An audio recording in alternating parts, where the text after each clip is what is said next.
took ZzzQuil Ultra, so now he's sleeping soundly on a Sunday night. ZzzQuil Ultra helps Mike fall asleep fast, stay asleep longer, and get the deeply restorative sleep he needs, so he can wake up refreshed and ready to conquer Monday. Let's do this Monday. ZzzQuil Ultra. Not for colds, just for sleep. Really great sleep. Use as directed. Keep out of reach of children. Broadcasting from the Mountain Home Services Studio, this is 97.5 KZNS FM Colville, 1280 KZNS AM Salt Lake City, and 102.7 KSL FM HD2 Salt Lake City Midvale. This is 97.5, the KSL Sports Zone. It's time to get your morning started with the news you need to know. News update. News update. This is what's trending with DJ and PK. Hashtag NFL. Williams back, looking right now, in trouble. TJ Watt gets it, flips it down, the ball is loose, and the Steelers have recovered in the end zone. It's a Pittsburgh Steelers touchdown as Herbig flops on top of the fumble caused by TJ Watt for the Pittsburgh Steelers touchdown. Opening possession of overtime. Goff up under center, turns, gives to Gibbs. Gibbs hesitates. What do you got, Gibbs? 45 to the 50. Right sideline 40. Jets on. There he goes. What do you got? Touchdown, Detroit Lions. Shador on third down, throws it. Sampson to the flat. Sampson 35. Sampson 40. Sampson, first down. He's at the Raider 35. It's a foot race and he's gone. Dylan Sampson, touchdown. Snap, Williams giving him Manungai. Mighty Manungai standing up in from the 2. Touchdown! Touchdown Bears! And a 30-21 lead over the visiting Pittsburgh Steelers. The Chiefs have never led in this football game. Ariza waits for the go signal. Butker's kick is good, and the Chiefs have not led in this game until now. They get a walk-off field goal in overtime. Snap and hold, 42-yard kick from Aubrey. The Cowboys have won this football game. Butter. I don't know when they've won one that felt like this. 42 for Aubrey, and the Cowboys win 24-21. Highlights around the NFL. The Eagles were up 21-0. It appeared that thing was over, and yet it was just getting started. So they dropped to 8-3, giving up 24 straight points to the Cowboys. You had that walk-off field goal, 3 overtime games. You have a favorite finish, most entertaining finish of the day, PK? Well, I think the game you just mentioned. Being down by 21 and coming back all the way. Doesn't happen in the NFL very often. That isn't viewed as very good. Cowboys get back to 500. They are 5-5-1. And for all the stress and anxiety we've heard around the Eagles, at 8-2, tied for the best record in the NFC, well, now they're 8-3. And now the critics really have something to say. Oh, don't they? Yeah, right? There's so much ammunition. What do you think South Jersey's like today, PK? I think that they hope that the team is sold. And like Baltimore, they wait a couple years and get a new expansion team in and rebuild it from the ground up. Seems a little over the top. You haven't lived there. That's true. Got me there. I don't think they want the Eagles to move. Your Gibbs touchdown run. He ran for over 200 yards, and the Lions beat the Giants 34-27. Jameis Winston throws for 366 yards. A huge number, but it's not enough. The Giants find a way to lose anyway. Chiefs are 6-5, hanging in there in the playoff race. They finally won a close game. They were great at that last year. They've been terrible at it this year, but they got 11 points in the fourth quarter, only 1 touchdown in the game, and yet they win 23-20. Keeping them afloat. The Bears are 8-3 now and beating the Steelers. They beat a team with a winning record. That has been a hard thing for them to do this year because they haven't played teams with winning records very often. But got the Steelers, improved to 8-3, and they lead the division. Look at them go. Well, they will in the playoffs. Yep, true story. They are enjoying the fruits of that fourth-place schedule, as are the New England Patriots. And the Patriots win again, 9-2. tied for the best record in the NFL. Patriots flying.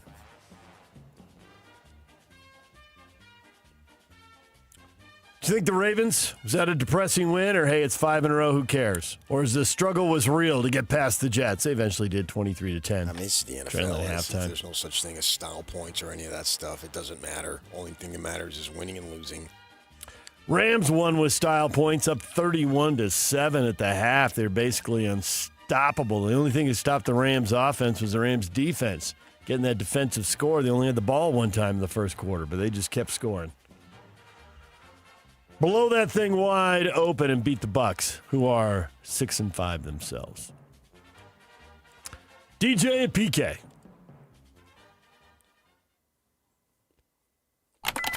Hashtag Utah. Avery Johnson in the pistol. Sends a man in motion. He'll hand it off, and this is Joe Jackson. 25, 30, 35, 40, 45, 50, to the 40. Near side 30, to the 20, 10, 5. Touchdown, Kansas State. Joe Jackson, an 80-yard run with 1:17 to go in the half. Kansas State going for 2. Johnson is going to throw, and it's knocked away, deflected, and actually intercepted. There is a penalty flag. Returnable, and here goes Utah. Teo Johnson. Avery Johnson trying to catch him. Teo Johnson angling, and he's going to go all the way. Inside the 1 for Utah. Parker and Dampier. Parker in motion. Dampier keeps it. Dampier, touchdown, Utah! The Utes. Didn't see any of that coming. Bunch of things happened in that game that nobody expected. 472 yards rushing for Kansas State. Utes rallying, take the lead in the third quarter. You think they're going to turn it around? And K-State goes screaming out in front by double digits again. I think those yards by Kansas State were misleading. You take away the big runs, and what do they really have? You take away 3 or 4 of those big runs, or was it 5? I lost track. Like 10. You take away those big runs. Yeah, take away those 8 runs that the Cardinals scored in the 4th inning. You had a 2-1 game. Yeah. You gave me something to do in the break. I'm going to take away the big runs and see what that adds up to. That's what we do, right, sports fans? I saw Morgan Scalley walking off the field and congratulated him on the win, and all he did was just shake his head, the look in his eyes. Woof.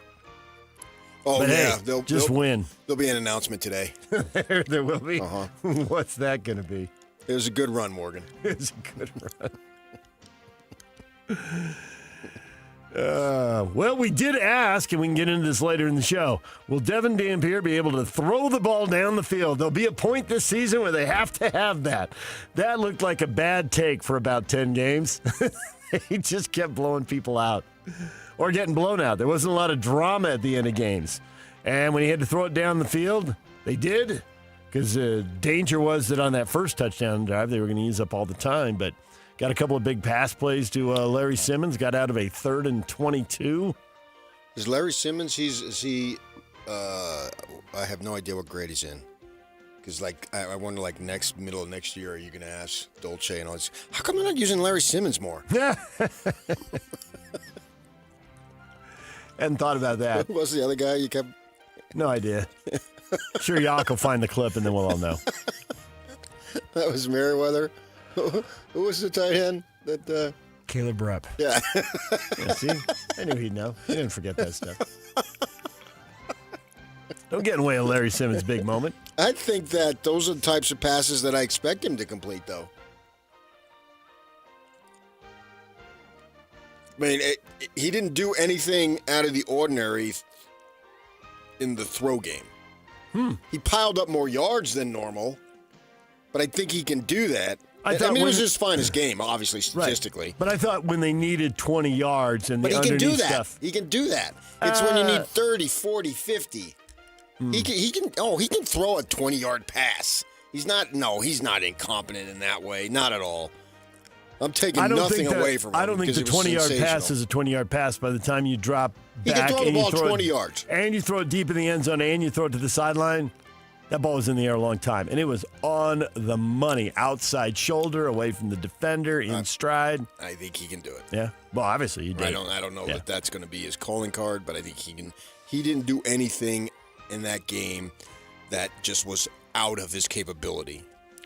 DJ and PK. Hashtag BYU.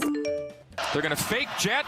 Bear's going to keep up the middle into the end zone. Touchdown. Bear Bachmeyer sets a new BYU quarterback single-season touchdown rushing record with his 11th score of the year. Get two hands on it or take it into the end zone.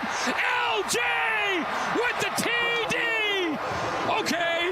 All right. BYU goes to Cincinnati and wins 26-14. They are now 10-1, and if they beat UCF, they are going to the Big 12 title game. There are scenarios where they could lose and go, but why mess around with that? Oh, I think LJ will take it in the end zone! Well, there was nothing in the Utah game that I expected to happen, and it all happened, and it was surprising. The BYU game I thought was predictable and exactly the script they needed to win to get exactly the result they got. Found the ball on the ground, trust in Jay Hill's defense, and you look up and it's 26-14 and it's over. Okay. DJ and PK. Hashtag Utah State.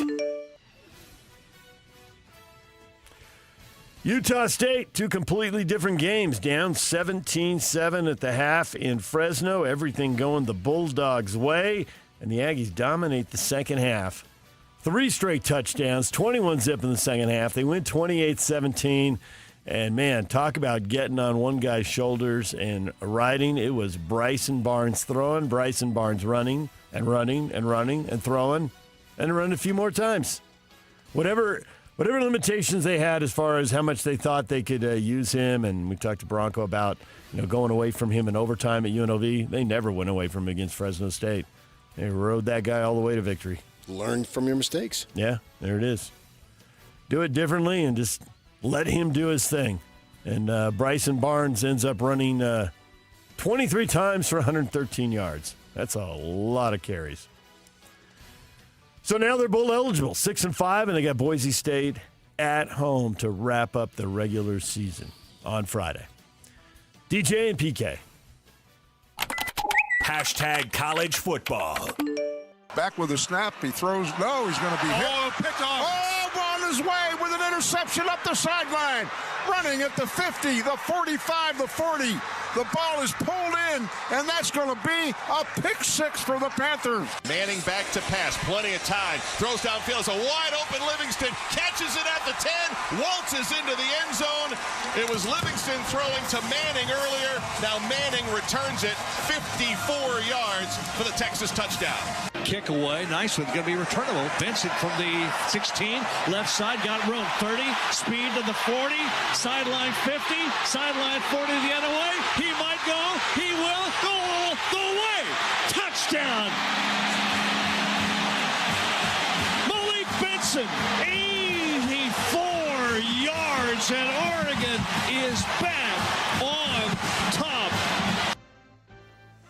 Highlights from around college football. Oregon beating USC in a weekend when the favorites and the highly ranked teams won. USC was the highest ranked team to get beaten. Number 15 Trojans going to play Oregon, and they're playing a top 10 team on the road. Hung in there for a while, but got beat 42-27. It was a fairly predictable day of college football right there, PK. Yeah, I mean, Oregon's ranked in the top 10. We have no idea if they're a top 10 team. I mean, that's their best win. Finally, they get something that you can point to. They are 10-1. And they've beaten a lot of middle-of-the-road and bottom feeders in the Big Ten. Yeah, they kept the rivalry game with Oregon State on their schedule, and there's nothing to that. Oregon State's a mess. They've beaten no teams that are any better than what BYU's beaten. But they're in the Big Ten, so they're number 7. Yeah, but they had their rep was established long before the Big Ten. Yep. You can't claim Big Ten on that one. walking into the Big Ten and winning it year number 1.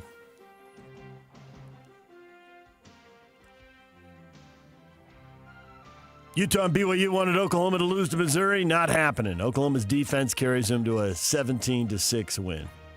And Notre Dame 70-7 over Syracuse. So no help coming as all the big dogs win.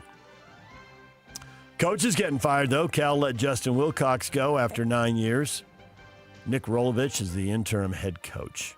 Florida State announced that Mike Norvell will return next season, despite a 5-6 campaign. So he's back. Just too much money to let him go, I guess. And former Baylor coach Art Briles has been hired by Division II Eastern New Mexico as their head coach. DJ and PK. Hashtag Utah Jazz. It appeared to me that Keontae got fouled before the ball came in. That's not how it went. We had an extra timeout. It's loud. I yelled timeout twice while the ball was in, but once it was in and Keontae got it and shot, like, it just is what it is. That happened in 2.2 seconds. He gets the shot off. So yeah, I mean, it's a tough moment because it ends up being a scramble once Keontae hits the ground. To get ourselves in that position, we did a lot of good things. I thought the possession where we didn't call timeout and we went on the run, I thought Lowry got a great look right there at the top of the key. So I think there were a lot of good things that our team did to put ourselves in position to win, and it just didn't go our way. Jazz lose twice over the weekend, blown out by Oklahoma City, 144-112 on Friday, and then they lose to the Lakers last night, 108-106. Doncic with 33 points. The Jazz with a late rally when they were down double digits and looked like it was all slipping away.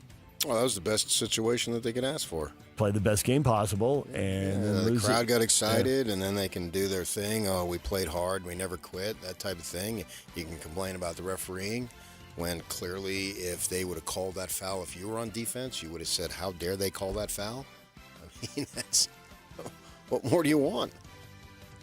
Didn't mess up the draft pick, but played very well. Yeah.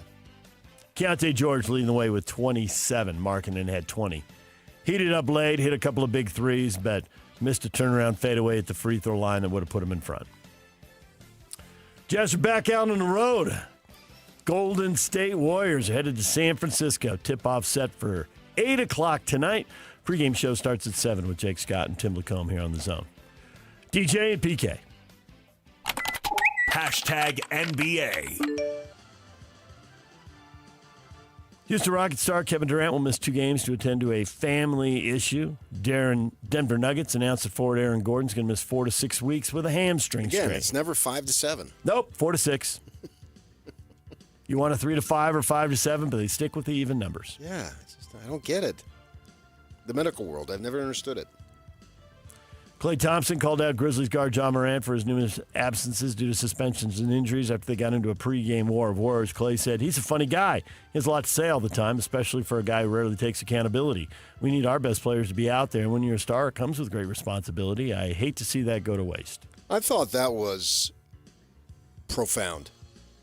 Profound summary to all their trash talk back and forth.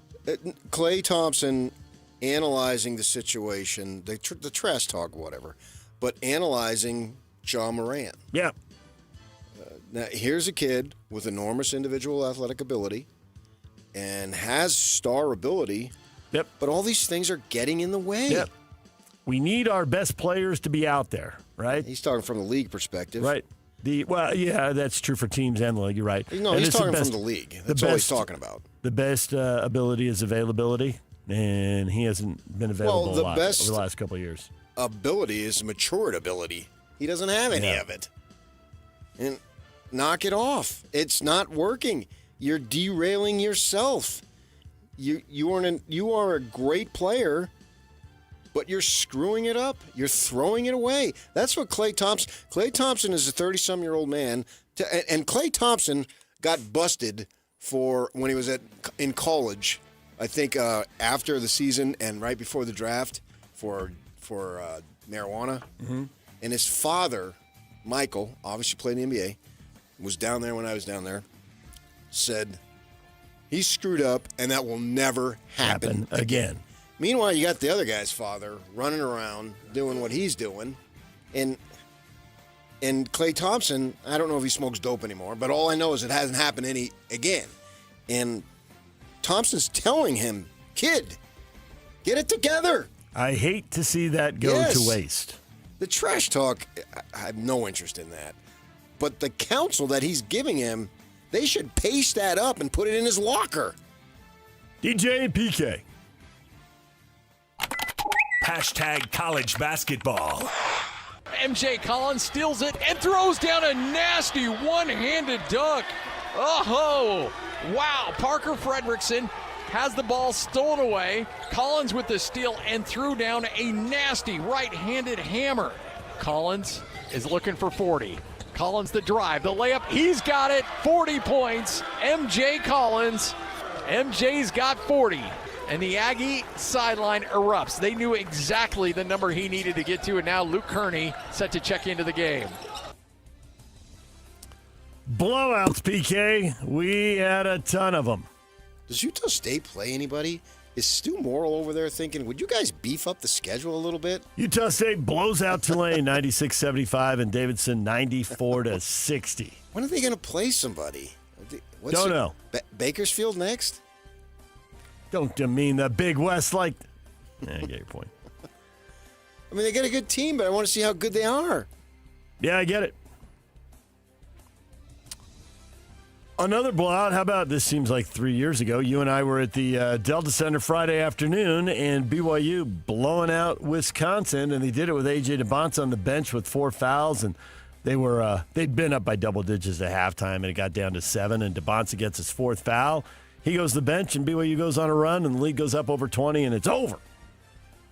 Yeah, Saunders was awesome, man. Just hitting shots all over the place and driving, taking the ball to the basket. He's like, okay, I felt like it was last year. DeBonce is on the bench. This is my team again. Yep. I can quit deferring and just take over. Yeah, it was a nice win for him. And Wisconsin had nothing. Had no answers. Yeah. Struggled to shoot it.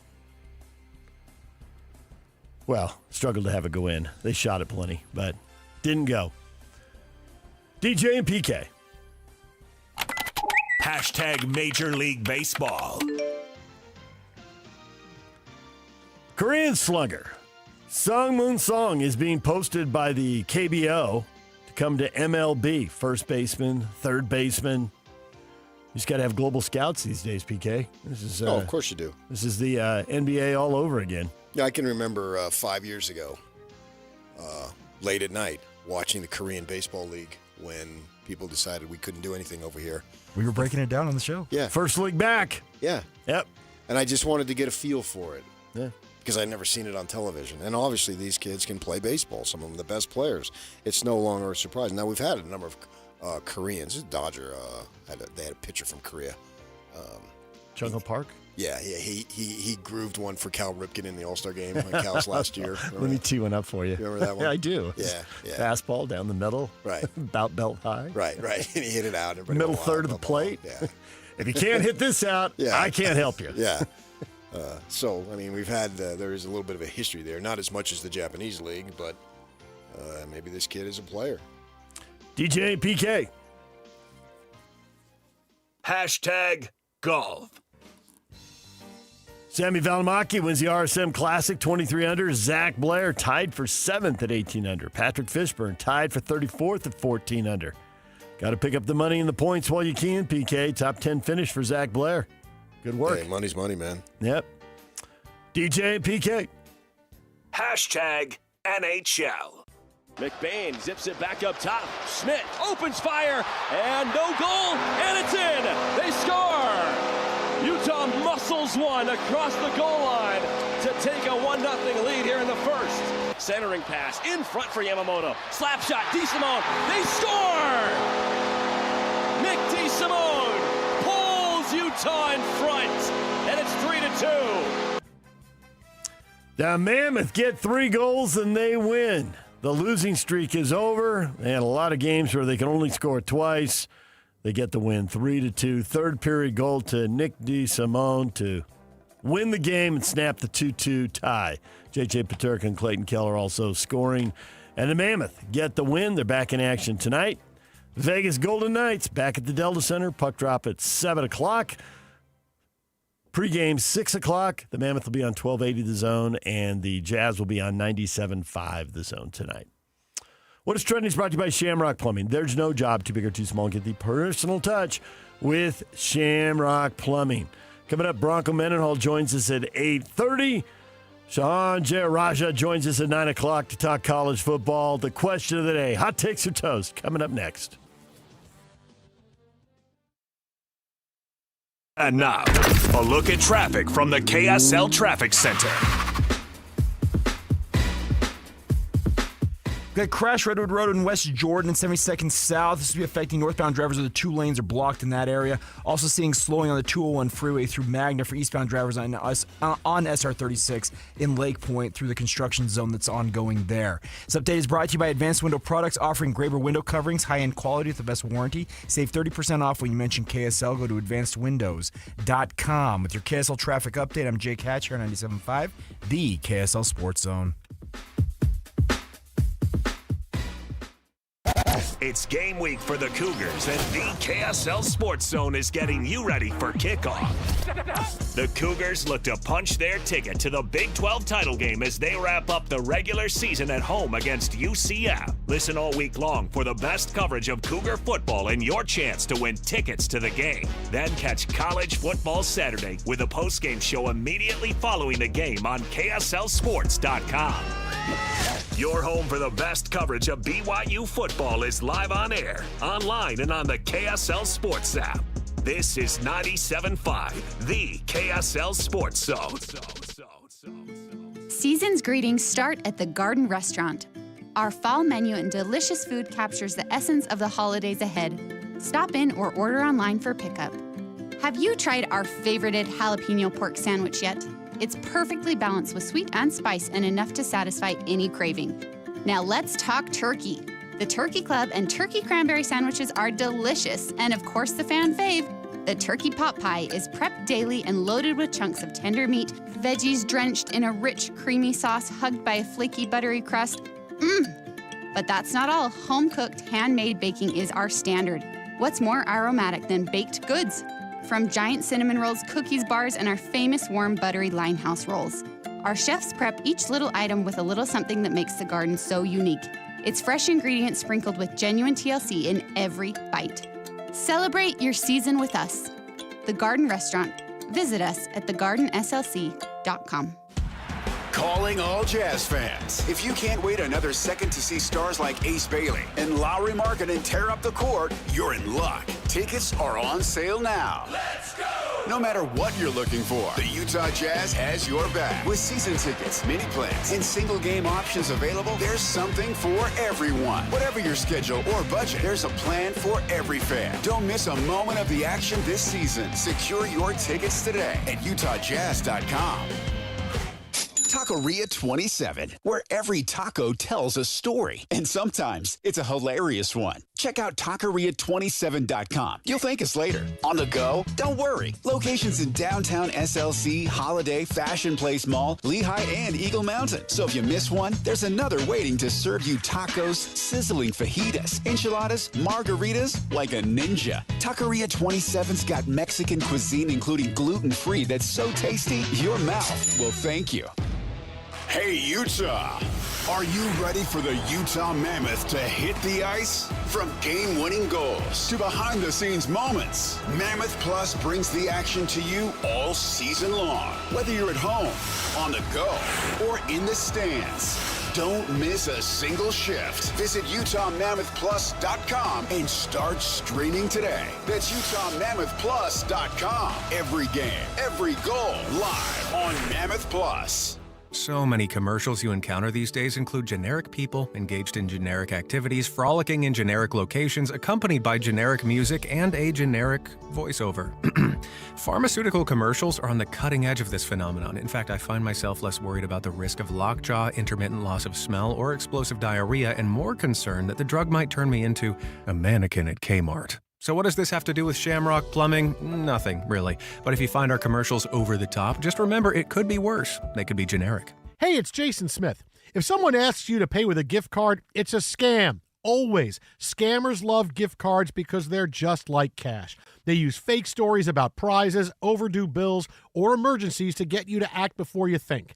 But no real business, government agency, or friend will ever ask for gift cards. Learn how to spot and stop these scams at aarp.org/gift cards. That's aarp.org/gift cards, paid for by AARP.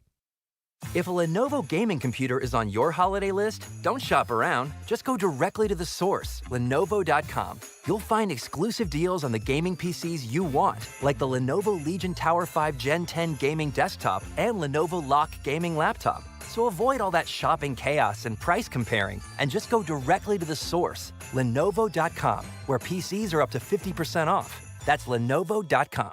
Lenovo.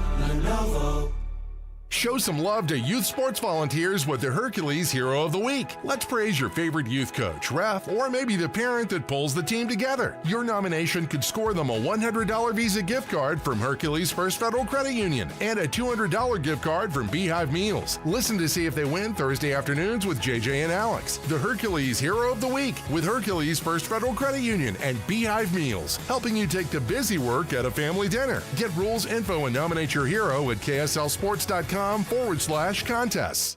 This is your Cougars at 30 update. Presented by Kenny J's Barbecue on 97.5, the KSL Sports Zone.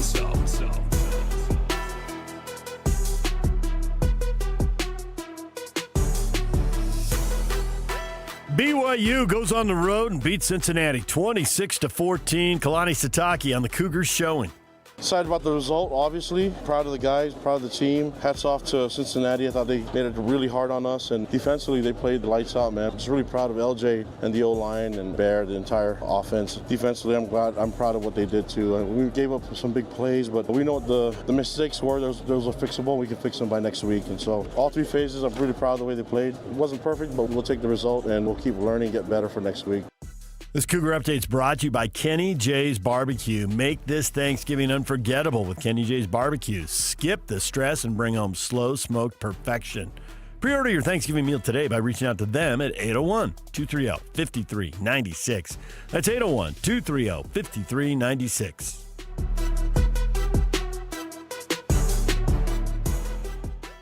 This is Utah's best coverage of the Utes, Cougars, Jazz, and Mammoth. Here we go. From the guys who have been there for all the biggest moments in Utah sports history. You're listening to DJ and PK on 97.5, the KSL Sports Zone.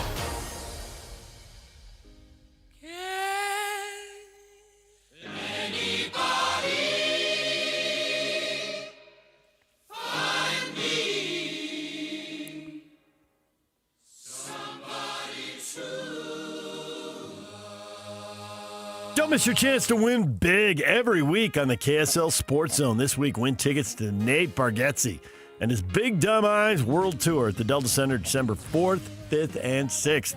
Great seats still available at SeatGeek.com. Listen to the KSL Sports Zone all day Wednesday for your chance to win.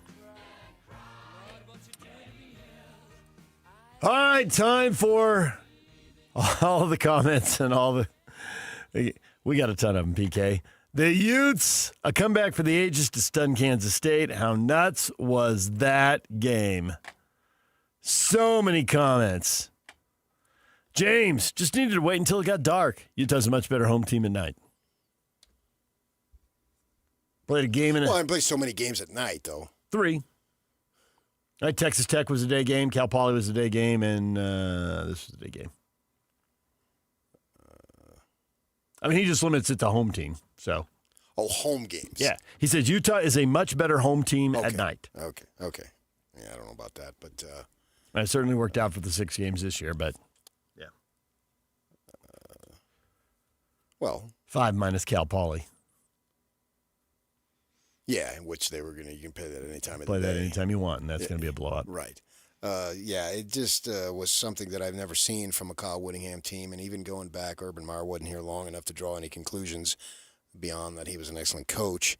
But even for Ron McBride, I mean, there's a lot of similarities in what Ronnie Mack likes to do football-wise versus what Kyle Whittingham likes to do, and we've seen it now for Kyle Whittingham for what, is he in his 21st or 22nd year?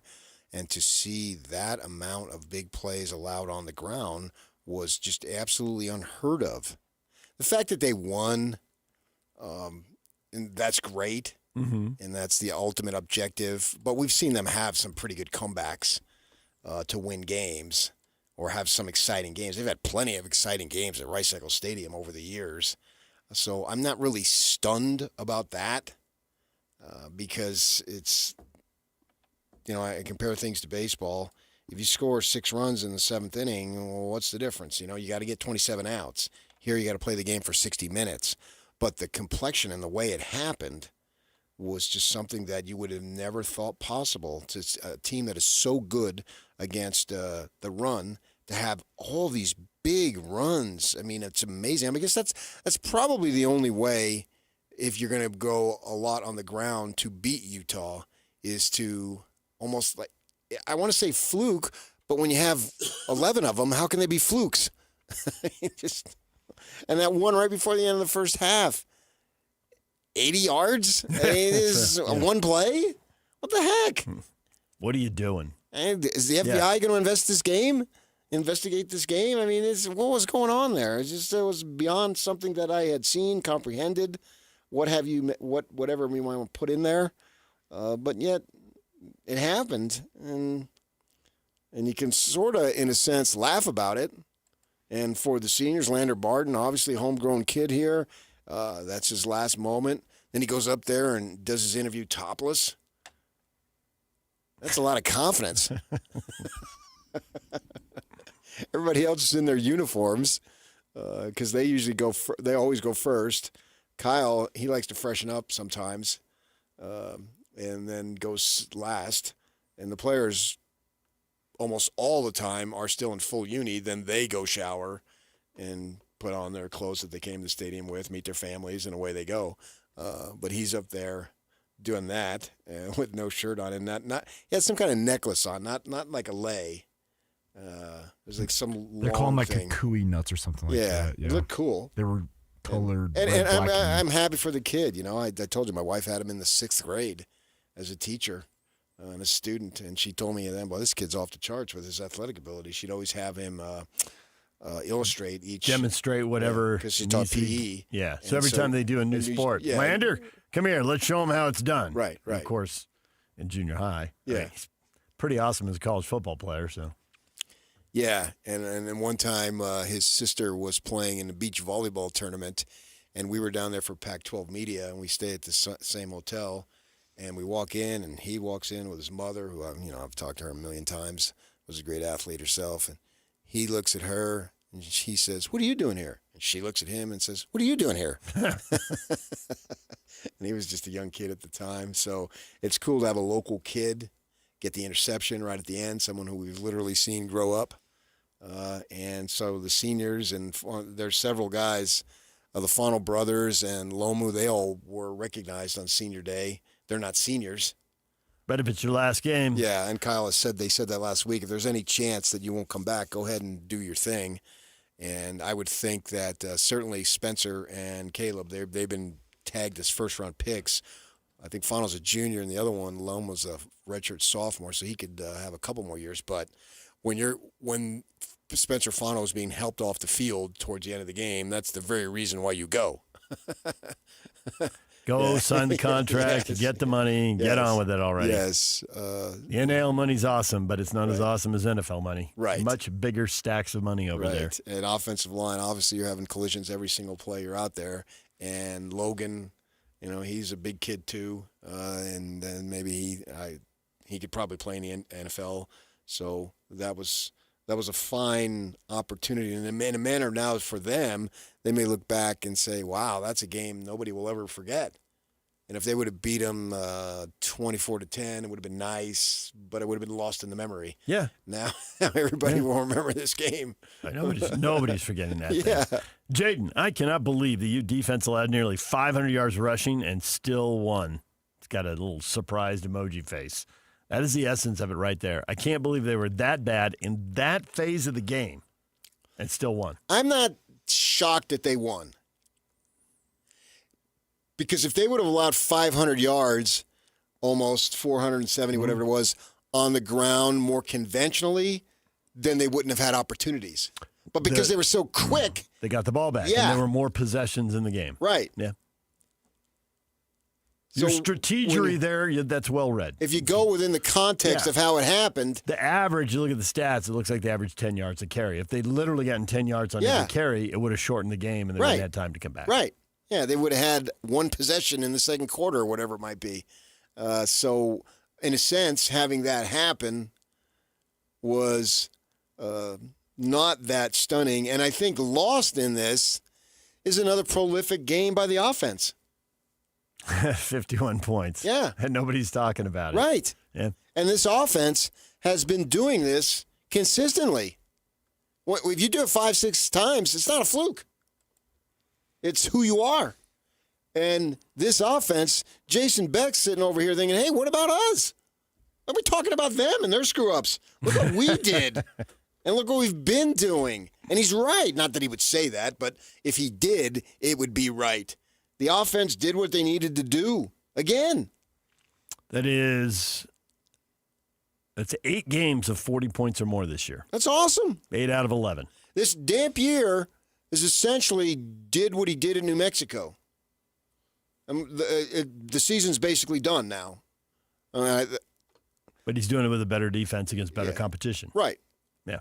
In a sense, it doesn't really matter what happens Friday. I think that pretty much their fate is sealed. Now, obviously, they want to go 10-2. I get it, but I don't think that it would make that significant. You want to win the difference. game, but Vegas Bowl. You're not going to the Big 12 title game. You're not going to the playoff. You're going to the Vegas Bowl. Win or lose, I think. Okay, fine. Whatever bowl. It makes no difference to me. Whatever it might be. Yeah, and they're going to. I would assume they would win. I watched Kansas. They didn't look very good the other day. And there's no reason to think that the Utes won't win, and they'll have an excellent season, 10-2. And they honored everybody who deserved to be honored, with the possibility of one person. Kyle Whittingham. Yeah. Right.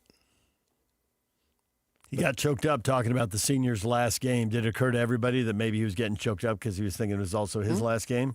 Yeah, but he doesn't want to be honored. Right. Just slip out the back, Jack.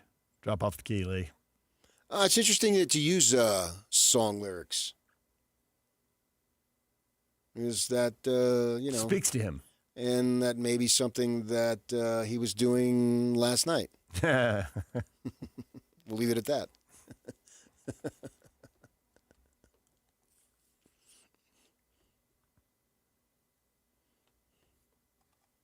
More reaction pouring in here from Ute fans. Steve, yet at the end of the day, it means nothing. I disagree. It was wildly entertaining. Well, don't you go to the games to have fun? Sure, but you had a slew of recruits there. Mm-hmm. That is so narrow thinking. College football is a perpetual build. More than ever. That was always true. Yes. And I think you would argue that something could be more true, but I think it's more true now. Well, because kids can come and be eligible immediately. Yep. Yes. So, no. 10-2. Because you could argue that that's probably a BYU fan who's thinking, well, they're not going to go to the title game. They're not going to go to the playoff. Okay. Well, if BYU doesn't go to the playoff, does Cincinnati's game mean nothing?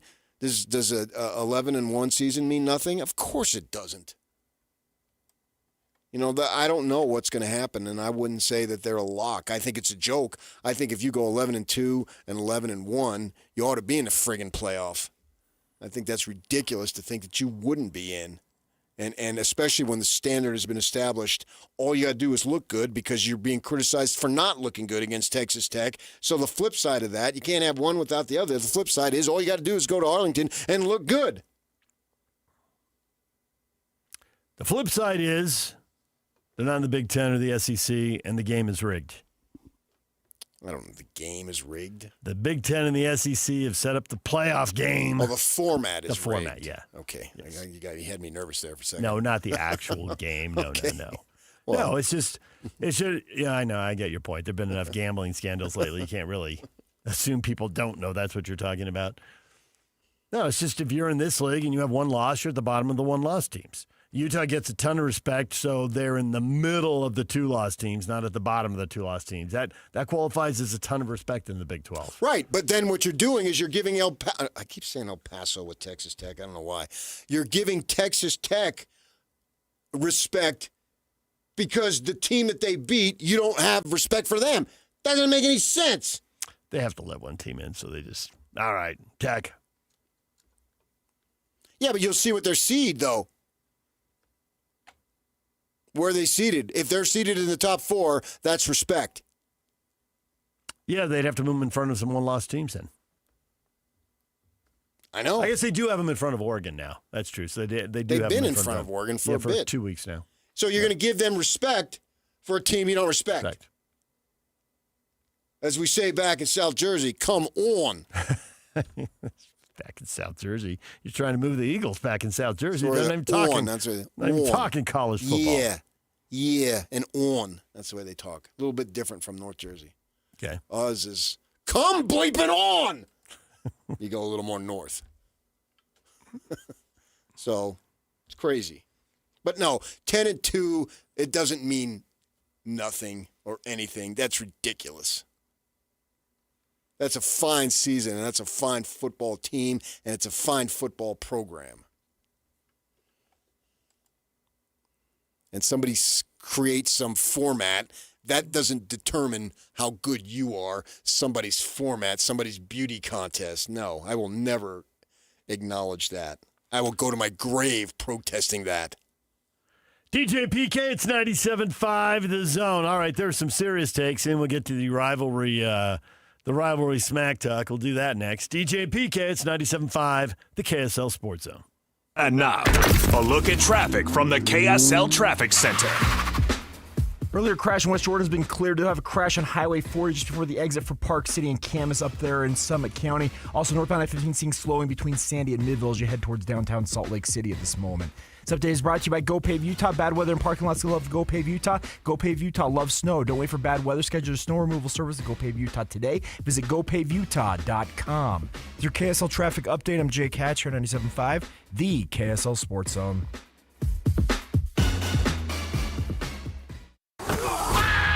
It's game week for the Utes, and the KSL Sports Zone is getting you ready for kickoff. After one of the craziest, most bizarre games in Utah history, Kyle Whittingham and the Utes hit the road for the regular season finale in Lawrence against the Kansas Jayhawks. Listen all week long for the best coverage of Utah football on KSLSports.com. Let's go then. Let's go, baby. Your home for the best coverage of Utah football is live on air, online, and on the KSL Sports app. This is 97.5, the KSL Sports Zone.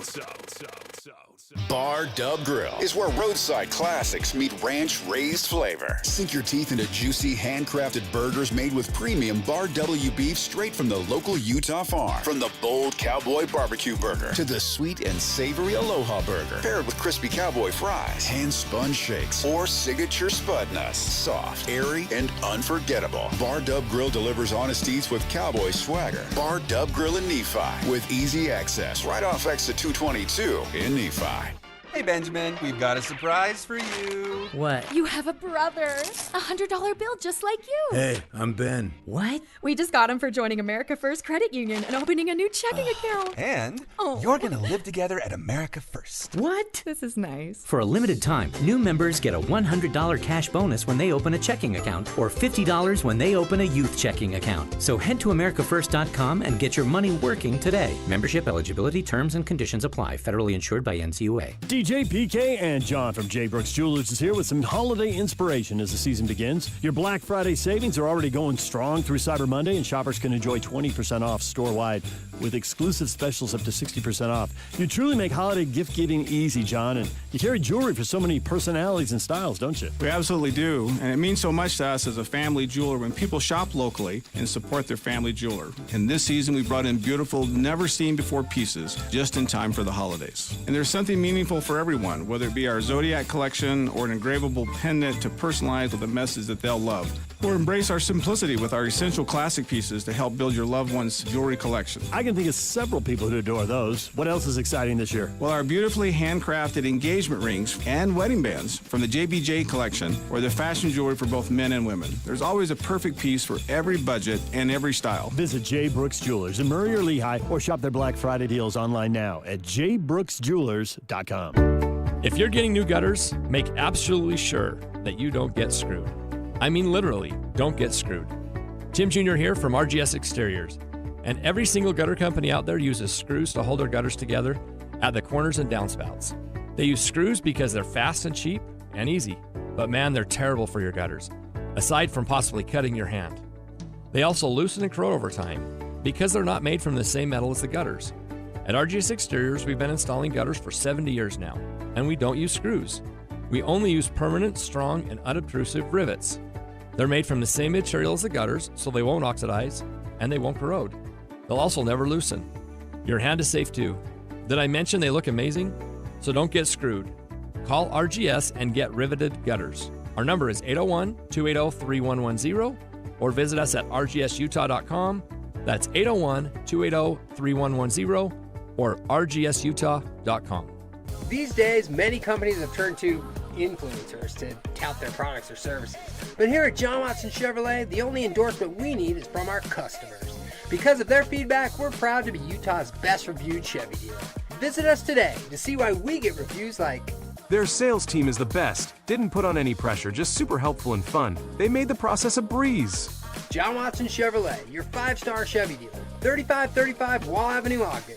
Chevrolet. Together, let's drive.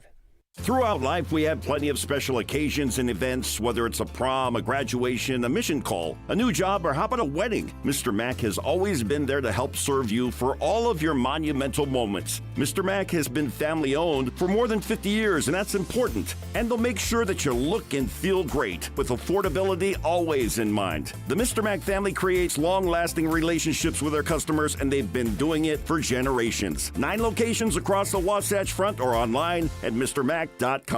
Hey, this is Chris with JCW's. Are your kids picky eaters? Bring them in and try our chicken fingers or a grilled cheese sandwich. They'll be smiling big in no time. JCW's, quality and a lot of it. 3, 2, 1. This is your Utes at 50 update. 158! Presented by Kenny J's Barbecue on 97.5, the KSL Sports Zone. Utah with a wild 51-47 win over Kansas State. Kyle Whittingham on the senior class and their performance. What determination and guts and never say die attitude can get you. And that just so happy for our seniors to be able to go out with a win. Their last opportunity in Rice Eccles. Excuse me. When I think about our seniors, I get emotional, so I apologize. But it's just so awesome for them to be able to have that experience. This Utah Update is brought to you by Kenny J's Barbecue. Kenny J's Catering delivers bold, smoky barbecue no matter the occasion. Check out the catering menu at kennyjsbarbecue.com for weddings, work, or any event. That's kennyjsbarbecue.com.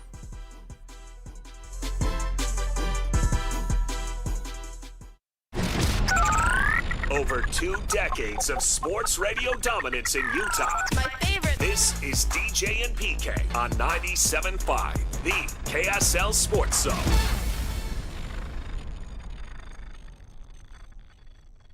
Is this the real life?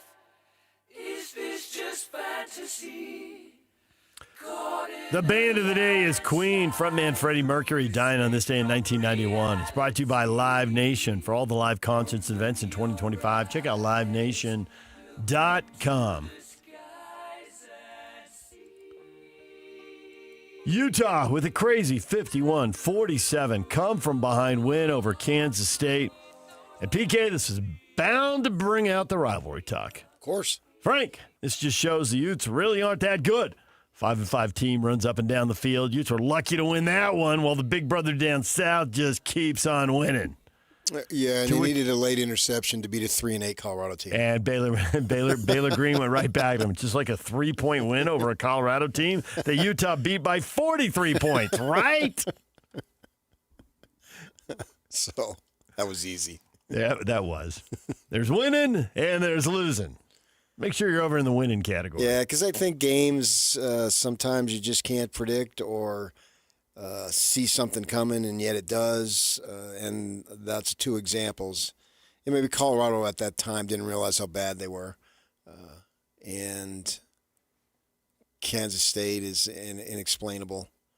It's actually inexplainable how mediocre Kansas State is. They should be better. I mean, they should have never allowed that to happen. Yet it did. I think they've got, who do they got? I think they got Colorado this week to get bowl eligible. I think you're right. Themselves. So, and that was a tough one for them to swallow. But the Utes, I mean, they had some magic going on. Knowing that their offense is capable of putting up a bunch of points, I think that was something that sustained them. And then the reality is the defense sucks, but they got the most critical stop they need.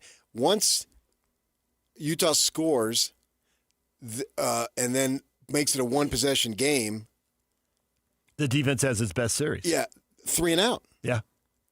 Right. And once they got 3 and out, they're going to win. They got all the momentum now. They got all the momentum, and it's just like the Kansas State had the ball. It looked like they were playing not to turn it over. Yeah. Now, that last possession, the interception, you're up against the clock. That's not all things being equal.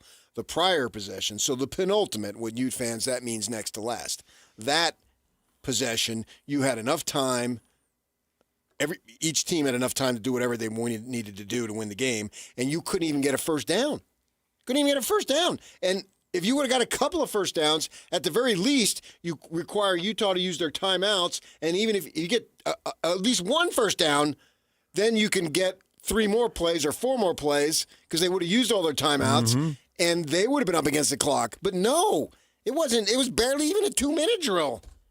So they sucked the whole game, except when they absolutely needed it, they got it. It doesn't make any sense. And yet there you are. Well, they reverted back to what we know about them at that point. Got amped up. And they did what they needed to do. So you got to give them credit for that. DJ and PK, it's 97.5, the KSL Sports Zone. When we come back, BYU, big road win number 10. We'll get your reaction to that next. Stay with us. It's game week for the Aggies, and the KSL Sports Zone is getting you ready for kickoff. Bronco Mendenhall and the Aggies are now bowl eligible and look to finish up the regular season with a Friday showdown against Boise State and Logan. Listen all week long for the best coverage of Aggie football. Then catch all the play-by-play action beginning with the Aggie pregame show this Friday afternoon at 1 on 1280 The Zone. Your exclusive home for Aggie football is live on air, online, and on the KSL Sports app. This is 97.5, the KSL Sports Zone. Whether you're stuck in the office, I believe you have my stapler, in your car, or at your in-laws. You want a piece of me? You bet I do.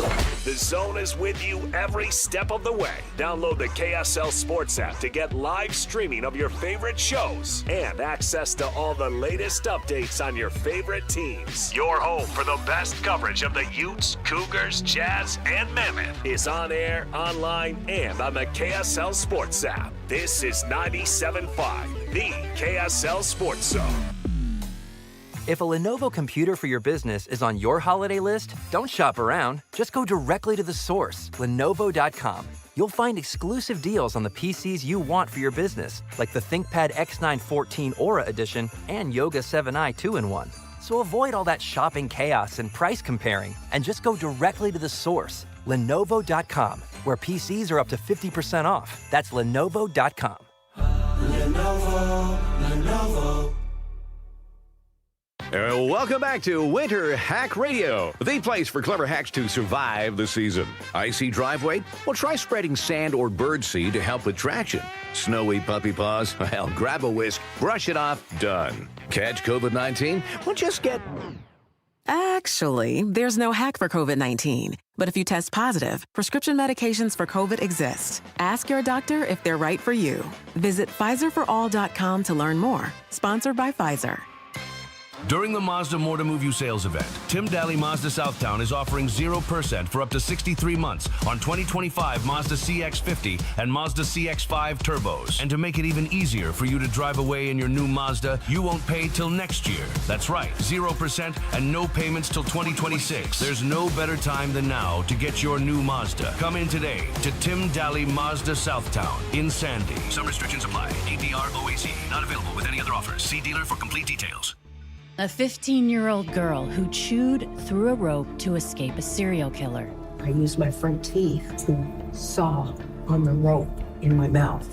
The killer prowled the Pacific Northwest in the early 70s. He's been convicted of murdering 2 young women, but suspected of many more. Maybe there's another one in that area. Follow and binge all episodes of Stolen Voices of Dole Valley, available now wherever you listen. Nate Bargatze. I would like another dog. My wife does not want another dog because it's a lot. It's a lot to have 2 dogs because you gotta open the back door and let 2 dogs out. Big Dumb Eyes World Tour. But then they want to come back in and you're like, gotta go let all these dogs back in. 4 shows, Delta Center, December 4th through 6th. Tickets available at deltacenter.com. Don't miss the Big Dumb Eyes World Tour. Nate Bargatze. I am dedicated. I am TNT. With Team in Training, you will reach your best physical self so blood cancer patients can reach theirs. Change your life by joining a marathon, half marathon, triathlon, or a cycle event, and you'll change the lives of blood cancer patients.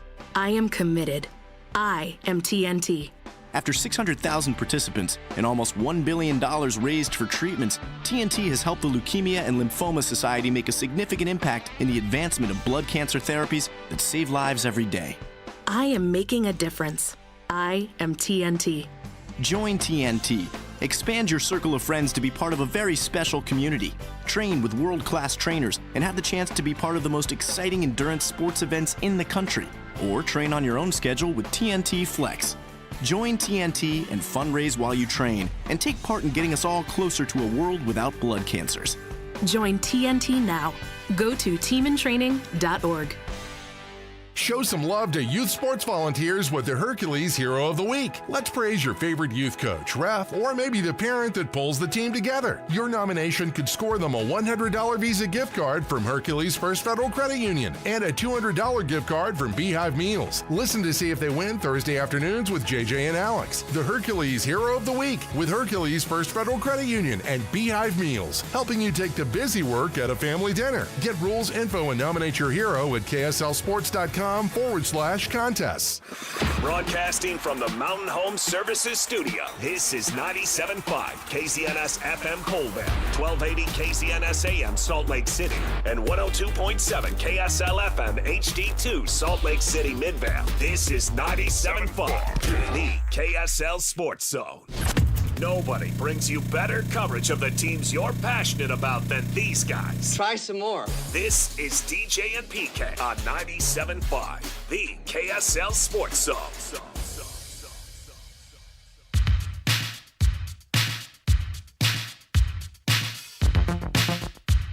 We just like playing football. We've extended the season. We want to hang out together and play more football, and we can do that next week by getting a win.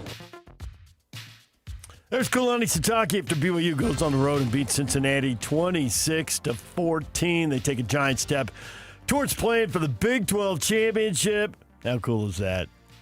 Got a lot of thumbs up and a lot of hearts. A lot of people loved what they saw as BYU was able to grind out that 12-point win. And Frank says the most cool thing is it knocks the little brother up north out of any chance of playing for anything this year.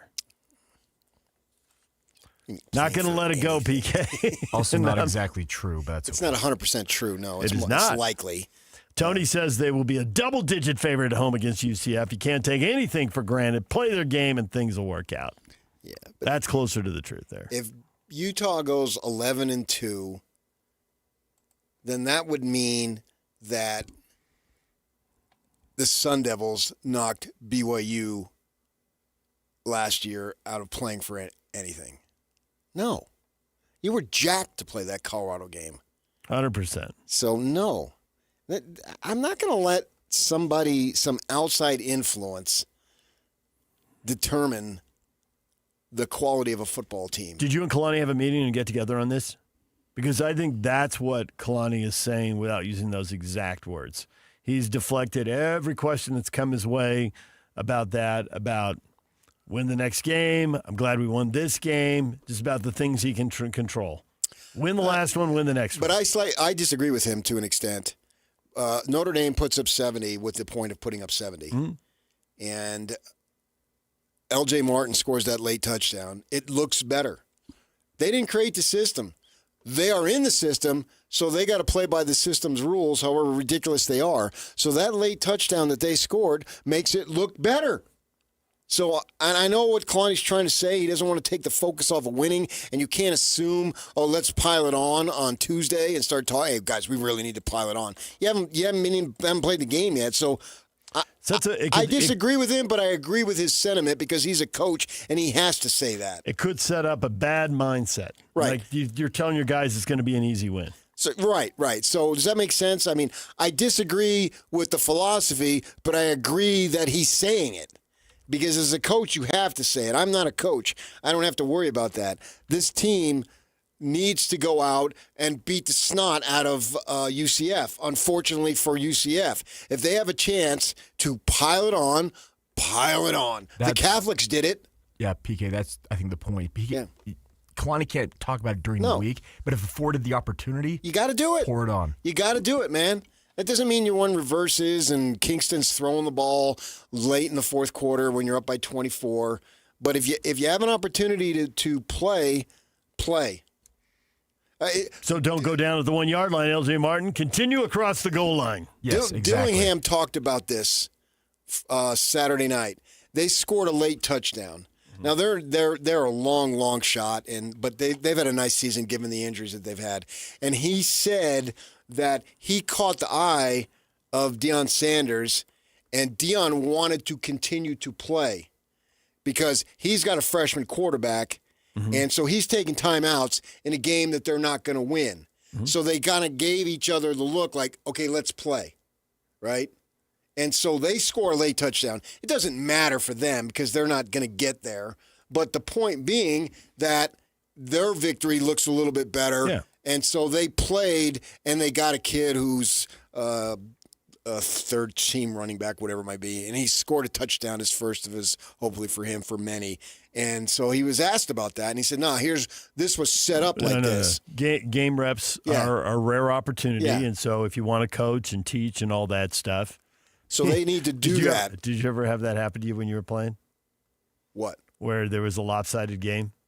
We were getting crushed once. We'd never seen full court zone press, and they were going to take it off because they were up by like 30 or 40, and our coach turned around, put the bleeping thing back on. We got to figure this out. So it's game reps. You got to. Yeah, baseball's a different sport that way. I know, but you put your finger in the dirt for a year in freshman football, and you got all the CYO basketball. So I don't know. You're a multi-sport athlete. Oh. Yeah, one time my father was coaching. He took me out. I said, "Put me back in." We got the game won. I said, "I know, but I'm hot." See? There you go. So I've got no problem with them, and I think it's actually needed in a sense. Notre Dame, 70 points. Did they need to do that to win the game? No, but if it helps keep them in the playoff field, if it gets them a home game, depending on how things play out. It shouldn't have to be that way, but this is the ridiculous system. And the committee comes out, and the chairman says, well, they didn't look good. So it's about how you look. Clearly it's about how you look. Look different. Yeah. And pile it on if they've got that opportunity. And it's important that they do that because it is a beauty contest. And you're trying to do stuff beyond what you should need to do. And so far for them, and if you go 11-1 and you're left out, then it's a bogus system, and I don't want to hear it. Then there is no more realistic national champion than there was in 1984. Nobody's going to get left out at 11-1, I don't believe. But will you get left out at 11-2? Oh, so then they should say we're not going to play the game. 12-1, you have the automatic. You are 11-1. I didn't say that. Anytime you achieve 11-1. And I don't care if you got 15 games left. If you got 11-1 you should be in, especially when that's coming off a second consecutive 11-win season. Bleep you, and you, if that committee does not put BYU in it. And that would be an absolute joke. And I don't care if they got beat 70-7 in that final game. No, they were 11-1. Don't judge on one friggin' game. Who else gets judged on one game? That's ridiculous. You went 11-1. SMU was 11-1 last year, lost the game, went to 11-2, and got in.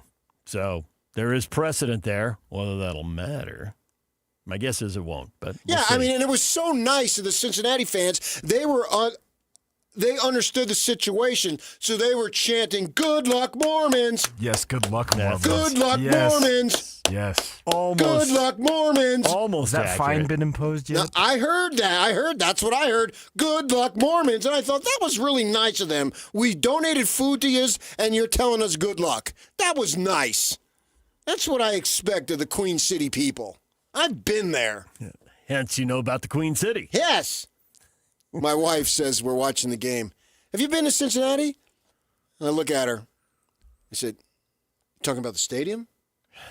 "No, the city." "Yeah, we sat in the ballpark and watched the Reds play." "Oh, yeah." She's forgetting all the ballparks you've been to. I was there with you.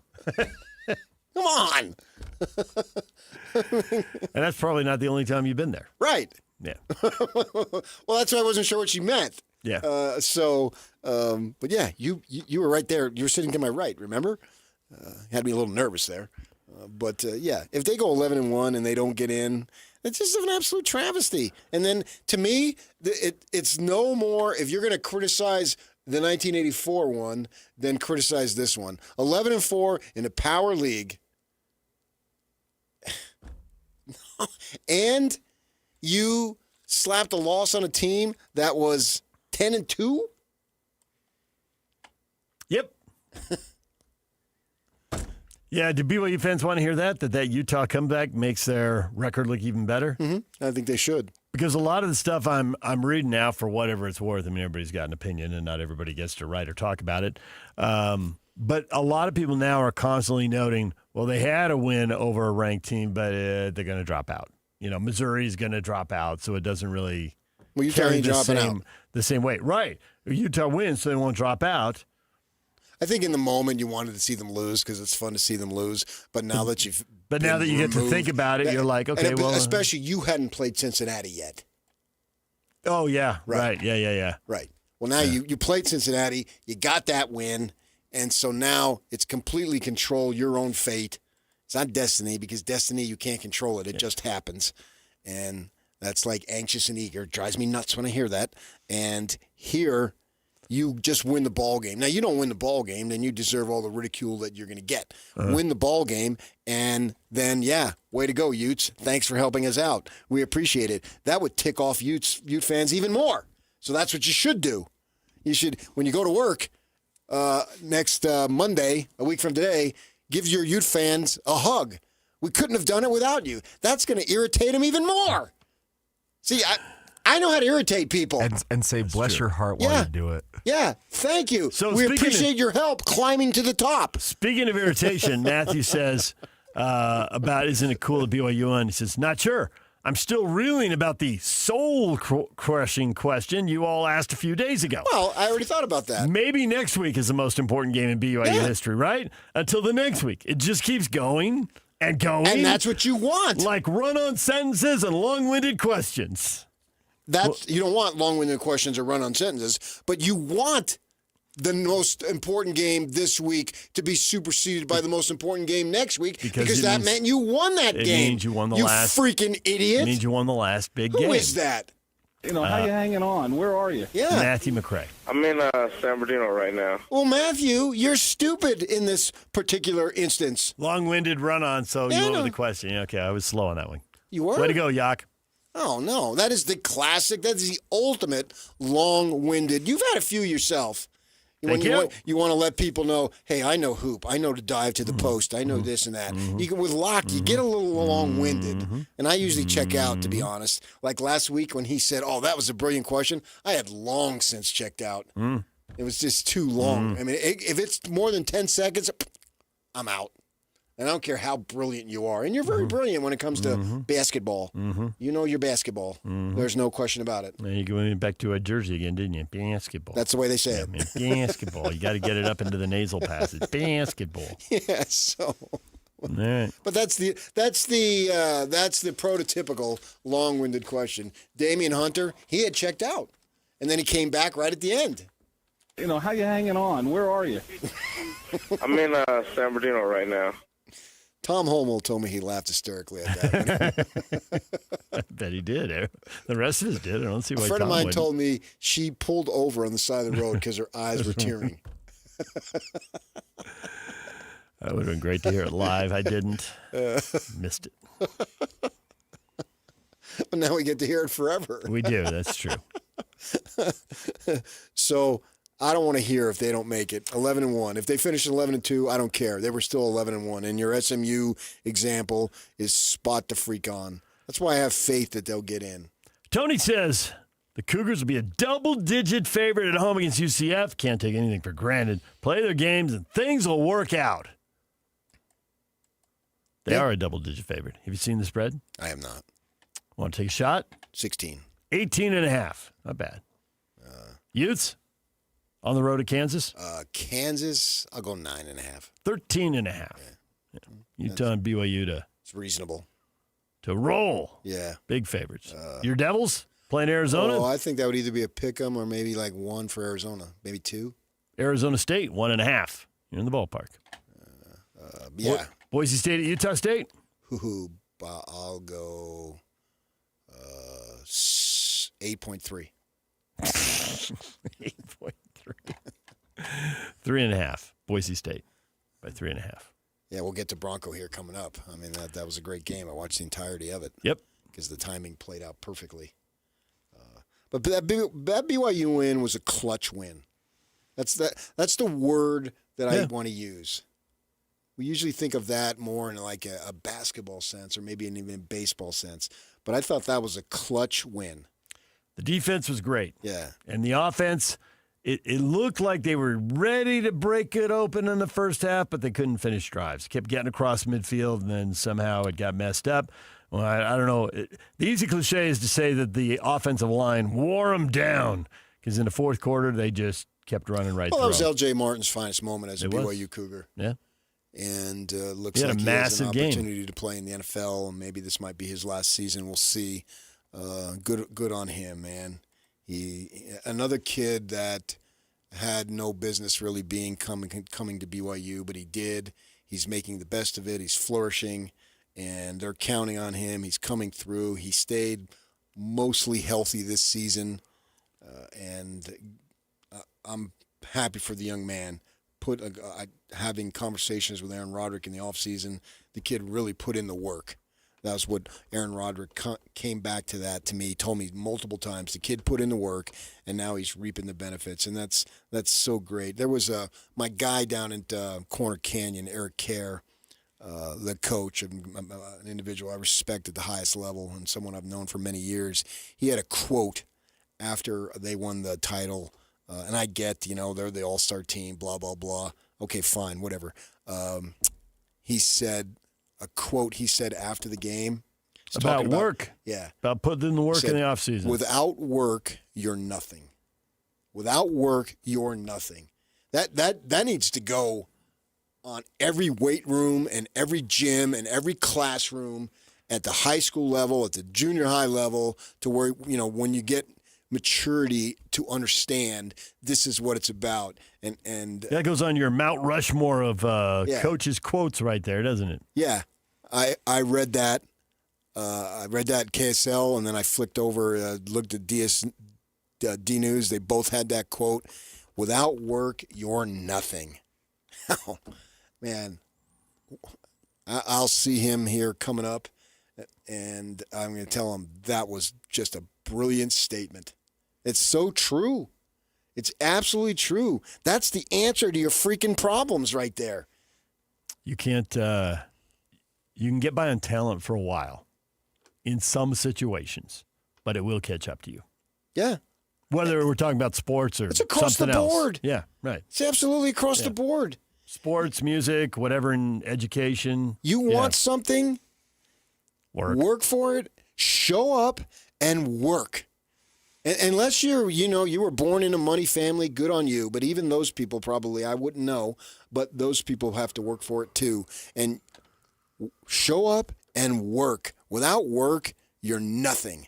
And to see BYU do what they've done this season, it's through the efforts that they've put in. And it's a great reward. Job's not done yet, but so far, that was a clutch win on Saturday. They needed it, and they got it. DJ PK, it's 97.5, the KSL Sports Zone. When we come back, Bronco Mendenhall coming up. We'll talk with the Aggie coach after a big win at Fresno. Stay with us. And now, a look at traffic from the KSL Traffic Center. Got a couple of accidents happening right now. One southbound I-15 in Lehigh blocking a couple of left lanes. Delays backing up over to Timpanogos Highway at this moment. Also a crash eastbound I-80 near Bangor Highway. I-15 northbound moving good in Salt Lake County from the Pointed Mountain towards downtown at this moment. This update is brought to you by our friends over at UTA. UTA is road therapy. Give your car a break and get more U time. Plan your trip today at rideuta.com or on the Transit app. With your KSL traffic update, I'm Jake Hatcher, 97.5, the KSL Sports Zone. You've been listening to The Zone for decades. Yes! But now you can watch the guys break down your favorite teams. Some viewers may find the following video disturbing. Viewer discretion is advised. Catch the video stream of DJ and PK, Jake and Ben, Hanson, Scotty, and JJ and Alex right now at KSLSports.com or by searching KSL Sports on YouTube. Utah's best sports radio is on air, online, and on the KSL Sports app.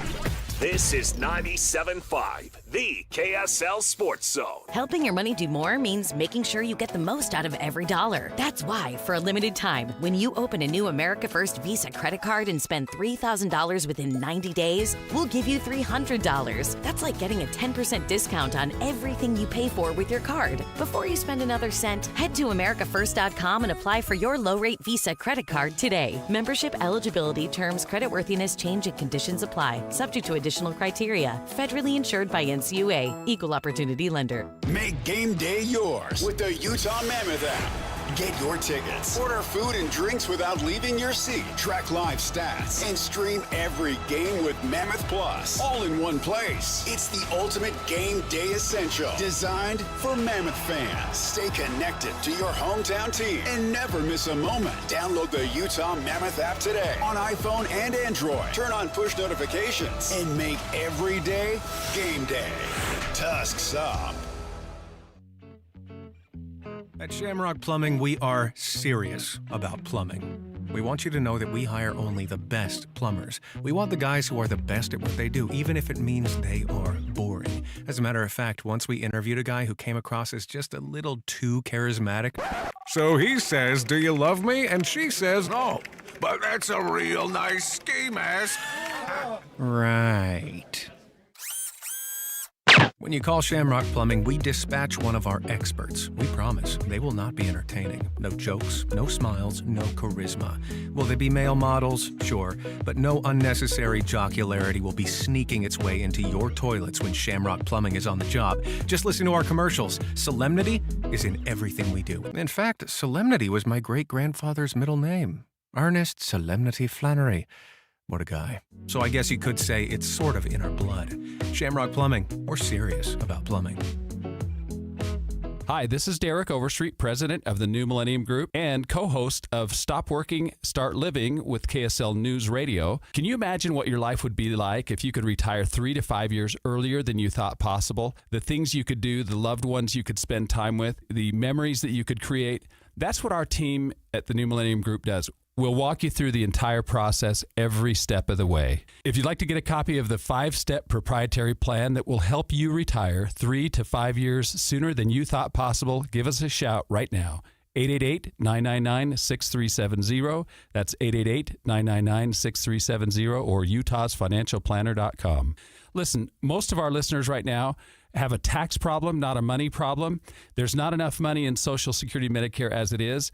Let us show you how you can significantly reduce your taxes. That's 888-999-6370.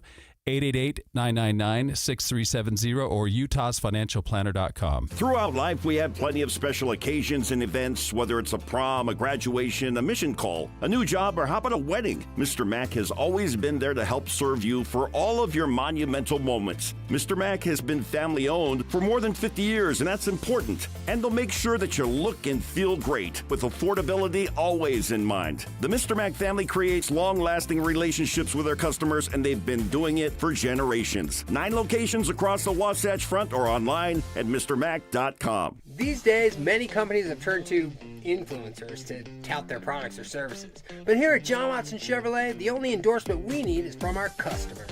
Because of their feedback, we're proud to be Utah's best reviewed Chevy dealer. Visit us today to see why we get reviews like, "Buying a car should be a fun experience, like a kid getting a new toy. And at John Watson Chevrolet, it was." John Watson Chevrolet, your 5-star Chevy dealer. 3535 Wall Avenue, Ogden. Chevrolet. Together, let's drive. Make your holidays shine with festive Utah flavors and breathtaking views. The Roof is now open. Book now at theroofslc.com. This is your Cougars at 30 update. Presented by Kenny J's Barbecue on 97.5, the KSL Sports Zone.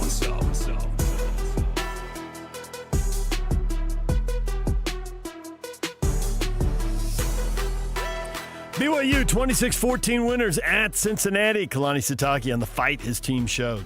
It's our kind of style. We like winning a lot of different ways, so I'm proud of the way the guys did it. I'm glad that we had to count on LJ and O-line and all the tight ends, everybody blocking to win the game. I was proud of the way the guys did it. So I like their response to any adversity we get. And so that's a lot of the leadership. Even though Chase didn't finish the game, he was able to lead on the sidelines too. So really proud of the entire team.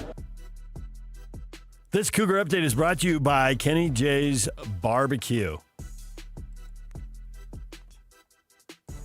Kenny J's Barbecue. Check him out for all your needs.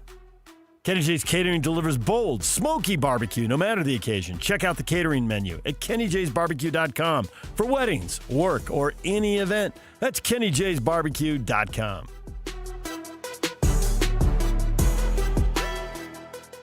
This is Utah's best coverage of the Utes, Cougars, Jazz, and Mammoth. Here we go.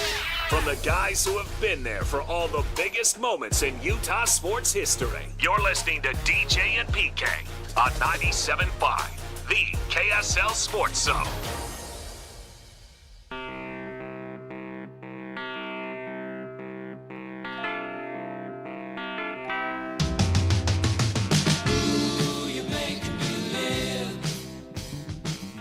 Hercules First Federal Credit Union Salt Lake County High School Player of the Week is Weston Briggs from Corner Canyon High School. Briggs ran for 87 yards and 2 touchdowns, had 84 yards receiving and another touchdown, as the Chargers win 59-20 in a semifinal win over Mountain Ridge. And a reminder, Hercules wants you to nominate the youth sports volunteer that you know for the Hercules Hero of the Week. Submit your nomination at kslsports.com/contest and listen every Thursday afternoon to JJ and Alex for the winner. Help us celebrate the efforts of those volunteers making an impact with the Hercules Hero of the Week, sponsored by Hercules First Federal Credit Union and Beehive Meals. DJ PK, and we're joined now by Bronco Mendenhall. And Bronco, I've never done this before. I'm doing an interview with a guy who's all out of words to compliment his quarterback. He has used every single word he has. He still doesn't feel like he's complimented his quarterback enough, but he's out of words. You're out of words, aren't you? Out of words. That was spectacular. Is that a word you've used? I like that. So I'm taking suggestions now. I don't think I've used phenomenal yet. Okay. It was phenomenal. Bryson Barnes. Well, you still got more games to go. There you go. And so I'm actually, my family is submitting words right now. And so I've got 2 games to go. And I don't feel like I have enough, quite frankly, in the bank. So feel free with your listeners to add as well. That would be great. And Barnes deserves all the love that he's getting. He's a gritty dude. We all saw it when you were not even in the state coaching, and we saw it at Utah to be able to do what he did. I mean, he had a great run.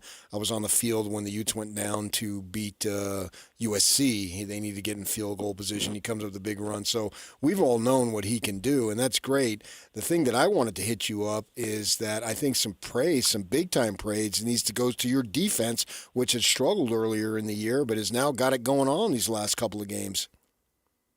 Yeah, there's been steady improvement. Lots of different types of opponents early in the year and different styles, and really working to find the identity and what would work best for this group against this team or against this league and the different teams in it.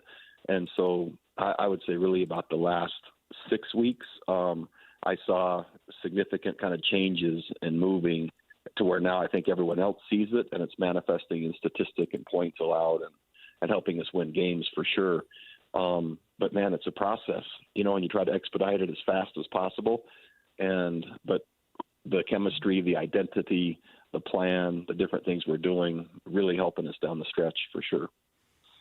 Not only did you shut them out in the second half, but it felt like they only had, I don't know, maybe 3 first downs in the whole half, maybe 4, but I think it was 3. It was stifling, and does it go beyond improvement to really having figured it out? I would argue more of the second, but it's still I would say in between. I felt really good how we played against UNLV. That was the fewest points any team, any opponent had allowed against them all year, and it was on the road, and it took double overtime for them to still have the opportunity to have the fewest points. And so that performance, following the one from Nevada, following the one prior to that, and now this one on the road in addition, it was really a quality second half of football. We didn't play our best football in the first half, so we go in 17-7. And then, as you mentioned, we shut them out. But there was, and it depends if you include penalties or not, but our offense had an 18-play drive and then a 12-play drive and then a 6-play drive. So it was taking less and less plays for our offense to score. But quite frankly, their defense, because we were going 3 and out multiple times, 6 and out one time, their defense really didn't have a chance to recover from just the conversions on third down and Barnes running it and just our different approaches. So the best complementary football we played when we needed it the second half to kind of come back and then win. As this game was winding down, I couldn't help but think back to my younger days when I was a beat writer for the Tribune covering the Cougars, and I was in Laramie, Wyoming in 2005 when you guys needed 6 wins, and I can remember the locker rooms under the stadium, and so we're there, and you guys are coming off, and it was a ton of celebration because you hadn't been in 3 years, the program hadn't been, and you got that 6th win, and everyone was just fired up. I'm wondering, I wasn't there obviously Saturday night in Fresno, was that a similar situation? Oh, it's fun that you remember that. I believe Wyoming turned over 5 times in the rain up there in Laramie. Oh, yeah, I think it was Ludegro or was his name something like that, kept recovering fumbles like it was Groundhog Day. Exactly right. And if I remember right, man, I think we had to fight to get in the locker room. A lot of the Wyoming Cowboy guys weren't happy. And it was just even to get to our locker room, it was like that was priority one. I'd never seen a happier locker room, and that was coming after a pretty hard time at BYU where there'd been 3 losing seasons. And so those kids were just thrilled. This one was very, very similar. Our team was so happy, our coaches, and it's the most gratifying thing as a coach to see, and as a parent, I would say, right, to see others that you're really trying to help just so happy. And just a great night. And then, man, our plane was delayed, and then we had to land in Salt Lake, and so we didn't get back to Logan until about 6:30 in the morning. It was like the equivalent of a red eye. But man, when you're off a win, that doesn't even seem that bad. Right, especially after a bitter, one of the more bitter losses you've probably ever had. There's a scar on that one that's going to last forever. Because I really feel like we outplayed them and won the game, and didn't have anything to show for it. But our team actually felt momentum from that game going into this one. So there was a bitter taste, certainly, but they actually were encouraged because they believed they played well enough to win. So kind of a mixed feeling there. Obviously, Bronco, you're in your first year here at Utah State, so you probably know some of the school history, but you probably don't know a lot of it. And I'm of the opinion that although you have earned your way to a bowl game, and we'll find out where you're going and who you're going to play in a little while, I think the real bowl game is Boise State this week at home. And they've won 9 in a row and 21 of the last 22 with the Aggies. You're new. A lot of the players are new, but I can guarantee you the fans know about this, and you're going to hear about it all week if you interact with anyone there. So sick of losing to Boise State. But is that a good idea? Do you wind guys up too much when you start talking about that kind of stuff? Or is it a little extra zip, and because it's game 12, you do talk about that kind of stuff? It's a brief acknowledgement, and then it's irrelevant, not because it's not important. Probably most of the teams in the Mountain West would have a similar statistic, would be my guess. Boise's been a strong program for a long time. We've played really well at home this year. Our team is super confident. In the age of the transfer windows now and how the rosters change, that actually can be to a team's advantage in that the history really isn't that relevant, nor are the past experiences, because many on the team weren't part of those. And so that can work in your favor for not having any residue from the past. But it also takes some education, like you're saying, to make sure just the team knows the quality of opponent. And that doesn't take much more than starting with the film. And we have a motivated team. This isn't where it's not where it's going to take anyone else saying anything from the community or elsewhere to say, man, we need to fire them up. We're fired up enough. I mean, now it's just a matter of playing football and executing, but also knowing the context, which is, man, a Mountain West Conference game at home against a very good opponent, and not only this year, but over the years. I wanted to hit you up on Javen Jacobs. Yeah, I know you had him in New Mexico. He's very effective for you. Comes over here with you, and he's behind Davis, but he had a real opportunity to shine, and he did exactly that. He did, and it wasn't a surprise to anyone that knows him. And we uncharacteristically had a couple turnovers in that game. We've had probably the fewest, one of the teams in the country that have had the fewest turnovers all year long. And so Javen got his opportunity toward the end in terms of being kind of the featured ball carrier. And, man, he ran hard. He ran well. He was productive. He ran passionate. And, besides kind of just the collective approach that I just shared, Bryson Barnes was the catalyst, right? And the rest of the offense was helping. But I would say Javen Jacobs was kind of the glue, the additional glue in that game to help cement it. When you play as well as the team played in the second half, is the film session on Monday a lot shorter, or do you spend as much time going over positives as you do negatives? An important moment's an important moment, and you got to reinforce the positives as much as you have to correct the negatives? Man, it's a really good question. One of the things I promise our team, I don't make many promises, that we'd be postseason for sure. That's going to be consistently what we do. But what they could expect on a daily basis in the team meeting, which we had, and that's whether we win or lose, I'm going to follow a similar process with a similar mindset. And many could say, man, that's not customized enough to the result. I like the players that come in not wondering how the head coach is going to be. What's he like today? Is it going to be this?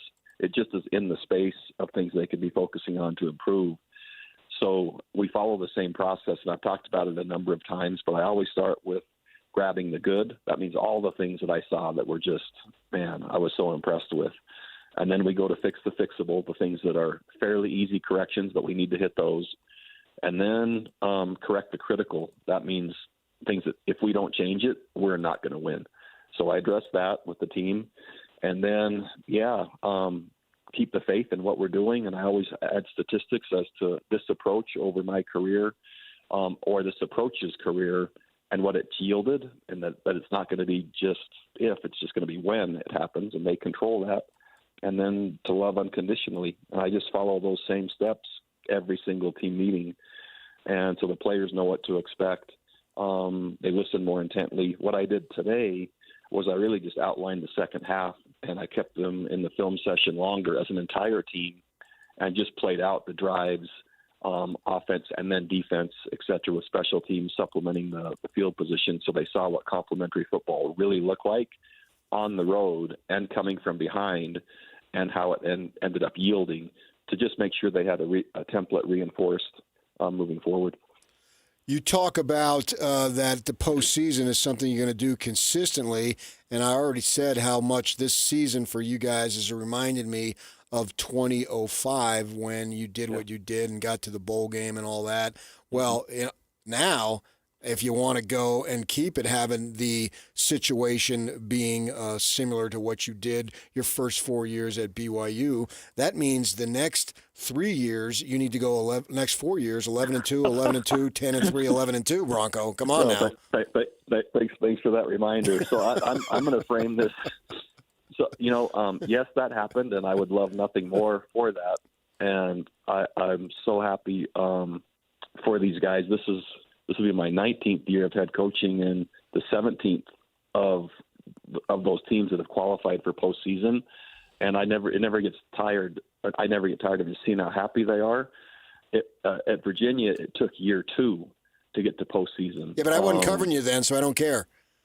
Yeah, and so what I'm going to say to try to validate your point, even though neither of us really care, then it was the following year shutting out South Carolina and then getting the Orange Bowl. So it wasn't 11-2, 11-2, 10-3, 11, but it was, a New Year's Day game after shutting out an SC.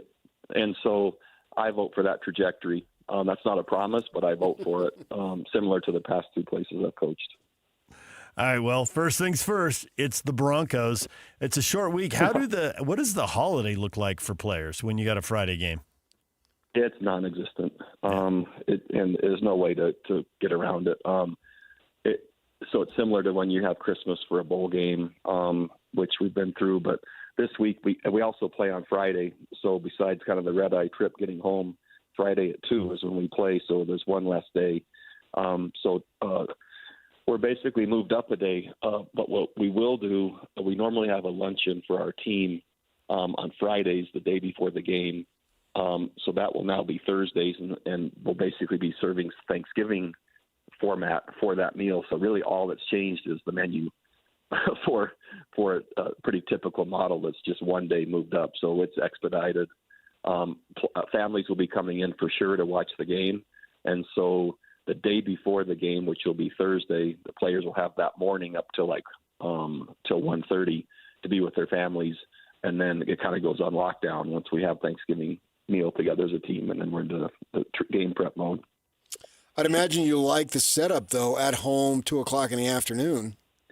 Oh man, I just anytime I didn't imagine the home field advantage nor how much fun it would be to play here in Maverick Stadium. I didn't know. I'm learning about Utah State and the environment here and the fans and the supporters, and just what just an amazing surprise, and just our team loves it here playing at home, as do I. And so it really couldn't be framed any better where we were to play Boise, and for this to be a conference game to finish the year, and then again another win at stake in the Mountain West Conference against this opponent. Meaningful games in November it's just so much fun and so much better for kids in college, when you're battling for something meaningful all the way to the end, which they've earned, which I'm happy for them. It feels like when you're on the sideline at Utah State that those are the narrowest sidelines. Maybe Oklahoma State, that's another place. Like there's no space. And I think that like all this energy and the sound goes in there. It just feels like it rattles around down there. There's no space. Man, it's a cool. Everyone's right on top of you. Yeah. And I've been on both sides. I felt the support, and man, some of the names was called here as a visiting coach have left a scar forever. I mean, the fans get after you here in a really cool way. So our support, this climate, this stadium, and the proximity again of the fans, it's remarkable, and just truly a great place to play. All right, well, Bronco, you got another one Friday at 2:00. We'll be watching. Good luck, and thanks for joining us. Okay, thanks, you guys. See you later. Bye. There's Bronco Mendenhall, Utah State football coach, after a gutsy come-from-behind win at Fresno State. Turned everything around at halftime. The guy's a good football coach. That's the bottom line. Yep. They wouldn't have done what they did unless they had him and a staff full of good coaches. Because that's 17-7 first half on the road. They're 0-5 on the road. There was really no reason to believe. And yet 21-0 in the second half. That was and Fresno's good. Uh-huh. They're not great. They're not great, but they are a solid team. It's 7-3. Well, it's like Cincinnati. Yeah. We're not talking about them being great, but we're talking about them being good. And, winning 7 ball games, that shows you got a level with a couple of games to go. I mean, they still had an opportunity to get to 9 at that point in the regular season. So, yeah. And this was just a great hire. Normally, Utah State doesn't get the opportunity to hire a coach of that capability, that proven of a track record. And circumstances being what they were with him being from the state and his boys going to school here and all that stuff. They were fortunate that the situation came up, and they got it. And they've been in a bad spot with administration wise, with a lot of upheaval. Mm-hmm. The team last year was not good and all that stuff, and he's doing what he's already done. Clean it up. Get everybody pointing in the right direction. That was, being the beat writer at the time for the Watchdog, to see a program that had 50 different directions, every which way they're going, no one's going in the same direction.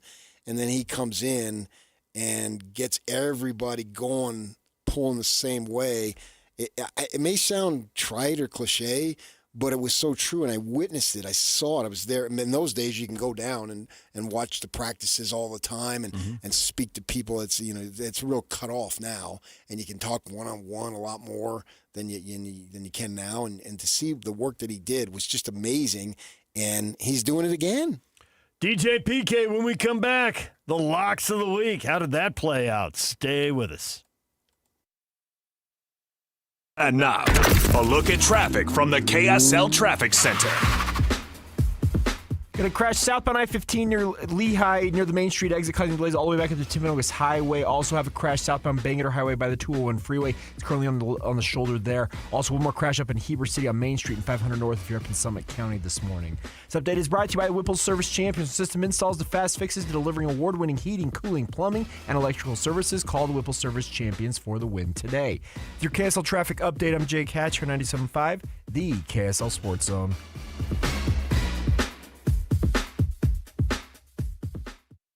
It's game week for the Cougars, and the KSL Sports Zone is getting you ready for kickoff. The Cougars look to punch their ticket to the Big 12 title game as they wrap up the regular season at home against UCF. Listen all week long for the best coverage of Cougar football and your chance to win tickets to the game. Then catch College Football Saturday with a post-game show immediately following the game on KSLSports.com. Your home for the best coverage of BYU football is live on air, online, and on the KSL Sports app.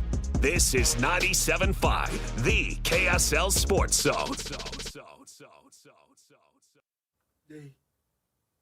Here we are, Thanksgiving week. Can you believe it? Are you ready to give thanks? Well, I'm sure you are, right? And enjoy the holiday with family and friends and all that, and have a good time. That's what it's all about, right? And that's what you want for your life, right? To be able to enjoy times with those whom you love, to have good times going forward, right? Well, you got to have the cash, particularly as you barrel down on the opportunity to retire.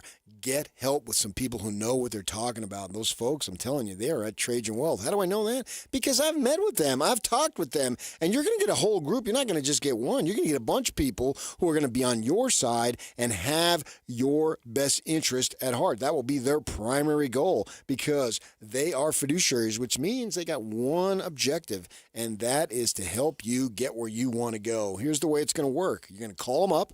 I'm going to give you the number here in a bit, and then you're going to set up a meeting, and they're going to meet with you, and they're going to listen to you. What are your goals? What are your plans, your desires, objectives? What do you got available, and how can they help you get where you want to go? That's just it. That's it in a nutshell.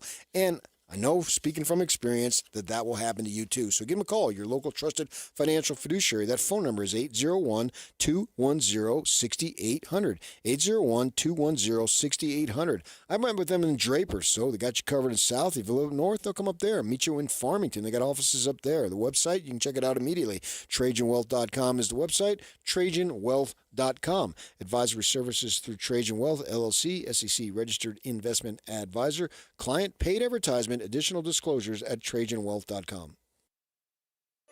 With Steel, batteries are included. This holiday season, give a gift that's ready to go right out of the box. For everything from cleaning up the yard to cutting up firewood, Steel tools check off the wish list and knock out the to-do list. And right now, buy select battery tool sets and get a free extra battery. Visit SteelUSA.com for holiday deals and gift ideas. Happy holidays from Steel. Offer valid for a limited time only at participating dealers while supplies last.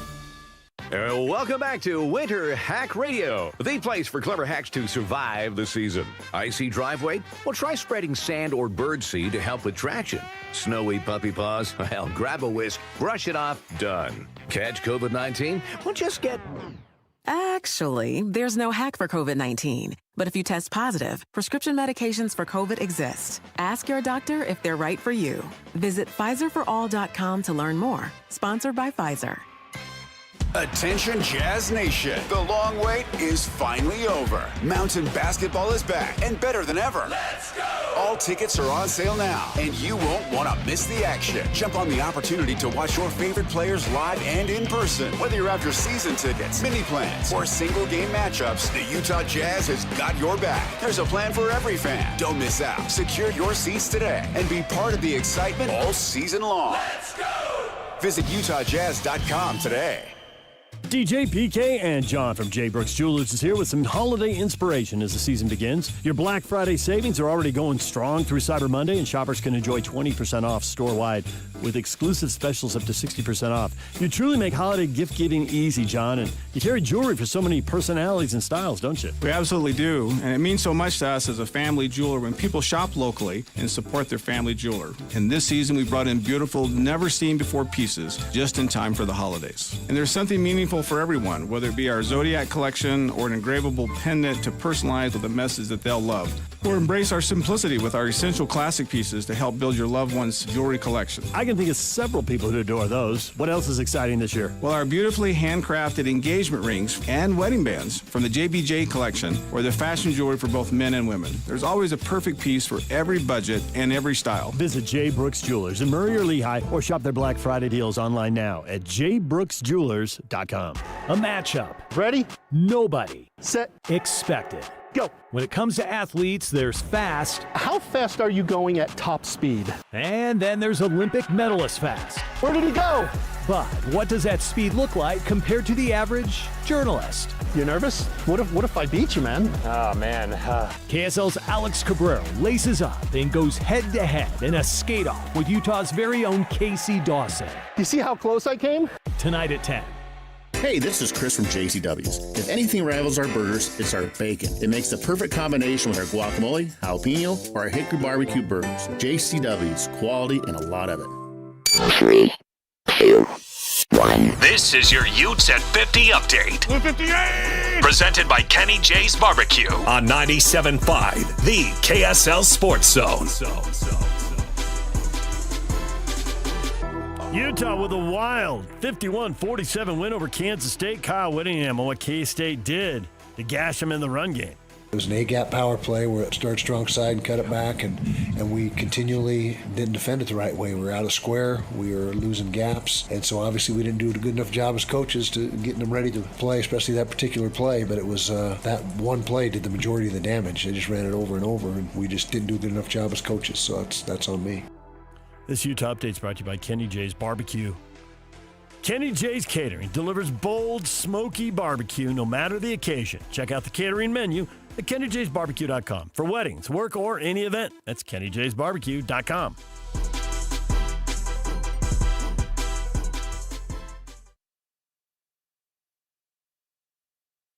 And now, your Rocky Mountain Chevy dealer's strong play of the weekend. Inside the one for Utah. Parker and Dampier. Parker in motion. Dampier keeps it. Dampier, touchdown, Utah! There's the Chevy Strong play of the game. The game winner in a 51-47 game. And know it today after 3 o'clock, and JJ and Alex give you a chance to win fabulous prizes. All right, it's time for the locks of the week. Yak, how did it go this week in the National Football League? Well, I was on the wrong side of a historic comeback. Thanks. So here's what we have to learn. The Cowboys at home are dangerous because I took Green Bay in there, and that was bizarro, historic. Yes. And they came back in that with the help of a 2-point conversion return. Yep. And now you did it, PK. Franchise. Don't pick against the Cowboys at home. I'm saying we've both made the mistake. Yeah. The stove is hot. Don't do it. Don't take the Cowboys at home. Don't go against the Cowboys at home, excuse me. Okay, I'm going to do it just to show you. Okay. Nice.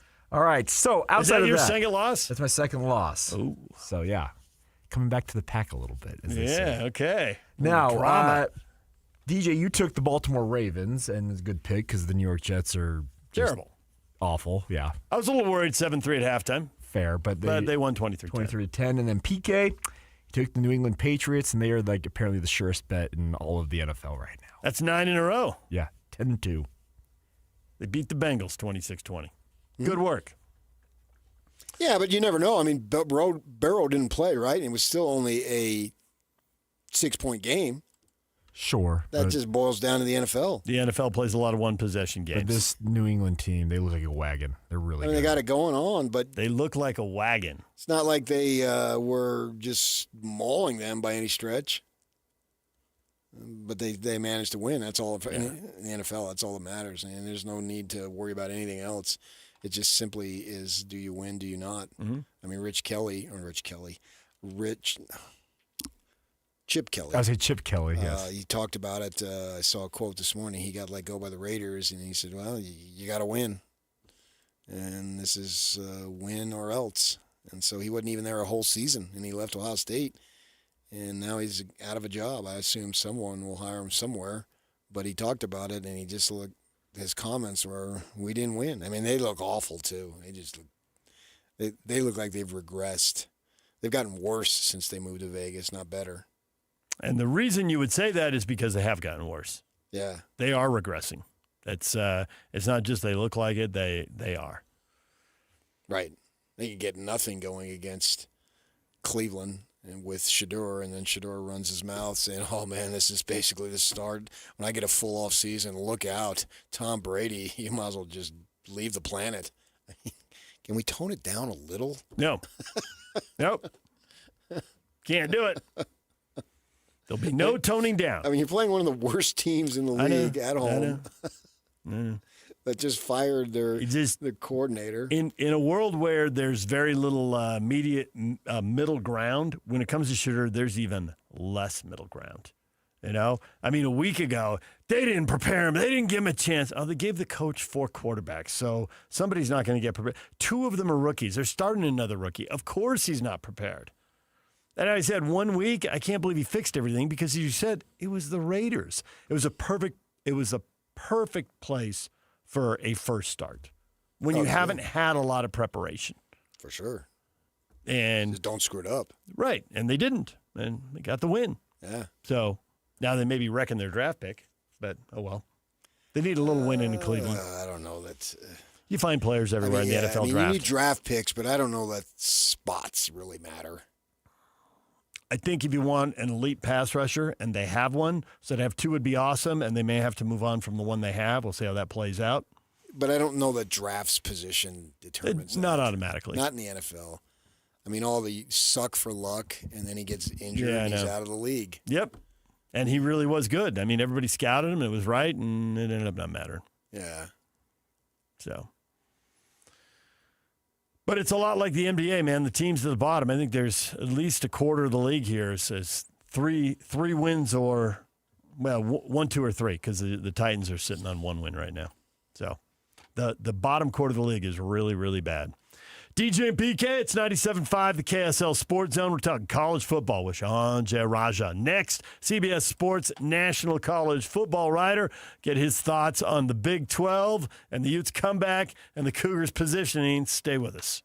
Every child deserves a warm, joyful holiday season. But many families in Utah are struggling right now. KSL's Quarters for Christmas is here to help. With your support, we can provide coats and shoes to kids who need them most. Every dollar goes directly toward winter clothing for Utah children. Please join us in making a difference. Donate today at kslquarters.com. That's kslquarters.com. Hi, this is Derek Overstreet, president of the New Millennium Group and co-host of Stop Working, Start Living with KSL News Radio. Can you imagine what your life would be like if you could retire 3 to 5 years earlier than you thought possible? The things you could do, the loved ones you could spend time with, the memories that you could create. That's what our team at the New Millennium Group does. We'll walk you through the entire process every step of the way. If you'd like to get a copy of the 5-step proprietary plan that will help you retire 3 to 5 years sooner than you thought possible, give us a shout right now. 888-999-6370. That's 888-999-6370 or utahsfinancialplanner.com. Listen, most of our listeners right now have a tax problem, not a money problem. There's not enough money in Social Security Medicare as it is. Let us show you how you can significantly reduce your taxes. That's 888-999-6370.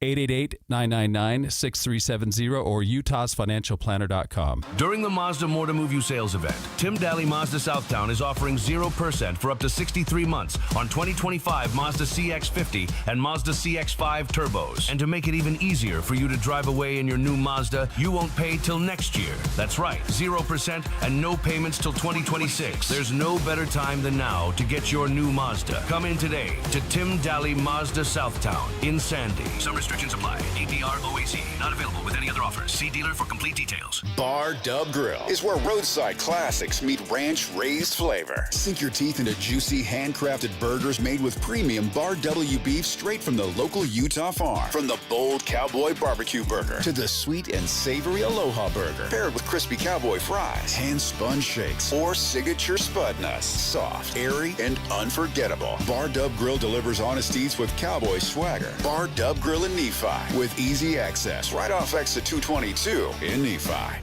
Hey, Benjamin, we've got a surprise for you. What? You have a brother. $100 bill just like you. Hey, I'm Ben. What? We just got him for joining America First Credit Union and opening a new checking account. And you're going to live together at America First. What? This is nice. For a limited time, new members get a $100 cash bonus when they open a checking account or $50 when they open a youth checking account. So head to AmericaFirst.com and get your money working today. Membership eligibility, terms, and conditions apply. Federally insured by NCUA.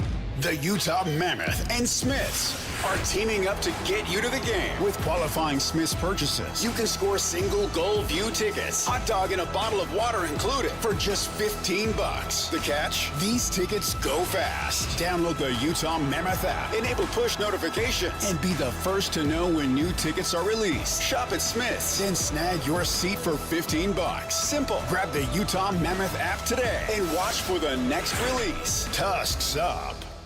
Chevy trucks have you covered when the road takes you from smooth sailing to Chevy Colorado will eat up some of the toughest terrains with 5 available drive modes. And Silverado and Silverado HD have the muscle to take you out for some serious with multiple engine options and impressive towing. While Silverado EV is the perfect combo of performance and capability, making it a snap to hitch up this electric truck and hit the road. Wherever the road leads, Chevy trucks are right there with you. See your Rocky Mountain Chevy dealers.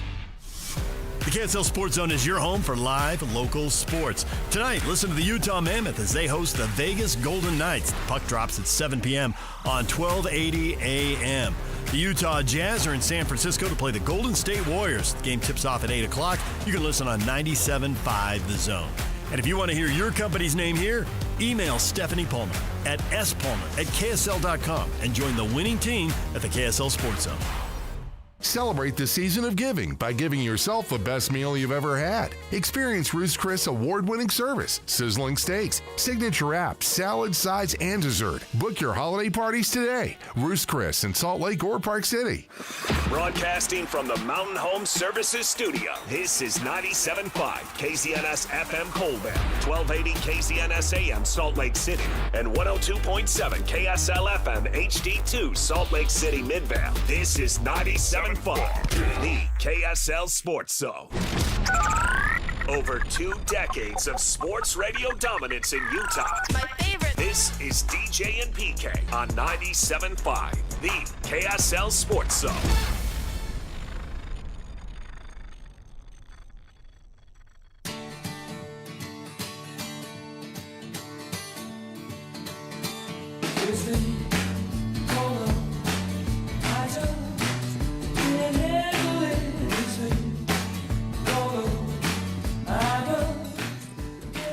DJ PK, we are joined now by Shahan J. Raja, CBS Sports College Football National Writer. Shahan, welcome back to the show.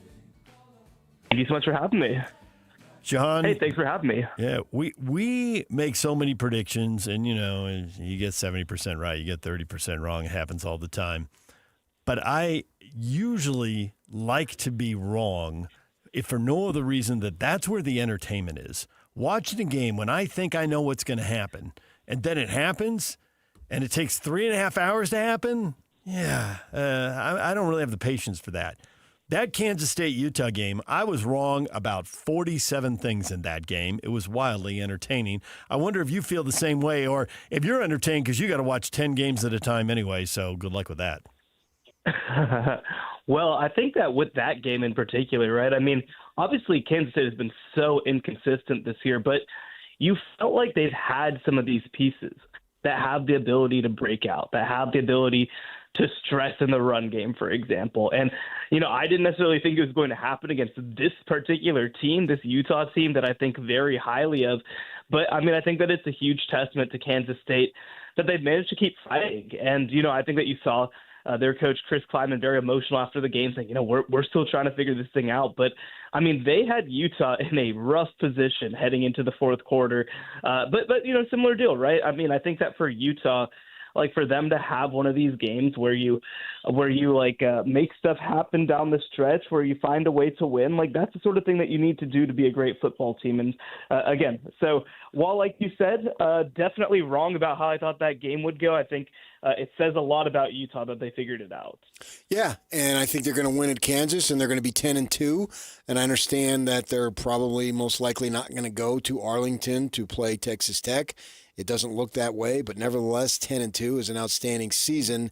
And I'm wondering, for BYU, then you've got a lot of decent wins, and I think you got a really good win over Utah. And we're biased here. We see this; these are our programs. We cover day to day, blah blah blah. But I think we also have some credibility because we do see them every day. We see their warts. And where I'm going with this is that if BYU beats UCF, which we all anticipate, and then gets beat by Texas Tech in Arlington, in my mind, as my partner DJ brought up earlier, that's exactly the scenario with SMU, and they got in last year. It just doesn't seem to me that there's any way that BYU should be left out, particularly when we have you before the committee puts out the poll, where the committee chairman says, well, the reason against BYU is they didn't look good against Texas Tech. All right, so they established the criteria, look good. So in my mind, when they go, if they go, which we think will happen too, to Texas to play that game, the standard is simply look good, because you just said they didn't look good the first time. So that means if they look good the second time, that ought to be good enough at 11-2 to get you in the playoff. No, I think that that's all true. And I think that, for BYU, look, obviously that first game was really rough for them. But I think that, even make that comparison to the ACC championship game last year. The team that SMU played in Clemson was a much worse team than what Texas Tech is. Texas Tech, they're number 5 right now, and frankly, I think they might be undervalued. Yeah. They are a really, really good team. You look at a lot of metrics. They are the number 1 defense in college football. IHS-wise, maybe I'd put them second behind Ohio State, but it's a discussion, right? Like, they are in that discussion. And I think that for BYU, there's 2 things that I think should provide some optimism. One is, I think that they actually did some good stuff in that game. I think that they actually did create some opportunities. They just weren't able to capitalize on them. And I think even you look at, kind of that final scoreboard, a lot of things were caused by, all right, Texas Tech started with good field position. Texas Tech created some opportunities. But I think that the score, the second one, there's reasons to think that it could go a little bit differently that second time. Now, I will say this. I think that BYU probably does need something to happen in front of them with the way that the committee is treating them. I personally think like you said, a team heading into a conference championship game at 11-1, like that team should be in the college football playoff. It shouldn't be a question that that team is in the college football playoff, especially, by the way, when you've got two lost teams that don't even have necessarily the resumes that BYU has ahead of them. And, I've said this on other programs. I feel like one of the things that hurts BYU in sort of the perception of things, especially for people who don't, not that the committee doesn't, watch the games, because they do. But, I think that one thing is, like, people look at these final scores. They look at some of these advanced metrics that really value beating teams up the way that Utah has, as opposed to winning games the way that BYU has. I think that sometimes that puts them half a step behind in a way that I think, frankly, is unrepresentative of necessarily the quality of these teams. So I do think that BYU probably does need something ahead of them to go right, like an Alabama in the Iron Bowl, something like that. But I mean, the reality is, like you said, if they have a really close, really good game against a Texas Tech team that everybody acknowledges is at minimum a top 5 team in America, that should mean something to the committee. Are there any games, mythical games that could be played, BYU versus Alabama, BYU versus Notre Dame, BYU versus Oklahoma, the two lost teams right in front of them, where you are really sure how it would play out, whether BYU won or whether BYU lost? And I say this knowing full well we were just amazed by Utah and K-State, so who really knows? But nonetheless, how much confidence would you have picking BYU versus any of those three teams? No, I mean, it's a good question. And I think that, the thing that's interesting about BYU is that I think that they are so versatile from a matchup perspective, right? I mean, they're a team that we kind of know their bread and butter is on defense. They're really good defending the pass. They're really good defending the red zone. And I think that especially when you look at some of these teams, I'm especially looking at an Alabama that can't run the ball. Like, I think that that's a huge issue if you're playing BYU, because I think that, again, it really limits your red zone opportunities when you have to throw into the teeth of that defense, when you're trying to throw over Isaiah Glasker and Jack Kellett, when you're trying to throw through Sasuala back there. I think that that's something that matters, right? Now, again, I think by the same token, I would have some concerns, for some of these teams with defending BYU's offense. BYU's offense obviously struggled a little bit against Texas Tech. I think that one of the big things is, and actually I ran into a family member of Bear Bachmeyer's after the Texas Tech game, and he was like, man, I would have loved for them to toss the ball around a little more. And I think that's one of the things, right, is when you head into these big-time matchups, we're going to need to see them attack the edges just a little bit more in the passing game than they have through most of this season. That's something I think they're capable of doing with their personnel. But, again, so I think it becomes very matchup-based. I think that, like Notre Dame, they're playing at a very high level. They also haven't been tested by a team like BYU in many, many weeks. I think that, Alabama, I think they'd really struggle to run the ball and become one-dimensional offensively. And so it would be, how does BYU hang against their defensive line? So all that to say, I think that BYU would definitely have a chance and a really good path to victory against almost any of these teams. I just can't believe the breaking news that Lane Kiffin is going to take the Cal job. Can you? Well, listen, man, I've been on the phone with you guys and off of my phone for 7 minutes. You can't tease me like that. But nice. No, but it's so interesting. One, the whole Lane Kiffin drama, because it's like, I mean, look, Lane is a very good coach. I want to be clear about that. He has led Ole Miss to quite literally their greatest period of success since racial integration in college football. At the same time, it's crazy. The highest paid coach in college football is going to be one that's never won a major conference championship. That's crazy to think about in so many ways. And I think that, just talking to people around the industry, there really is sort of no idea what Lane is going to do. He's obviously so, he's so individual in his decision making. And so, talking to people again, I think that there really is a one-third chance between Ole Miss, Florida, and LSU, maybe leaning a little bit more LSU at this moment. But I mean, this saga has really dragged on, and this is, I think, one of the curses of these long coaching cycles. Is this is what we're going to talk about for a long, long time. It's amazing that he's kept it this quiet because new coaches have to put staffs together and people who are in jobs have to let people know they're leaving, and so it's going to leak.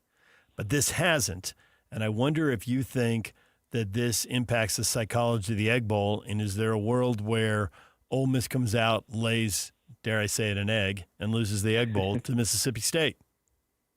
Yeah, I mean, I think that, it's such an interesting matchup because, first of all, you obviously have the dynamics of Lane and the distractions. And, I mean, look, again, like I mentioned, I think it's maybe a third that he picks either place. That's still a 2/3 chance that he leaves if that's the case, right? So all of his players kind of understand, like, he might not be here. He might not be here in the college football playoff when we make it. Like, I think that is a major psychology that they have to reckon with. I mean, again, it's a similar deal, like even with the fans. They don't know necessarily what it's going to look like whenever, the time comes. And then for Mississippi State, they are a scrappy team. They are a team that creates explosive plays. They're a team that actually is pretty underrated on the defensive line. I think that they really, really upgraded there over last offseason, going from a horrendous unit to a pretty good one.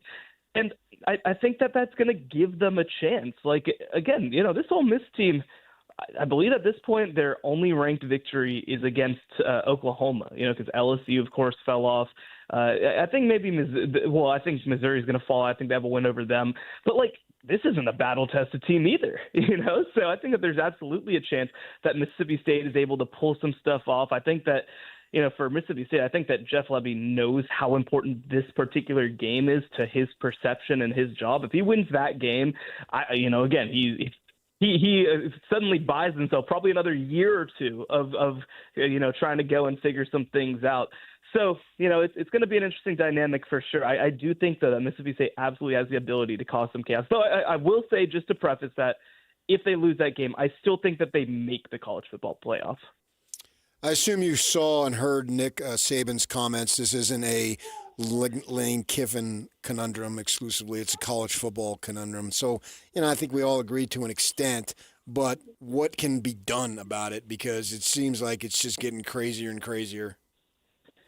Yeah, I mean, look, I think that obviously the cycle has sped up. Obviously the calendar's bad, but there's no calendar that could be different that's going to prevent what's happening right now. The Florida coach was fired in mid-October.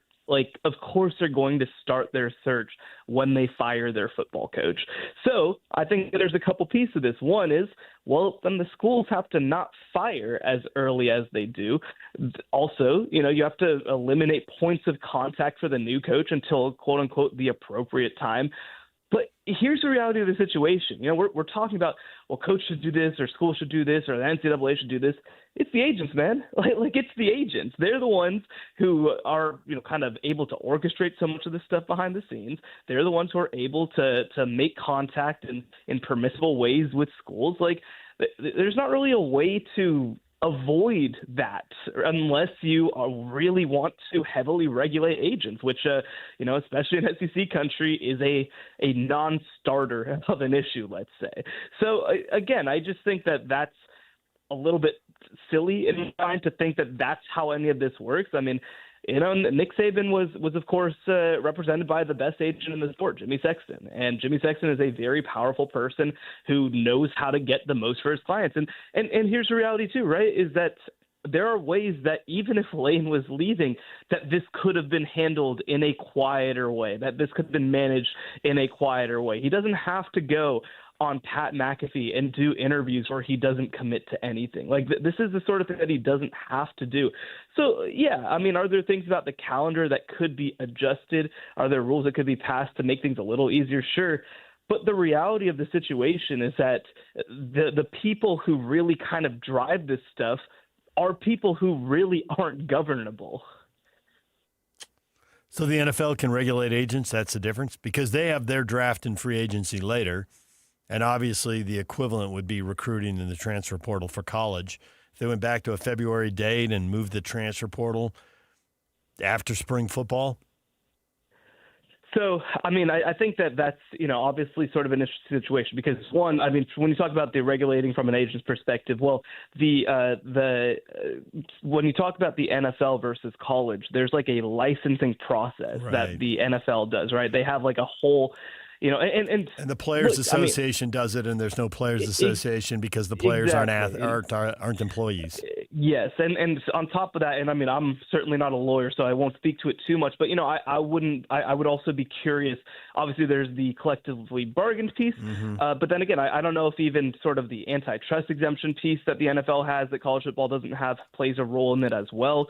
So, again, there's some avenues that the NFL has available to them and pro sports in general that college athletics, at least at this moment, does not. Obviously, we'll see if some of that changes with some of the legislation that seems to be moving slowly through the system. But I think so that's one piece of it. I think the other thing is, like you said, I mean, so many of these things are things that coaches are pushing for, right? I mean, you mentioned pushing the transfer portal window until after the spring. Well, no, coaches want them there as soon as possible. Coaches want them there so that they can go through spring ball with them, right? And so that's the sort of thing where, again, there's these disparate sort of things that make it really, really difficult. And I mean, even for example, right? I mean, people might wonder, like, why does it have to be, like, exactly June 2nd to June 13th? Well, like, you're running up, like Nick Saban mentioned, against literal enrollment deadlines for schools. When you enroll in the school, you add drop deadlines people might remember from back in college, right? Like, that's the actual thing that you're running up against. And I mean, look, it's easy for Nick Saban to just kind of say, well, schools should completely bend their will for college football specifically, but that's not realistically going to happen. These schools, college football is a big part of what every one of these schools does. It is not the only thing that these schools do. What's everybody working on cooking at CBS Sportsline this week? Yeah, we got a big week, of course, rivalry week. So I'll be down at Texas versus Texas A&M on Friday. Very excited for that one. The first return game to Austin since 2010, and we're going to be sprayed all over the country, man. We got all sorts of stuff, of course, as you can imagine, cooking on the Lane Kiffin front. We've got features prepared for that game, for so many others, Ohio State, Michigan. So this is a big week for us, and Lord knows we want to get it all done before Thursday. Sure. Do you think BYU Utah, if they were both 10-1 playing right now, would be buried? Is it too big a risk to put that game there when they need big TV games every week? I get why they did what they did, but you look at what they might be able to have now if they had chosen differently. Yeah. No, I mean, look, this would be one of the biggest games in like the history of Western college football. Let's not even call it the state of Utah. But like you said, I mean, this is the thing that, when you're the Big 12, you're kind of trying to figure out a little bit, right? Is that this would be such a big, incredible game, but, so many years it could get buried. I mean, I'm down here, I'm a Baylor grad, like Baylor TCU, similar sort of deal. Obviously this year it's not a very good game. If it was on the final week of the season, it would get 0 ratings. And so I think that and obviously BYU, Utah, I think are at this point 2 better quality programs than Baylor and TCU right now. But, I understand kind of their thought process, right? Because I do think that when national college football fans think of rivalry weekend, they primarily think of the game and they primarily think of the Iron Bowl. And, I think that and now Texas A&M back, so I think that this becomes a little bit of a complicated weekend because of that. Now, does that change a little bit? For example, if this game, if BYU Utah was on Thanksgiving or on Friday, and it's really a huge signature game,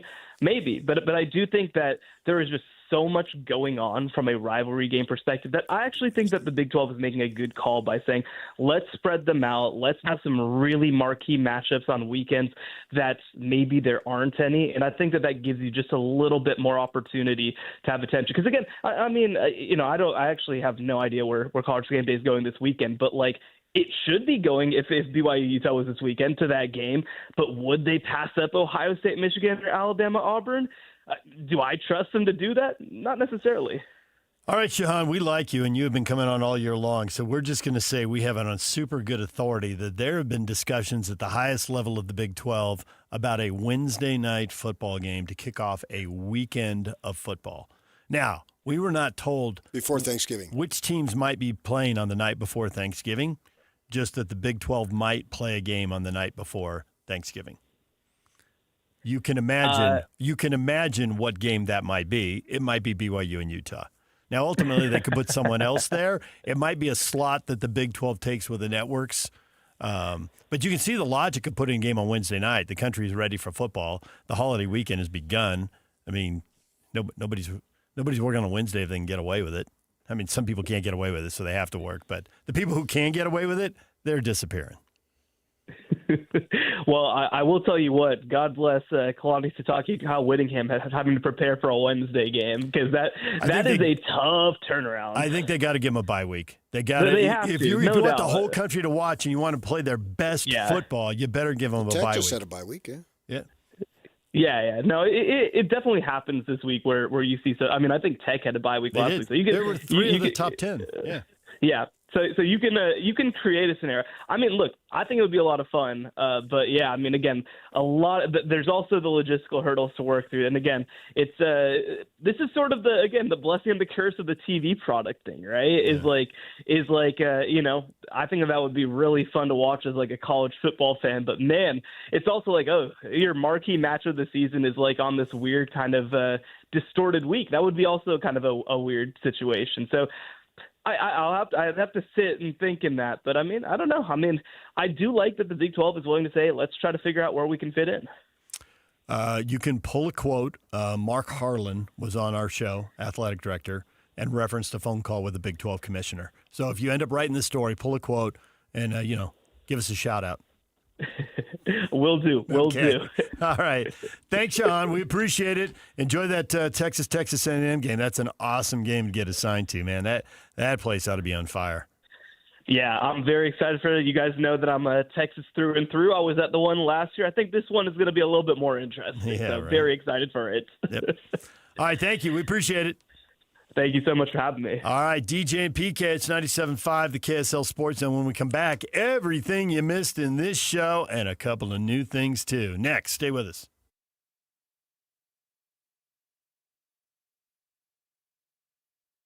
And now, a look at traffic from the KSL Traffic Center.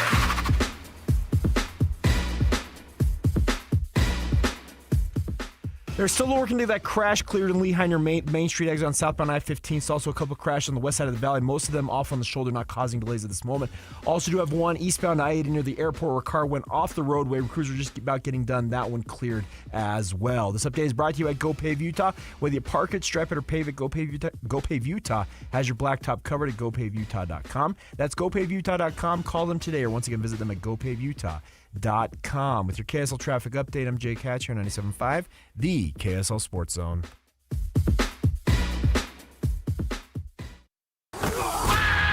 It's game week for the Utes, and the KSL Sports Zone is getting you ready for kickoff. After one of the craziest, most bizarre games in Utah history, Kyle Whittingham and the Utes hit the road for the regular season finale in Lawrence against the Kansas Jayhawks. Listen all week long for the best coverage of Utah football on KSLSports.com. Let's go then. Let's go, baby. Your home for the best coverage of Utah football is live on air, online, and on the KSL Sports app. This is 97.5, the KSL Sports Zone. Upgrades, repairs? Hercules has the rate for you. Open a home equity line of credit with Hercules First Federal Credit Union now through November 30th and get an introductory 4.99% APR for the first 6 months. Use your home's equity for that kitchen refresh, roof repair, or new deck you've been dreaming about. But don't wait. This limited time offer ends November 30th. Visit HerculesCU.com to get started. Hercules First Federal Credit Union, growing stronger together. Bar Dub Grill is where roadside classics meet ranch-raised flavor. Sink your teeth into juicy, handcrafted burgers made with premium Bar W beef straight from the local Utah farm. From the bold cowboy barbecue burger to the sweet and savory Aloha burger, paired with crispy cowboy fries, hand-spun shakes, or signature spud nuts. Soft, airy, and unforgettable. Bar Dub Grill delivers honest eats with cowboy swagger. Bar Dub Grill in Nephi with easy access right off exit 222 in Nephi. Ready for unbeatable deals? At Tim Daly Nissan Southtown. Drive home a new Sentra starting at just $19,900. Need more space? Get up to $9,000 off new Pathfinders. Or grab a rugged Frontier for as low as $399 a month. With 99% approval, 0 down, and 90 days until your first payment. There's never been a better time to buy. Plus, every vehicle comes with a Tim Daly Forever warranty. Only at Tim Daly Nissan Southtown. This message comes from Viking, committed to exploring the world in comfort. Journey through the heart of Europe on an elegant Viking longship with thoughtful service, destination-focused dining, and cultural enrichment on board and on shore. With small ships that bring travelers closer to the destination, there's more time to explore. And every Viking voyage is all-inclusive, with no children and no casinos. Discover more at Viking.com. Here's a tale of Becky. Didn't know what to do with new meds prescribed and no real cost clue. She squinted at prices, that can't be right. Then tapped GoodRx and saw the light. She can get a deal. Book telehealth if she feels. Learn about those meds without any stress. That one little app does all the rest. Even my horse downloaded it. Dang, save time and money on prescriptions. Check GoodRx. GoodRx is not insurance. Utah Mammoth Hockey is back at Delta Center. Don't miss your chance to be part of the excitement as the Mammoth hit the ice all season long. Grab your friends, rally the family, and lock in your seats for the fast-paced, hard-hitting action. Great seats are available for most games, but they're selling fast. Head to UtahMammoth.com to get your tickets today. That's UtahMammoth.com. Your home for all things Mammoth hockey. We all hear the radio ads about the IRS. They tell you to be afraid, to be scared, and they try to frighten you into calling. I'm not here to do that. Tax Relief Advocates is different. TRA is here to tell you that if you owe money to the IRS, whether it's $5,000, $50,000, or $500,000, we have a solution. It doesn't matter if you're sitting in your car, at work, or with your kids. No matter where you are, call now. 800-575-9871. Don't lose hope. TRA can eliminate or reduce what you owe to the IRS. Generous programs are now available that can give you a fresh start. Our passion is taxes and helping individuals fix their IRS problems. We have over 1,000 5-star reviews on Google and an A+ with the Better Business Bureau. You don't need to be afraid of the IRS any longer. End your tax nightmare today by visiting us online at TRA.com or call 800-575-9871. That's 800-575-9871. Tax Relief Advocates. Real solutions for real people. Taqueria 27, where every taco tells a story. And sometimes it's a hilarious one. Check out Taqueria27.com. You'll thank us later. On the go? Don't worry. Locations in downtown SLC, Holiday, Fashion Place Mall, Lehigh, and Eagle Mountain. So if you miss one, there's another waiting to serve you tacos, sizzling fajitas, enchiladas, margaritas, like a ninja. Taqueria 27's got Mexican cuisine, including gluten-free, that's so tasty, your mouth will thank you. This is your Cougars at 30 update. Presented by Kenny J's Barbecue on 97.5, the KSL Sports Zone.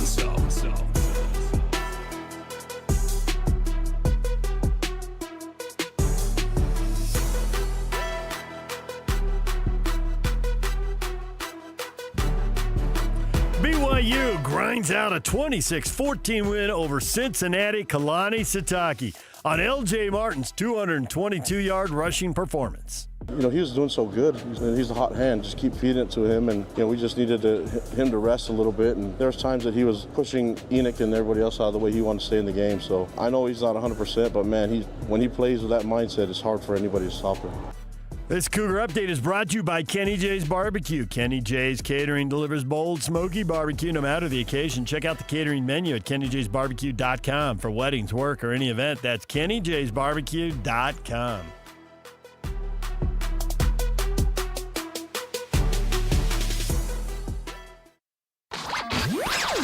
For all of you, less motivated listeners, it's time for your 9 o'clock. Where the heck have you been headlines? Where you at? With DJ and PK on 97.5, the KSL Sports Zone.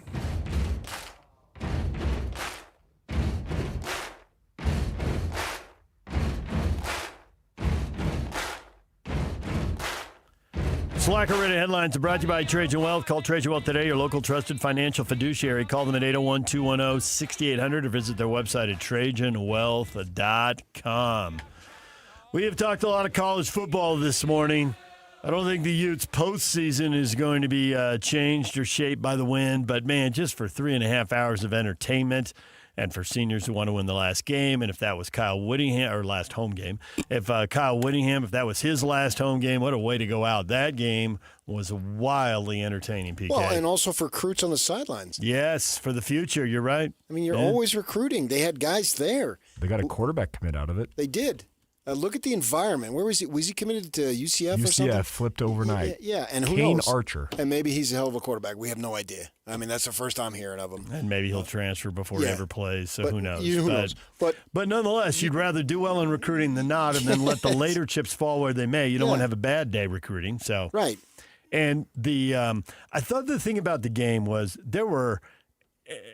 they've had these 3-night games in a row, and a lot of people have left early. And the ASU weather was horrific. That you would even show up. Yeah, it was awesome. And that other people are leaving these blowouts, and it's 10:15 at night, and it's a 30-point game. I totally get it. There were people bailing at halftime and throughout the second half. And Kyle referenced it in his postgame. They noticed it on the sideline.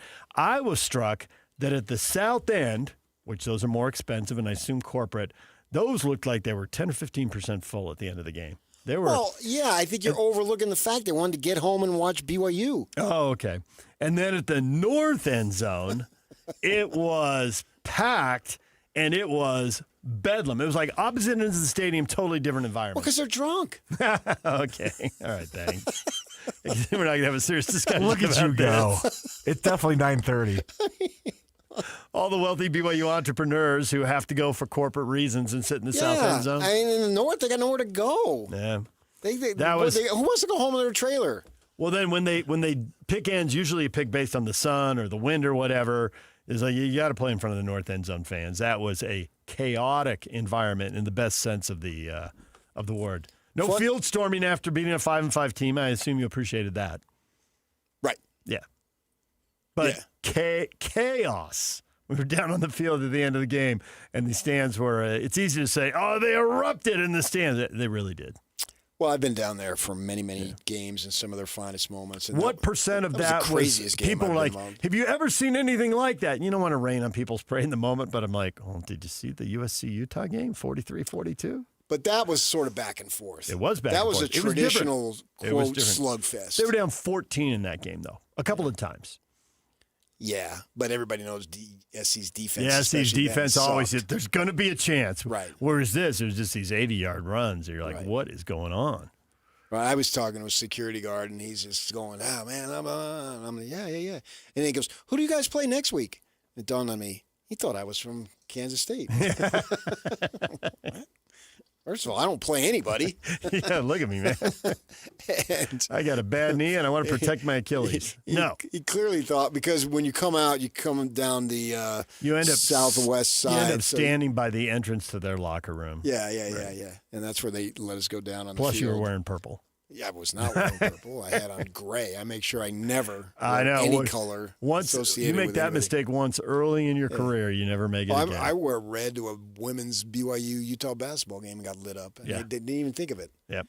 And I think now you've just learned gray, brown, and green. Yeah. Stay with the earth tones, people. Yeah, right. Yeah. And especially when it's colder. But yeah, it was a crazy ending. It was fun. I don't, when you think about it, DJ. When somebody says, okay, what did it mean? What does any of it mean? I know.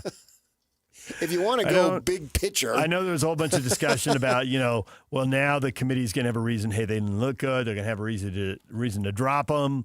Well, I realize you want to be ranked as high as you are, and probably that goes back to recruiting too. I don't think they'll drop them that far.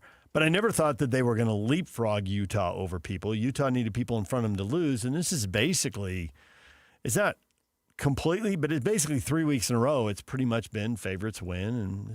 And we're talking to University President Taylor Randall after. Good guy. Talk to him almost every week. And we go back and forth. And he said, I don't think we're going to be able to make that jump. Yeah, okay. Yeah. All right. Well, I get it. But at the same time, man, I cannot criticize this football team. They're going to be 10-2, and one of the losses was a 3-pointer, and the other one you were down by 3 late in the game. And we've been watching football a long time, and anytime a team says we had a 10-win season, that is a mark of excellence. Yeah. Coaches get new jobs or new contracts off of it. And you build momentum off of it. Yeah, you do. If I was a kid and I was recruited by the University of Utah to play football, I would be ecstatic. If I was a parent and my kid was in the same situation, I would be ecstatic. Yeah. This can set you up for life, help point you on the right track. All the things that are positive about sports the U of U can offer. We talked about BYU, and while the Ute game was wildly unpredictable, I thought the BYU game was completely predictable. It's what we talked about on Friday. Bet on Jace Hill's defense. They only gave up 14 points. I thought they had them under control most of the night. Cincinnati is not a good defense against the run. A-Rod promised a long time ago that BYU is going to be able to run the ball. Now, if you're going to be surprised, you never predict a guy's going to run for 200 yards. And L.J. Martin, 222 yards on the ground, plus 44 yards receiving. Just an awesome performance by him. It really was. As the game went on, BYU's O-line just kept winning.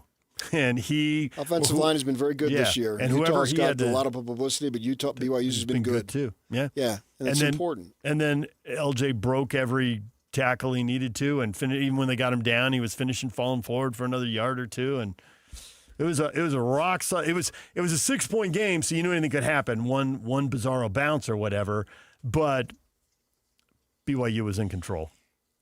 Most teams have a particular formula in which they win. Mm-hmm. This is BYU's formula to win in 2025. Yep. So they're going to be criticized for it. It doesn't make any sense that this is the way they play to win, and they win this way. So it's not pretty enough. It's not sexy enough. What are you talking about? They're coaching the game to win the game. They've got their 10 wins. And they did coach it to win it. It does for them. This is the way it goes. Yeah. And that deal about, they didn't look good. Sure. One game you didn't look good, so that's going to keep you out. If that game keeps them out, I'm just going to go nuts. We had Bronco Mendenhall earlier in the show. Good talk with him. Hit a bunch of different topics. He was in an expansive mood today. I mean, he's usually good with us, but I thought he was especially ready to talk today. That was a great turnaround at halftime. Down 17-7 to dominate the second half, to beat a Fresno State team that's got 7 wins and will probably beat San Jose and finish 8-4 here, and to do it on the road and get their first road win and get bowl eligible. It was awesome all the way around. 100%. Yeah. This is exactly what he did in 2005. I think he took a team that was in more disarray, probably had more talent, and got it together. And here he's got a program that had been down. The players had been bruised, battered, but bring in some guys and away you go. And he's built it up. He's established a standard in his first season, and that's what you want. That's important for them to show well in these next 2 games. They did, once they got bowl eligible for BYU, they did lose the next 2 games, but they were in overtime to Utah, and then a 1-score to Cal.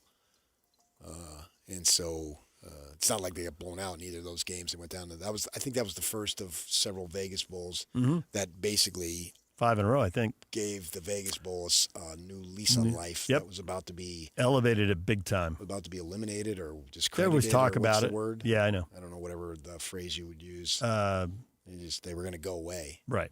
And accredited, I think they need accreditation from the NCAA. Yeah, and they weren't drawing anybody. And yeah.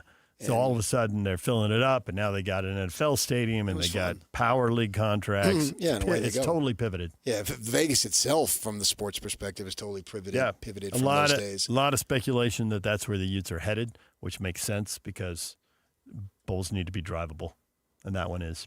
Yeah. So we'll see. Whatever. Arizona to the Sun Bowl, I think. Another one that's been I haven't out even there. looked at that yet. Yeah, I just looked at it over the weekend. Oh, I should have. Yeah. But it didn't dawn on me to go on that. And those are fine. Those are whatever it might be, and do what you do. But Bronco's done a phenomenal job there, and Bryson Barnes has had his crowning moment as a quarterback. Oh, fantastic performance. He was really good against UNLV, even better against Fresno. Tough kid. And his toughness was on full display. Coach is getting fired. Pete Carroll fires offensive coordinator Chip Kelly, so the Raiders at 2-9 have a new OC. And Cal fired Justin Wilcox, and Florida State announced that Mike Norvell will return, and Mike Aranda is going to return at Dave Aranda. Sorry, Mike Norvell. Dave Aranda is going to return at Baylor, where the athletic director is already out. So if you fire the coach, then who hires the new coach? And so it makes sense that he gets out of the year. But then they just rolled over in the second half against the Cats. My gosh. Oops. They looked awful. Oops. Yeah. All right, anything else you want to tell the people? Basketball and hockey tonight. The Jazz will be on 97.5 The Zone. They're playing the Warriors in San Francisco. And the Vegas Golden Knights are here to play the Mammoth at the Delta Center. And the hockey will be on 1280 The Zone, and the basketball will be on 97.5 The Zone. Beautiful. There it is. We're back with your feedback next. Stay with us. And it's all over almost here. Don't go nowhere. Here we go. It all comes down to this for BYU. Beat UCF, and the Cougars will be in Arlington for the Big 12 title game. As BYU looks to keep their drained season alive, keep it locked on The Zone for complete coverage of BYU football every step of the way. Your home for the best coverage of Cougar football is right here on 97.5, the KSL Sports Zone. Okay, all right. Hi, this is Derek Overstreet, president of the New Millennium Group and co-host of Stop Working, Start Living with KSL News Radio. Can you imagine what your life would be like if you could retire 3 to 5 years earlier than you thought possible? The things you could do, the loved ones you could spend time with, the memories that you could create. That's what our team at the New Millennium Group does. We'll walk you through the entire process every step of the way. If you'd like to get a copy of the 5-step proprietary plan that will help you retire 3 to 5 years sooner than you thought possible, give us a shout right now. 888-999-6370. That's 888-999-6370 or utahsfinancialplanner.com. Listen, most of our listeners right now have a tax problem, not a money problem. There's not enough money in Social Security Medicare as it is.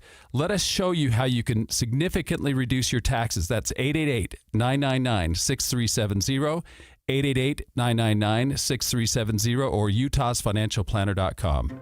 The holidays are coming. Is your home ready? Whether you're hosting a holiday party or reading a book, a brighter home makes your home more comfortable. Mountain Home Services can save you energy and brighten your space. Mountain Home Services can improve your home with LED lighting upgrades, smart switches, and modern lighting controls, perfect for cozy holiday nights and year-round savings. And KSL listeners can save with exclusive offers to brighten your holidays. Serving Utah since 1954, Mountain Home Services was the first to offer upfront pricing with no hidden fees and 100% satisfaction guarantee. Protect your home with an electrical inspection, surge protection, and keep your family warm this winter with a generator. And KSL listeners enjoy a discounted price on a fireplace tune-up for just $99. Visit mountainhomeutah.com or call 801-543-2222. That's mountainhomeutah.com or 801-543-2222. Mountain Home Services, keeping Utah homes safe and warm since 1954. Helping your money do more means making sure you get the most out of every dollar. That's why, for a limited time, when you open a new America First Visa credit card and spend $3,000 within 90 days, we'll give you $300. That's like getting a 10% discount on everything you pay for with your card. Before you spend another cent, head to americafirst.com and apply for your low-rate Visa credit card today. Membership eligibility, terms, creditworthiness, change, and conditions apply. Subject to additional criteria. Federally insured by NCUA. Equal Opportunity Lender. Just how good is Pure Talk's current deal for unlimited wireless? Well, you might say it's the deal of your lifetime. Because right now, for just $29.95 a month, Pure Talk is offering unlimited talk, text, and data for life. Not your phone's life, your life. This is Pure Talk's top-tier plan. It comes with a crazy fast 5G network along with a 30-gig hotspot. And at just $29.95 a month, there has never been a better opportunity to lock in a ridiculously low rate for as long as you live. And save thousands and thousands of dollars along the way. This plan is normally $65 a month, but if you switch today, you will save over 50% every single month for the rest of your life. See what I mean? It really is the deal of your lifetime. Dial pound 250, say Mike Rowe. Offer ends 12/7. Some restrictions apply. Details at puretalk.com. Nate Bargatze. I would like another dog. My wife does not want another dog because it's a lot. It's a lot to have 2 dogs because you got to open the back door and let 2 dogs out. Big Dumb Eyes World Tour. But then they want to come back in, and you're like, gotta go let all these dogs back in. 4 shows, Delta Center, December 4th through 6th. Tickets available at deltacenter.com. Don't miss the Big Dumb Eyes World Tour. Nate Bargatze. Hey, this is Chris with JCW's. Drop in for one of our delicious gourmet burgers made with 100% choice Grand Chuck. We're in Lehigh, American Fork, Provo, South Jordan, and Harriman. JCW's, quality and a lot of it. 3, 2, 1. This is your Utes at 50 update. 58! Presented by Kenny J's Barbecue on 97.5, the KSL Sports Zone. Utah with a wild 51-47 win over Kansas State. Kyle Whittingham and the belief the team had despite being down 12 points midway through the fourth quarter. I guess ESPN had us a 97% chance of losing at that point on the meter. My daughters look at that the whole game, and that's how they decide if they're happy or not. But it was down to 97%, but there's 3% there for us, I guess. So, we felt that if we could get the ball in the end zone again, manage the clock, and we had all 3 timeouts. Fortunately, we didn't squander any of the timeouts because that was huge down the stretch there to have all 3 of those in your pocket. But everyone on the sideline never stopped believing. This Ute Update brought to you by Kenny J's Barbecue. Kenny J's Catering delivers bold, smoky barbecue no matter the occasion. Check out the catering menu at kennyjsbarbecue.com for weddings, work, or an event. That's kennyjsbarbecue.com.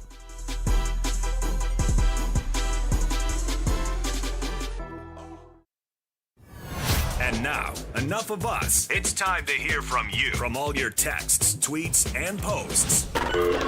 This is the best feedback of the day. Ooh, I was there. It's the best game of my life. With DJ and PK on 97.5, the KSL Sports Zone.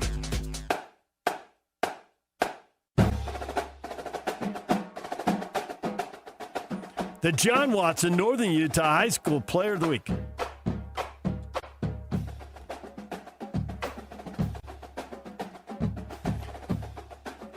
The Utah County Player of the Week. Orem High's Lopeti Moala Jr.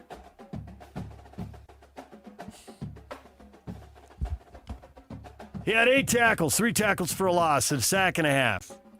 Utah County Player of the Week award proudly presented by Mr. Mack. No one buys, no one sells, no one cares the way they do. Absolutely no one. All right, it is time for your feedback. Everything you have to say about today's show.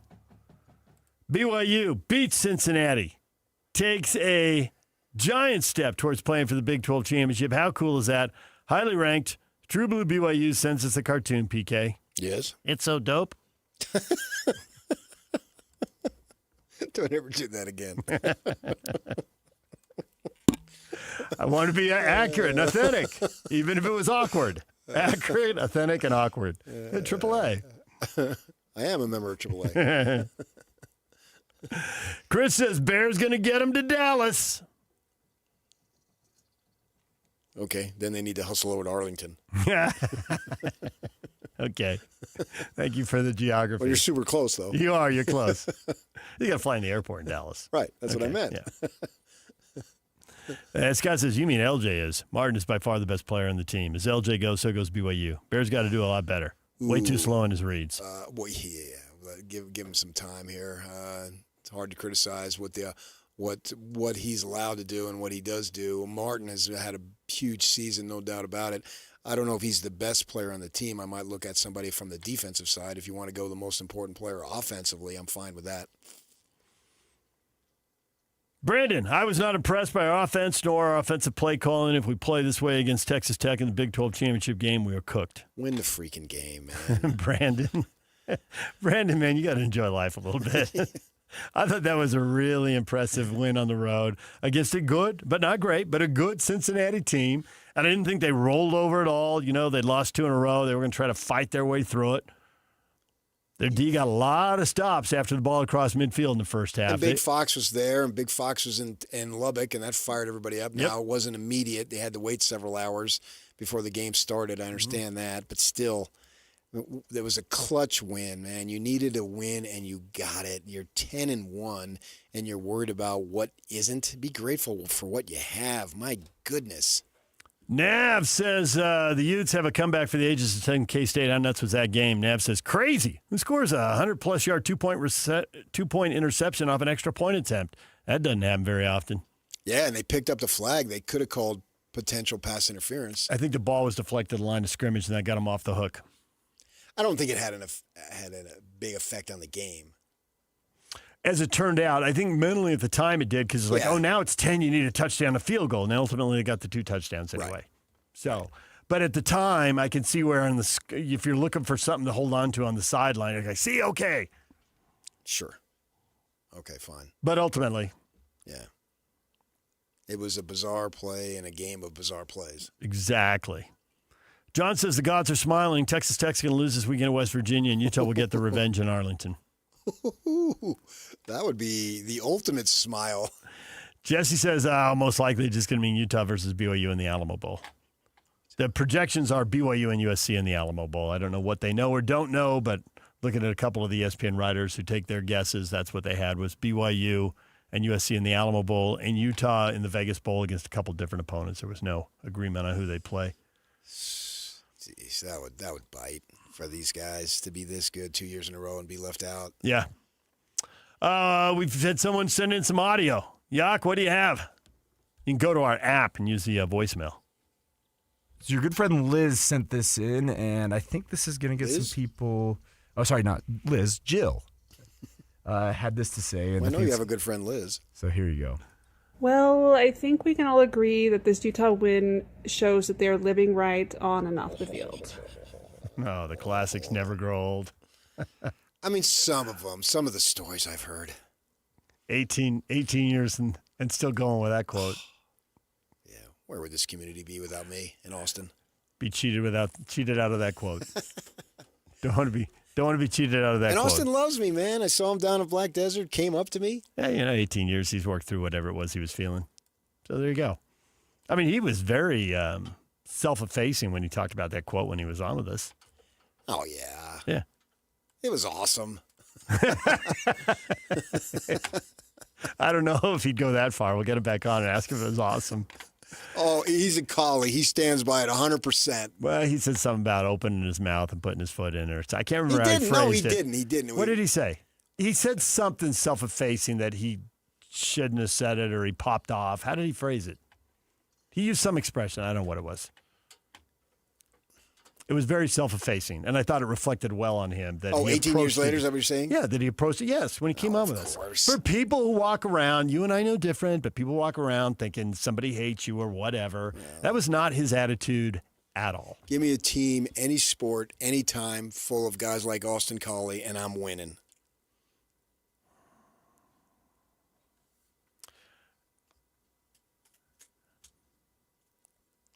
That's a fact. All right, DJ and PK, it's 97.5, the KSL Sports Zone. We're all done. Jake and Ben are coming up next. Stay with us.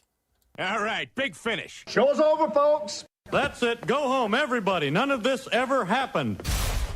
Whether you're stuck in the office, I believe you have my stapler, in your car, or at your in-laws. You want a piece of me? You bet I do. The Zone is with you every step of the way. Download the KSL Sports app to get live streaming of your favorite shows and access to all the latest updates on your favorite teams. Your home for the best coverage of the Utes, Cougars, Jazz, and Mammoth is on air, online, and on the KSL Sports app. This is 97.5, the KSL Sports Zone. Attention Jazz Nation. We know you've been waiting on the edge of your seat, and the time has finally arrived. All tickets are available now. Let's go! Your favorite players will be back on the court, bringing the energy all season long. Whether you're looking for season tickets, mini plans, or single game matchups, there's a perfect option for every kind of fan. Show up loud and proud at Delta Center this season. Don't miss your chance to be part of the action. Buy your tickets today at UtahJazz.com. Oh, hey, welcome to gift wrapping. Whoa, Zoe Saldana. Hey, can you wrap these, please? Wow, iPhone 17s. You splurged. At T-Mobile, you can get 4 iPhone 17s on them. The new center stage front camera is amazing for group selfies. It's the perfect gift for everyone. I'm the worst. I only got my mom a robe. Well, it's better than socks. So I have to trade in my old phone, right? No, at T-Mobile, there's no trade-ins needed when you switch. Keep your old phone or give it as a gift. Incredible. In fact, wrap up my old phone, too. For my Aunt Rosa. Forget that. Aunt Liz will be jealous. Sounds like my family. Drama. Oh, I got it. I'll give it to my abuela. I'll take reindeer paper with, hey, where are you going? To T-Mobile! The holidays are better at T-Mobile. Get 4 iPhone 17s on us. No trade-in needed when you switch. Plus 4 lines for just $25 a line.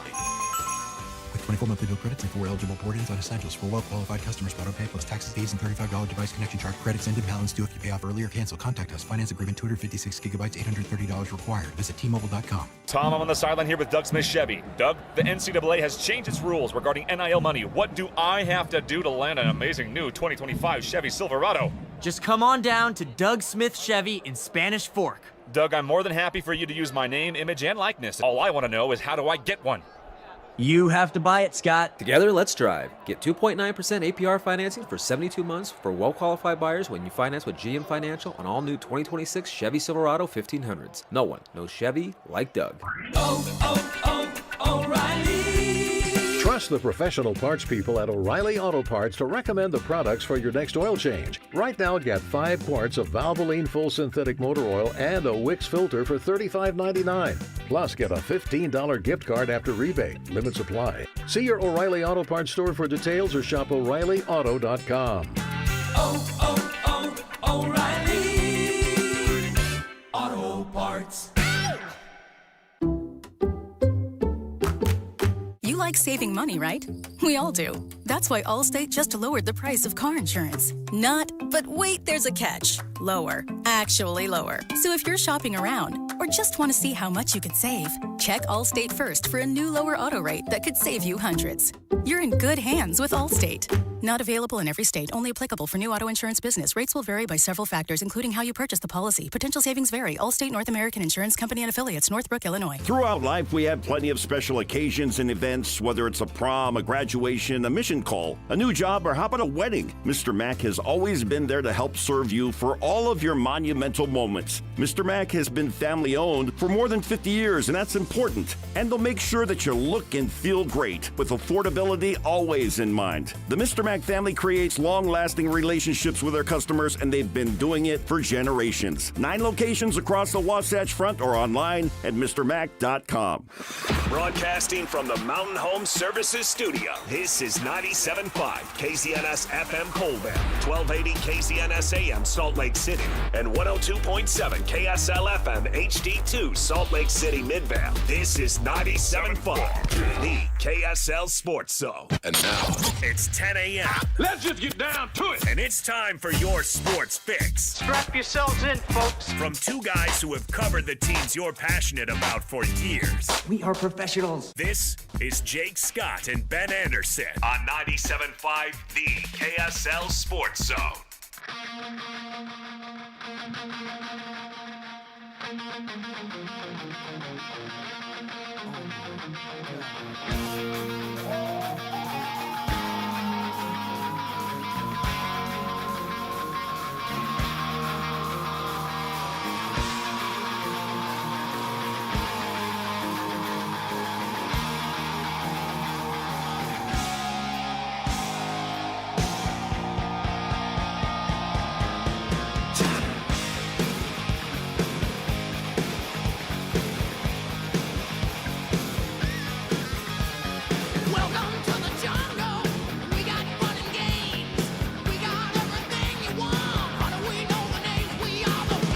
Jake and Ben, 97.5, the KSL Sports Zone. Jake Scott, Ben Anderson, thank you for making us a part of your day.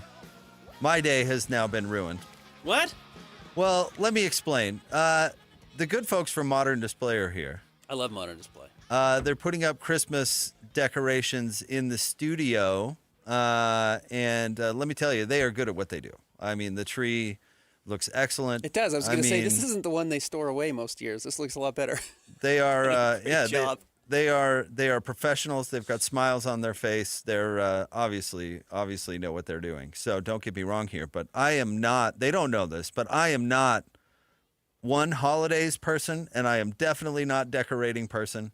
I'm not Christmas music person, and so now their beautiful tree is going to be right front and center. It is. It's right behind me, which I can feel the glow, and it makes me feel very Christmassy. And if you watch us on YouTube, we're about to put a garland up over the top of our big television that we have in here. So we're going to go all out, and I can't wait for it.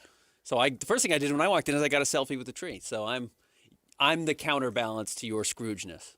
And honestly, I'm the ghost of Christmas past, present, and future. When you're in the same building as FM 100, the official radio station of Christmas, or at least that's how it feels.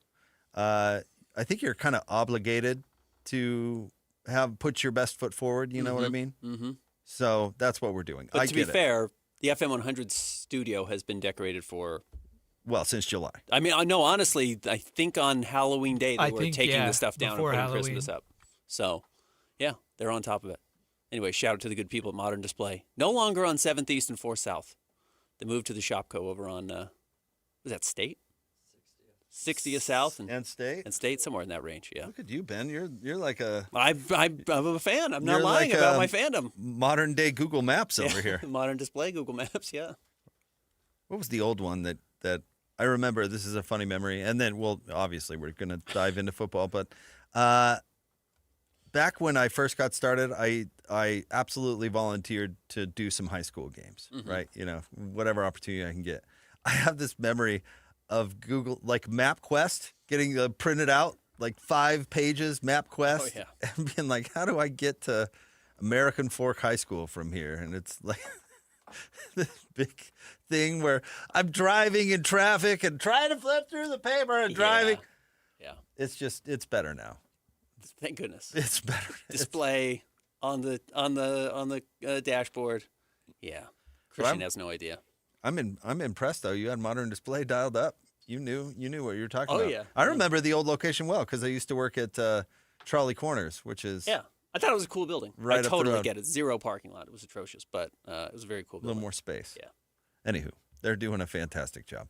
Ben, what a wild week end of college football. I mean, BYU playing against Cincinnati was certainly the most important game because it had affected how the entire league was going to play out. But the Utah game had to be one of the wildest games that we've seen locally ever. And I'm not grandiose statement guy. Wild. I've been wrestling with this, since the game went final on Saturday of just like, where does this game rank? Certainly as far as importance go, it's not that high. It really doesn't matter that much other than there's a potential that it was Witt's final home game. Then that part of it is probably the signature aspect of it. It's not some of those Utah-Oregon matchups. It's certainly not Cam Rising punching in the 2-point conversion against USC. It's not Utah, Oregon State, or TCU in those big games in 2008 in that undefeated season. But, man, you're right. It was just absolutely one of the most entertaining, probably maddening games if you're a Utah fan. It will stand out. It will be one of the games that we talk about for the next decade plus. I'm glad that's kind of the comparison game, which I often like to do. I'm kind of glad that's where you went. So let me run this by you because I've been thinking about that as well. I think it's the combination of 2 games. Okay. Mm-hmm. One, I think it reminded me a lot of the UCLA game a few years ago, the Joe Williams game, where he ran it for 300 yards and was just it was one of the most amazing performances I've ever seen. But what we forget about that game was a fairly average UCLA offense was just carving up Utah somehow. Mm-hmm. Like out of the blue, you would never have predicted it or seen it coming. And all of a sudden, UCLA is unstoppable, so much so that it required Joe Williams to have a historic performance. So it's the combination of that game, Ben, and maybe we should get Hands on to talk about this. I wonder what his opinion would be. But Lavelle Edwards' last game at his last game ever at Rice-Eccles Stadium. Might have still been Rice Stadium. I can't remember. But his last game, I don't know if you remember how wild that was, and took crazy plays from Brandon Doman for BYU. I mean, BYU basically willed themselves to victory because they weren't going to let Lavelle Edwards finish 1 under 500 and 2 with a loss to Utah. That was like, and again, I'd love to talk to Hans about what the locker room was like in that particular game, but like the team, the players were not going to let that game be lost. You know what I mean? Or at least it had that vibe. So it's some sort of combination of those two, because the wildness of the game, even though it wasn't that important, was kind of like that UCLA game, which really wasn't that important, but was just a super wild game. To a point where everyone remembers it, and not just because Joe Williams. Or maybe it is just because Joe Williams ran for 300 yards. It was. But the nature of the game was weird because it wasn't Utah's traditional defensive performance. I mean, we were talking about it the Monday after, going, God, what happened to the defense? It just gave way. I mean, they were lucky Joe Williams. They pulled off the couch. That was a wild thing. But then also, I don't think Utah, it had the vibe where like they weren't, I don't know if behind the scenes Witz talked about retiring or what, or where that decision lies, but it felt to me like that was a team that wasn't going to let their coach lose the last home game. I certainly thought they were going to lose. I did too, lose. But you know what I mean? Like if you would rewatch that BYU-Utah game, Lavelle's last game, you would have thought BYU is dead in the water. Yeah. And then somehow, not to steal Austin Colley's phrase, but magic happens. Yep. And all of a sudden, Lavelle goes out with a W. It had that vibe to me because, I thought they were going to lose too. And to run back in it, which is crazy, and talk about like playing to your strengths.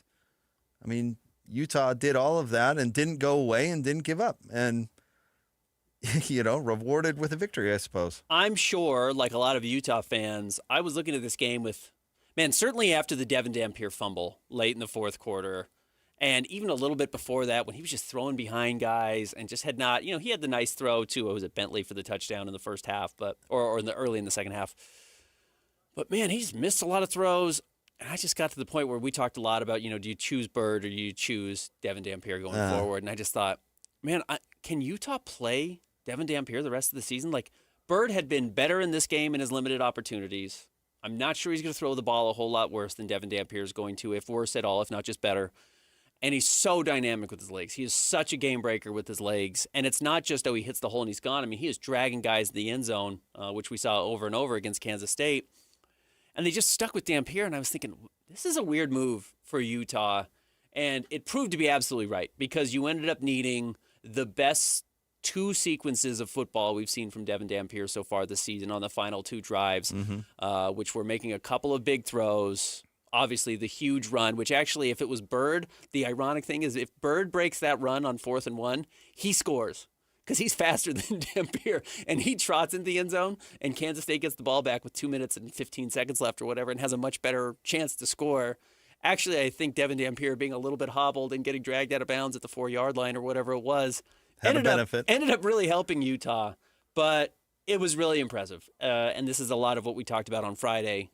Who's more likely to lose this game? And I had said Utah because I thought if Kansas State were to jump on them, I didn't know if Utah were going to be able to come back. You didn't predict that they were going to shred the defense. 14-0 in the first quarter, and I thought, can Utah overcome a 14-point deficit in the first quarter? Utah overcame what was borderline, what was it going to be, 12? Had they converted the 2-point conversion? No, it would have been 14 had they converted the 2-point conversion. They were up 12. And Utah runs it back, and it's 10, and all of a sudden, it still felt like Utah was dead in the water to me, and they find a way. So extraordinarily impressive from Utah. An incredibly entertaining game, rewarded the fans who hung around. I know Whit talked about that after the game as well. And it's what you're a fan for. Those are the types of games. I was on social media. I wasn't up at the game, but I was watching everyone and kind of putting their aw shucks, hands in their pockets, head down, feeling bad about this Utah team to come back in the final, 250 seconds of the game was truly extraordinary. And tip of the cap to Devin Dampier and Jason Beck, who I thought was not moving the ball quick enough on that second to last drive. I think a lot of fans saw that. I thought they handled their timeouts exactly right. So they did what I did not know if or didn't think they could do.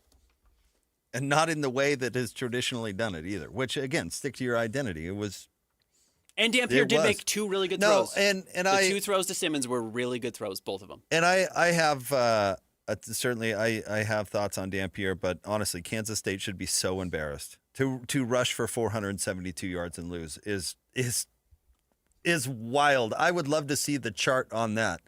If you run for 472 yards, your percentage of winning the game has got to be like 440-1, and the one is what happened at Kansas State. It's absolutely wild. And I know that Kleinman was emotional after the game, and he's feeling the heat in Manhattan and all that stuff. But like, how do you lose when you run the ball for 472 yards against a defense that probably doesn't know what to do in that case, because it so rarely happens? We could probably list off the games Utah got run over on the ground over the last 15, 20 years. Yeah. We could.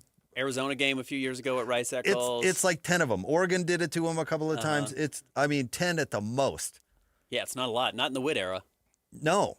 And the Witt era has gone on for 20 years. Yep. Yeah. I mean, it's not what happens to them, and how they still end up losing that game is absolutely wild. But as far as Dampier goes, listen, there is a gamer aspect of football, and there is a trust between coaching staff and certain players that does matter. And I will always point to, I mean, I think Cam Rising kind of falls into this category too, but I'll always point to Brian Johnson, who in 2007, when he played hurt, and also in 2008, was a very limited physical quarterback. His shoulder was a mess. He couldn't throw it, 30 yards downfield. He wasn't the fastest anymore because I think his knee had been wrecked twice or something like that. He just wasn't a physically dynamic quarterback. You could have found a much more physical specimen, but you know what you could do? Trust him always. And he was going to go out there and win it. And Dampier, hasn't had that the entire season, but he certainly had that against Kansas State. And he hasn't been behind all that much. He hasn't had to have that gamer moment very often. He didn't do it against BYU. He kind of did. I mean, they led the drive and then couldn't get a stop against Bear Bachmeier, and credit BYU and Bear for getting the game-winning drive late against Utah. And they couldn't move the ball in the fourth quarter at all against Texas Tech. That was an issue, But no, he hadn't had this opportunity to do this very often. So credit him for doing it. This is the first time he's had to do it this year, and he showed up. And as far as his passing goes, listen, he's just not the most accurate guy.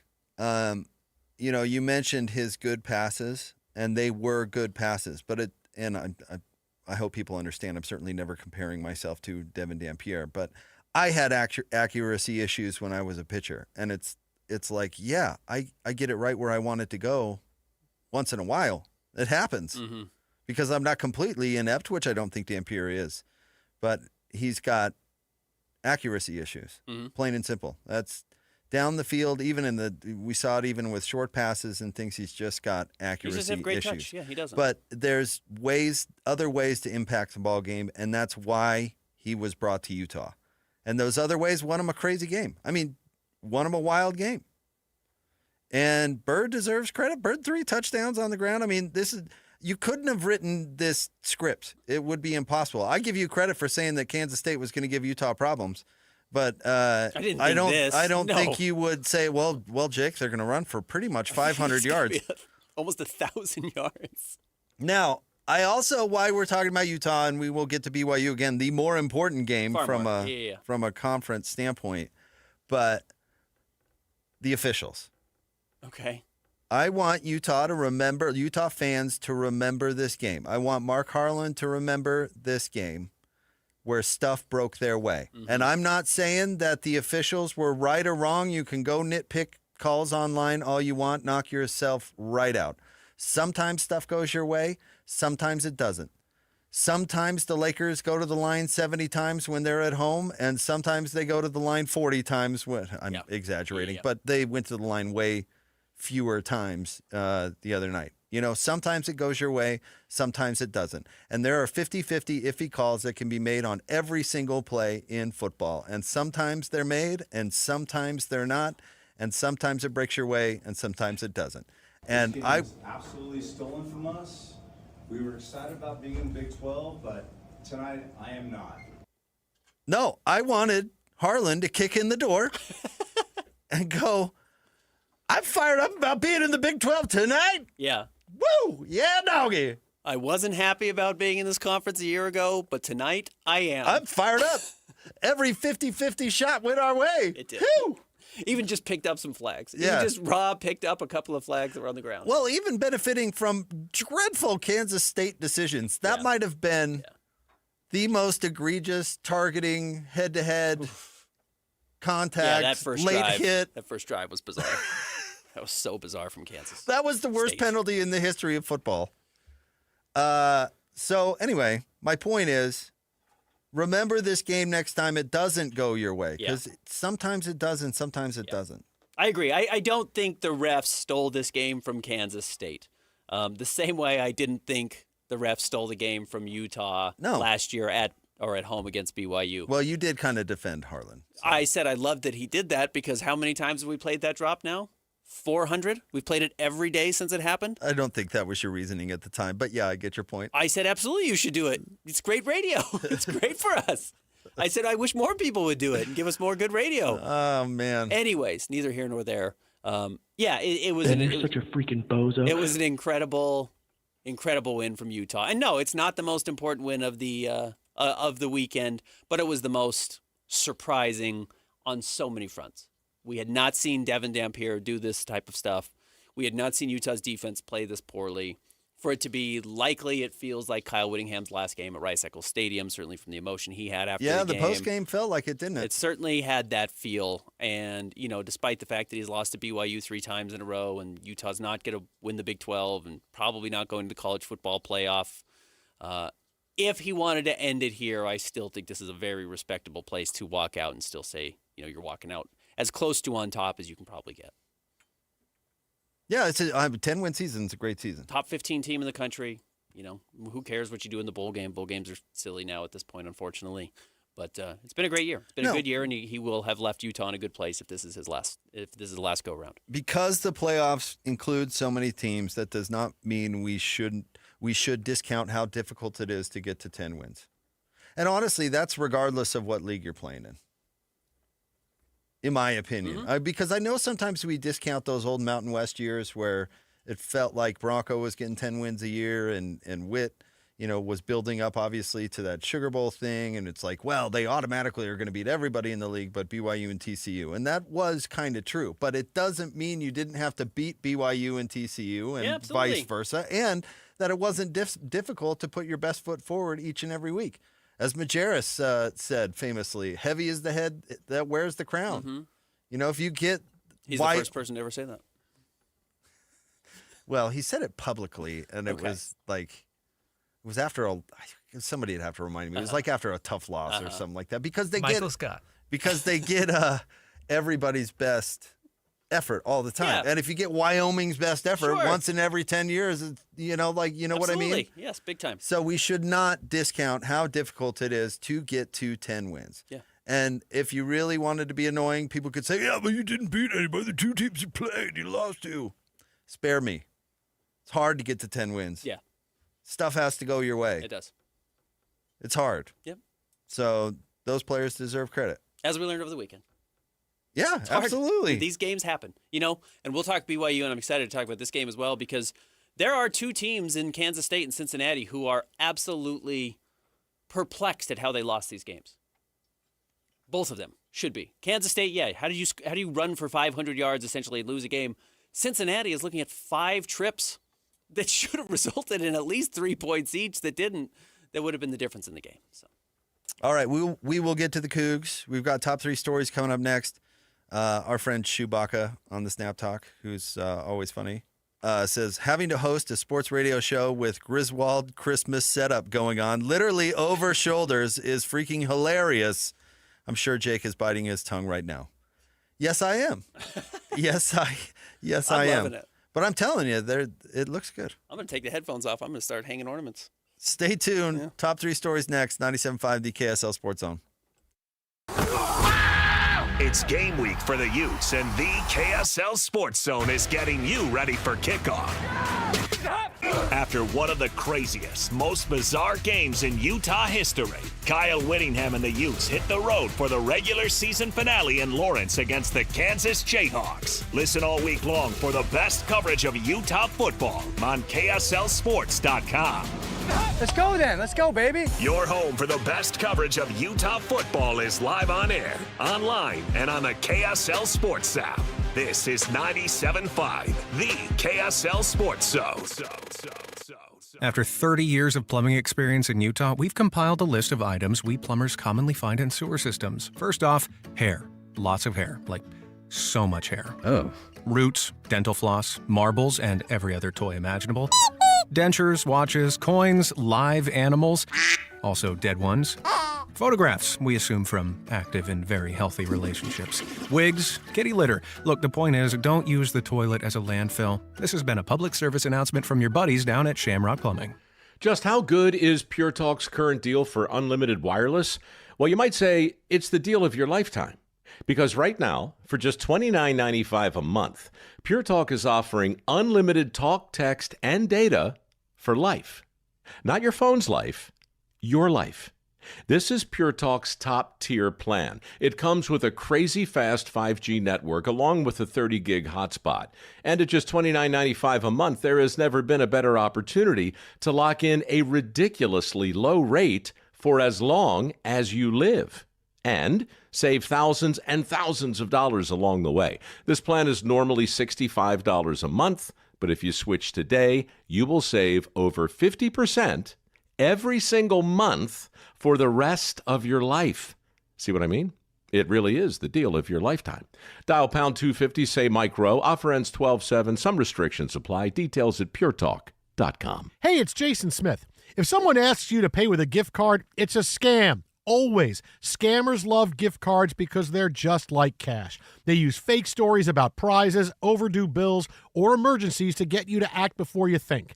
But no real business, government agency, or friend will ever ask for gift cards. Learn how to spot and stop these scams at aarp.org/gift cards. That's aarp.org/gift cards, paid for by AARP.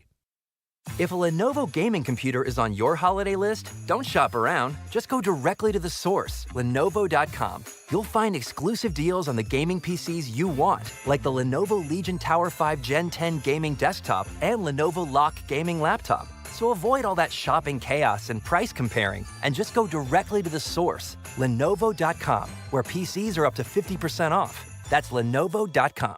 Lenovo. During the Mazda More to Move You sales event, Tim Daly Mazda Southtown is offering 0% for up to 63 months on 2025 Mazda CX-50 and Mazda CX-5 turbos. And to make it even easier for you to drive away in your new Mazda, you won't pay till next year. That's right, 0% and no payments till 2026. There's no better time than now to get your new Mazda. Come in today to Tim Daly Mazda Southtown in Sandy. Some restrictions apply. APR OAC. Not available with any other offers. See dealer for complete details. The holidays are upon us and Thanksgiving is here. If you're looking for something great to do with friends and family this Thanksgiving weekend, how about making the reservations now to Ruth's Chris Steakhouse, where you are going to find the very best meal for the holiday season. And we have two Ruth's Chris Steakhouses in our immediate area. One is in downtown Salt Lake City at 275 Southwest Temple, where you can enjoy all of the festive activities and the vibrancy of downtown, and then have the great meal waiting at Ruth's Chris. And then, of course, skiing is in our future. The mountains are beautiful at this time of year, and Ruth's Chris Steakhouse has a location at Hotel Park City. It was just last month that Dee and I celebrated our anniversary there, and we had a wonderful evening. Don't miss the opportunity to celebrate the season at Ruth's Chris Steakhouse. And don't forget, a gift card is a perfect stocking stuffer. The KSL Sports Zone is your home for live local sports. Tonight, listen to the Utah Mammoth as they host the Vegas Golden Knights. The puck drops at 7 p.m. on 1280 a.m. The Utah Jazz are in San Francisco to play the Golden State Warriors. The game tips off at 8 o'clock. You can listen on 97.5 The Zone. And if you want to hear your company's name here, email Stephanie Palmer at spalmer@ksl.com and join the winning team at the KSL Sports Zone.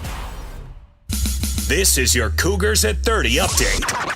Presented by Kenny J's Barbecue on 97.5, the KSL Sports Zone. Cougars at 30 update here on Jake and Ben. Here is Coach Satake talking about not being focused at all on the college football playoff. I'm not really worried about that. Like I said, I'm not here to campaign. I'm just here to play football and try to find ways to win the game. Let the other experts figure that stuff out. We're just going to try to get our next win next week and just be thankful for what we were able to do. Football's hard, man. I think I want these guys to embrace every moment of it, and we made some really cool memories tonight.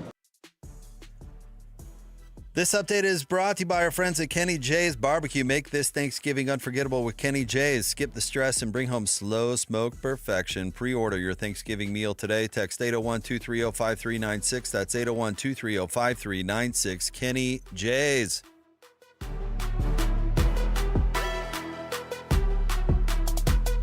It's time to break down the biggest stories of the day. This is the top 3 stories of the day on KSLSports.com. 97.5, the KSL Sports Zone.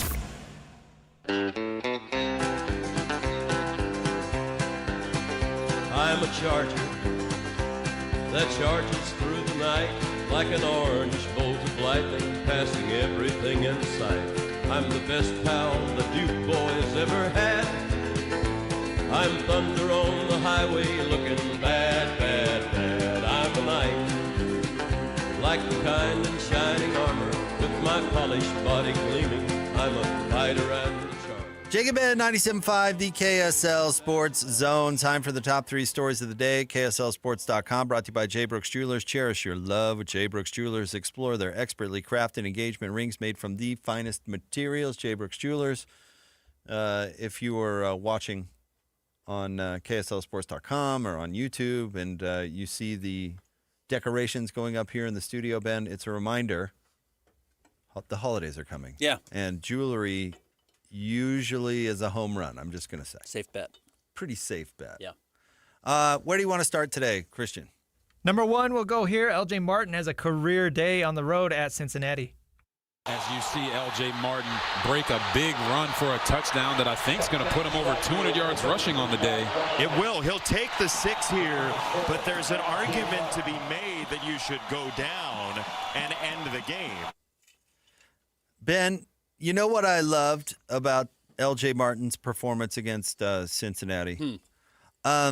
There's an anecdote about Jerry Sloan where an opponent, I can't even remember who the opposing player was, but, kind of mockingly poked his head into one of Jerry's huddles. And Jerry said, well, you know what's coming. Now go ahead and stop it. Like, everybody watching the game, everybody in the stadium knew that BYU was going to let L.J. Martin eat, and there was nothing that the Bearcats could do about it. And I love that. A lot of times, Joe Williams is a good example of this. Joe Jackson for Kansas State's a really good example of this. When you see guys at these big 200-yard games, there's an 80-yard run mixed in there. For Joe Jackson, he had, 3 runs of over 60 yards against Utah. Joe Williams had 3 runs of 70 yards, I think, in that game. 33 yards was the long for L.J. Martin. This was not, hey, he broke off a 95-yard run, on a defensive player slipped. No, he just rammed it down their throat over and over and over. And then really in the second half, and of course the fourth quarter, when BYU needed to kill the clock, and it felt like Cincinnati was finding a little bit of momentum finally, he sucked the air out of the stadium. He was really incredible. And on a game where I thought Bear was pretty poor, in all honesty, I just thought Bear did not play very well, you needed your star running back to be a star, and that's exactly what he was. To your point, Ben, he averaged 6.9 yards per carry. That's a legit 6.9. Mm-hmm. Yeah, sometimes you look at these averages and you go, holy moly, and then you're like, okay, well, he had a 75-yarder in there, so there was that. I think you make a terrific point. And, Bear didn't lose it. Right. He didn't lose it. No, he did not. And that's ultimately his responsibility, and if you get more out of him, then great. If you don't, that's the least you can expect. Well, that's what you got against Cincinnati. No, and frankly, you didn't need it. It's a real credit to BYU.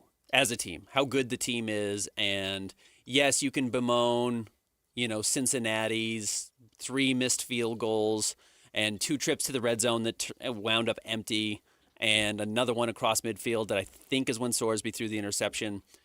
But hey, BYU on 4th and 1 at the 5-yard line over and over and over this season has gotten stops. They got stops against Utah in these 4th and 1 situations. They got stops against Cincinnati in a 4th and 1 situation. That's a really good defense. They have stars. They have dudes on that end that are designed specifically to win in those situations, and they did, and that's what allowed BYU to it wasn't an easy win, but it never felt seriously threatening. That's not how BYU wins games. No, they're not a win. They're not a win pretty team. No, give me a game they've won pretty.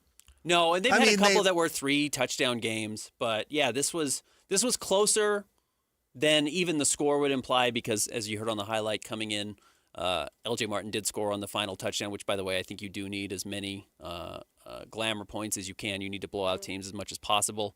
So I think that helps better than a 20-14 win over an okay Cincinnati team.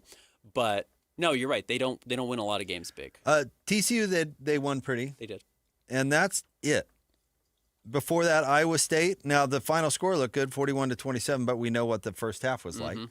Then the Utah game, 24-21, not pretty. Arizona, 33-27, not pretty. West Virginia, 38-24. Remember, that was kind of Bears. You could call it breakout. Yeah, I think that was one of his better games. Maybe you can throw that into that category. Colorado before that, not pretty. No. And then we get into non-conference, which doesn't matter. Yep. But that's not how this BYU team wins. So it's why they're not going to be popular when it comes to the playoff committee, unfortunately. Yeah. I wish there was a better takeaway from this game other than LJ Martin was absolutely awesome. And BYU had to win this game, and they did. And they've basically punched their ticket, assuming that there's no crazy upsets this weekend. They've punched their ticket to go to the Big 12 title game. And that's what you have to do because you've got an opportunity to go to the playoff. And that is the nice thing for BYU. They should be in regardless because you shouldn't be punished for playing in a conference championship game, in my opinion. Like Miami isn't going to win the ACC. They're not even going to be in the ACC title game. I have to double check that, but it wasn't looking like it was going to happen. But they are the highest rated ACC team. So you're going to have to include another ACC team, whoever the champion is, and then they're going to look at Miami, who didn't have the opportunity to lose. You know what I mean? It's Utah's pathway of getting into the playoffs. Absolutely unfair, in my opinion. That BYU, is going to probably have to go out and win the conference title game because the split's not going to break their way with the ACC, and Notre Dame's going to get in regardless. Which I don't really care. To be honest with you, I don't feel. Then win the title game. That's what you're there for. Yeah, your whole thing is to win the Big 12 title. And I've been saying this for a year now. We underrate conference championships. I don't care that it gets you a ticket to the playoff. Winning a conference title is a huge deal. It's really cool that Utah won 2 Pac-12 titles. I don't care that they lost the Rose Bowl. Yeah, I know fans do. I don't care. You open up the playoff like they did. You take the import away from that. You do, absolutely. They did. Yeah, they did. You take the import away from that, and all of a sudden it's about being included.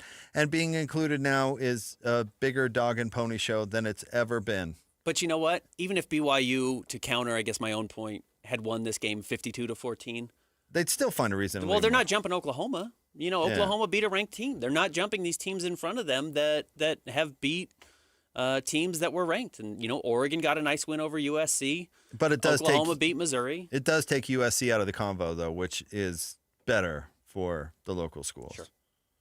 That was the ideal outcome. Because if USC would have won, now you have to include USC and Oregon. Yeah, or USC just jumps them and replaces them. Well, would that happen? Because now they're both 2-loss teams, and they're looking for an excuse to take more Big Ten teams, not fewer. Not fewer, yeah. You're right. So that would have been less than ideal. So Oregon winning that game was a good thing. But, to your point in the last segment, it's really hard to win 10 games. And BYU is sitting on 10 wins in back-to-back seasons now. This is a great run from BYU. This might be the best BYU team, certainly I've covered, and I've been doing this since 2011. This is by far the best BYU team I've covered. All right, what's next? Number 2, there's a lot of NBA trade rumors connecting Lauri Markkanen to the Detroit Pistons. Sounds like Asar Thompson is the next Brandon Podziemski. Yeah, this has been a weird rumor that's kind of been, I don't know, not floating around necessarily, but it's hard to trade players with big contracts in the NBA. Even though Lowry fits on most teams because of his style of play, it's hard to find spots where that team would need him, would A, be able to send contracts back, and then might have some pieces that the Jazz would like also. So kind of by default, a couple of teams have emerged. San Antonio is one of them, and Detroit's one of the other ones. You know, Golden State's kind of always in the mix and whatever. But Detroit has been kind of the hot team to talk about. I kind of don't think this is a real rumor. I'll just tell you the truth. And I know Mark Stein has talked about it. I know you've seen Tony Jones probably talk about it a lot online. Zach Lowe was talking about it in the offseason. Like, this has been in the ether in the NBA trade rumors for a while, but I'm not sure it's actually coming from the Jazz or coming from the Pistons, other than it's just like, if you feel the Jazz have to trade Lowry, this is where he has to go, and then what are the Jazz going to ask for back?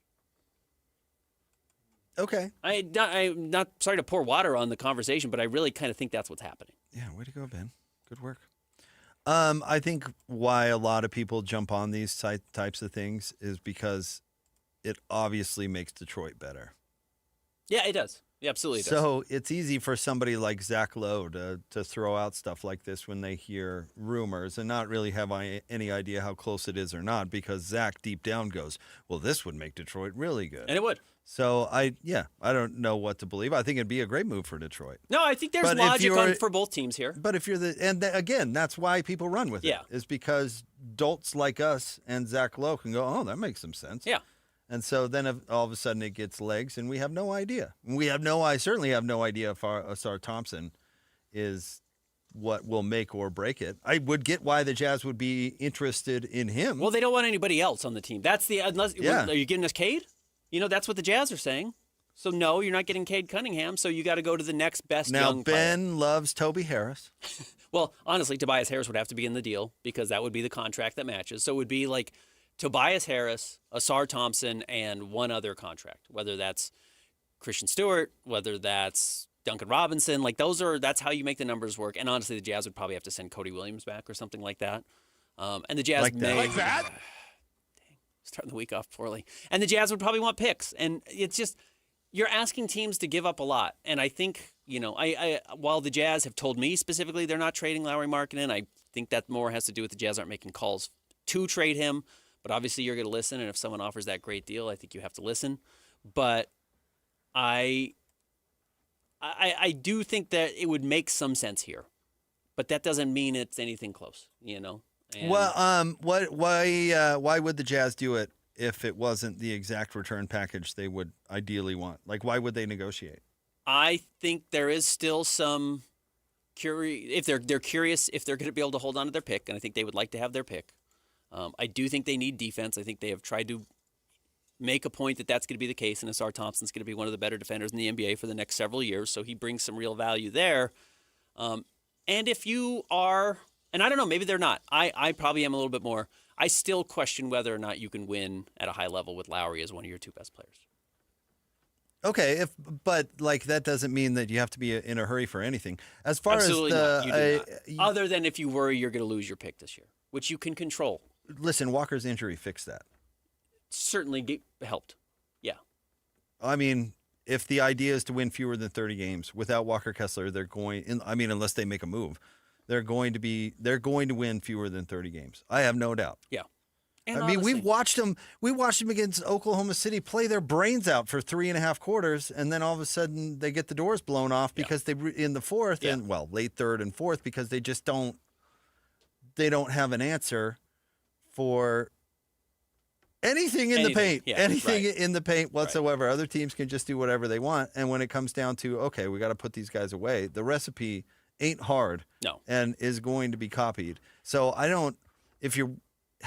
just hate that they run their franchise based on this stupid pick. It's had them by the short hairs for how many years now? 3 or 4 years, yeah. It's wild. Yep. But if that is going to be the priority, it's much less of a problem today than it was before Walker got hurt. Because they're going to get beat like that. Like that? Over and over and over again. Because Old Nurk isn't getting it done. Phil, you look at his numbers, you go, oh, I think Phil had a pretty good game, and then you look at his plus minus, last and you're night like, specifically, wow. His plus minus is usually really good. Last night he was horrible. He was minus 27 in 20 minutes or whatever it was. And you know what the other thing is? If you are worried about the draft pick, don't take 60 cents on the dollar for Lowry if that's how you view Lowry. Just sit him. Yeah. Whatever. They did it last year. Yeah, your knee hurts. I'm sorry. Oh, your wrist still bothers you from Eurobasket? Yeah, well, we played you too much early in the season. Cool, you made the All-Star team. You're sitting the next 30 games. Sorry, we want the pick. That's what you say. If the comp package isn't exactly what you want. Right. And it's the advantage the Jazz are in. I mean, you could view re-signing Lowry because that's when the deal with Golden State didn't go through. Christian mentioned Pajemski. And that's when it did not go through. And then the Jazz re-sign him immediately. That just kicks the clock open. I mean, they're really a year at least away before having to make any sort of decision about whether or not to retain Lowry, and maybe even longer than that. Agreed. So, I mean, to your point, you don't have to take 60 cents on the dollar. Why would you? Yeah, why would you? Yeah. You know what would be better? Have the lottery pick and Lowry. Fine. Sure. Unless you don't believe in Lowry, which I leave the door open for. I have not heard that at all. Well, but I'm saying you could leave that door open. He's certainly not a negative player on your roster. No. And the salary cap's going nothing but up. And maybe when you have to decide his next contract, it becomes a little more difficult. But you can keep Lowry on ice. You have him under. He's getting paid. Yeah. All right. Next. Number 3, Utah got the big win over the weekend against Kansas State. Didn't come without a loss, though. They announced John Henry Daly is out for the season. I mean, I guess if it's going to happen, have it happen second to last week of the year, and then, he's probably not going to be available for the bowl game, and you don't know who's going to be available for the bowl game. Well, depending on the injury, he might not be available for... We have no idea. In the next year. I mean, we have no idea. I honestly don't know, but... We haven't seen what the extent is yet, right? Or even what the name is, the injury Lower is? body, there's speculation, but nothing, they're not going to make anything He official. was being carried off the field, basically, not putting any sort of weight. So, yeah. So you could speculate as to what that lower body injury may be, but if it's on the severe end of the possibilities, then it could certainly affect his year next year, which is just, it's awful. It's the worst part of sports. Yep. So that was tough. Utah shouldn't necessarily need him against Kansas, though he was helpful. They would have been better over the weekend had he played more than just the first quarter because he had a very dominant first quarter. So, yeah, it's a major tough blow for Utah. But on the unlikely scenario that they go to the college football playoff and far more likely that they end up in the Las Vegas Bowl or whatever, as David James was talking about on the previous show and what some of the bowl predictions are, are we going to see Caleb Lomo? Are we going to see a lot of these guys who are expected to get drafted? I don't know. Spencer Fano? Probably not. Those guys generally don't play. It was a nice sport we had once. We used to be a country where players played and stuck around. Yeah. And coaches weren't. Hey, maybe they will. Travis Hunter played in the bowl game against BYU last year. So I know. You know what?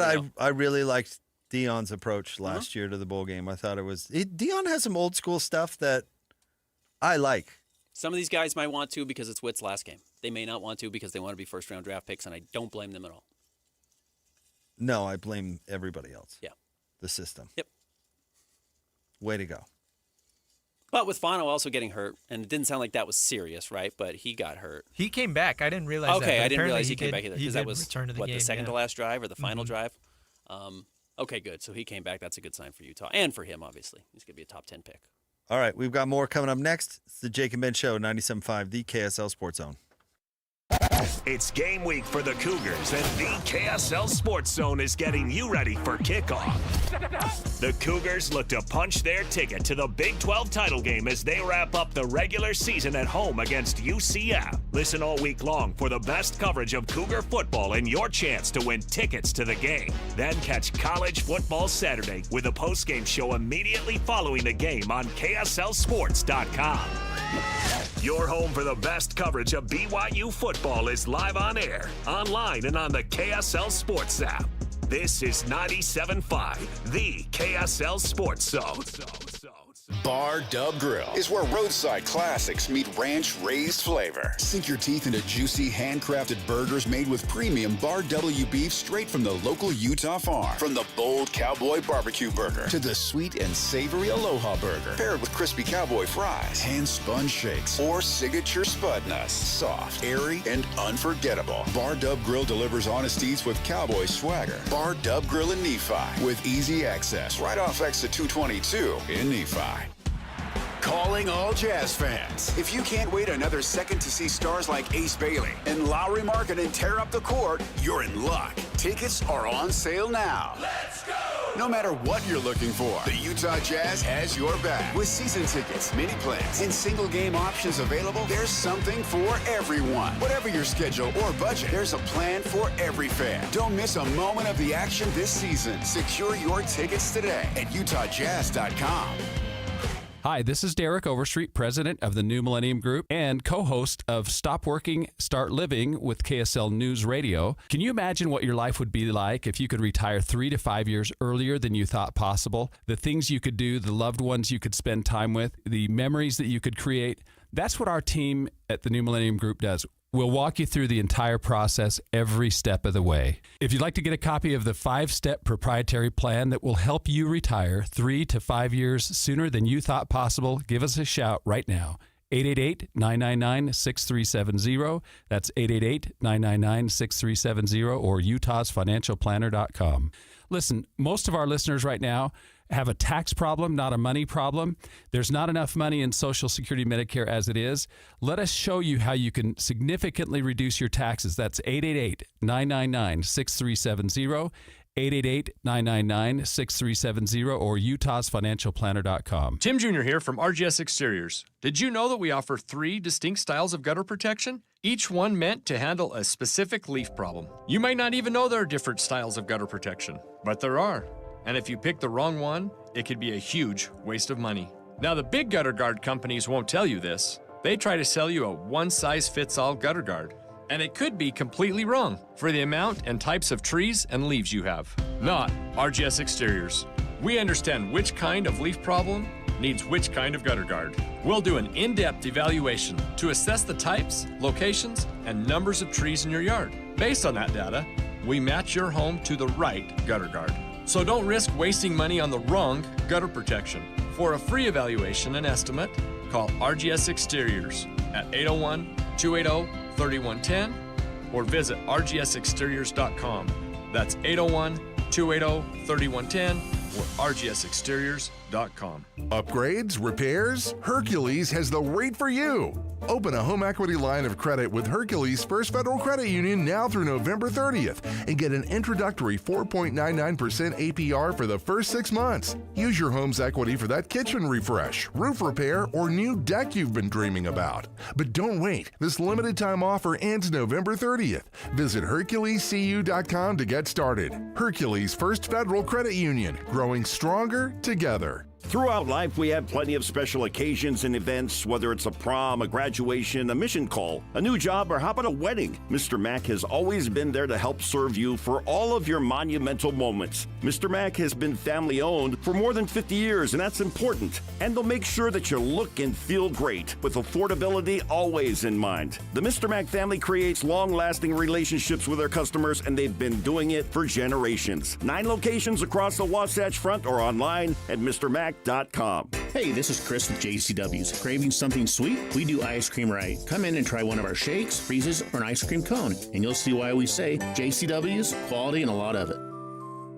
3, 2, 1. This is your Utes at 50 update. 58! Presented by Kenny J's Barbecue on 97.5, the KSL Sports Zone. Utes at 50 update here on Jake and Ben. Here's Coach Witt talking about what the senior group has meant to him and his team. What determination and guts and never say die attitude can get you, and that just so happy for our seniors to be able to go out with a win, their last opportunity in Rice Eccles. Excuse me, when I think about our seniors, I get emotional, so I apologize. But it's just so awesome for them to be able to have that experience. This update is brought to you by Kenny J's Barbecue. Make this Thanksgiving unforgettable with Kenny J's. Skip the stress and bring home slow smoked perfection. Pre-order your Thanksgiving meal today. Text 801-230-5396. That's 801-230-5396. Kenny J's.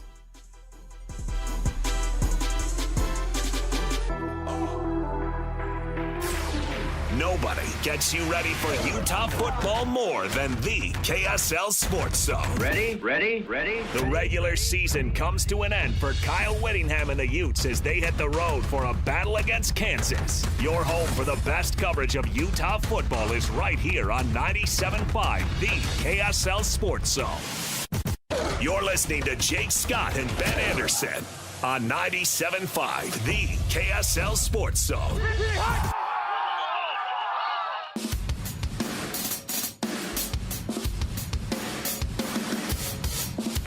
Can you read my thoughts? I'm not sure what I said. I feel dumb and long night. Jake and Ben, 97.5, the KSL Sports Zone. Join Hanson, Scotty from noon to 3 at Tim Daly Nissan Southtown. Coming up tomorrow, 11155 South Jordan Gateway in South Jordan. Tim Daly, home of the Forever Warranty. All right, we're going to talk local college football coming up next, Ben. But we do, and I promise to keep this brief. Okay. We do have an update on the adult novelty heiress and what's going on in North Carolina. I saw this over the weekend, and my first thought, and I hope all of our listeners' first thought was, I can't wait to hear what Jake has to say. Which part? There's like 3 new chapters. I haven't seen this, so I'm excited. Along those lines also, though, there was a good Ace Bailey moment last night, and I just kind of said, Ace Bailey has some star moments, and my first reply was, cue up the Joseph and the Amazing Technicolor Dreamcoat. Programmer Jake on the show really planted some seeds in the heads of everyone, including now the adult novelty heiress. All right, what's the latest? So I'm talking about, of course, what's her name? Jennifer Hudson? No, that's not it. Jordan Hudson. Jennifer Hudson, very different person. And feel free to weigh in if you want, Christian, if you saw all this. But the New York Post reported that after North Carolina's game against Miami, that Jennifer Belichick, who is Bill's daughter-in-law, married to the son that he's trying to get the North Carolina job. Okay, that makes sense. Yeah. Lit into Jordan Hudson for like 40 minutes. They said that specifically, 40 minutes. Okay. Insulting everything from her sanity to the way she dresses and looks. Uh-huh. I mean, the report was pretty wild. Okay. Hilarious. And so after that, Ben, she kind of decided to go on the offensive. Pablo Torre sent out a tweet congratulating himself on some nomination for some stupid podcast award. And she retweeted him and goes, "You're welcome," which actually is quite funny. And then she said that she was going to sue Pablo Torre and sent out a picture of her with a like North Carolina football credential, because Pablo had said she'd been banned from whatever. So she then said she's going to sue him. And then the piece de resistance. She showed up at the North Carolina Duke game, Ben, like center of attention, like dressed like that. Okay. Big high boots, then a fancy skirt looking thing. I mean, certainly. Yeah, it's a little Miss America. You're not trying to blend in any way, shape, or form. And then usually she actually sits next to Jennifer Belichick, who was nowhere to be seen. Yeah. And you know who she sat with in the suite? Our guy LT. Lawrence Taylor. Okay. So there's pictures of her everywhere, just basically doing the, I'm in charge kind of thing. Did I leave anything out, Christian? Anything you wanted to add? No, I think the 40-minute rant is the most important thing. That was probably the biggest story. Witnesses, this is from a website called marca.com. Witnesses recounted that Jen Belichick directed sharp personal attacks at Hudson, questioning her influence on Bill Belichick and lashing out her behavior and appearance. At one stage, she shouted at Hudson that Hudson doesn't control blank, later calling her bat blank crazy. Her remarks escalated to the point where she said she did not care if her words result in her husband losing his position or Bill Belichick cutting ties with her. Well, I left out probably the best part of that I can't wait to see what Thanksgiving brings. No. What an awkward dinner table. Dude, Belichick was in the room for the rant, too. That's the other thing, that he just stood there and watched his daughter-in-law lay into his 24-year-old girlfriend. My question is, why doesn't he do anything? Like, why didn't he say, okay, that's enough? We've had enough. He's got NC State next week. He's focused. I am not saying that he was in the office, but you may very well be right. That's what the Post said originally. Okay, you could absolutely be right. Regardless, it's because Bill is not in control of this situation. Jen Hudson has been in control of this situation for over a year now, right? Jordan Hudson. Sorry, there's Jens and Belichick's and all. Jordan Hudson has been in control of this situation for months, if not a year. So, yeah, what's Bill supposed to say? Bill can't step in. He doesn't get to have a say in this relationship, and Jordan's made that very clear. He's got to show up to the cheer competitions and keep his mouth shut. He's got a shot collar on. The funny thing is, here's the great irony of this whole situation. Bill Belichick has become the trophy husband in this relationship. While she has the Barbie doll appearance, Bill is the one who's getting trotted around and shown off. That's what I'm saying. She's ruining his career and reputation in real time, and he's not doing anything about it. Here's from the Post. Jen screamed, "All Jordan does is control S," before she called Bill's significant other Bat S crazy. At one point, sources said Jen told the room, which included Jen's husband, UNC defensive coordinator Steve Belichick, Bill, Hudson, and multiple others, that she didn't care if her eruption resulted in Steve's termination or Bill disowning her. The argument intensified as Jen Belichick accused Hudson of manipulating the veteran coach, telling him that she was, quote, twisting his thoughts and urging him to wake up. She's brainwashed Bill. Old brainwashed Bill in the adult novelty heiress. She We've all has had one of those, right? Been there.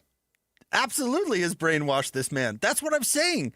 Like, he sat there for 40 minutes and didn't take charge of the situation. He's just a passenger in his own life at this point. And then to strut into the North Carolina Duke game like she owns the world, it's like, wow, Bill, find a normal gal. There's a normal gal out there for you. I mean this honestly. This could not have gone any more entertainingly. Oh, I agree with that. The Bill Belichick era has been a true masterpiece at North Carolina. It's been everything I hoped and more. I thought, okay, he's going to Mac Brown it, have a couple of respectable, like 6-6, 7-5 seasons, and hand the ball off to his son. His son's going to fail, and it'll be understandable why he did it, but it's going to be okay. It's been a spectacular disaster. Jen yelled that Jordan was, quote, blanking, twisting Bill's brain before she urged the 6-time Super Bowl champion to wake up. Sources said she went on to issue an ultimatum to Bill: you choose your family or you choose Hudson. This conversation will be had at Thanksgiving tables around the country, though. And I don't mean about Bill and Hudson, the adult novelty heirs. I mean, this is real family stuff. And I'm glad we're getting an inside look at it. Dude, just look at this picture. Look at Bill playing like a fisherman, catching her as a mermaid. He's living his best life. That clown posed for that. Brainwash Bill. He is. Yeah. I'm telling you. Poor guy. No, I'm on Team Jen in this whole thing. She's just trying to get him to stop clowning himself. He's ruining his rep. So is it safe to say that Bill and Jordan are going to be on their own for Thanksgiving? Yeah, Yes. I'm Team Jordan. You're fine with it. I love it. This is great. This is the best final chapter I remember from any coach in a really long time. That'd be an interesting question. I mean, best in most entertaining or best in like Urban had a slight edge there, like whatever was going on the boat and the bar where he's staying behind was it Cincinnati? Yeah. Where was he staying behind? I forgot about the boat. Kicking I was like, what is Ben talking about? Oh yeah, the kicking boat. The kicker. Like that was a decent run. That's game time for Bill Belichick. I mean, that happens on the sideline every game now. Yeah, Urban's still in polite society. I don't know. Yeah, how Urban's long. fine. Urban has a job that he can be on TV. Jordan wouldn't allow that. I'd love this.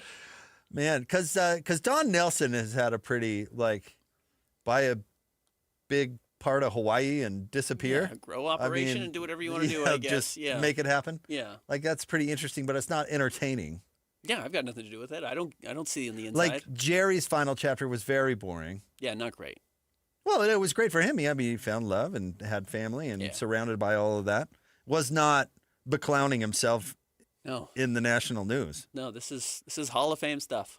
This is one of a kind. I'm with you. I'm here for it. All right. I hope he comes back next year. I hope we get a second year of Bill. I'm ready for season 2. Sign me up.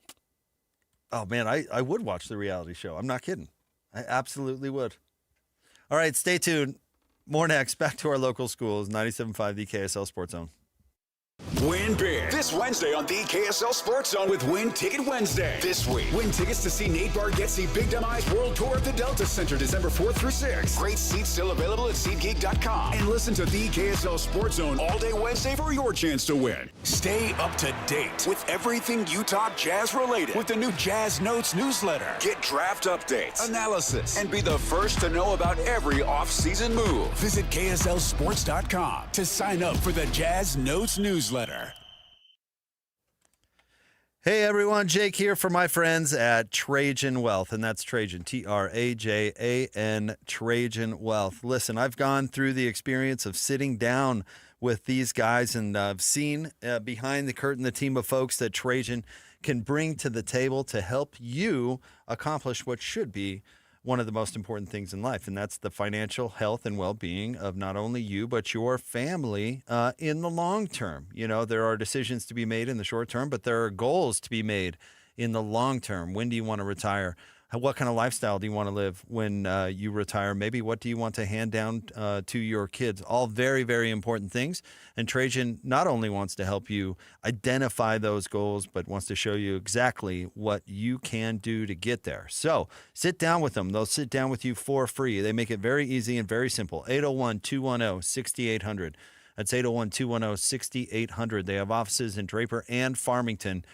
You can also start online at TrajanWealth.com. Advisory services offered through Trajan Wealth, LLC, SEC-registered investment advisor. Client-paid advertisement.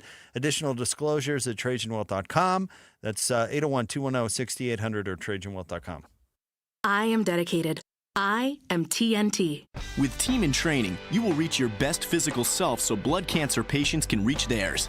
Change your life by joining a marathon, half marathon, triathlon, or a cycle event, and you'll change the lives of blood cancer patients. I am committed. I am TNT. After 600,000 participants and almost $1 billion raised for treatments, TNT has helped the Leukemia and Lymphoma Society make a significant impact in the advancement of blood cancer therapies that save lives every day. I am making a difference. I am TNT. Join TNT. Expand your circle of friends to be part of a very special community. Train with world-class trainers and have the chance to be part of the most exciting endurance sports events in the country.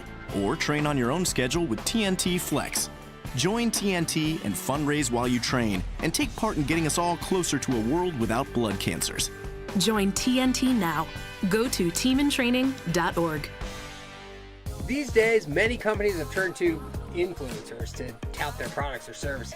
But here at John Watson Chevrolet, the only endorsement we need is from our customers. Because of their feedback, we're proud to be Utah's best reviewed Chevy dealer. Visit us today to see why we get reviews like, "Their sales team is the best. Didn't put on any pressure, just super helpful and fun. They made the process a breeze." John Watson Chevrolet, your 5-star Chevy dealer. 3535 Wall Avenue, Ogden. Chevrolet. Together, let's drive. Pros don't just show up. They prove how it's done, with precision and without shortcuts. Makita tools are built the same way, with a dedication to lasting quality, trusted performance, and results that reward your effort year after year. When the job calls for the best, call on Makita. Built to be the best. Available at the Home Depot. My name is Whitney Allen. I am a widow. My husband, Ryan, died. We never thought in a million years we'd have to use life insurance. The unexpected happened. With Ethos, it is so fast and easy. It's 100% online. You can get a quote in seconds, apply in minutes, and get same-day coverage. No medical exams, and you can get up to $3 million worth of coverage through Ethos. Get your free quote at ethos.com/game. That's ethos.com/game. Time spent on application may vary. Online health questions required. A matchup. Ready? Nobody. Set. Expected. Go. When it comes to athletes, there's fast. How fast are you going at top speed? And then there's Olympic medalist fast. Where did he go? But what does that speed look like compared to the average journalist? You nervous? What if I beat you, man? Oh, man. KSL's Alex Cabrera laces up and goes head-to-head in a skate-off with Utah's very own Casey Dawson. You see how close I came? Tonight at 10. Broadcasting from the Mountain Home Services Studio, this is 97.5 KZNS FM Colville, 1280 KZNS AM Salt Lake City, and 102.7 KSL FM HD2 Salt Lake City Midvale. This is 97.5, the KSL Sports Zone. Let's go! Complete game coverage of the Cougars is right here on the KSL Sports Zone. It doesn't get much bigger than this as the Cougars look to earn a spot in the Big 12 title game as they take on UCF in Provo.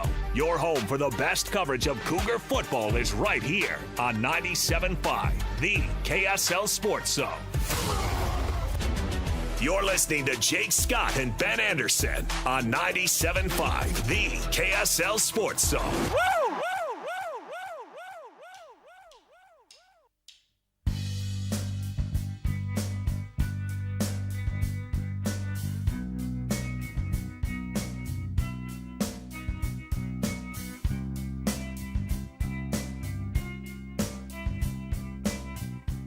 Jacob Ben, 97.5, the KSL Sports Zone. Nominate the U Sports volunteer you know for the Hercules Hero of the Week. Submit your nomination at kslsports.com/contests. Then listen every Thursday to JJ and Alex for the winner. Help us celebrate the efforts of those volunteers making an impact with the Hercules Hero of the Week, sponsored by Hercules First Federal Credit Union and Beehive Meals. Ben, the more exciting result over the weekend would have been BYU losing. Now, don't get me wrong here, but BYU losing to Cincinnati, and all of a sudden now the door is open for, what did we decide last week? Like a third Arizona of State, the league. but yes, half the league. Yeah. And we'd have all these wild scenarios going into this last week of the season. But with BYU going on the road and keeping their head down and getting the win, it looks like we're all but assured a Texas Tech BYU rematch. Yeah, we'll see. Texas Tech playing at West Virginia. We have talked about how much better West Virginia is actually playing, but I do think Texas Tech is legitimately a top 5, 6, 7 team in the country, and those teams should not traditionally lose these games. We'll see. This is why they play the games again. But no, it was a pretty rough weekend actually overall for BYU, and I'm going to signal out BYU or single them out, I should say, versus Utah because honestly, I don't really see Utah's pathway of getting into the Big 12 title game, or excuse me, yeah, certainly the Big 12 title game, but the college football playoff. I get it. If a couple teams lose in front of them, we are a few weeks off of that.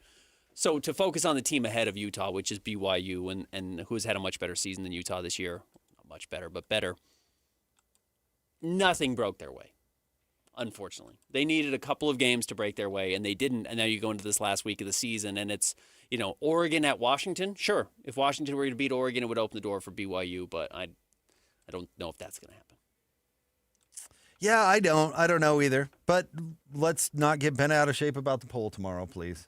Let's try not to run with it too much. The Big 12 power poll or the no, Jake's already been out of shape guess about it. Wednesday. When did we find out about Tuesday the night playoff? Tuesday Yeah, so I guess I meant Wednesday. Well, I just didn't know what poll you were talking about.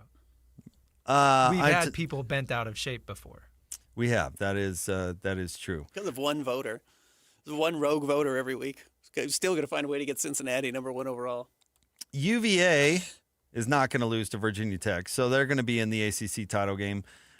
Pitt has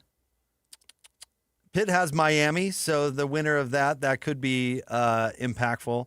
SMU, the other team at 6-1 in the ACC, has Cal. So SMU is going to beat Cal, I would guess, who just fired Justin Wilcox, by the way. Man, Justin really should have taken the Oregon job when he had a chance. Yep.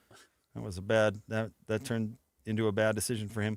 So most likely you're going to have UVA against SMU in the ACC title game, which is worst case scenario for both local schools, really, because that leaves 13th ranked Miami not playing in the conference title game, and Miami will get in over Utah or maybe BYU. Well, they jumped Utah in the AP poll. I'm guessing that's. I mean, they want to put Miami in more than our local I can schools. see that. Yeah. So I would guess Miami still gets in, but then you have to give a bid to UVA or SMU, depending on who wins that game, as long as they're ranked higher than the second highest G5 conference champion which would be wild. Which I'd have to look at that. I Yeah. don't even know. Yeah. So anyway, the point is they'd have to include another team, and they would still include Miami taking that other spot. I think you're probably right. Yeah, Ohio State plays Michigan this weekend. In a game that truly doesn't matter, which is really a shame. Indiana's at Purdue, also a game that does not matter. Texas A&M has a real game. They're playing Texas. But even if Texas A&M were to lose this game, they're not dropping from 3 to 11. Georgia does play a ranked game as well as against Georgia Tech. They should win that game, though Georgia Tech is good.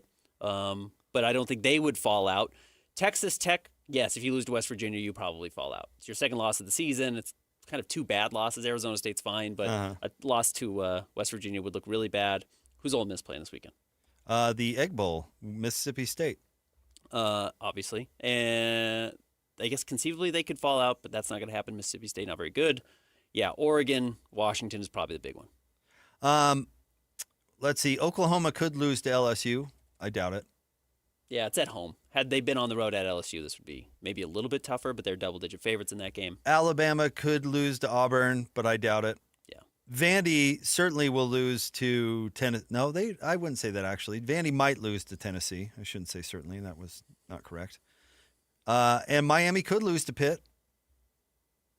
And that would leave some wiggle room for just the teams. wiggle room, but it doesn't allow BYU to jump in, and then It could. If Miami lost, it honestly could. It could create another space. But they're behind BYU right now. Right, but we're talking about spaces in the playoff. I'm not talking about the rankings. I'm talking about actual slots in the playoff. Okay. Like if it came down to it, would the committee select a 2-loss Miami team over a 2-loss BYU team? As unfair as I think that would be, yes, they would. Yeah, they probably would. So if Miami was a 3-loss team and out of the equation, yes, that does improve BYU's odds. Outside of that, I mean, Texas could beat Texas A&M, and then you could try and make an argument for them as a 3-loss team, but I don't think you'd make a good one. It's just going to come down to BYU winning the Big 12 title game. Unfortunately, I wish it was more than that. I don't think they're going to get help. I think this late in the season, they're not going to see a lot of help. It's going to come down to BYU controlling their own destiny, which, again, you know what? That's good news. You've put yourself in that situation. Utah is not going to give back its conference title for backing into the conference title game that year. But you know what they did do? They did go out and beat USC when they had to. Yes, they backed in. Yes, they needed Oregon State to beat Oregon. They needed all these wacky things to happen. But once they got the opportunity, and they were not favored against USC in that game, they stomped them. They beat them up. So BYU's got to do the same thing. You've got your opportunity is that you're going to go to the Big 12 title game, and if you win, and if the playoff is the most important thing for you, that's your chance. You don't get to back your way in. You're not going to back your way in. You're going to have to win out. By the way, just for this discussion's sake, James Madison comes in at 20 in the AP poll and North Texas at 21. So for the scenario to play out that we were talking about earlier, UVA would have to lose to SMU in the ACC title game and fall behind both those teams. Then both those teams could get automatic qualifying bids because they're not in the same league. Yeah. No, probably not. I mean, that would be hilarious. Yeah. But I don't think, I don't know. We've seen wacky stuff. We saw the end of the Utah-Kansas State game. Yeah, we have. Absolutely. And nobody really saw Utah and Kansas State being close in that game either, especially after Kansas State managed all of 14 points against Oklahoma State. Our friend, by the way, coming back to that Utah-Kansas State game for a second, our friend Chewbacca says, the calls the Kansas State fans are whining about hold zero water. I was there on the west side and saw multiple blatant Kansas State holds on their big run plays that were not flagged, which led to Kansas State's touchdowns. They weren't robbed of anything. I agree with you about the robbed of anything part.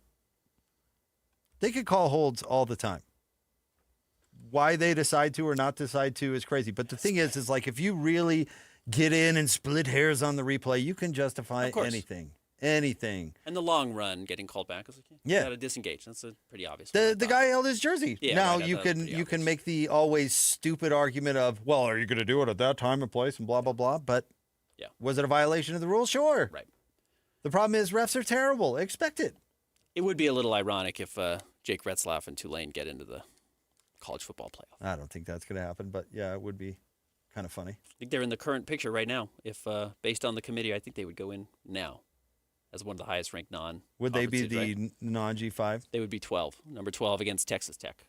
So the game BYU would have ideally been playing, or maybe not Texas Tech. You don't want to play them back-to-back weeks or back-to-back games, but yeah, that would be tough if Retzlaff ended up being the guy. Whatever. Yeah, it's fine. Good, good for him. Good on him. Who cares? Yeah, right. He's fixed his situation. He's one of those things like we see in the pros. Like he didn't decide to leave. No. I mean, that decision in a sense was made for him. He did make the decision that made the decision for him, but yeah. Yeah, he wasn't going to come back and play half a season. Nor I don't think BYU honestly would have said that they wanted that arrangement either. Maybe. No, that would have been a very strange situation. Had Bear played that well for the first 7 weeks, and then you're just waiting for him to come back. And the Bear turned out to be fine. Yeah. So, no harm done. I don't think there's a whole lot of animus toward No, there shouldn't be. BYU's been just fine. Or jealousy or any of that In fact, stuff. turning the page was the right move for BYU. It was the right move for everybody, obviously. Good for him. I'm glad he had a good year. Yeah, and I'm sure they didn't feel that way at the time. I'm sure that was a really hard decision to make, but it's also a good reminder of, sometimes everything's going to be fine.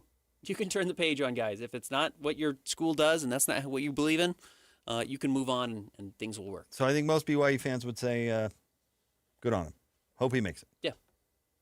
The Green Wave? The Green Wave. Which is a pretty rad nickname. Great logo. All right, stay tuned. We'll have more for you coming up right around the corner, and we'll continue college football conversation. It's the Jake and Ben Show, 97.5, the KSL Sports Zone. Whirls around and down. 97.5, the KSL Sports Zone is your exclusive home of the Utah Jazz. And we want to send you to the Delta Center to see the Jazz in action. Listen every Tuesday for the Jazz Ticket Tuesday Sounder at 30 past the hour, every hour, all day long. And if you're caller number 12, you'll be on your way to an upcoming game. Buy one, you'll get one free. It's Jazz Ticket Tuesday, every Tuesday throughout the NBA season on your radio home for the Utah Jazz. 97.5, the KSL Sports Zone. Hey, Utah.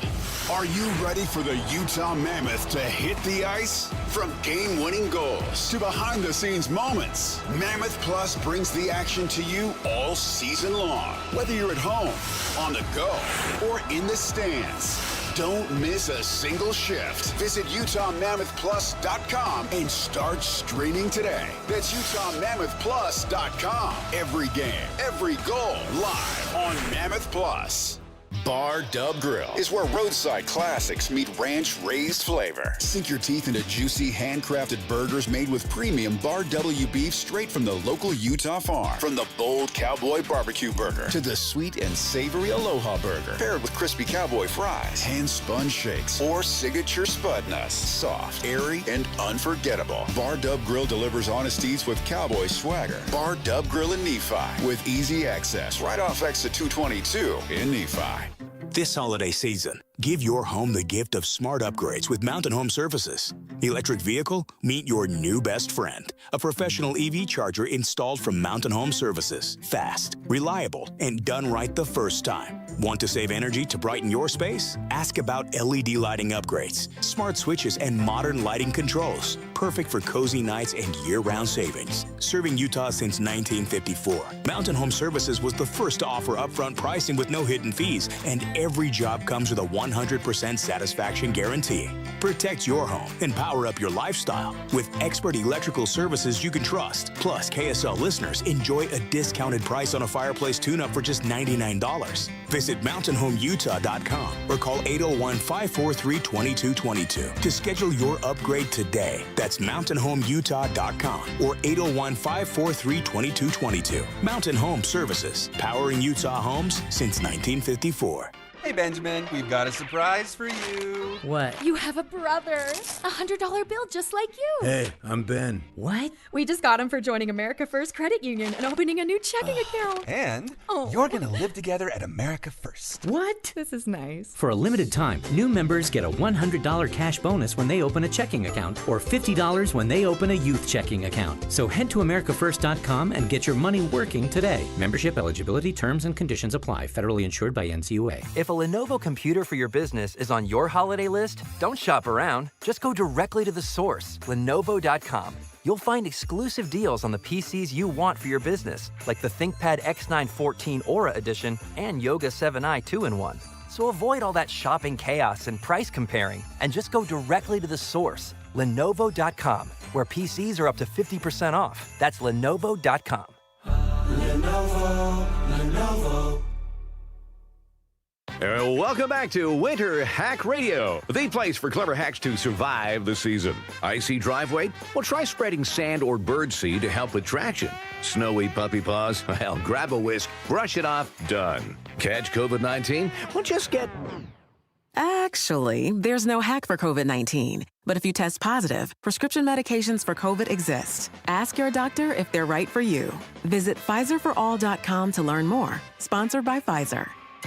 Western Nut makes corporate and personal gifting stress and worry-free. From Utah's original gift towers, custom packaging, and more. Western Nut, your one-stop gift shop to assist selections, budgeting, wrap, and mailing. Call, click, or visit westernut.com.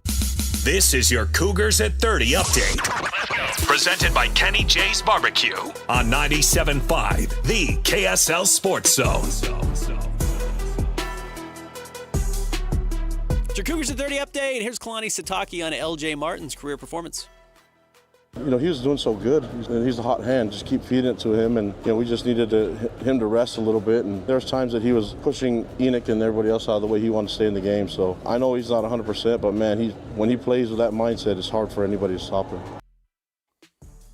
Cougars at 50, brought to you by Kenny J's Barbecue. Make this Thanksgiving unforgettable with Kenny J's. Skip the stress and bring home slow smoked perfection. It's not too late to pre-order your Thanksgiving meal. Send them a text, 801-230-5396. That's 801-230-5396.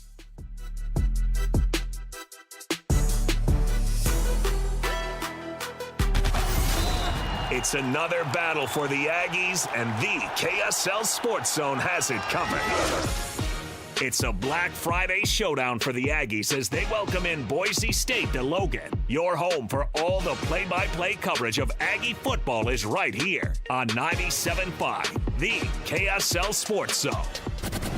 You're listening to Jake Scott and Ben Anderson. Let's lock in. On 97.5, the KSL Sports Zone.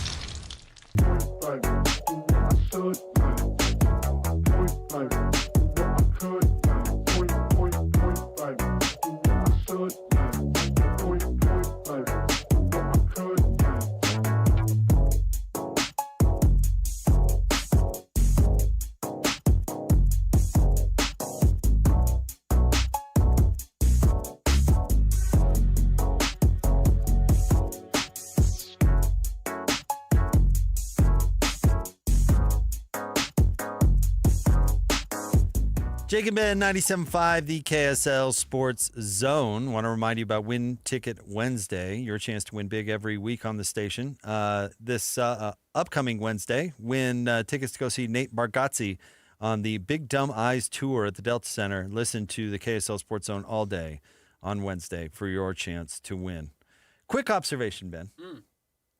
And we can talk more college football, but this is Jazz related. The Jazz played a Sunday night game against the Lakers last night. And I happen to like Sunday games. Road, home, whatever. I wish they do them all in the afternoon, but that's just my preference. But I like the Sunday game. I like capping off the weekend with Jazz basketball. I like how it flows from my job perspective. Not that anybody cares about that. But the question always was, will the team be supported? Will they sell tickets on Sundays? And I get, obviously, why people would question that. For the most part, these Sunday home games have been extremely well attended. Mm-hmm. One adjustment they may want to make, not that the Jazz would have any control over this, but don't schedule the Lakers on the Sunday. Listen, there are a lot of Laker fans everywhere, but there's a lot here in particular because we've had a lot of people move here from Southern California. And there just are. There are a lot of Laker fans in our community. Having the game on Sunday, I think there was a lot of people just giving up their tickets for friends or secondary market or whatever the case may be because they don't want to go to a game on Sunday, which is totally fine. But the market to buy the tickets were not Jazz fans trying to go to the game and take advantage. They were Laker fans. And I've seen Laker fans in that arena before, and there always is a good chunk of Laker fans. There just always is. I don't don't know. What would you say the ratio was last night? I walked through the concourse, which I don't usually do. I usually hang out down low, and I was actually looking for something yesterday, so I did a lap around. I'm not kidding. Just by jerseys, I'm sure overall you look at 20,000 seats, 19,000 seats, it was still overwhelmingly Jazz fans because of what it was. Jerseys on the concourse, 70-30 Lakers fans. I mean, honestly, 70% Lakers fans when it comes to if you were just to do a jersey count. There was easily 7 out of every 10 jersey was a Kobe, a LeBron, or a Luka jersey. No question about it. And then one guy wearing a 76ers jersey. But that's neither here nor there. It was wild. This is kind of a funny part that maybe is too much information, but it doesn't matter. The bathroom is right across the hallway from our radio studios, Ben. And usually, this, again, is kind of the funny part, I can tell what happens in the game when I go to the bathroom based on the reaction of the crowd. Uh-huh. So I know when there's a big play or something like that, even though I'm not currently watching the game because of the noise. I'm sure other people have had this experience. Yep. I heard the crowd. I walked back into the studio. I said, "Oh, Coach, what happened? A big shot?" It's like, "Yeah, LeBron just made one." LeBron's like, "Oh, that reaction was for a LeBron moment?" Yeah. Again, I've seen Laker fans come to the stadium. I don't think I've seen anything quite like that. Like that? So maybe schedule the Nuggets or something on a Sunday. Sure. You're right. It's not up to them. But it's funny. I think this Sunday's a very good point. I didn't kind of think about it that way. But yeah, it was overwhelming. And it's always loud. There's always a big contingent of Lakers fans. But this was uniquely large, certainly the most I've ever seen. So, and I get it. It might be LeBron's last time ever in Salt Lake City. I think there's I think it was the Sunday thing. I think it was a Sunday thing. I think there's a semi-realistic possibility. The fact that LeBron hadn't been playing a whole lot this year, I mean, that was only his second game of the season so far. They didn't play. I didn't realize the Lakers hadn't played since last Tuesday. They had a nice 5-day break. Good for them. But, yeah, and he played well. LeBron looks good. He's almost all craft. He's almost all wisdom now is how he's scoring his buckets. He still has some, physical tools, but they're certainly not what they once were. But see, that's a nice way of putting it. Isn't that one of those things that you can say, "Oh, he's playing with wisdom"? Isn't that code for he can't move very well? He doesn't run anymore. Yeah, you know what he looks like? He looks like Karl Malone's last year with the Lakers, pre-injury. I mean, he just is not the athlete he once was. He can't be the dominant player anymore. But if he's your third best player on the court, or even your second best player on the court for stretches, he's probably okay. He still needs to run. He's going to have to. A team not named the Jazz is going to crush them in transition because I don't know who likes walking up the floor more, LeBron or Luka. Well, Luka doesn't defend, and Austin Reeves doesn't defend, and LeBron is not really capable of defending anymore. Or doesn't want to. Yeah, and that puts a lot of weight on guys like Rui Hachimura and DeAndre Ayton, who are not good players. I mean, they're good players. Hachimura is a good player, but they're not elite defensive players, and you can't, as the Jazz have learned, you can't win games with 3 non-defenders on the court. It's really hard to do. You're going to have to find guys who can defend, and the Lakers don't. So they're going to get eliminated in the first round, even with Luka. It's going to be kind of it's going to be an interesting flame out because their record in the regular season should probably be pretty solid. But I was not super impressed with them last night. Did you see the owner brought in 2? I should look up the story, sorry, before I bring it up. But the new owner brought in 2 people, I think they're from the Dodgers side, to now one of those, I don't know what. 2 buses. Yeah, well, the buses, yeah. And then they brought in these 2 guys, which it reminded me of Office Space and what are those guys' names? I got a meeting with what is it? I got a meeting with Dan or Dave or something like that, but neither of those. Yeah. Got a meeting with them later. Like these 2 are going to come in. Like, who should be sweating bullets right now? Linda Rambus. Yeah. No, it's funny. We saw this, The 2 Bobs. The 2 Bobs, that's right. Yeah. We saw this on-again, off-again thing with Mark Cuban with new ownership. I think Jeannie Buss is in the same position where she's like, "Oh, yeah, I'm still running this show or whatever." And Mark Walter, right? Mm-hmm. It's like, yeah, that's cute. It's cute. You think that. Yeah. You look all around you and everything has changed. Mm-hmm. That's what's happening with Jeannie. Yeah, I think she's going to be phased out. I don't know. She put it in her contract that she's still technically whatever for a governor, yeah. For however many years, but that's going to be kind of in name only, or at least that's what I'm seeing. Yeah, it certainly feels like that's the direction this is headed. So, no, it was interesting. There was a ton of Lakers fans last night. I thought the Jazz played okay. I thought the Lakers really kind of sleptwalked through most of the night and survived. Jazz really put together a nice late stretch, and it's interesting to see Lowry get going late after not really having it all night long. I thought that was a good sign, but well. I think it's more than a good sign. Well, I don't mean to blow anything up, but I think you make a great observation. The 2 games before, the Laker game on Tuesday and the Oklahoma City game on Friday, were the same game. Yeah. They were the exact same Competitive through the first 3.5 quarters. 4 minutes of the game, yeah. In fact, Coach Lacombe went back and checked, and they got stuck in both games at the same number. I think it was 88. Oh, that's funny. They got to 88, and then the blowout ensued, and neither game was really close, right? I think it is notable that the team could have gone away in the third quarter again, and they didn't. Lowry was having a crappy game. Nobody else was really playing well at the time. They could have gone away, and they didn't. And they made a run in the fourth and made it interesting at the end.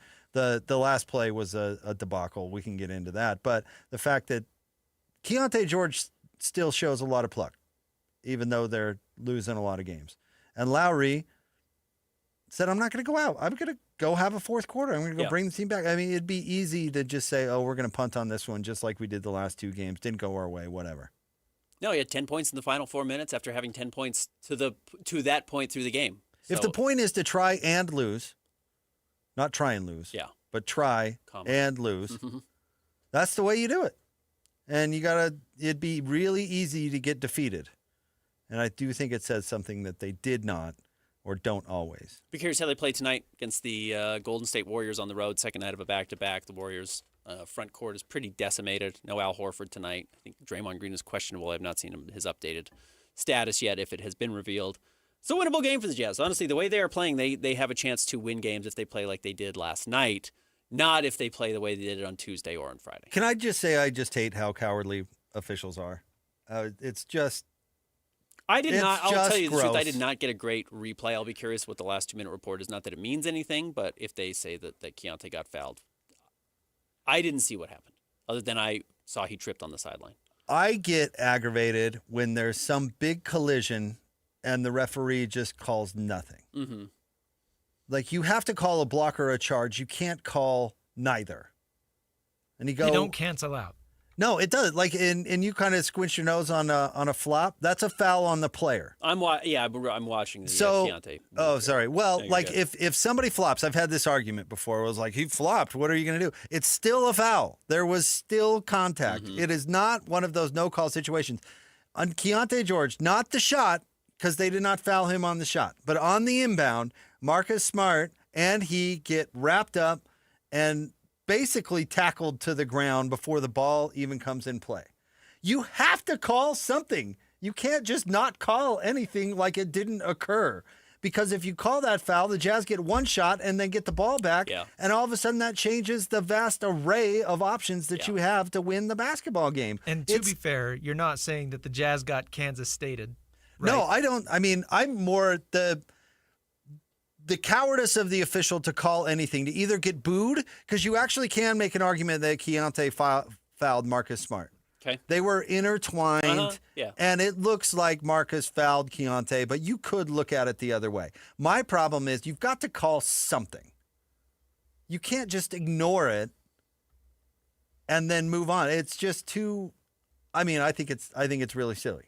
I'm not saying anybody was screwed over, Sure. because they do this all the time. The one legit complaint LeBron has had in his career, in my opinion, was that refs never called fouls when he went to the basket at the end of games. Yeah.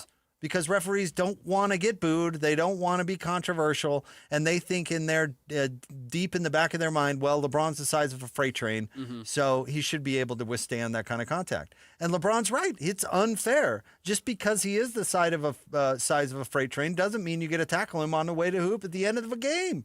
It's ridiculous. You still have to make a call. The cowardness is what bothers me. On another note regarding the Utah Jazz, because I don't care. I was glad that it didn't go to overtime, to be honest with you. Oh, I'm stoked it didn't go to overtime, me personally. But I don't understand why you can't. Why you don't enforce the rules? It doesn't make any sense. 31 minutes last night from Ace Bailey, and it was not his most statistically jaw-dropping game. 10 but he points, was good. 5 rebounds, 3 assists, a steal. He did get the steal late in the game. He got some huge rebounds late. He just really is developing extraordinarily nicely. He is what the Jazz wanted, and I know Jazz fans have been a little frustrated by how slowly he's been brought along. I would remind you he's dealing with some knee tendonitis from before the season. I suspect they're not trying to A, wear him out for the second half of the season, and B, trying to make sure that doesn't flare up if it was a concern at all. But 31 minutes last night, and honestly, he closed the game, and I thought he deserved to be on the floor. He's playing well. I don't think it's always good for young players, high-profile rookies, to come in and hold the ball the whole game like it's all about them. Imagine the hubris to come into an NBA locker room and say, this team is mine, look out. Right. I actually think the most notable thing about Ace Bailey, and I'm curious if you agree with this, is that all that stuff you told, not you, but everyone told us about him, his rep coming out of college, is all incorrect. He's a chucker and he's just out looking for bad shots and all that stuff is absolutely untrue. His night last night wasn't statistically mind-blowing because he was out there going with the flow. Yeah. He was taking what he gets in the offense. He was taking advantage of opportunities. If anything, he's passing up too many shots. And I actually think that is more of a recipe for development than, say, Trey Burke, who was just handed the team on his first day. And all of a sudden talked himself into, I can take 20-some shots a game. What are you going to do?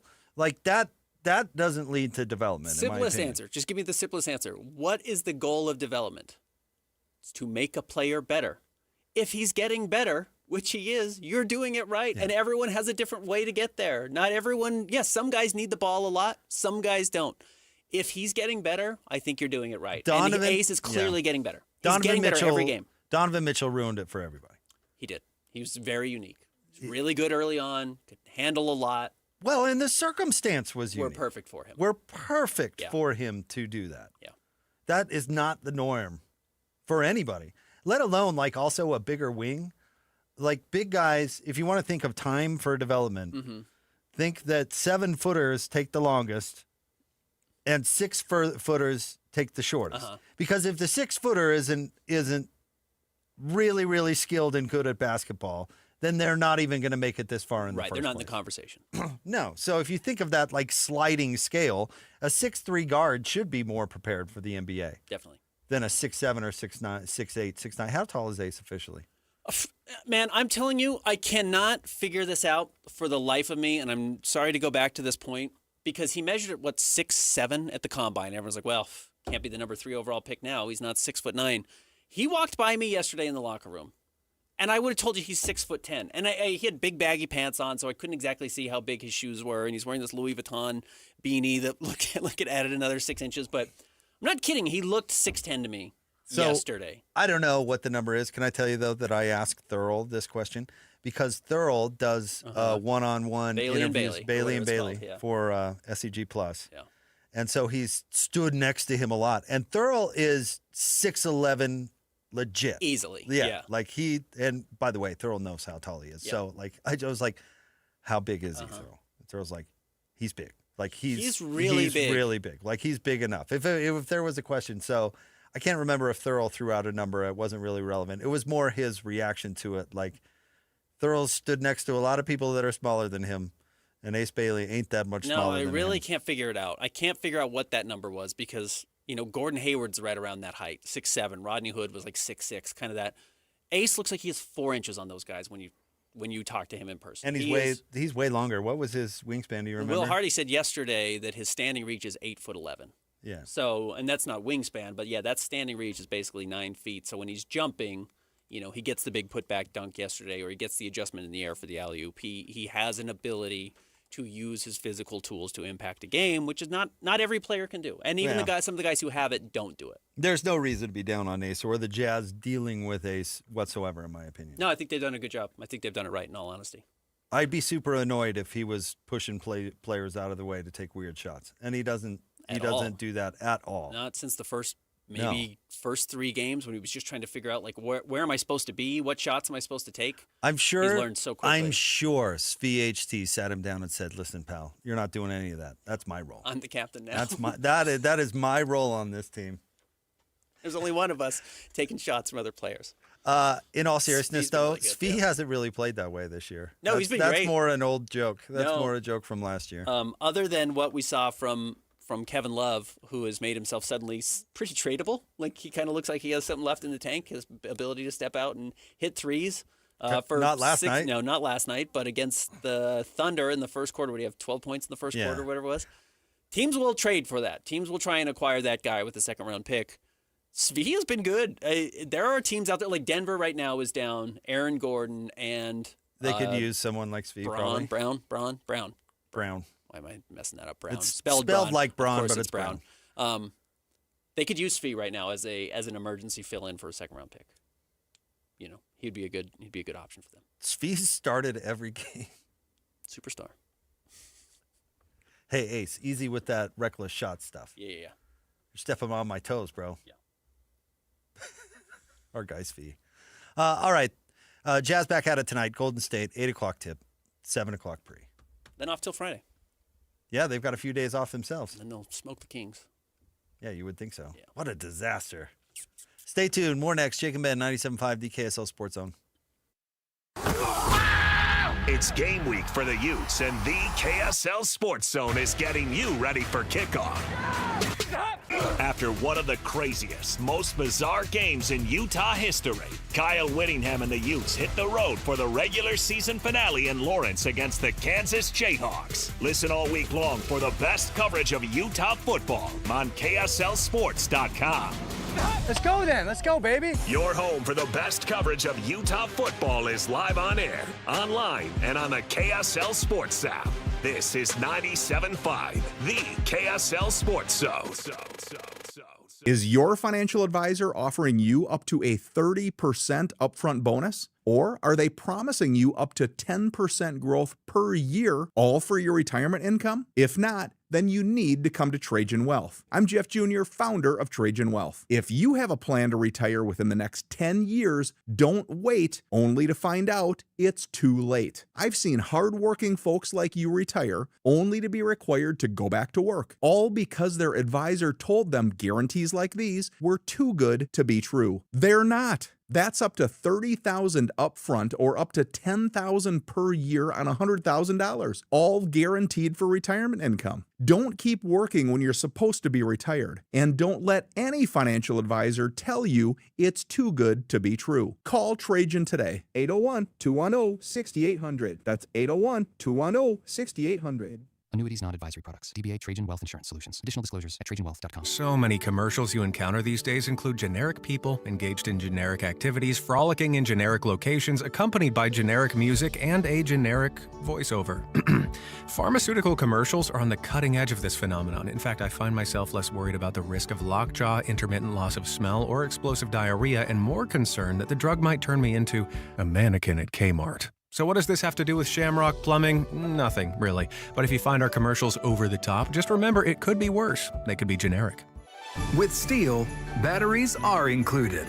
This holiday season, give a gift that's ready to go right out of the box. For everything from cleaning up the yard to cutting up firewood, Steel tools check off the wish list and knock out the to-do list. And right now, buy select battery tool sets and get a free extra battery. Visit SteelUSA.com for holiday deals and gift ideas. Happy holidays from Steel. Offer valid for a limited time only at participating dealers while supplies last. Vanity Fair calls BritBox a delicious streamer. Collider says everyone should be watching. Catch Britain's next best series with BritBox. Stream acclaimed new originals like Code of Silence. You read lips, right? And Linley, based on the best-selling mystery series. Say hi, Linley.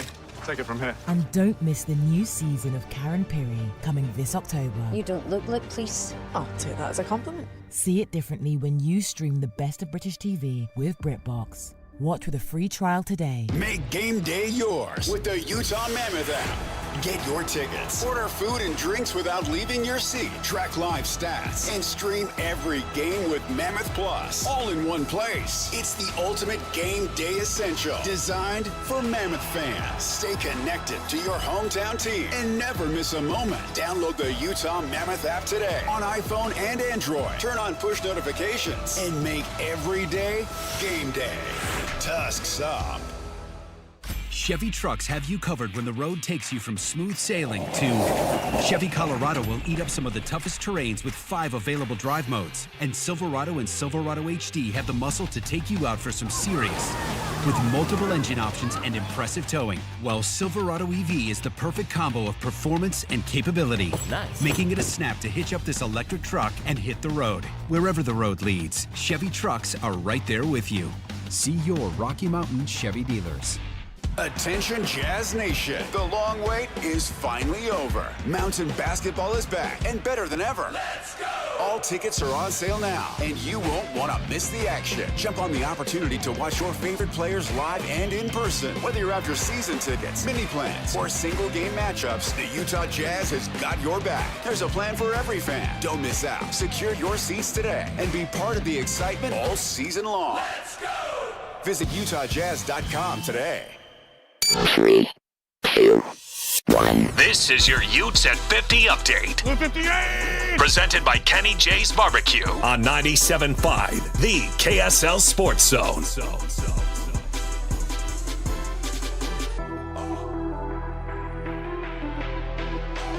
Utes at 50. Here's Kyle Whittingham on his belief in the team even when they were down in the fourth. I guess ESPN had us at 97% chance of losing at that point on the meter. My daughters look at that the whole game, and that's how they decide if they're happy or not. But it was down to 97%, but there's 3% there for us, I guess. So, we felt that if we could get the ball in the end zone again, manage the clock, and we had all 3 timeouts. Fortunately, we didn't squander any of the timeouts because that was huge down the stretch there to have all 3 of those in your pocket. But everyone on the sideline never stopped believing. Nobody threw in the towel. They had that belief, that unwavering belief that you need to have there, and they continue to persevere. Utes at 50 brought to you by Kenny J's Barbecue. Make this Thanksgiving unforgettable with Kenny J's. Skip the stress and bring home slow smoked perfection. Pre-order your Thanksgiving meal today. Text 801-230-5396. That's 801-230-5396.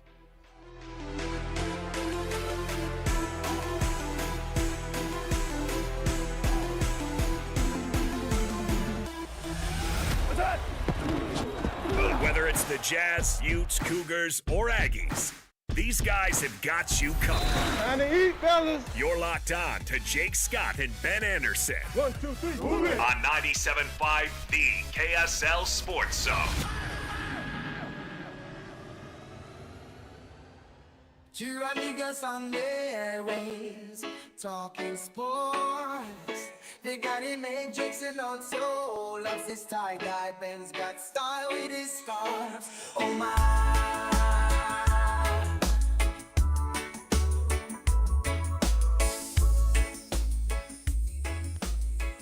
As a BYU fan, it's crazy to me that we have to worry about winning the conference championship game. Now, I understand BYU's got to take care of business first against UCF, but assuming they do, you go into a conference title game, a Big 12 Power 4 conference title game, 11-1. In my opinion, you're in. You've earned your way into the playoff. The fact that we have to hope for other things to happen is just crazy. That losing to a top 5 team potentially twice knocks us out. SEC teams get almost rewarded for losing to big top 10 teams. It's just crazy to me. Sure is, Matthew. Sure is. That's the design. Honestly, this is all a struggle between the Big Ten and the SEC on, one, how much of the rest of college sports can they push out? And 2, how much can they get of that for themselves? Because the SEC can't push the Big Ten out, at least not as it currently stands, and vice versa. So they're going to push everybody else out if they possibly can. And even the other candidates, they're going to take big brands for the TV show. So 2 lost BYU. And again, let me reiterate my opinion that if you are punished for your loss in the conference title game and reward teams that didn't even play, I think that's ridiculous and unfair. But fair's got nothing to do with it because they wanted to put Miami in over BYU. They just do. Mm-hmm. I could go back a year and just say, I hate the college football playoff. I hate what it's done to conference championship games to the point where you get punished for making it because it gives you an opportunity to lose another game. You honestly can get punished, not every time, but you can get punished for making the conference championship game. Who was it, TCU or Baylor, that got punished for winning it in the first 4-team format playoff, and it was TCU and Baylor. TCU lost.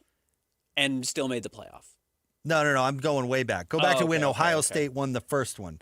Ohio State was outside looking in. Yes. And did they have 2 losses or 1 loss? 1 loss, I think. But they were on the outside looking in. And then Baylor and TCU were both ranked like 3-4, basically setting up that the winner was going to go. And then I guess it was Baylor who upset TCU, and they used it as an excuse to keep them both out and put Ohio State in. That's just, you leave it up to a room full of bozos, and they're going to prioritize Lord knows what. But I do know this, that the SEC and the Big Ten have way louder voices in that room than everybody else. Mm-hmm. So if Vandy has 2 losses, they're going to get in over a 2-loss BYU team. Yeah. It's crazy right now to look at the rankings and see that BYU is below as many 2-loss teams as they are. Worst case scenario, Michigan beats Ohio State this week. They'll put Michigan in. Because Michigan's got 2 losses. Mm-hmm. They'll have a win over Ohio State. Yeah. Ohio State will still get in, and Michigan will leapfrog everybody. They'll find a way to put them at number 10 or whatever. 100%. Yep. No, it's silly. You can go to our Instagram page. You can go to my Instagram page. It's all over it. Talking about how stupid the college football playoff is. And you're just seeing it play out over and over. And yes, BYU is the poster right now for why this is so stupid. Why it's all made up as they go. If they don't beat Texas Tech, that is. If they win, then it's all moot. But I agree. I agree with our call-in. If Texas Tech loses, you think there's a chance that they fall out of the college football playoff? Yes. Yeah. So then it is stupid. Then it's not just, then Texas Tech becomes the poster of how stupid this is. Because they're a 2-loss team now. Yeah, they're a 2-loss team. So they're weighed against all the other 2-loss teams. And you say, it's a bad loss. The loss to Arizona State and the loss to BYU is not good enough. Right. So it's just a sign of how stupid it is. Yeah, but and then you try to give them credit for beating BYU. You go, well, they have a great win over BYU. And then you go, well, then they lost to them. So yeah, I'm not. Sometimes I understand these can sound paranoid. I understand these rants where we cover a team locally and it sounds like we're championing them to get somewhere because it makes our jobs better or something. No, it is convenient that BYU is the team because we talk about BYU, but it's not hard to see what is going on right now in college football. It's the Big Ten. It's the SEC. It's a couple of token spots for the other conference champions, and that's it. That's what the college football playoff is about. It was a bad idea in the first place. Expanding it, they tried to dangle it over. This is going to be good for you. This is going to give you more opportunities. No, it's not. It's going to give their teams more opportunities, and you're going to pay the price. It's the same reason like expanding the NCAA tournament. You're going, well, it's actually great for the smaller schools. It's like, no, it's not. It's great for the middle of the big colleges. In fact, it's bad for the smaller schools because now they're stuck in these stupid play-in things that barely count as an NCAA tournament game. Right. So that's what's happening. That's what's going to continue happening. And if you expand it, what's going to happen? Expand this to 16 games. What happens? Well, Vandy's in, Miami's in, and who did you just talk about if they beat Ohio State? Michigan gets in. They don't even have to beat Ohio State. They just put Michigan in. Everyone wants to watch Michigan in a 16-team playoff. Thing is, they have to at least have a thin justification. And even then, I don't know how you justify SMU over BYU. I don't know how that's a thing. But you got to have some sort of thin just so everybody doesn't burn the building down and Mark Shurtleff doesn't sue you for antitrust. But that's the line that they want. You know what the college football playoff does and knows is that people have short memories and they will move on. Yeah. And they will get excited about the game because what else are you going to do? And they bet on that over and over and over and they win. How would you justify leaving an undefeated Florida State team out? Quarterback got hurt. What does that have to do with anything? Quarterback got hurt. Did they win the games or not? Season or not? Yeah, nothing to do with what you actually did during the season. Unbelievable. All right, Hanson, Scotty G are coming up next. We'll talk to you tomorrow Thanks, on Jake Christian. and Ben, 97.5, the KSL Sports Zone. Whether you're stuck in the office, I believe you have my stapler, in your car, or at your in-laws. You want a piece of me? You bet I do. The Zone is with you every step of the way. Download the KSL Sports app to get live streaming of your favorite shows and access to all the latest updates on your favorite teams. Your home for the best coverage of the Utes, Cougars, Jazz, and Mammoth is on air, online, and on the KSL Sports app. This is 97.5, the KSL Sports Zone.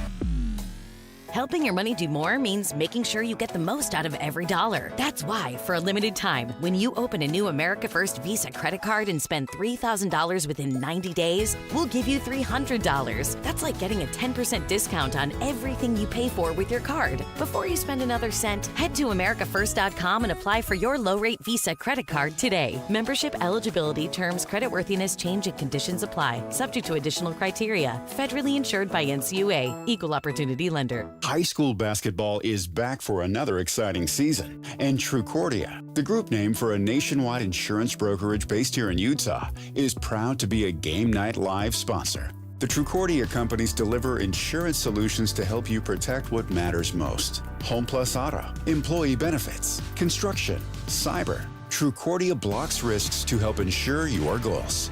Learn more at Trucordia, spelled TRUCORDIA.com. If you're getting new gutters, make absolutely sure that you don't get screwed. I mean literally, don't get screwed. Tim Jr. here from RGS Exteriors. And every single gutter company out there uses screws to hold their gutters together at the corners and downspouts. They use screws because they're fast and cheap and easy. But man, they're terrible for your gutters, aside from possibly cutting your hand. They also loosen and corrode over time because they're not made from the same metal as the gutters. At RGS Exteriors, we've been installing gutters for 70 years now, and we don't use screws. We only use permanent, strong, and unobtrusive rivets. They're made from the same material as the gutters, so they won't oxidize and they won't corrode. They'll also never loosen. Your hand is safe too. Did I mention they look amazing? So don't get screwed. Call RGS and get riveted gutters. Our number is 801-280-3110 or visit us at rgsutah.com. That's 801-280-3110 or rgsutah.com. Bar Dub Grill is where roadside classics meet ranch-raised flavor. Sink your teeth into juicy, handcrafted burgers made with premium Bar W beef straight from the local Utah farm. From the bold cowboy barbecue burger to the sweet and savory Aloha burger, paired with crispy cowboy fries, hand-spun shakes, or signature spud nuts. Soft, airy, and unforgettable. Bar Dub Grill delivers honest eats with cowboy swagger. Bar Dub Grill in Nephi with easy access right off exit 222 in Nephi. A 15-year-old girl who chewed through a rope to escape a serial killer. I used my front teeth to saw on the rope in my mouth. The killer prowled the Pacific Northwest in the early 70s. He's been convicted of murdering 2 young women, but suspected of many more. Maybe there's another one in that area. Follow and binge all episodes of Stolen Voices of Dole Valley, available now wherever you listen. It's game week for the Aggies, and the KSL Sports Zone is getting you ready for kickoff. Bronco Mendenhall and the Aggies are now bowl eligible and look to finish up the regular season with a Friday showdown against Boise State in Logan. Listen all week long for the best coverage of Aggie football. Then catch all the play-by-play action beginning with the Aggie pregame show this Friday afternoon at 1 on 1280 The Zone. Your exclusive home for Aggie football is live on air, online, and on the KSL Sports app. This is 97.5, the KSL Sports Zone. Hi, this is Derek Overstreet, president of the New Millennium Group and co-host of Stop Working, Start Living with KSL News Radio. Can you imagine what your life would be like if you could retire 3 to 5 years earlier than you thought possible? The things you could do, the loved ones you could spend time with, the memories that you could create. That's what our team at the New Millennium Group does. We'll walk you through the entire process every step of the way. If you'd like to get a copy of the 5-step proprietary plan that will help you retire 3 to 5 years sooner than you thought possible, give us a shout right now. 888-999-6370. That's 888-999-6370 or utahsfinancialplanner.com.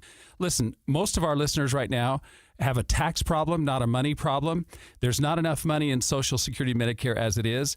Let us show you how you can significantly reduce your taxes. That's 888-999-6370, 888-999-6370, or utahsfinancialplanner.com.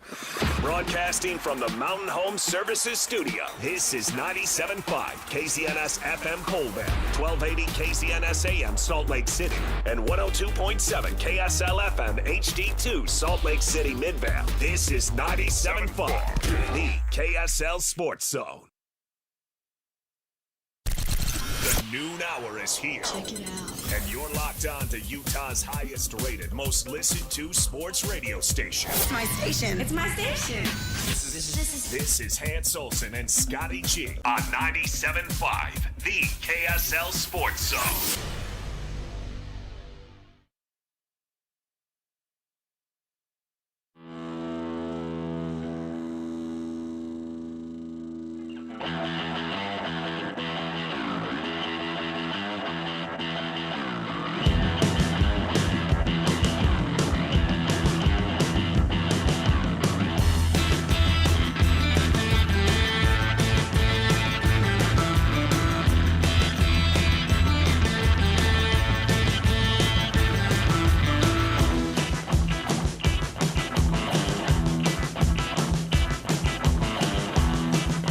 I love our listeners, Lloyd. I love our listeners. I love this job. I love the people I work with, my coworkers. But what I don't love is in studio decoration. I'm not. Don't. It's a little much. Don't bah humbug us. It's like Santa came in here and puked. He did.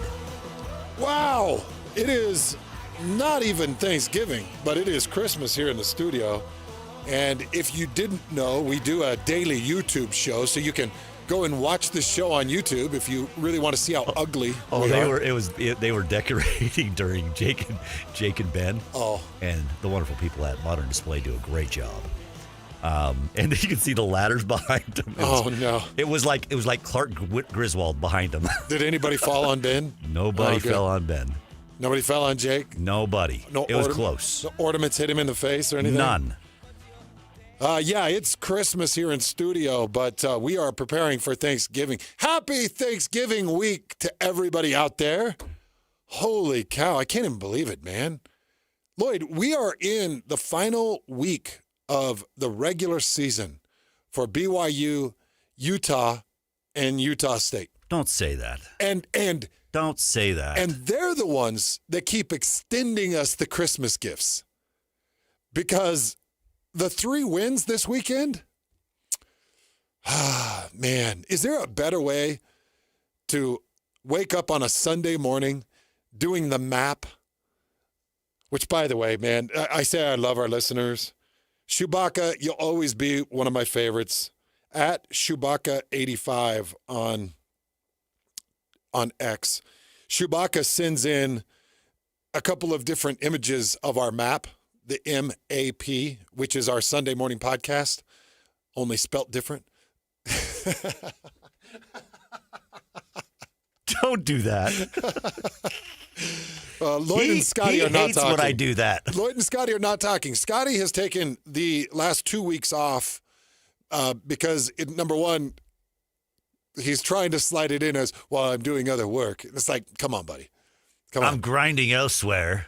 I've seen multiple pictures, and yes, our boy Scotty is in swim trunks, and he is on a beach in South Carolina saying, that's it. That's final. I'm moving to Myrtle. So Scotty is just enjoying the beaches, whether it's the beautiful islands of Cayman or it's the incredible beaches of Myrtle.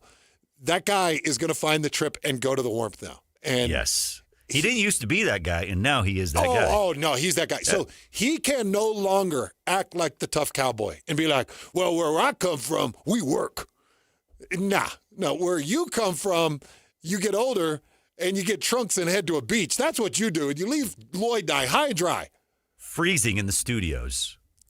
Hey, but in a couple weeks, I'll be on a flight to Hawaii. That'll be you. I'm going to Hawaii. And I'll be the only one that's committed. And I told Alema, I said, I'm going to Hawaii.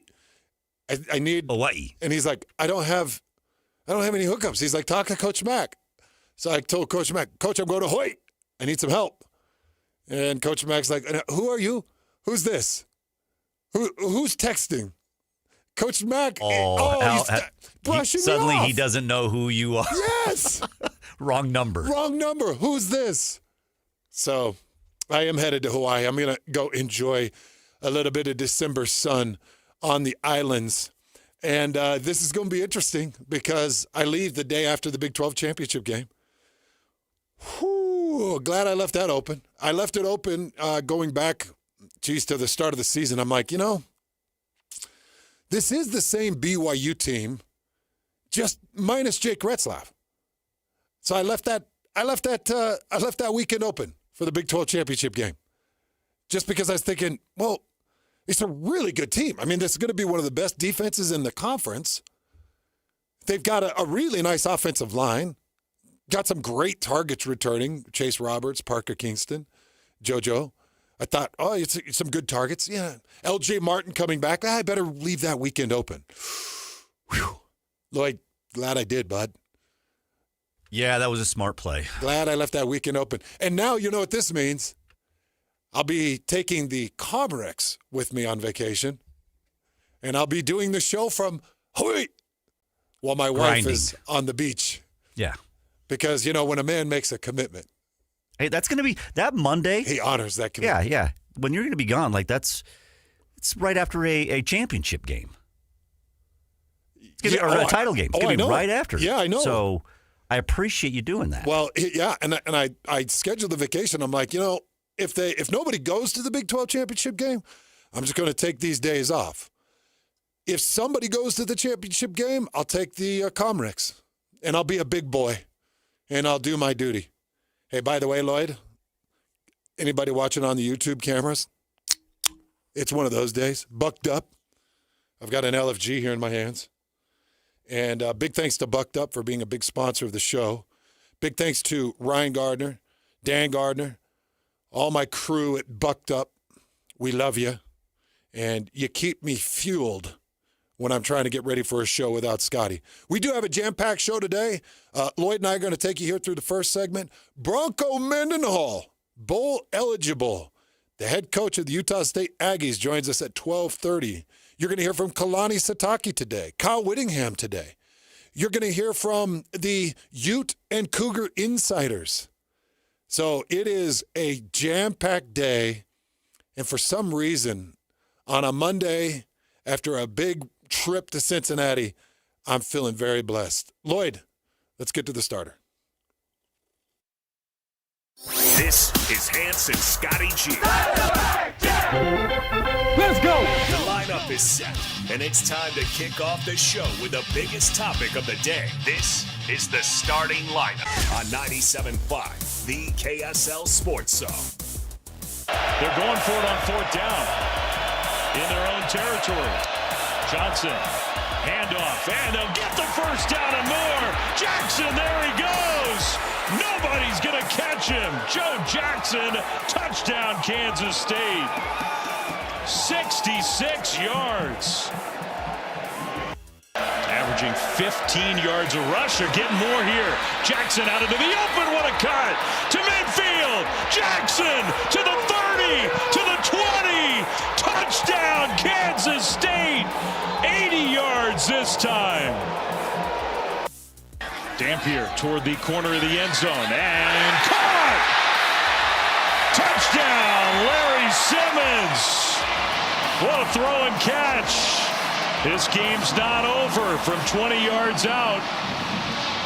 Inside the one for Utah. Parker and Dampier. Parker in motion. Dampier keeps it. Dampier. Touchdown, Utah! All right, Lloyd, I am doing the math here. You got the box score pulled up, Lloyd? Pull that box score up. I'm just trying to do a little bit of math here. And I am looking at the first 4 games of this season for the University of Utah. So they gave up 84 yards to UCLA. They gave up 65 yards on the ground to Cal Poly. They gave up 121 on the ground to Wyoming. And they gave up 173 to Texas Tech. What was their total yards given up on the ground to Kansas State? 472. The total, including the number 5 team in the country in Texas Tech, the total through 4 games, 443 through the first 4 games, including UCLA, Wyoming, Texas Tech, and Cal Poly. 443. I can't make any sense of what happened with this University of Utah defense against the run game of Kansas State. But when you wake up on a Monday morning and you have watched the 25-minute highlight package, it was 25 minutes, and you go back and you watch this game, the fact that Utah pulled this game out and found a way to beat Kansas State is an absolute Christmas miracle. Oh, shout out to Jason Beck and that offensive game plan that he had, because that thing has not slowed down. No. One bit. No, it's not. Another 51-point game. So Kansas State goes for 472. Utah puts up nearly 300 yards and 5 touchdowns on the ground, getting 3 touchdowns from Bird Ficklin, getting 2 touchdowns on the ground from Devin Dampier, getting 100 yards on the ground from Wayshawn Parker. Plenty of usage across the board. And you come out of that thing with nearly 300 yards of rushing and 5 touchdowns. You also get 259 yards through the air with Devin Dampier. 259 for Devin. Fantastic job. Now, one thing we really need to focus on, and look, I was shocked. When Devin Dampier took the hit and put the ball on the ground, I was shocked. Because Devin knows better, and I'm sure Devin feels sick because that was the only turnover given. Outside of that, didn't throw the pick. And as the highlight package I saw, I didn't see a ball that was very close to a pick. So, Lloyd, I don't know, just as you kind of remember back through that game, it felt like Devin Dampier was a lot more secure with his 33 throws. Yeah, for the most part. I mean, he was inaccurate, but Devin Dampier's not going to be. He's not going to be an accurate thrower. But I don't feel like he put it in danger. No, though, I didn't think it was as in danger. No.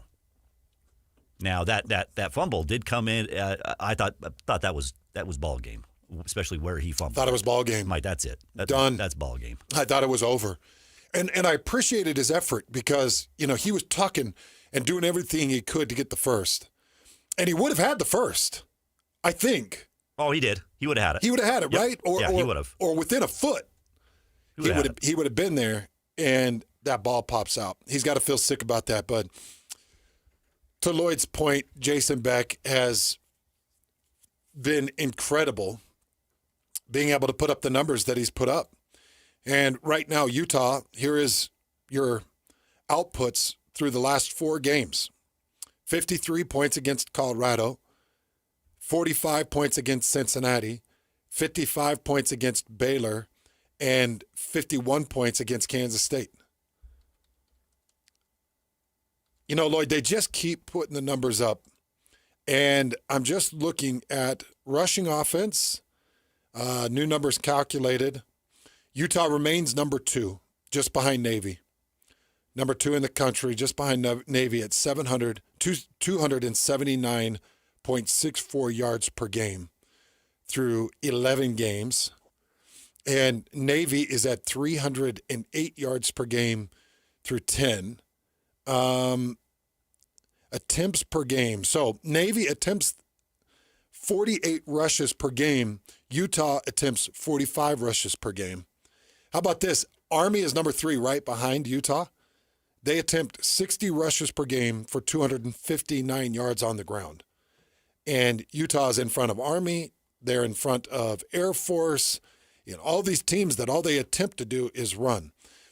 So I'm sure offense, by the way, we talked about it a little bit on the map. Like an offense should be able to, and it wasn't like they were down 20 points or something like that. Fortunately, they kept it within, for the most part, within striking distance of 10 points. 10 points isn't insurmountable. Like that's doable, and you don't have to get away from your game plan. Had it gotten any further, then maybe you're relying on Devin Dampier to have to win it with his arm, and then you're in trouble.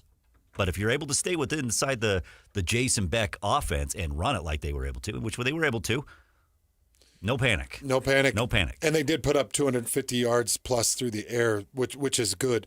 So that now moves Utah into number 6 in the country in total offense, putting up an average of 484.5 yards per game. And they sit below Georgia Tech, Tennessee, Ole Miss, USF, and North Texas. North Texas is averaging 503 yards a game. Now, they got that stud quarterback. North Texas and USF playing in conferences that may allow a little bit more. But, one thing I've come to realize with the Big 12, typically, the Big 12's got coaches and personnel that can key on a niche, and they can take the niche, and you got to be able to beat them multiple ways. But we're watching Utah just put on a masterclass in the run game. And if you watch the way Jason Beck calls a game, his runs are all complementary of each other. meaning if you're trying to stop one part, this part will get you. And because of his personnel usage, your rotations of Bird Ficklin, your direct snaps to Bird or to Wayshawn or to Devin, I talked about this before, Lloyd, just personnel alone is jumbling up defenses. And so just based off the personnel package, you have no idea where the ball is going, and you're pretty much guessing at any point to try to fill a gap. And when you try to point out and fill the gap, it seems like Utah breaks it going the other way. Daniel Bray, only 3 carries and 9 yards in this game, but Nate Johnson, 4 carries, 33 yards. And it's a comeback for the ages. And I said this in the Sunday morning podcast. There's no question. Kansas State lost this game. Kansas State, terrible management, terrible ideas, terrible thoughts. But you can have teams making bad decisions, and you can have Utah be a defensive team with no offense, and there's no way they're winning that game. Do you know what I mean by that, Lloyd? Yeah. Okay, fine. So Kansas State's making some bad decisions, and they're giving you opportunities. If you don't have a complementary piece to your team in the offense, it doesn't matter. Then Kansas State is not giving away the game. Utah's winning the game because you left me just a little bit of room. You leave me a little bit of room. Well, I got a piece. I got something for you. I got something I know can go get you. And it's pretty funny because there were a lot of people that as soon as Utah closed it to within 10 with the pick 2, the tip by Smith Snowden, and the run back, was it Elijah? I think it was Elijah on the pick 2. Wasn't Teo Johnson? Oh, it was Teo Johnson. Okay.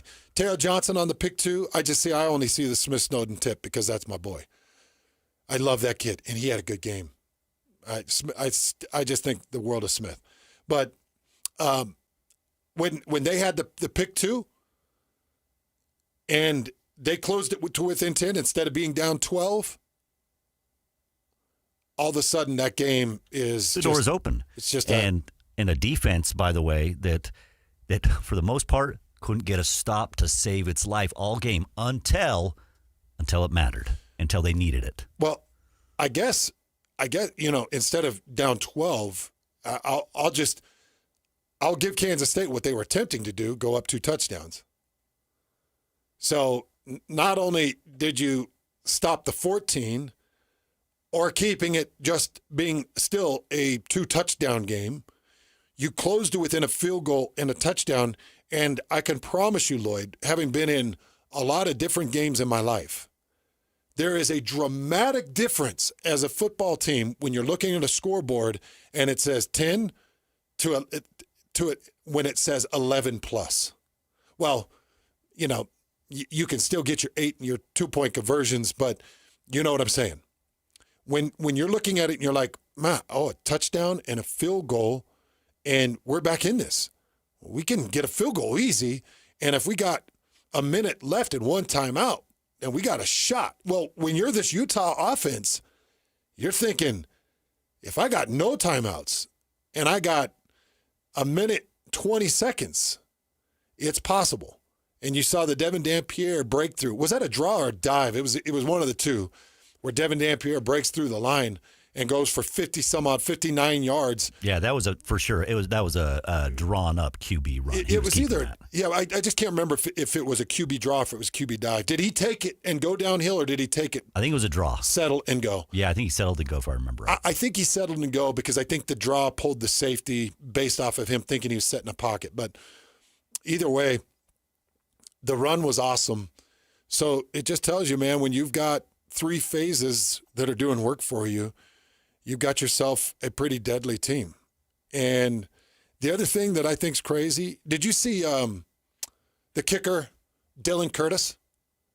He passed, I think he is now number 1 in school history in extra points kicked in a season. Because of all the touchdowns, all those extra points, yep. Because not a single field goal kicked in this game for the University of Utah. It was all touchdowns.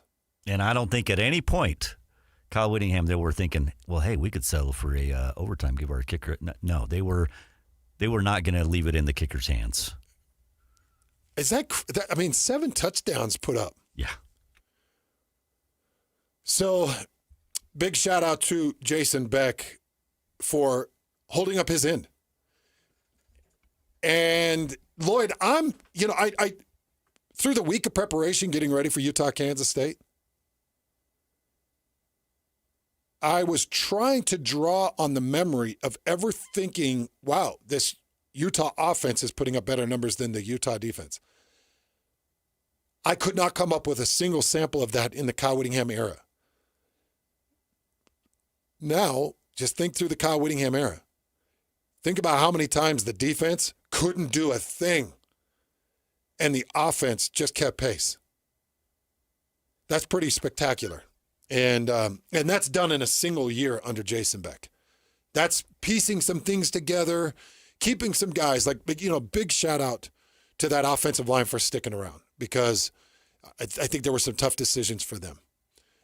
Big shout out to Devin Dampierre trusting Jason Beck and coming to from New Mexico with him. Like there were some guys that had to step up, some dudes that probably left some money on the table. Not probably. Let me just tell you. There were 3 or 4 guys left a lot of money on the offensive side. Left a lot of money on the table.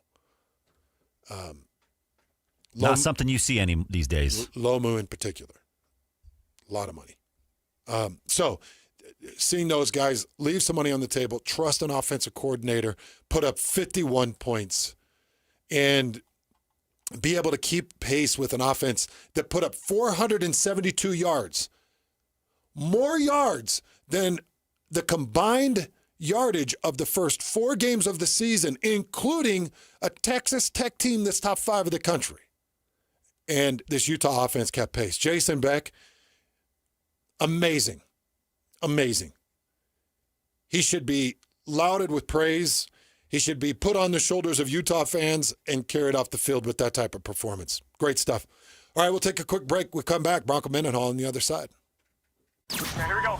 It all comes down to this for BYU. Beat UCF, and the Cougars will be in Arlington for the Big 12 title game.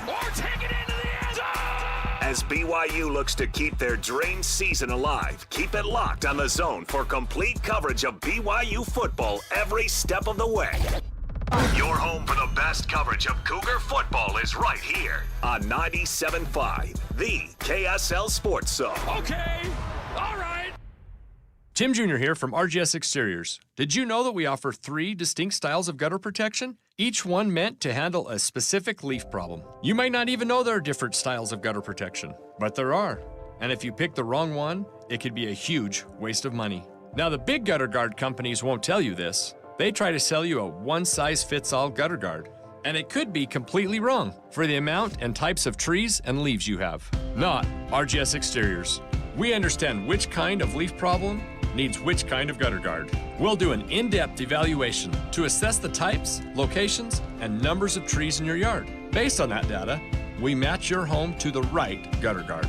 So don't risk wasting money on the wrong gutter protection. For a free evaluation and estimate, call RGS Exteriors at 801-280-3110 or visit rgsexteriors.com.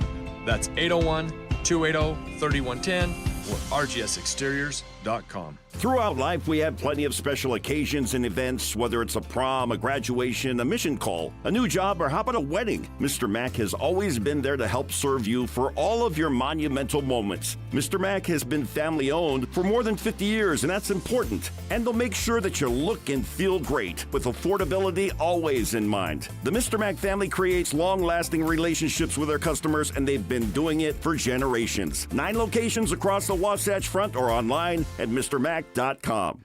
Just how good is Pure Talk's current deal for unlimited wireless? Well, you might say it's the deal of your lifetime. Because right now, for just $29.95 a month, Pure Talk is offering unlimited talk, text, and data for life. Not your phone's life, your life. This is Pure Talk's top-tier plan. It comes with a crazy fast 5G network along with a 30-gig hotspot. And at just $29.95 a month, there has never been a better opportunity to lock in a ridiculously low rate for as long as you live. And save thousands and thousands of dollars along the way. This plan is normally $65 a month, but if you switch today, you will save over 50% every single month for the rest of your life.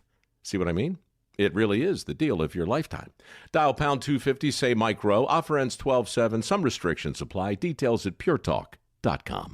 Taqueria 27, where every taco tells a story. And sometimes it's a hilarious one. Check out taqueria27.com. You'll thank us later. On the go? Don't worry. Locations in downtown SLC, Holiday, Fashion Place Mall, Lehigh, and Eagle Mountain. So if you miss one, there's another waiting to serve you tacos, sizzling fajitas, enchiladas, margaritas, like a ninja. Taqueria 27's got Mexican cuisine, including gluten-free, that's so tasty, your mouth will thank you. You gave years, maybe decades to your job. You showed up, worked hard, and planned for retirement. But now, the company's changed. Or maybe you've taken a buyout or been forced into early retirement. So, what happens next? I'm Jeff Jr., founder of Trajan Wealth. And if you've built up a 401k or thrift savings plan, now is the time to ask, is that money really working for you? Many workplace retirement plans offer limited options and even less guidance. At Trajan Wealth, we help people just like you roll over their accounts into IRAs with more flexibility and personalized investment strategies built around your goals. For households with $500,000 or more,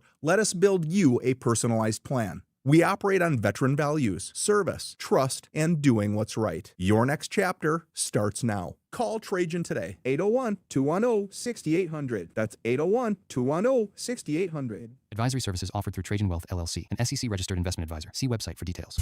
This is your Cougars at 30 update. Presented by Kenny J's Barbecue on 97.5, the KSL Sports Zone. Kalani Sitake, the big proud Papa Bear of this BYU football team, talking about the fight that was shown in Cincinnati. It's our kind of style. We like winning a lot of different ways, so I'm proud of the way the guys did it. I'm glad that we had to count on LJ and O-line and all the tight ends, everybody blocking to win the game. I was proud of the way the guys did it. So I like their response to any adversity we get, and so that's a lot of the leadership. Even though Chase didn't finish the game, he was able to lead on the sidelines too, so I'm really proud of the entire team. Do not waste any of your time cooking for Thanksgiving. Kenny J's got you covered. Make this Thanksgiving unforgettable with that Kenny J's Barbecue. All you got to do is pre-order your Thanksgiving meal. Text right now, 801-230-5396. Do what I did. Lloyd, I did it. I'm doing a turkey breast and a brisket, both. Picking it up from Kenny J Thanksgiving morning, and it'll be ready for our big Thanksgiving dinner, slicing up that fresh brisket. I've got that big smoked turkey breast. So good. Text them right now. Get Thanksgiving taken care of. 801-230-5396.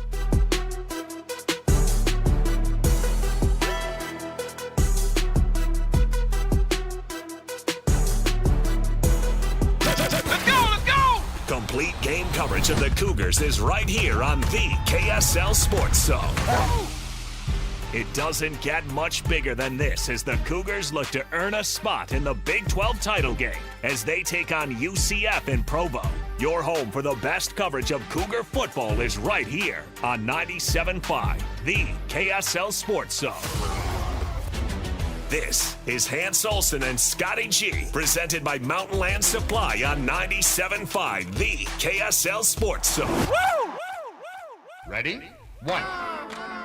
You will do this 4 times with the left, 4 with the right, then 8 times with both, then repeat. Caller number 12 right now, 801-575-ZONE. That's 575-9663. You're going to win a 4-pack of tickets to the Utah State versus Boise State game on Friday, November 28th, 2 p.m. at Maverick Stadium. It's going to be a beautiful day. It's a senior night. It's the final home game. We're getting you free tickets right now. Just call 801-575-ZONE. All right, Bronco Mendenhall is going to be joining us here in just a second. And Utah State pulling out a fantastic win over a 7-4 Fresno State team on the road in the Valley. Very difficult game to be played, and they were able to find a way to get the win and coming out of that with bowl eligibility and the opportunity to get themselves to 7-5 to finish this season.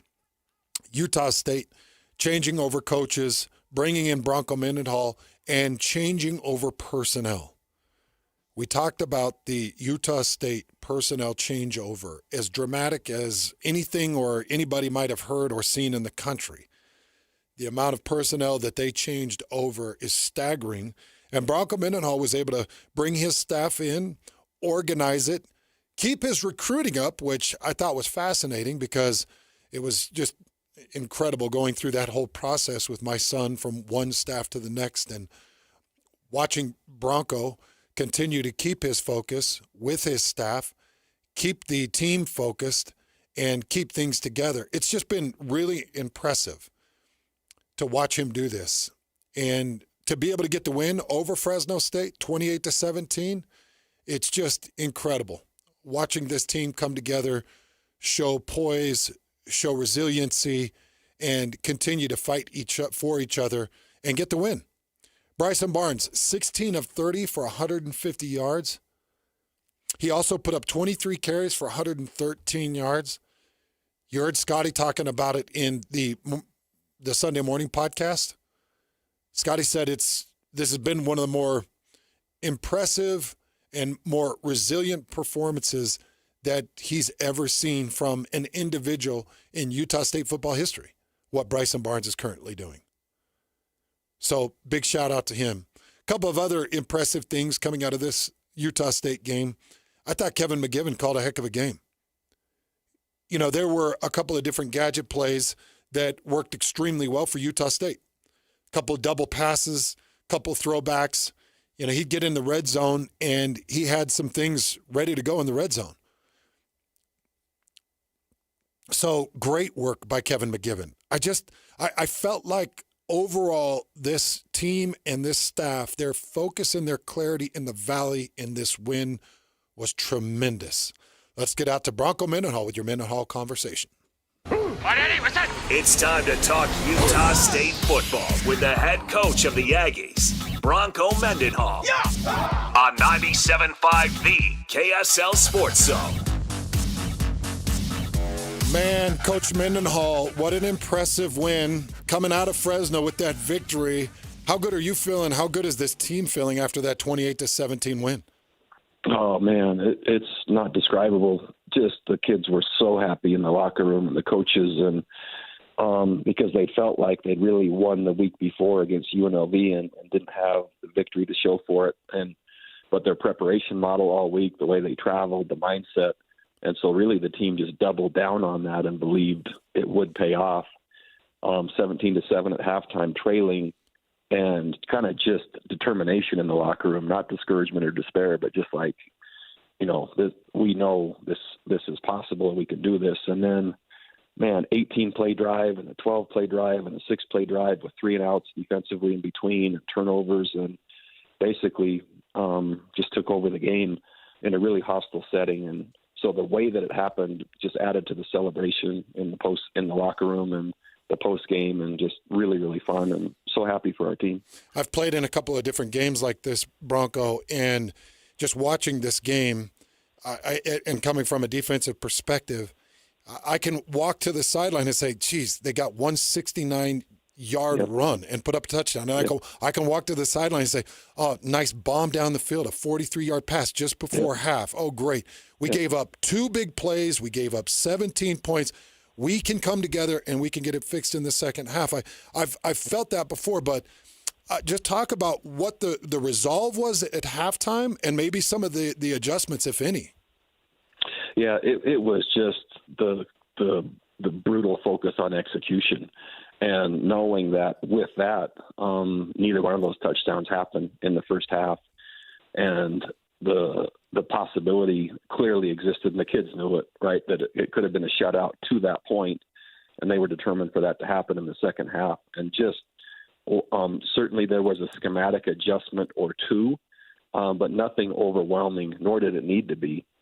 Just a couple things need to be shored up. And there was 4 big plays total on the entire day, that's minimal. And it's very difficult to score points that way against our defense. The number of 3-and-outs, they were Fresno was, I think, 4 of 13 on third down, 0 of 3 on fourth down.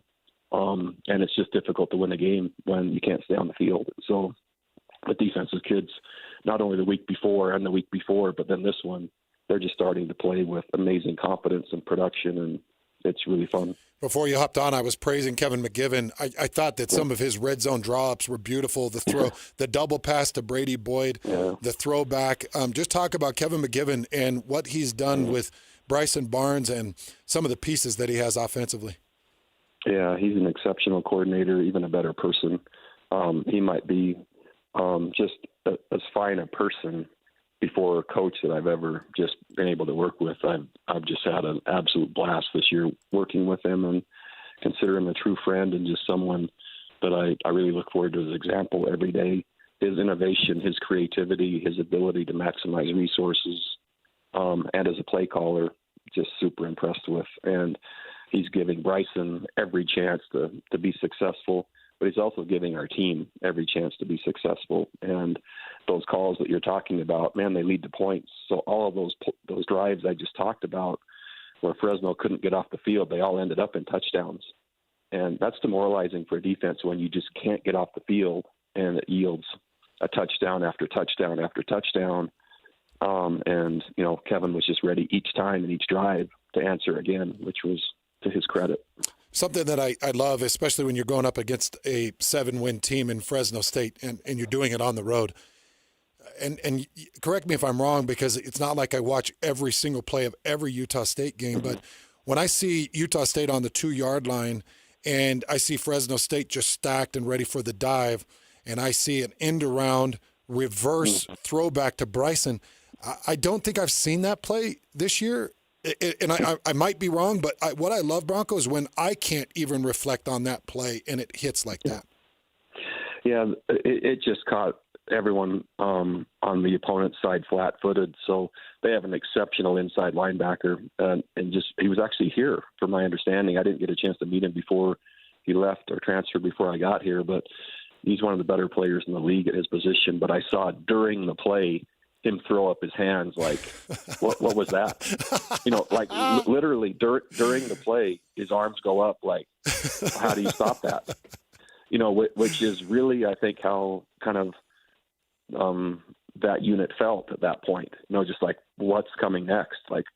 And when that happens during the play, it's hard to play fast when you don't know where to go. Yeah. And he literally on that play just didn't know where to go.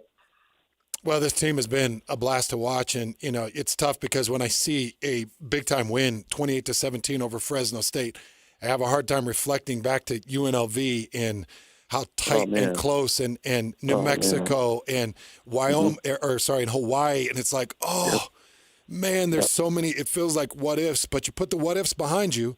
You got one home game against Boise State. Talk about just the preparation and focus, because it's not often we've seen Utah State get those wins over the Broncos. Yeah, it's just a really cool opportunity to be leading a program where the last game truly matters, and this team has put themselves in that position. And just to go back for a second, UNLV's 9 wins right now, and we outplayed them in every way, shape, and form. And so our team is just growing and becoming and gaining momentum and getting better and better.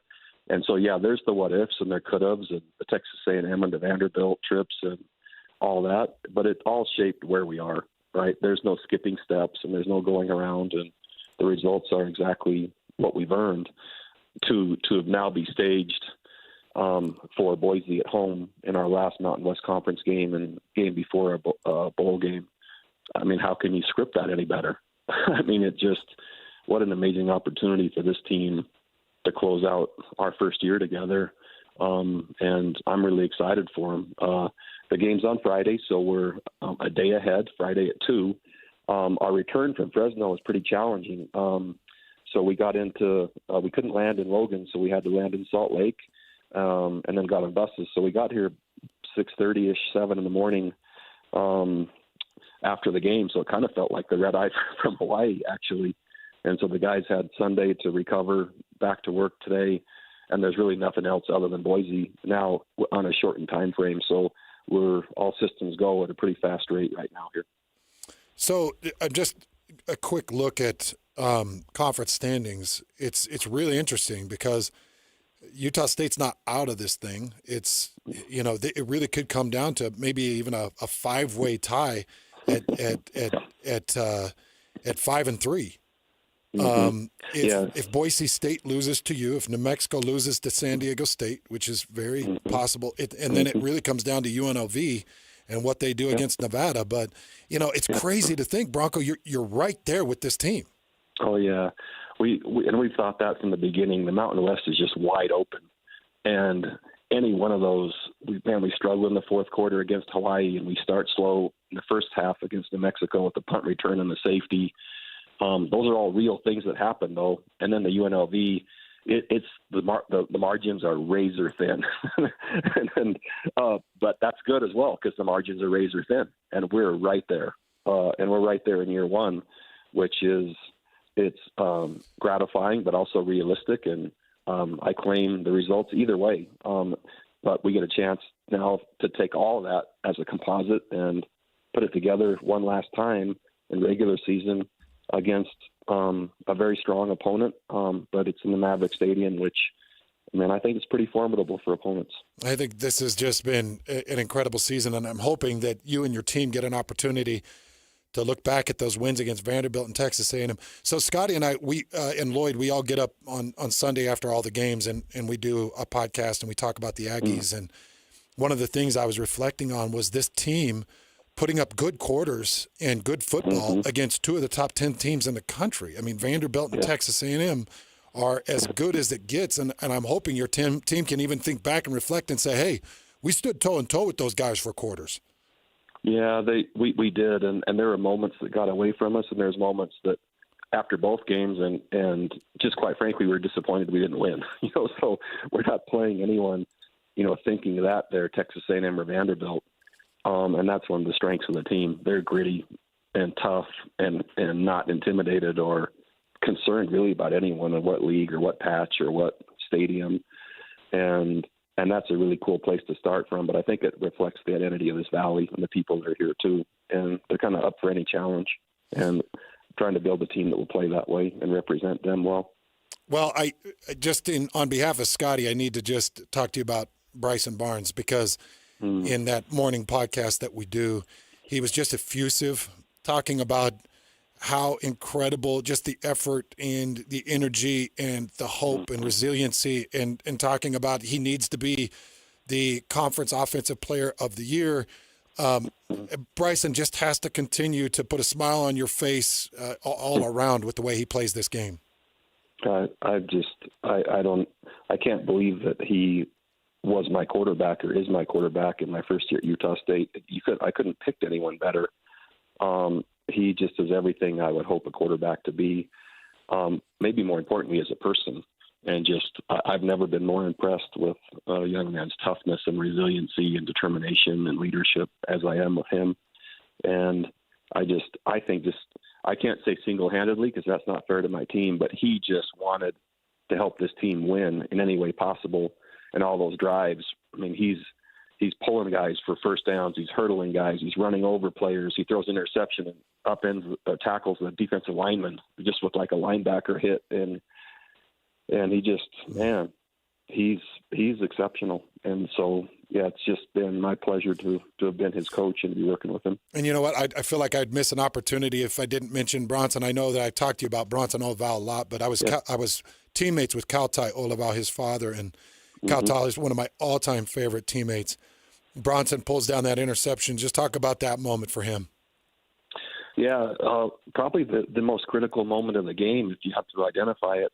It's 17-7, if I remember correctly, and we turn it over. Might be 17-14 at that time. I don't remember exactly, but we've only had 9 turnovers on the entire year, and we turn it over on the 20 in the red zone, and it gives Fresno a chance to separate as the game is, in the second half.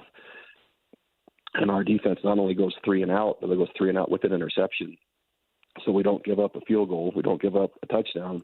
We actually get the ball right back, which sets up another drive. And pretty cool, of the 9 turnovers we've had this year, only 2 have led to points for the opponent. And so our defense has answered really strongly and sudden change the entire year, which is kind of an unwritten story. That's got to be a career low for you, Bronco. It's got to be. Yeah, it's Kevin, our offensive coordinator, it's Kevin McGivern's approach. There's right from the beginning, there's a very clear and methodical way we care for the ball and the way that it's coached. And I think the next closest under the last 3 or 4 years was like 21 here. And yeah, 9 is just, wow, you have a chance to be a pretty strong first-year team if you're holding on to the football and caring for it like that. Well, it's just fun. It's fun watching Javen Jacobs explode off that left edge, give you guys the lead. It's fun watching Bronson pull down the interception. It's fun watching Bryson Barnes do these things, and it's just an impressive team, a fun team to watch. It's been a blast seeing what you do in Logan. Keep it up. We're sending all the fans out. We want Maverick Stadium packed with this senior night final game of the year. So good luck to you, Bronco, coming up this weekend. Thanks so much, and for everything this year. Talk to you later. Back at you, Coach. Thank you. That's Coach Bronco Mendenhall. Whoo, Lloyd. Dude, he battled. He battled. The first halves, both against Texas A&M and Vanderbilt. He battled. That game against UNLV, it's just you miss a field goal. You miss 2 field goals. One of those 2 makes. We could be talking about an 8-win team. We should be talking about an 8-win team. Yeah. Remember the whole Hawaii fiasco? I don't think people will ever know, and what sucks, the record books will never show what happened. Flights get canceled. Flights get canceled. How do flights get canceled? Guys are sitting in hotels, sitting on tarmacs, in flights that they don't know. Coaches are disheveled. The whole thing sucked trying to get to the island to play that game against Hawaii. I feel like everything's just been stacked against them. I think Bronco probably learned a lot about New Mexico.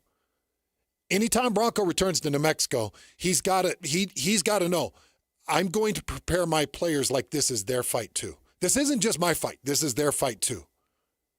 Because that's the truth. And guess what? It was personal with that team. It was personal. I'm telling you this, and I promise you this. If I was on Bronco's team and Bronco came to me and said, hey, guys, look, here's the deal. I left New Mexico to come here and be your coach. They don't like me there. I need your help. I promise you, man, I am buckling that chin strap on, and I am putting on the war paint, and we are going to fight our butts off for Bronco Mendenhall. I'm going to fight the fight for him on the field. That's what you do for your head coach. And there's a lot of coaches that are like, well, I don't want to make it their fight. Oh, I don't want to make it public. No, screw that. Let's make it our fight. Give me the opportunity to fight the fight for you, and I'll battle. You're on this team together. Because I promise you, well, I've heard, I've already got the rumors. New Mexico was in the locker rooms and in practice and essentially putting the piñata of Bronco up and going nuts. So I think they've learned a lot. Great season for Utah State. They can finish out in a 4 or 5 team tie at 5-3 in the Mountain West Conference. So this is how it would stand, Lloyd. San Diego State would be 7-2 because San Diego State would give New Mexico a loss, which would put them at 5-3. Utah State would give Boise State a loss that would put them at 5-3. The tough one is you need Nevada to play their butts off and beat UNLV. But that would put UNLV at 5-3. A Utah State win would put them at 5-3. And if Hawaii were to beat Wyoming, it would put them at 5-3. You could potentially have a 7-1 San Diego State team and 5 teams at 5-3 right below them. And then you leave it up to the tiebreakers. All right, we'll take a quick break, come back to what you may have missed. Whirls around knocks it down. 97.5, the KSL Sports Zone is your exclusive home of the Utah Jazz. And we want to send you to the Delta Center to see the Jazz in action. Listen every Tuesday for the Jazz Ticket Tuesday Sounder at 30 past the hour, every hour, all day long. And if you're caller number 12, you'll be on your way to an upcoming game. Buy one, you'll get one free. It's Jazz Ticket Tuesday, every Tuesday throughout the NBA season on your radio home for the Utah Jazz. 97.5, the KSL Sports Zone.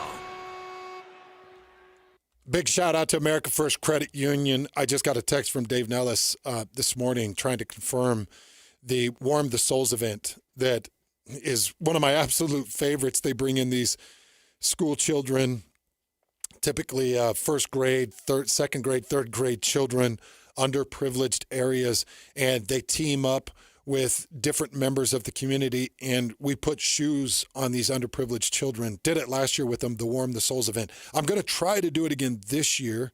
It's coming up, I believe, on the 5th, and there may be a couple of conflicts. We'll see how things go, but hopefully I can get out there and be a part of it again. But this is what America First Credit Union does. They give back to our community. It's so funny because I think when people think of their financial institution, they just think, oh, it's a brick and mortar. You got some people in there that work with money, and that's all it is. Well, that's not what it is to America First Credit Union. They started this company here in Utah in 1939. They've been here almost 100 years. And the way you find that foundation and you build up to 116 locations is you give back to the people that give you so much. Their trust in their finances. America First Credit Union, they're here for us. I open up every account through America First. I've moved all my money to America First. Any lending I need, it's America First. Any investing I need, it's American First at America First Credit Union. That's americafirst.com. These days, many companies have turned to influencers to tout their products or services. But here at John Watson Chevrolet, the only endorsement we need is from our customers. Because of their feedback, we're proud to be Utah's best reviewed Chevy dealer. Visit us today to see why we get reviews like, buying a car should be a fun experience, like a kid getting a new toy. And at John Watson Chevrolet, it was. John Watson Chevrolet, your 5-star Chevy dealer. 3535 Wall Avenue, Ogden. Chevrolet. Together, let's drive. From the first twinkle on Temple Square to the last toast of the night, make your holidays shine 10 floors up. The roof is now open. Perched high above the city in the historic Joseph Smith Memorial Building, every table feels like a front row seat to the season. The anticipation is over, just in time for your merriest gatherings and special occasions. Now with an all-new design and an a la carte menu that wraps Utah favorites in a festive bow. Share a plate of our house-made Utah scone, pass the reimagined funeral potato bites, slice into your perfectly cooked steak, then stop and linger over local honey-drizzled desserts, berry cobbler, and chocolate pudding that tastes like holiday magic. The delicious menu doesn't stop there. Why not try our birria short rib, pork ossobuco, maple glazed salmon, shrimp scampi, and our fried chicken mac and cheese. All dishes made to celebrate togetherness. Elevate your traditions literally. Preview the new menu and reserve your holiday table at theroofslc.com. This is The Roof, where the holidays taste like home. Hey, it's Jason Smith. If someone asks you to pay with a gift card, it's a scam. Always. Scammers love gift cards because they're just like cash. They use fake stories about prizes, overdue bills, or emergencies to get you to act before you think. But no real business, government agency, or friend will ever ask for gift cards. Learn how to spot and stop these scams at aarp.org/gift cards. That's aarp.org/gift cards, paid for by AARP. It's time for Black Friday, Dell Technologies' biggest sale of the year. Enjoy the lowest prices of the year on select PCs like the Dell 16 Plus, featuring Intel Core Ultra processors. And with built-in advanced features, it's the PC that helps you do more, faster. Plus, earn Dell rewards and enjoy many other benefits, like free shipping, price match guarantee, and expert support. They also have huge deals on accessories that pair perfectly with your Dell PC and make perfect gifts for everyone on your list. Shop now at Dell.com/deals.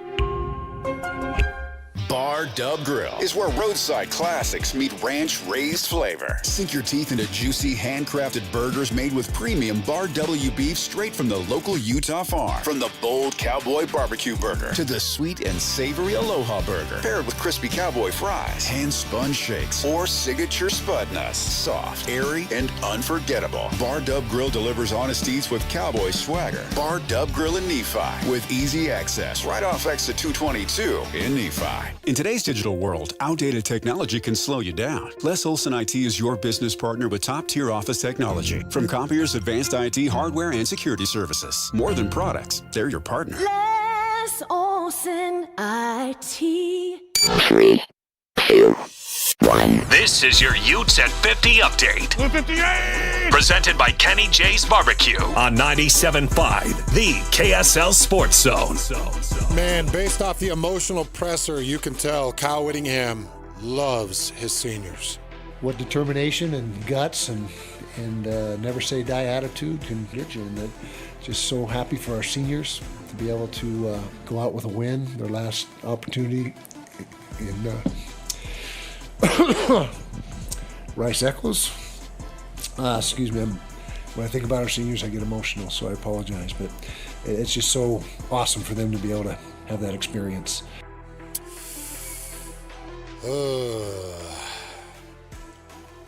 I've been covering Kyle for, 17 years? I don't know if I've heard him choke up like that. Interesting. Talk about it later. There's your Utah at 50 update. Nobody gets you ready for Utah football more than the KSL Sports Zone. Ready? The regular season comes to an end for Kyle Whittingham and the Utes as they hit the road for a battle against Kansas. Your home for the best coverage of Utah football is right here on 97.5, the KSL Sports Zone. This is Hans Olsen and Scotty G. Presented by Mountain Land Supply on 97.5, the KSL Sports Zone.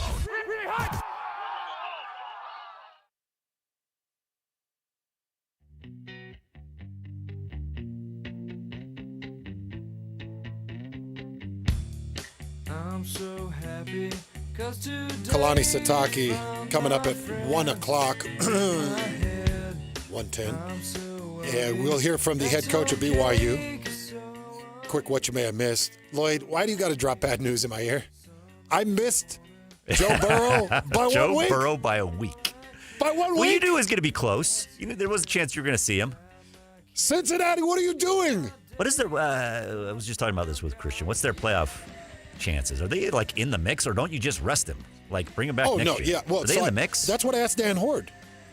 Remember, we were what talking did he say? to Dan, Remind and me. he said this, that, and that. He goes, no, Joe Burrow is a competitor. He just wants to come back. But no, I think you tell they're Joe, 3-8. They're and out. You're out, and you tell Joe, hey, our offensive line sucks. It's only a little bit better than the Raiders' offensive line. He said, Joe Burrow wants to play. But Lloyd, have you ever been to that stadium? No. The Bengals Stadium? Nope. I got to admit, man, I love it. You love everything about Cincinnati, No. huh? No. Oh. No. Don't like the fans. No. What I do love is the architecture, the construction, the setup. Awesome. Dan Horde helped Greg Wrubell get these 4 tickets to go to this Patriots-Bengals game. They were on the 200 level. Lloyd, these are 3-inch cushioned seats, all 200 levels. So it's the whole wrap of the second level is these nice cushioned chairs. So it's the who's who of fans. It's the who's who, and Greg Wrubell got access to him, even though he jetted out. Go call another game. I got to tell you, Greg he had me laughing so hard. So Greg's doing 1,000 things. He calls the women's soccer. He calls the men's baseball. He calls men's basketball. He calls men's football. There's no other university play-by-play. He even does the table tennis. I don't think he does the table tennis. You sure? But I did learn this weekend that he does throw a little bit of cornhole. Okay. I did learn this year. So he's a guy after your own heart because I know my kind of guy. You're a cornhole type guy. But so I get in the car and Greg said, "Hey, I've already broke it to the guys." And Matt and Mitch were in the back seat. He goes, "I already broke it to the guys. I'm leaving you and them to go call this soccer game." And I'm like, "Greg." Did you tell Greg, say, "Is it me?" No, Is it I me? didn't even have to say that to Greg. Is it me? I know it's me. I know it's me. I don't even have to ask Greg It is Wrubell not. if it's It me. It is not. It's got to be Mitch. And as soon as Greg got out of the car, Mitch said from the back seat, "It's you." It's either Mitch or who else would you go with? Hey, so this I'm gonna Matt. He's our Matt Jarvis. He's our No, it's spotter. not Matt. Who? Oh, who you talking about? Spencer Linton? Oh, might have been Spencer. Maybe. Spencer was the fourth. So it was Mitch or Spencer because there's no way it was you. So or crazy happenstance. Spencer Linton with BYU TV. He's a huge Bengals fan. He was just going to go buy a ticket and go by himself. See, and I actually thought that was Joe Burrow himself. No, it's not. It was a Joe Burrow jersey on a guy that looks like Joe Burrow. He looks just like Joe Spencer Burrow. does have a Joe Burrow look. When I saw the picture, I was like, "Oh my gosh!" Yeah. Hans is hanging out with Joe Burrow. No, he has a Joe Burrow and he's look. wearing a BYU hat. But it wasn't. What is happening? He was not hanging out with us. But Spencer Linton was, and you know what? Better. It's better that it was Spencer Linton than Joe Burrow. Joe would have. Hey, I like Spencer, but I don't know. Hanging out with Joe Burrow, he Oh, would have had a cigar. Yeah, he would have drove me nuts with his cigar smoke in the car. I'd had to shove it up his nose. Get out of here, Joe. Lit in first. But, oh, man, it was such a blast, Lloyd. Such a blast. And these NFL teams, they do it right. Yeah, it was expensive. It was $186 a ticket. Greg pre-bought parking, which was about a quarter of a mile from the stadium for $60. So that's only $186 for the ticket per ticket. That's only a little bit more than BYU Wisconsin tickets for the basketball. Yeah, were they that a little much? Bit more. Yeah, they were expensive. It was an expensive ticket. It was that high, huh? Delta Center. Yeah. You sent me the Upper Bowl was like $100. Well, Greg had this thing set up. It was so sweet. And he just kind of gave the keys to Matt, and he's like, "Okay, park here, walk here, do this." It was so well put together. It was perfect weather. It was a great game. Joe Flacco had an opportunity to drive about 68 yards for a touchdown and the win in the final drive, but T. Higgins had gone out previously with a concussion, and he was off the field, so they were doing it sans their best receiver and just could not make the drive, and New England ends up with the win. Drake May is the real deal, though. Drake May throws a beautiful football. I still don't have any idea how the Las Vegas Raiders beat them. That was their first win? Their very first, got two losses. Their very first game of the season. Opening game of the season. The opening game of the season. 20-13. Yes. And then they beat the Dolphins, and then they lose to the Steelers 21-14, and they have not lost 1, 2, 3, 4, 5, 6, 7, 8, 9. It's a very good team. Straight wins for my New England Patriots. Oh, I hate you. Just kidding. But the NFL sure puts on an amazing show. All right, take a quick break. Kalani Sitake next. Get the latest Utah sports headlines delivered to your inbox with the KSL Sports Newsletter. From the Jazz, Utah Hockey Club, BYU, Utah, Real Salt Lake, and more. Be in the know of all things sports in the state of Utah. Visit KSLSports.com to sign up for the KSL Sports Newsletter. Want to get the latest info on Utah's newest sports franchise? Sign up for the Utah Mammoth newsletter. Get exclusive analysis. Plus the latest news and notes on the Utah Mammoth. Sign up today at KSLSports.com for the Utah Mammoth newsletter. Oh, baby. The refreshing, delicious flavors of these Bucked Up energy drinks. So I've got the Bucked Up LFG Burn. It optimizes fat loss. Thank you. Burns more calories during exercise. Thank you. I'm not exercising, but I'm sitting in a chair. Maybe that's still burning more calories. And I've got the apple orchard flavor. This is delicious. It's got 160 grams of caffeine. It's got 0 calories. This is just one of the many items that you can get from Bucked Up. I love their pre-workouts. If you really want to get your hair on fire in the morning, try their Woke AF pre-workout. Scotty and I are hooked. Lloyd, at what point are you going to get yourself some Woke AF, man? We got to get you some pre-workout. Have you got the Woke AF yet? No, I have not tried it yet, but I'm just starting to get back into, working out, pumping a little iron. Attaboy. Have you drank one of the pre-mixed protein drinks that they sent us? You haven't drank one of those that we have in the office? You didn't tell. You said they were yours. Oh, Lloyd. I didn't think they were. They're the 3 of ours. No. Don't say that. I just wanted to make sure. No, because Ryan was like, make sure Lloyd gets some of this, because Ryan likes I appreciate that. Now that I know, I'm going to get ripped as you-know-what. Beep. Well, go get your stuff, whether it's the pre-workout, the creatines. I like the 6-blend creatine that they do. It's incredible. Feel really good before and after workouts, really good. And it also clears up brain fog, which I've noticed that with their creatine. But energy, creatine, protein, powders, premix, all those things. It's the beautiful, delicious, incredible flavor and energy of Bucked Up at buckedup.com. 5 guys walk into a JCW's and order burgers. A pastrami, a mushroom Swiss, guacamole bacon, a hickory barbecue, a ribeye steak, 2 onion rings, 3 french fries, a strawberry, mint, peanut butter, chocolate, and marshmallow shake, and not one left to tip. Because at JCW's, we don't ask for it. We think the price you see should be the price you pay. And all that, would you like to leave a tip stuff, is for the birds. JCW's. Quality and a lot of it. Open in American Fork, Lehigh, Provo, South Jordan, and Harriman. A matchup. Ready? Nobody. Set. Expected. Go. When it comes to athletes, there's fast. How fast are you going at top speed? And then there's Olympic medalist fast. Where did he go? But what does that speed look like compared to the average journalist? You nervous? What if I beat you, man? Oh, man. KSL's Alex Cabrera laces up and goes head-to-head in a skate-off with Utah's very own Casey Dawson. You see how close I came? Tonight at 10. If a Lenovo computer for your business is on your holiday list, don't shop around. Just go directly to the source, Lenovo.com. You'll find exclusive deals on the PCs you want for your business, like the ThinkPad X9 14 Aura Edition and Yoga 7i 2-in-1. So avoid all that shopping chaos and price comparing, and just go directly to the source, Lenovo.com, where PCs are up to 50% off. That's Lenovo.com. Lenovo. Guys don't propose with a ring that she didn't pick out. Trust us, she already has a ring in mind.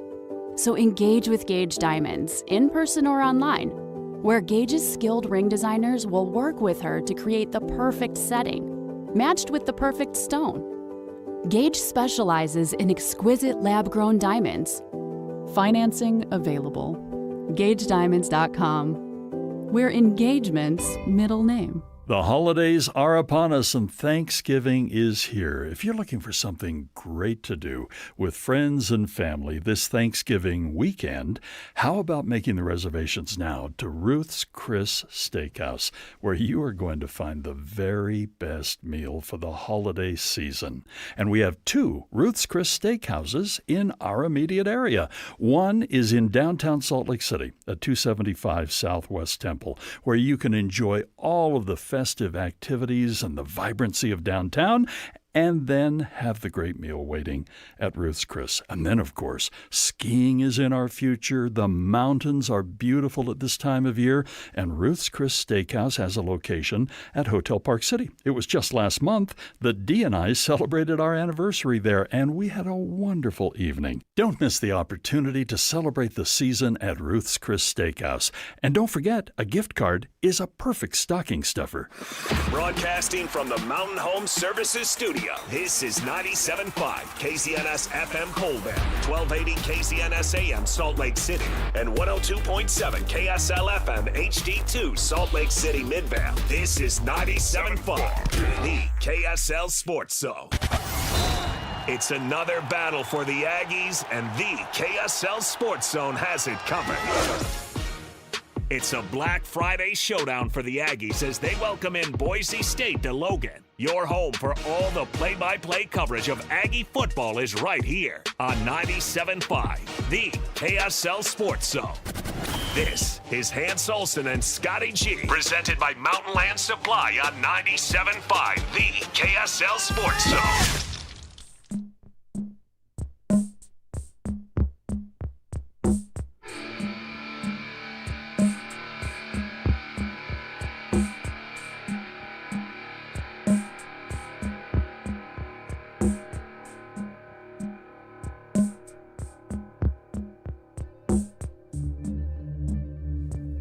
Kalani Sitake was beside himself after that game. I mean, doing the post-game interview with him up in the booth with Greg Wrubell and just listening to how excited he was about that win. Tough win, man, a hard-fought win. But Kalani Sitake addressed the media today, and he's given us an idea of where this team stands, personnel situations, Chase Roberts updates, all kinds of things. Here is Kalani Sitake. Back at it again. I hope you guys are doing good. Just really excited about the game. And, we're at the last game for our seniors this weekend. And really, really happy with the result after watching the film and everything. Just proud of our guys. Just a commitment to playing tough and being in a physical game. That was good. A good response from all our guys at all three phases. And so, looking forward to the momentum that we were able to create, and we need that going into this last game. And we knew going into that game that Cincinnati was going to give us their best shot. It was their senior night, and now we're here at our senior day and our senior game. And so the goal will be controlling the emotions because we've been part of it, and we talk about it and having those guys figure out that it's going to be an emotional time for them, but also to embrace the opportunity and to go out and play their best. And so really getting over the emotions of this being your last game and maybe even approaching the concept of it right now so they can understand it. And then let's go play the game and have fun and perform at our best. We do that, and I think everything else will take care of itself. A really good team. UCF is coached by Scott Frost, who's got a great reputation and what he can do, especially with the offensive mind that he is. He's had a lot of success at UCF, and this is his second stint. So, we can see on film they're a dangerous team, and that their roster's full of talent and skill and speed. And so this is not going to be an easy game, but we feel good about getting the most out of our guys and performing at our best and seeing what happens. We're going to need to play all three phases, complementary football, and do our best to make sure that we're in a best position for success. But, looking at their staff, I mean, I know Alex has been there for a while. He's got a great reputation as a defensive mind. And so they have really good talent, great coaches and the coaching staff. They're a well-coached team, and I know they're a dangerous opponent. You look at what's going on in the Big 12 Conference, nothing's easy, so you look at the games that happened over the weekend, a lot of tight games, and we remember being in a position where they're playing for a lot right now. They're playing for bowl eligibility, and we're playing for a lot too. So there's a lot riding on this game. Just want to find a way to go 1-0 this weekend. Keep focused on our opponent and stay humble, stay hungry, and away we go. Just kind of doing the same things that we've been doing and trying to keep the momentum going. So what questions do you guys have for me? We'll start off with Mitch Harper. Kalani, wanted to ask, just how your team came out health-wise. We saw, obviously, Chase, as you noted, after the game in Cincy that he took himself out. But the TV broadcast showed in the fourth quarter Bear kind of grimacing at times. How's your team health-wise heading into this final week of the regular season? Yeah, everybody's sore. I mean, Chase has got. I mean, obviously he couldn't go in the game, but we've got to make a decision on what's the best thing for him this week. And so, we'll evaluate that as we get closer towards the middle of the week. Bear's fine. The guys are tough, and LJ, those guys they're banged up. Everybody should be banged up right now in college football going into the last week, last game of the season, so the regular season. So we don't expect anyone to be 100% until we get to Saturday. but we're gonna have to practice hard this week. We've got some sparring to do and get this team ready for this weekend. But yeah, the guys are banged up. That's the game of football. That's why we anticipate that happening, and we know it's going to be a painful process and part of it. So proud of the guys though. Then they'll find a way to get back and get healthy and be ready to roll. But mindset's got to be focused on working hard and getting it done. Then wanted to ask you, you said in your opening remarks that the momentum was built or gained from that win in Cincinnati. And in what areas do you feel like is areas of momentum going into this final week? Was it just solely the rushing attack, or what other areas did you see that you feel like is building momentum heading into this final week?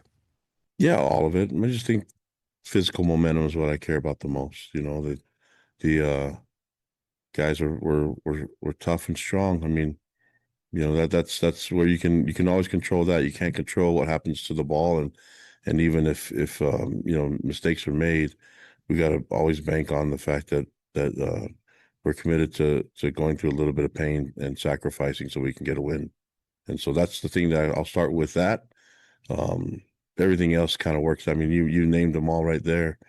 I was proud of the way the guys were able to do some things and you know, create turnovers, take care of the football, run the ball, be physical downhill, and also run the ball outside. We were able to possess the ball. I mean, A-Rod doesn't get enough credit for what he's able to do as an offensive coordinator. I'm going to keep telling you that he's a dream if you're a defensive coordinator to have, because he compliments, doesn't have an ego, and he's all about getting a win. So I love the way that the coordinators have worked together. That's with A-Rod, Jay, and K-Pop, and the way they were able to work in harmony, it reflects in the way the players, you know, work together on as a team in all three phases. Next question from Brandon Gurney. Speaking of physical play, second week in a row, your defensive line was honored with the defensive line of the week in the Big 12. Can you comment on just how well their play has been and how big that's been for your team overall? Yeah, I think the guys are understanding a lot of what they can do up front.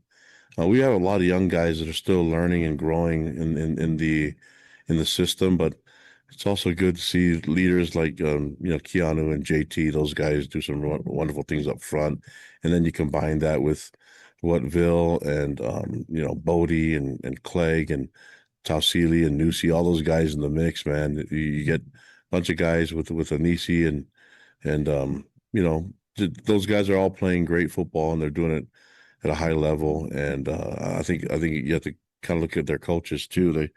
They do some really good things together, man. And it's been nice. And I know a lot of the attention goes to the linebackers, but there's people in front of the linebackers making stuff happen and getting pressure on the quarterback and causing interceptions, things like that. Those guys have been able to create some chaos, and that's been nice to depend on. Speaking of Anisi, he came back with a big club on his hand. How limited is that, if any, and how big is his presence back in the line for you guys? I think he can only pick his nose with one hand now. That sucks, you know. But he's effective. I mean, you can't use the club as a weapon, but I'm proud that our training room and our doctors could figure out a way for him to keep playing. But he's effective enough. Unfortunately, he can't use that hand, but he can use the rest of his body and you know, to take up some space. But then the club is definitely helping him just be on the field and stay safe. Next question from Jay Drew. Yeah, Kalani, I know it's senior day and you're going to honor a bunch of seniors Saturday. What has this particular class meant to the program, and what are you going to remember about these guys? Yeah, the leadership, the overall buy-in, and then the willingness to bring their brothers along. You know, just I look at all these guys, and then I mean, it's awesome. I'm so proud of them and proud of what they've been able to build here, and the culture that's thriving with them, and the autonomy that they've been given, but the ability to take that even further, and you know, have it reach out to the fan base and to the community. It's been super impressive, and I'm just proud of all of them, man. I just love what they've been able to do, you know, on the football field, but more proud of what they've been able to accomplish in the classroom. We've had record GPAs as a team because of them and what their example that they set, and then what they've been able to do in the community. On the field stuff has been amazing too. So they've had a lot of wins, and they've ushered us into the into the Big 12 and had some success now the last couple of years, and we just got to finish it strong for them. And then I just want to ask about Tiger Bachmeier, the role he's playing. How has he kind of handled it as far as coming in? Obviously, his little brother's doing some amazing things. Just what has he been like as far as a teammate and kind of a mature aspect of his game? Yeah, I think he's been amazing just with his leadership because he works hard all the time. He's not, I think when you look at the stats, they don't jump out at you, but he does all the little things right. I mean, there's things that he does on the field that you don't really show up on the stats. He blocks, runs right routes, and he does all the little things right. I mean, he's not perfect, but man, he's close to it, and he's a perfect teammate. So, and it helps that he has a little brother, playing under center. So he's been amazing for us, and it's just been good to see him thrive in the culture that we have, and for him to be a big brother, not just to Bear, but to others. Next question from Jake Hatch. Kalani, what is your philosophy on guys who may not be seniors, but this could be their final home game? Do you want them to walk? Yeah, of course. I mean, we did that with Chase Roberts last year, and we'll do that with a number of guys. I mean, that's just we want to do it the right way. Some guys are lucky; they get two senior walks and blankets and things like that. So, I also wanted to ask you, UCF's going to be battling for bowl eligibility. They won last week to get themselves within one game. How much are you expecting from them as they come in fighting for their postseason lives? Yeah, we were expecting a lot. I mean, we were in that position a couple of years ago, and so we know exactly what their mindset's going to be, and there's a lot to play for on their side and also for us. And I mean, this is the simple thing is we want to win at home for our fans, but also for our seniors, and we won't, there's a lot riding on it for us too. So it's a big game for both sides, and we're going to get their best shot. We just need to make sure that ours shows up as well. Kalani Sitake, his presser today, a lot of great insight right there, including Anisi Purcell only being able to pick his nose with one hand. Good stuff. Kalani cracks me up. I know that he was making himself laugh there, and Kalani honestly doesn't care if anybody else laughs. Like, he was like, hey, he can only pick his nose with one hand. If you didn't see Anisi Purcell, big club on his hand, actually did cause some problems. He missed a tackle that would have probably stopped an advance for a first down and kind of slid down the tackle. But he was great, did a great job clogging gaps and doing some other big things. So very impressive, and they really needed Anisi in that game. Take a quick break. We come back to Mitch, our Cougar insider, coming up next on 97.5, the KSL Sports Zone.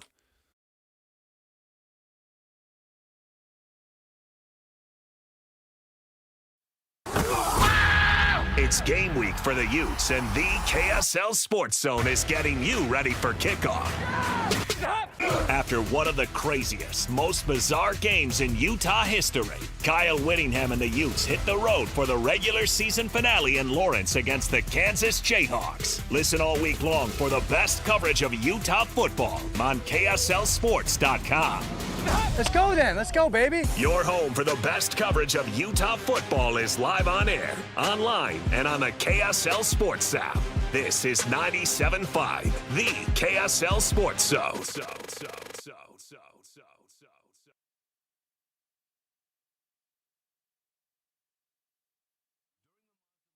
Sales event. Tim Daly Mazda Southtown is offering 0% for up to 63 months on 2025 Mazda CX-50 and Mazda CX-5 turbos. And to make it even easier for you to drive away in your new Mazda, you won't pay till next year. That's right, 0% and no payments till 2026. There's no better time than now to get your new Mazda. Come in today to Tim Daly Mazda Southtown in Sandy. Some restrictions apply. ADR OAC. Not available with any other offers. See dealer for complete details. Hey, Benjamin, we've got a surprise for you. What? You have a brother. $100 bill just like you. Hey, I'm Ben. What? We just got him for joining America First Credit Union and opening a new checking account. And you're going to live together at America First. What? This is nice. For a limited time, new members get a $100 cash bonus when they open a checking account or $50 when they open a youth checking account. So head to americafirst.com and get your money working today. Membership eligibility, terms, and conditions apply. Federally insured by NCUA. The Utah Mammoth and Smiths are teaming up to get you to the game. With qualifying Smiths purchases, you can score single goal view tickets, hot dog and a bottle of water included for just $15. The catch? These tickets go fast. Download the Utah Mammoth app, enable push notifications, and be the first to know when new tickets are released. Shop at Smiths and snag your seat for $15. Simple. Grab the Utah Mammoth app today and watch for the next release. Tusks up. The holidays are just around the corner, and Western Nut Company is here to make your gifting a breeze. From our beautiful gift baskets and nut boxes to our famous in-house fudge and brittle, we've got treats for every taste bud, crafted with the highest quality ingredients.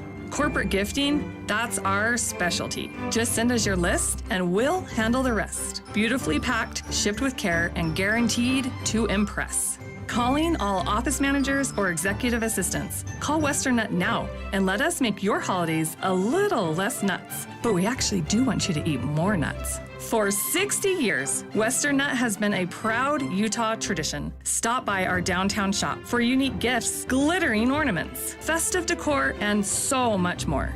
Western Nut Company, more than just the best gifts in Utah. We're a holiday tradition, in store or online at westernut.com, where quality meets tradition and every gift is packed with love. Is your financial advisor offering you up to a 30% upfront bonus? Or are they promising you up to 10% growth per year, all for your retirement income? If not, then you need to come to Trajan Wealth. I'm Jeff Jr., founder of Trajan Wealth. If you have a plan to retire within the next 10 years, don't wait only to find out it's too late. I've seen hardworking folks like you retire only to be required to go back to work, all because their advisor told them guarantees like these were too good to be true. They're not. That's up to $30,000 upfront or up to $10,000 per year on $100,000, all guaranteed for retirement income. Don't keep working when you're supposed to be retired, and don't let any financial advisor tell you it's too good to be true. Call Trajan today, 801-210-6800. That's 801-210-6800. Annuities not advisory products. DBA Trajan Wealth Insurance Solutions. Additional disclosures at trajanwealth.com. The KSL Sports Zone is your home for live local sports. Tonight, listen to the Utah Mammoth as they host the Vegas Golden Knights. The puck drops at 7 p.m. on 1280 a.m. The Utah Jazz are in San Francisco to play the Golden State Warriors. The game tips off at 8 o'clock. You can listen on 97.5 The Zone. And if you want to hear your company's name here, email Stephanie Palmer at spalmer@ksl.com and join the winning team at the KSL Sports Zone.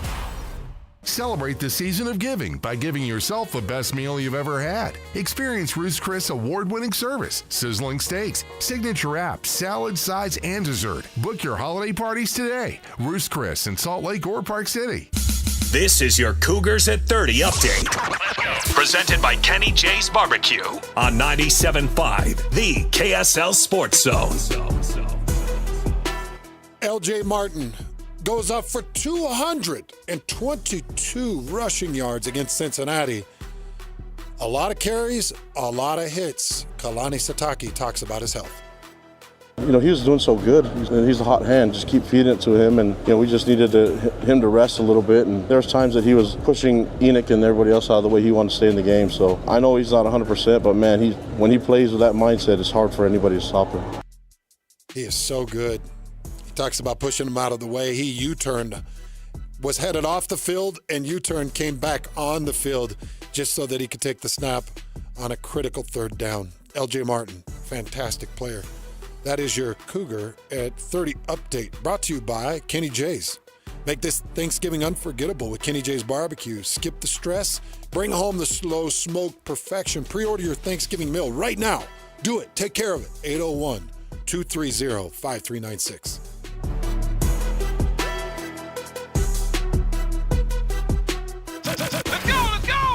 Complete game coverage of the Cougars is right here on the KSL Sports Zone. It doesn't get much bigger than this as the Cougars look to earn a spot in the Big 12 title game as they take on UCF in Provo. Your home for the best coverage of Cougar football is right here on 97.5, the KSL Sports Zone. This is Hans Olsen and Scotty G, presented by Mountain Land Supply on 97.5, the KSL Sports Zone. Woo!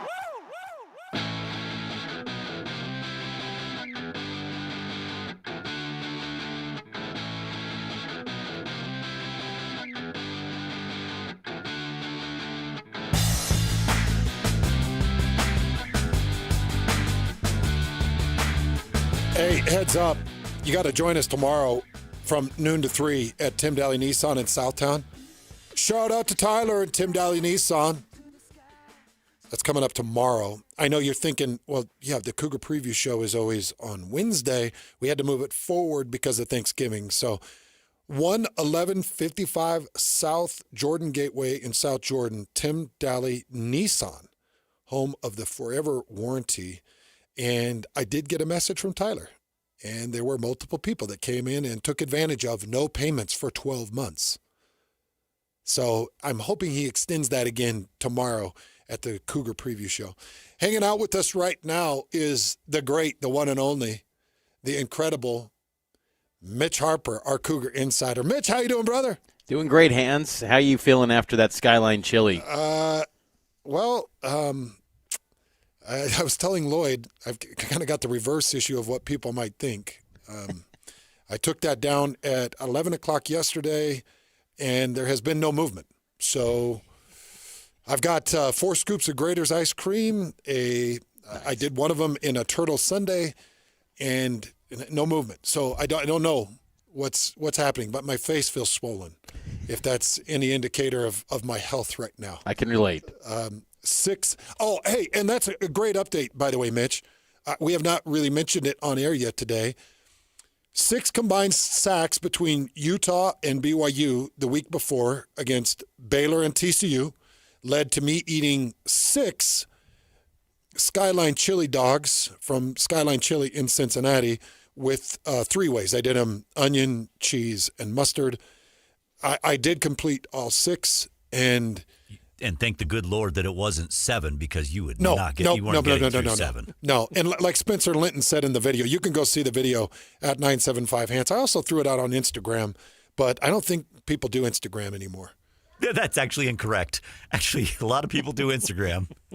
You're just doing it to upset people. No, I'm not. Don't. Stop. Nobody does Instagram anymore. Everybody does Instagram. It's what are you lame. talking about? No. Mitch, hey, do you want to step in here? Everyone's on Instagram, Hands. Why Instagram? It is the least functional. It is the most fake, and it is the biggest time waster. Why would anybody do Instagram? Go to X, and it's just quick information. Bang, bang, bang, and it's the stuff that you want. Time waster, yes, you are so correct. But it's all fake too, Lloyd. People are just posting fake stuff. Now, I did post me eating the 6 Coney dogs from Skyline. That was not Was that fake. Nope. Are you sure? Nope, Was that fake? Was not fake? AI. That's why. And by the way, I had to get the 4 confessionals of the people at the table because I knew that you, more than anybody, Lloyd Cole, don't point your finger at me, would say, is it fake? So I had 5 witnesses. I had 4 on video. And thank you, Mitch. Yes, Even Joe Burrow witnessed it. Joe Burrow. That actually was Spencer Linton. He was confused multiple times for Mr. Burrow. But, Mitch, did you grab some Skyline? What did you think of your overall trip to Cincinnati? I did grab some Skyline. I'll admit I wasn't the biggest fan. I should have gone with the hot dog. I went with the spaghetti and went 3-way, and I'll admit I wasn't a fan. I didn't like that cinnamon taste. I didn't like it. I'll admit I was not. I didn't finish the plate. I was done. Yeah, Mitch. What? I did not like the Skyline chili. Okay. Honorary BYU fan Dave Portnoy did not like it. You know what? He was okay on it. He was okay on it. Did he get Did he get some of the sauce on his Bear Bachmeier jersey? You know how he comes outside of the store and he tries and he eats the pizza there or whatever. He's trying to set up everything, the cheese and the crackers, and he's got it all set on the ground trying to do this. And he did not like the ice cream. He's like, okay, the Skyline chili, not bad. He went 3-way as well. He did it with the spaghetti. Now, granted, I probably made the wrong mistake of getting it on my way out at the airport. So maybe that was the wrong move I made. Yeah, probably. It's going to be the same sauce anywhere there, Mitch. So I think the flavors that you experienced were pretty much it. I will fully admit I am a Skyline nut. Now, I'm a little bit overwhelmed with the amount that I took in, but I did love it. The first 3 were just a great joy. The following 3 made it a pretty miserable experience. Hey, Mitch, I've talked a lot about the game, so we can kind of avoid the game for a minute. I want to talk to you about BYU showing up number 11 in the AP poll and just no movement above them in the top 10. And what we're going to potentially see tomorrow night when the CFP reveal comes down, probably staying at number 11. I just feel like at this point, I feel like it's chicken crap. I think that they should jump a couple of these 2 lost teams. I think that they should be in the top 10. I just don't know if anybody's going to do anything about it. Do you? No, I don't. And they should be above Notre Dame and Alabama, but they won't. And I think that the pollsters on the AP side and the College Football Playoff Committee, they're not taking into account what they claim, which is looking at the full body of work. And when you do size up the full body of work of what BYU has built, some of their wins early in the year are looking a lot better than what we thought they would be. I mean, who would have thought that a win over East Carolina would have been solid, to the point where the College Football Playoff Committee chairman is saying that's one of their best wins. And maybe that's the issue right there, is that is one of their best wins, at least according to the committee. But I still think, a win over an 8-win Arizona, a win over a solid East Carolina team. Iowa State got another win this past weekend. TCU bounced back and looked pretty good. They're a 7-win football team. And, when you look at that and pair it up with a 12-point victory on the road, and then all the other teams that they beat along the way that are bowl eligible, yes, BYU should be 9. I think that's where they should be, and it's just frustrating that the same talking points that applied to BYU and even to Utah back in the Mountain West days are applying to the Big 12 era for BYU, and I think that's where Cougar fans, they dreamed of this spot to be in a conference, a power league, because they naturally thought that those talking points would go out the door. Well, they're still there, and that's unfortunate. And we all know that it's pretty much a Power 2 world, unfortunately, but there's good football in the Big 12, and, BYU has, taken care of business along the way. And in a conference that the nation always says is so inconsistent and unpredictable, Kalani Sitake's program is becoming predictable. 21 victories since last season. The Cougars have been a steady force that you can bank on them every single week showing up and playing at a high level. And I just don't think enough credit has been given to them of how consistent they've been. And this is not just a flash in the pan. This goes back to last year with different quarterbacks, with different personnel in many key spots, yet they continue to win and put out a steady product that's complementary football to its core. They should be above Alabama and Notre Dame, but when you say those names out loud, then that even makes it more challenging, it seems like, the hill that BYU is looking to climb. I'm going to give you – look, there's 1,000 reasons why this is BS, but I'm going to give you the true BS reason to this thing. If Jake Retzlaff doesn't go anywhere, if he returns with this BYU team that, as you mentioned, had 11 wins last year and just dismantled Colorado with a Heisman Trophy winner and an NFL quarterback, an NFL draft pick quarterback, and you get 11 wins – If you return that team with Jake Retzlaff, this BYU team is a preseason probably top 20. If they're preseason top 20 and they sit 10-1, I've got no doubts that they're probably somewhere around 6 or 7. They're probably 6 or 7. Texas Tech is probably right there with them, 6 or 7-ish, and they're in the top 10. But it's these preseason reads that this true freshman can't get it done that have dropped them down and out of the preseason rankings, and it took them 3 weeks to get into it. And I'm going back to the APs. Obviously, the original CFP, they were in the top 25, but I think some of the original polls set them up to be looked down on because of a true freshman, and that stuff bugs me, Mitch. It absolutely should. And the thing is that the College Football Playoff Committee chairman, the former one, Mac Rhodes, he said as much back on the first playoff ranking reveal on those weekly teleconferences that they have with the media. He acknowledged that Alabama had one of the toughest stretches in the early part of the season where they beat 4 straight ranked teams. And I thought to myself, why is he acknowledging ranked teams in the first playoff ranking that took place in September? For the playoff committee, there should be no such thing as rankings before what they just revealed. They were acknowledging that they had the AP rankings, that they have influence by saying that comment. Now, I know Mac Rhodes is gone, but that's the problem here, is that these preseason rankings and perceptions really hurt teams like BYU. And then when you factor in, talent roster rankings of recruiting, that also plays a role too. BYU's recruiting is climbing, and next week they'll have signing day, and they'll sign a top 25 recruiting class for the first time in the Kalani Sitake era. But between 2016 to now, BYU's primarily lived in a sub 50 ranked recruiting world. And if you look at those star rankings as a sole barometer for talent, raw talent that seems to get referenced for the Oregons of the world, BYU doesn't have the star power. So then it becomes this eye test thing where, well, how would they actually stack up against these sort of teams that actually get the 5 stars? But then when you dig deeper, you get a 5-star talent like Ryder Lyons coming up, and now he gets dropped to a 4-star. You get, a cornerback commit in Jackson Gates, who now just decommitted from BYU, flipped to Missouri.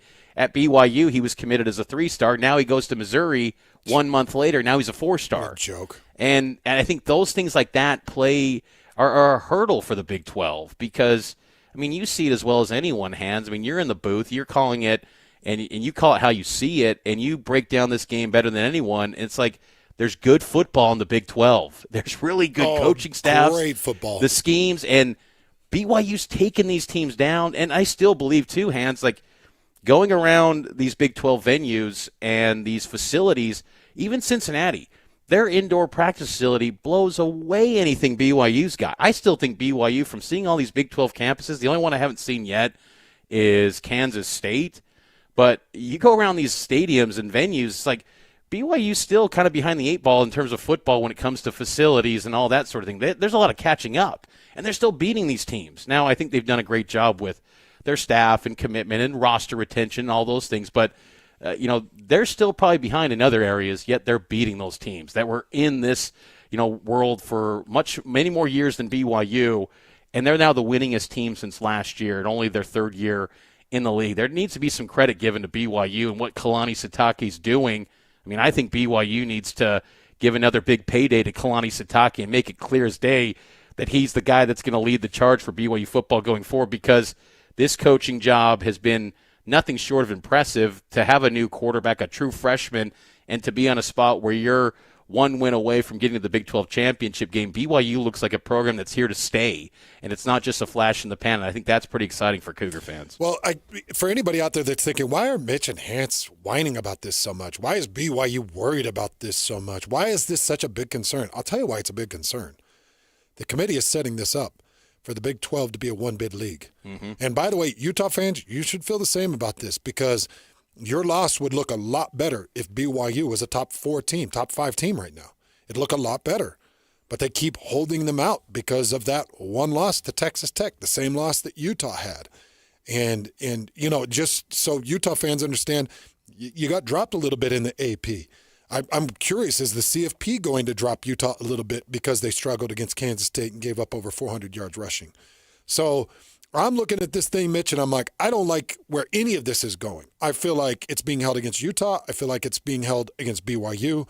And I get it. Like Texas Tech, the highest ranked Big 12 team, and that's fine. But they've got kind of a disturbing loss against Arizona State. Now, I'm sure the committee looks at it like, well, they didn't have their starting quarterback. Well, Will Hammond was no slouch, and Sam Leavitt was an absolute dog. That final drive that he put up to go score against that Texas Tech defense to seal the victory, it was big. And holding Texas Tech to only 22 points, that was big. So I just don't like what the committee is doing. And I know that does put some leverage and pressure on BYU to go out and achieve and say, well, you can't just sleep on or you can't just rest on your laurels. But Mitch, it just feels like it's all set up to make it a one big bid league. I agree, and the fact that the committee dropped Alabama after losing to Oklahoma a few weeks back 6 spots.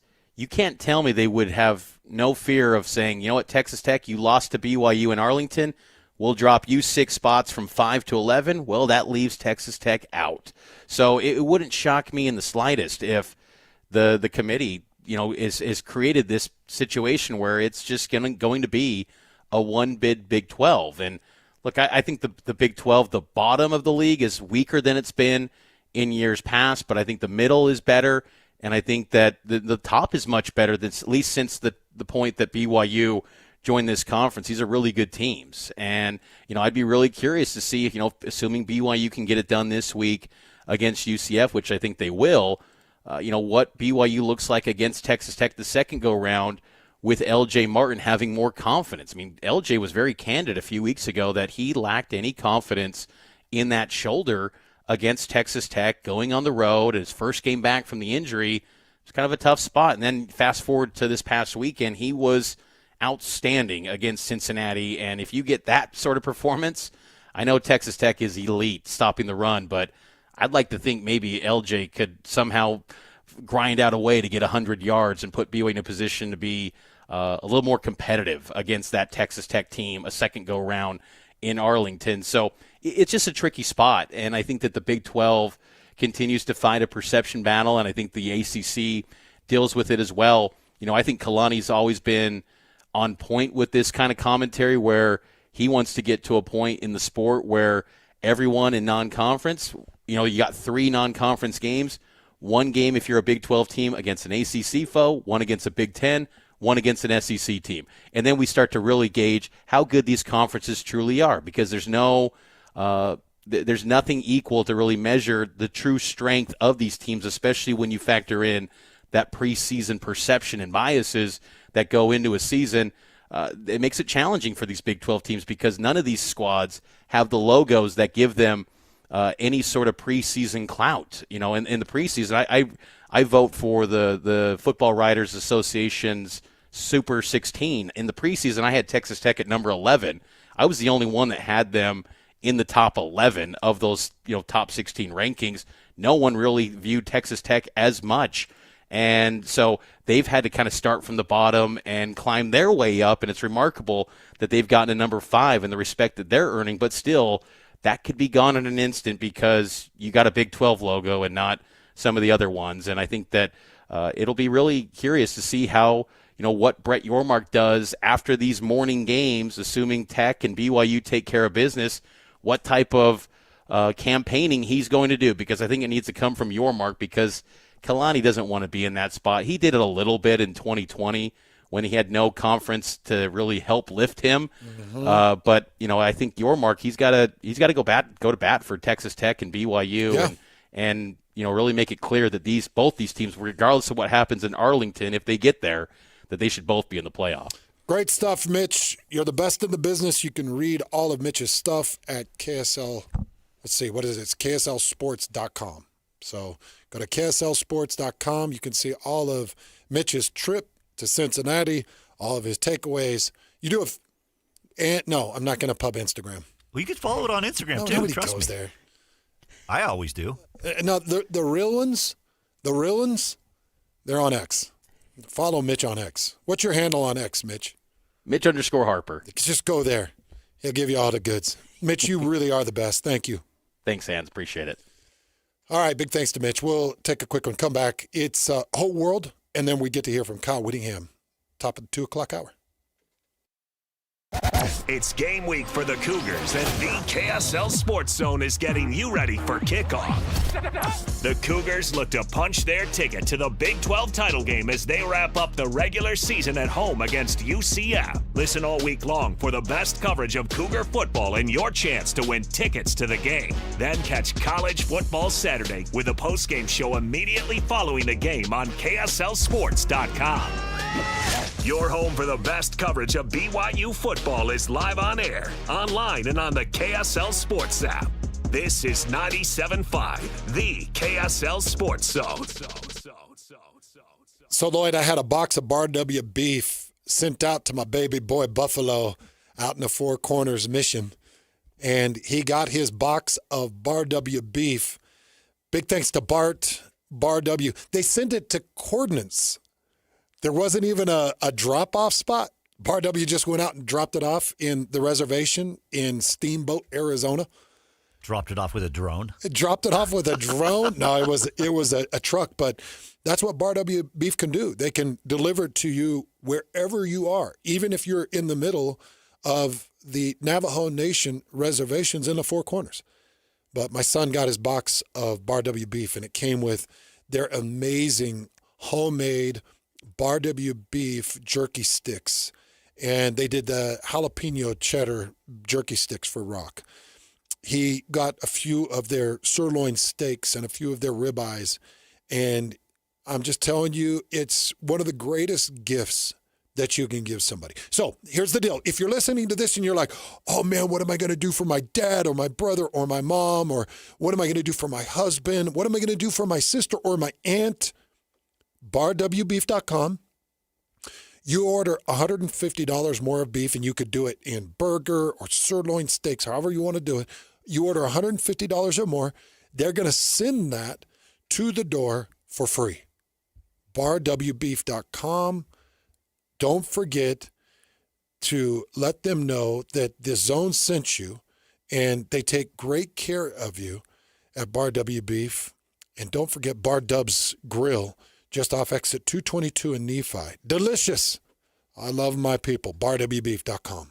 Attention Jazz Nation. We know you've been waiting on the edge of your seat, and the time has finally arrived. All tickets are available now. Let's go! Your favorite players will be back on the court, bringing the energy all season long. Whether you're looking for season tickets, mini plans, or single game matchups, there's a perfect option for every kind of fan. Show up loud and proud at Delta Center this season. Don't miss your chance to be part of the action. Buy your tickets today at UtahJazz.com. Hi, this is Derek Overstreet, president of the New Millennium Group and co-host of Stop Working, Start Living with KSL News Radio. Can you imagine what your life would be like if you could retire 3 to 5 years earlier than you thought possible? The things you could do, the loved ones you could spend time with, the memories that you could create. That's what our team at the New Millennium Group does. We'll walk you through the entire process every step of the way. If you'd like to get a copy of the 5-step proprietary plan that will help you retire 3 to 5 years sooner than you thought possible, give us a shout right now. 888-999-6370. That's 888-999-6370 or utahsfinancialplanner.com. Listen, most of our listeners right now have a tax problem, not a money problem. There's not enough money in Social Security Medicare as it is. Let us show you how you can significantly reduce your taxes. That's 888-999-6370. 888-999-6370 or utahsfinancialplanner.com. Taqueria 27, where every taco tells a story. And sometimes it's a hilarious one. Check out Taqueria27.com. You'll thank us later. On the go? Don't worry. Locations in downtown SLC, Holiday, Fashion Place Mall, Lehigh, and Eagle Mountain. So if you miss one, there's another waiting to serve you tacos, sizzling fajitas, enchiladas, margaritas, like a ninja. Taqueria 27's got Mexican cuisine, including gluten-free, that's so tasty, your mouth will thank you. Utah Mammoth Hockey is back at Delta Center. Don't miss your chance to be part of the excitement as the Mammoth hit the ice all season long. Grab your friends, rally the family, and lock in your seats for the fast-paced, hard-hitting action. Great seats are available for most games, but they're selling fast. Head to UtahMammoth.com to get your tickets today. That's UtahMammoth.com. Your home for all things Mammoth hockey. Ready for a home upgrade? Hercules has the rate for you. Open a home equity line of credit before November 30th and enjoy an introductory 4.99% APR for 6 months. Perfect for projects like a new deck, roof repair, or kitchen refresh. Don't wait. This limited time offer won't last. Apply today at HerculesCU.com. That's HerculesCU.com. Hercules First Federal Credit Union, growing stronger together. The Garden Restaurant. All things turkey, handcrafted soups, and our famous Lionhouse rolls. Dine in or carry out. The Garden Restaurant. Visit us at thegardenslc.com. Go! It's time to span the globe for the hard-hitting news you care about. Well, not really. But hey, at least we found it interesting. This is Whole World News on 97.5, the KSL Sports Zone. We've got the whole world in our hands. You got the whole world in our hands. We've got I don't know how these stories keep coming up, and I don't know how these things keep happening, Lloyd. We're going to go to Bangkok. This story is from today, November 24th, just released today. A woman in Thailand shocked temple staff when she started moving in her coffin after being brought in for cremation. So she had been held in the freezer. She had been thought to be dead. She was put in her coffin and was about to be pushed into the cremator, and she moved. Her name is Wat Rat. And Wat Rat? Yes. Prokhong Thom. And she was pronounced dead, thought to be dead. And here on this Facebook page, it's showing a woman lying in a white coffin in the back of a pickup truck, slightly moving her arms and head, leaving the temple staff bewildered. I don't know. Okay, so, the thought of being buried alive is maybe the worst thought in existence. And between that and burning alive. Are people aware of where the term dead ringer came from? Probably some, but you could let them know. During a period of plague that was taking so many lives, the plague would slow down heart rates. People would look dead, and they would put them in coffins and want to bury them, not knowing exactly what is spreading the plague. So they would put people in a coffin, they would put them in the ground, and they would bury them. And some of them would come back to life. So what they started doing was burying them with a string tied to their toe and a tube that would come up through the ground, and that string would be tied to a bell above the coffin, or above where it's buried. And if that bell started ringing, that would tell somebody that the person woke up in the coffin and they're alive, but they were a dead ringer looking dead, and that's where the dead ringer came from. People have been buried alive. Here's one. Ninepence. I'm not dead. What? Nothing. Here's your ninepence. I'm not dead. Here. He says he's not dead. Yes, he is. I'm not. He isn't? Well, he will be soon. He's very ill. I'm getting better. No, you're not. You'll be stone dead in a moment. Stone dead in a moment. I can't think of a worse way to go. This woman was nearly pushed into a cremator and could have potentially been alive in that moment. All right, we'll take a quick break. We'll come back, and we've got Kyle Whittingham. He joins us next. Every child deserves a warm, joyful holiday season. But many families in Utah are struggling right now. KSL's Quarters for Christmas is here to help. With your support, we can provide coats and shoes to kids who need them most. Every dollar goes directly toward winter clothing for Utah children. Please join us in making a difference. Donate today at kslquarters.com.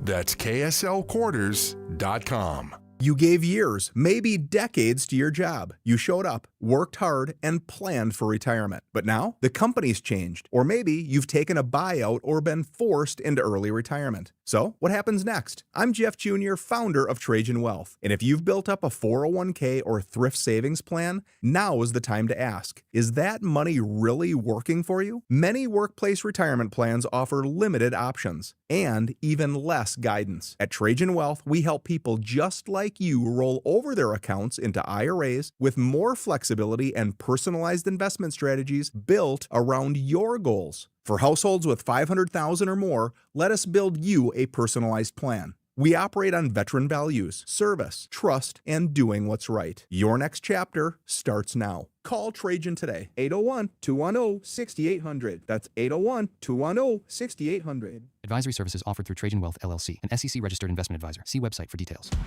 Calling all Jazz fans. If you can't wait another second to see stars like Ace Bailey and Lowry Markkanen tear up the court, you're in luck. Tickets are on sale now. Let's go! No matter what you're looking for, the Utah Jazz has your back. With season tickets, mini plans, and single game options available, there's something for everyone. Whatever your schedule or budget, there's a plan for every fan. Don't miss a moment of the action this season. Secure your tickets today at utahjazz.com. After 30 years of plumbing experience in Utah, we've compiled a list of items we plumbers commonly find in sewer systems. First off, hair. Lots of hair. Like, so much hair. Oh. Roots, dental floss, marbles, and every other toy imaginable. Dentures, watches, coins, live animals, also dead ones. Photographs, we assume from active and very healthy relationships. Wigs, kitty litter. Look, the point is, don't use the toilet as a landfill. This has been a public service announcement from your buddies down at Shamrock Plumbing. Nate Bargatze. I would like another dog. My wife does not want another dog because it's a lot. It's a lot to have two dogs because you gotta open the back door and let two dogs out. Big Dumb Eyes World Tour. But then they want to come back in, and you're like, gotta go let all these dogs back in. 4 shows, Delta Center, December 4th through 6th. Tickets available at deltacenter.com. Don't miss the Big Dumb Eyes World Tour. Nate Bargatze. These days, many companies have turned to influencers to tout their products or services. But here at John Watson Chevrolet, the only endorsement we need is from our customers. Because of their feedback, we're proud to be Utah's best reviewed Chevy dealer. Visit us today to see why we get reviews like, their sales team is the best. Didn't put on any pressure, just super helpful and fun. They made the process a breeze. John Watson Chevrolet, your 5-star Chevy dealer. 3535 Wall Avenue, Ogden. Chevrolet. Together, let's drive. Broadcasting from the Mountain Home Services Studio, this is 97.5 KZNS FM Colbert, 1280 KZNS AM Salt Lake City, and 102.7 KSL FM HD2 Salt Lake City Midvale. This is 97.5, the KSL Sports Zone. It's another battle for the Aggies, and the KSL Sports Zone has it covered. The Aggies head to California for a chance to get bowl eligible against Fresno State. Your home for all the play-by-play coverage of Aggie football is right here on 97.5, the KSL Sports Zone. This is Hans Olsen and Scotty G, presented by Mountain Land Supply on 97.5, the KSL Sports Zone.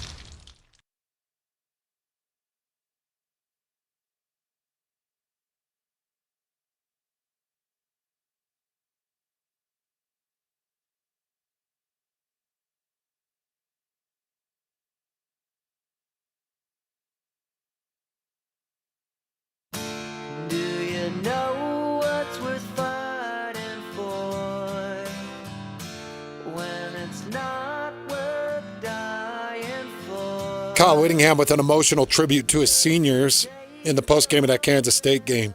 You could tell he's very emotionally charged, and he was really happy to come out of that game with a win. That would have been a really horrifying loss because I think all the rushing yardages and all those things would have been accentuated, and it just would have been really tough to go into the locker room and talk to those players. And you come out of that thing with a win, and it changes the overall feel. So Kyle Whittingham, I think, kind of overwhelmed in that moment.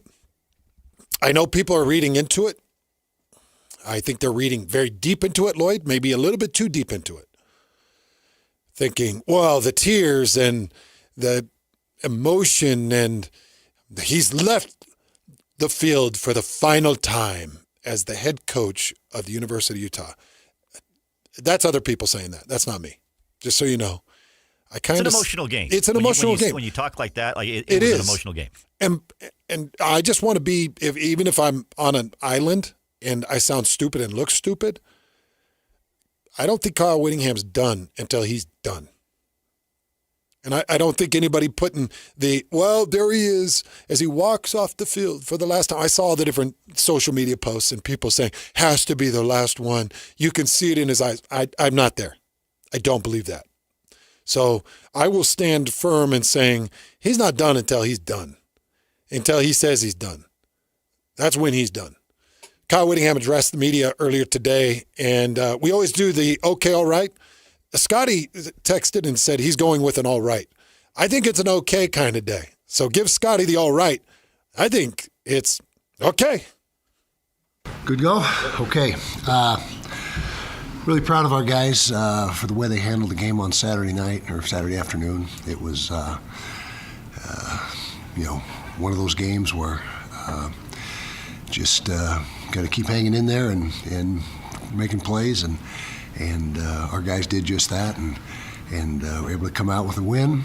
A lot of offense, obviously, on both sides. Not a lot of defense on either side, but it was good to get the win. And really, for our seniors, it was awesome to see them be able to play their last game in Rice Eccles and go out with a win.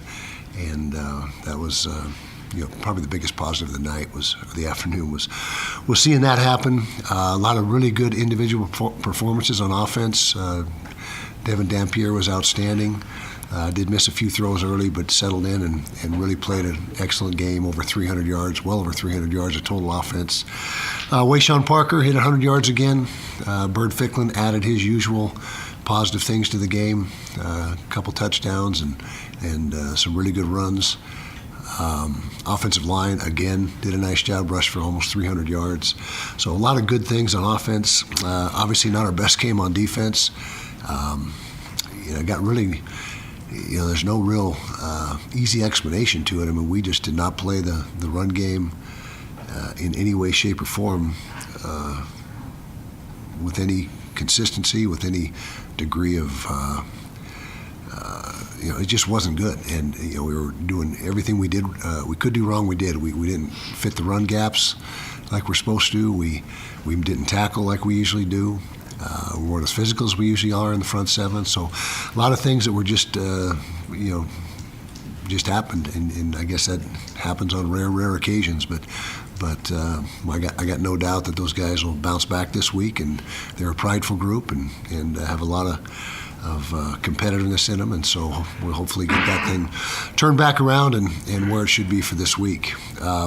Kansas, got a road trip to Kansas to finish off the regular season. A lot like the team we just played, personnel-wise, physical, got some athletic guys. And so there's a lot of carryover from the last few games. There's a lot of carryover in this game from both sides of the football schematically that, things that we've seen. And so we got to be ready. It's a Friday kickoff, so a short week. Got one day less to prepare, as do they, so there's no advantage one way or the other there. But looking for the opportunity to win a 10th game in the regular season, which I can't remember the last time we were able to do that, but it's been a few years, I believe. So anyway, questions? Got Justin's question here. Okay. Last one of the year. After this historic win on Saturday, Joe Jackson, or congrats on this historic win on Saturday. Joe Jackson, though, broke multiple records by 293 yards at Rice Eccles Stadium. Do you have a plan that will rectify this issue as we take on the Jayhawks this Friday? We sure hope so. And yeah, he did a lot of damage, and it was really on one play, A-gap power. Just a basic, one of the most basic plays in football. There was nothing elaborate about the schemes, nothing that took us by surprise. Again, we just didn't fit the run game up at all. And it was an historically bad day defending the run. So yeah, we certainly got to have a better answer than we had last week. And then after the game, you kind of showed some rare emotion there. What yeah. was it about was it the moment, the way that game transpired, or what kind of brought that up? Not really. It's just the seniors, and you want them so badly to go out on a positive note and have a.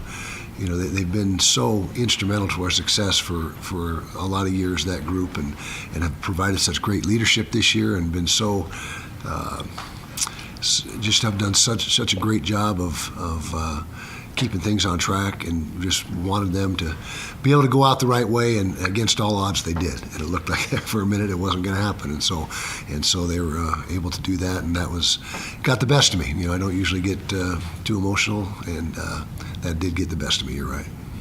obviously you have a decision to make about your future. Mm-hmm. What are the main factors that go into that decision? Is that something you start thinking about now, or is that something? No, that's an after the season thing. After the when it's all said and done, and whatever happens to us in the postseason, whichever situation we find ourselves in, as soon as everything's culminated, and you have a few days or maybe even a week or two to sit back and evaluate and see where you're at and go from there. So I guess that's the best answer I can give you right now.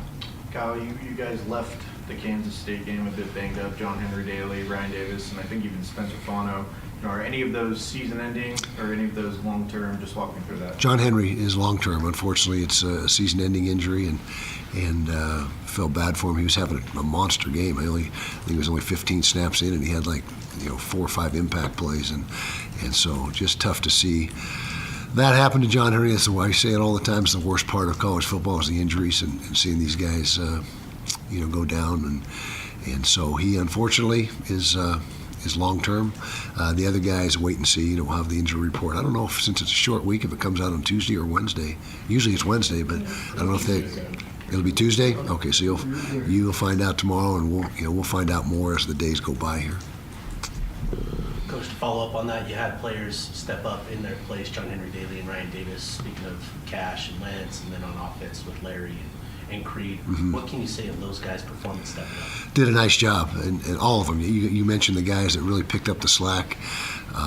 Creed has really come into his own these last 4 or 5 weeks of the season, and even though he hasn't played a ton, just his practice, the way he's performing in practice, the things that were lacking in spring and earlier in the season have he's made those weaknesses become strengths, and so it was very positive to see him be able to come in and really give us a little bit of a spark. Cash Dillon is a guy that we think has a tremendous upside. He's played quite a few snaps already this year, but when we lost John Henry, it was up to him and Lance to come in and do some good things, and they both did, and so that's fortunate for us that we had depth at those positions. Kyle, at this point last year, you guys were eliminated from bowl contention. I was miserable at this point last year. Yeah, we all were. So can you maybe some were happy. I don't know. Maybe some. Can you speak to just the turnaround, because now you guys are pushing for your first 10-win regular season since 2019. 2019. Okay. Can you just talk about the turnaround that one calendar year has provided to this team? Yeah. Well, again, credit the seniors for not having a hangover after the season. I guess you can say not only do you have hangovers after after games, you can have a little bit of a hangover after a season, and they would have none of that.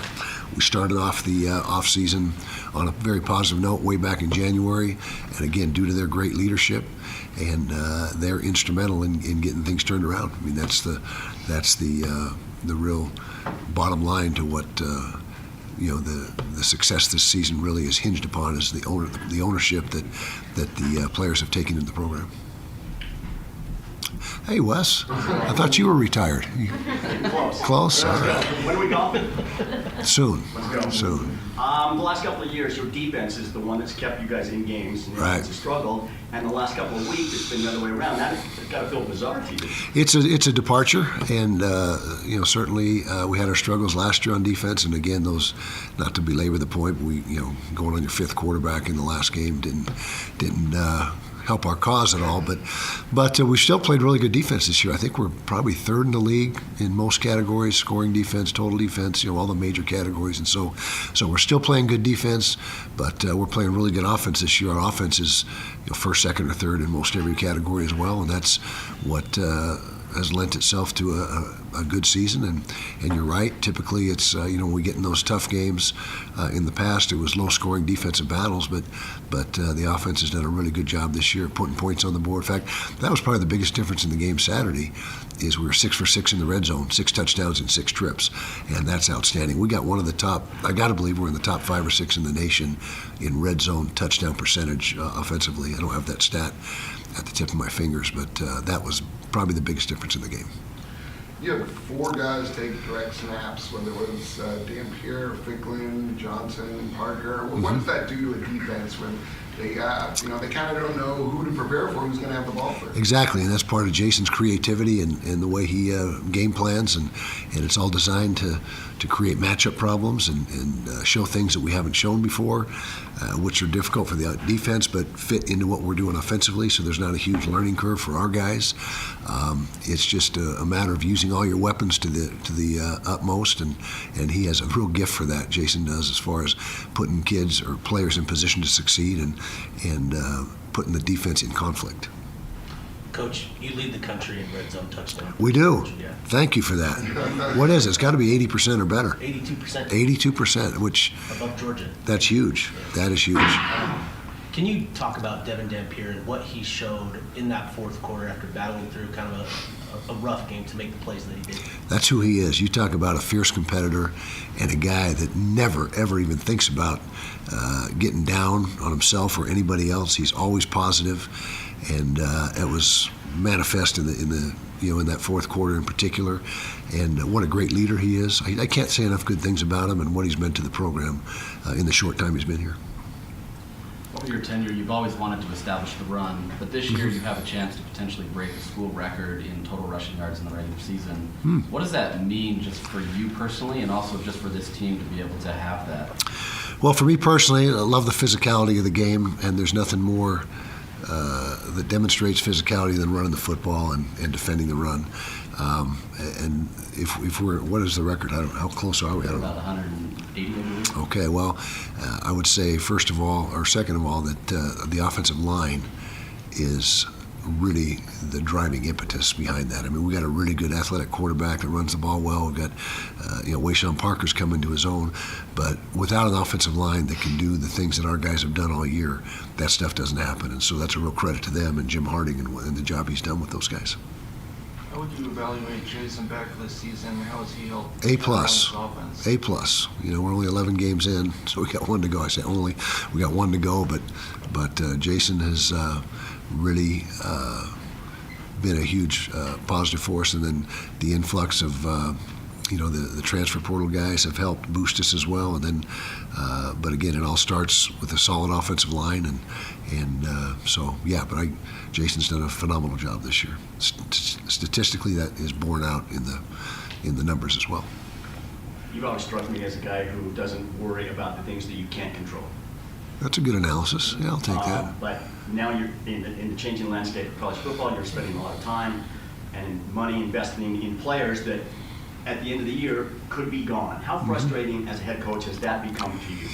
Well, it's a radical departure from how it used to be, and you used to know who 90+% of your roster is going to be from year to year as the guys go in and out. But now it's there's so much change, and you better be on top of your game. You better have a good list of portal guys already put together, before the season ends to see, hey, if this guy hits the portal, we're definitely going to be interested in keep an eye out for that.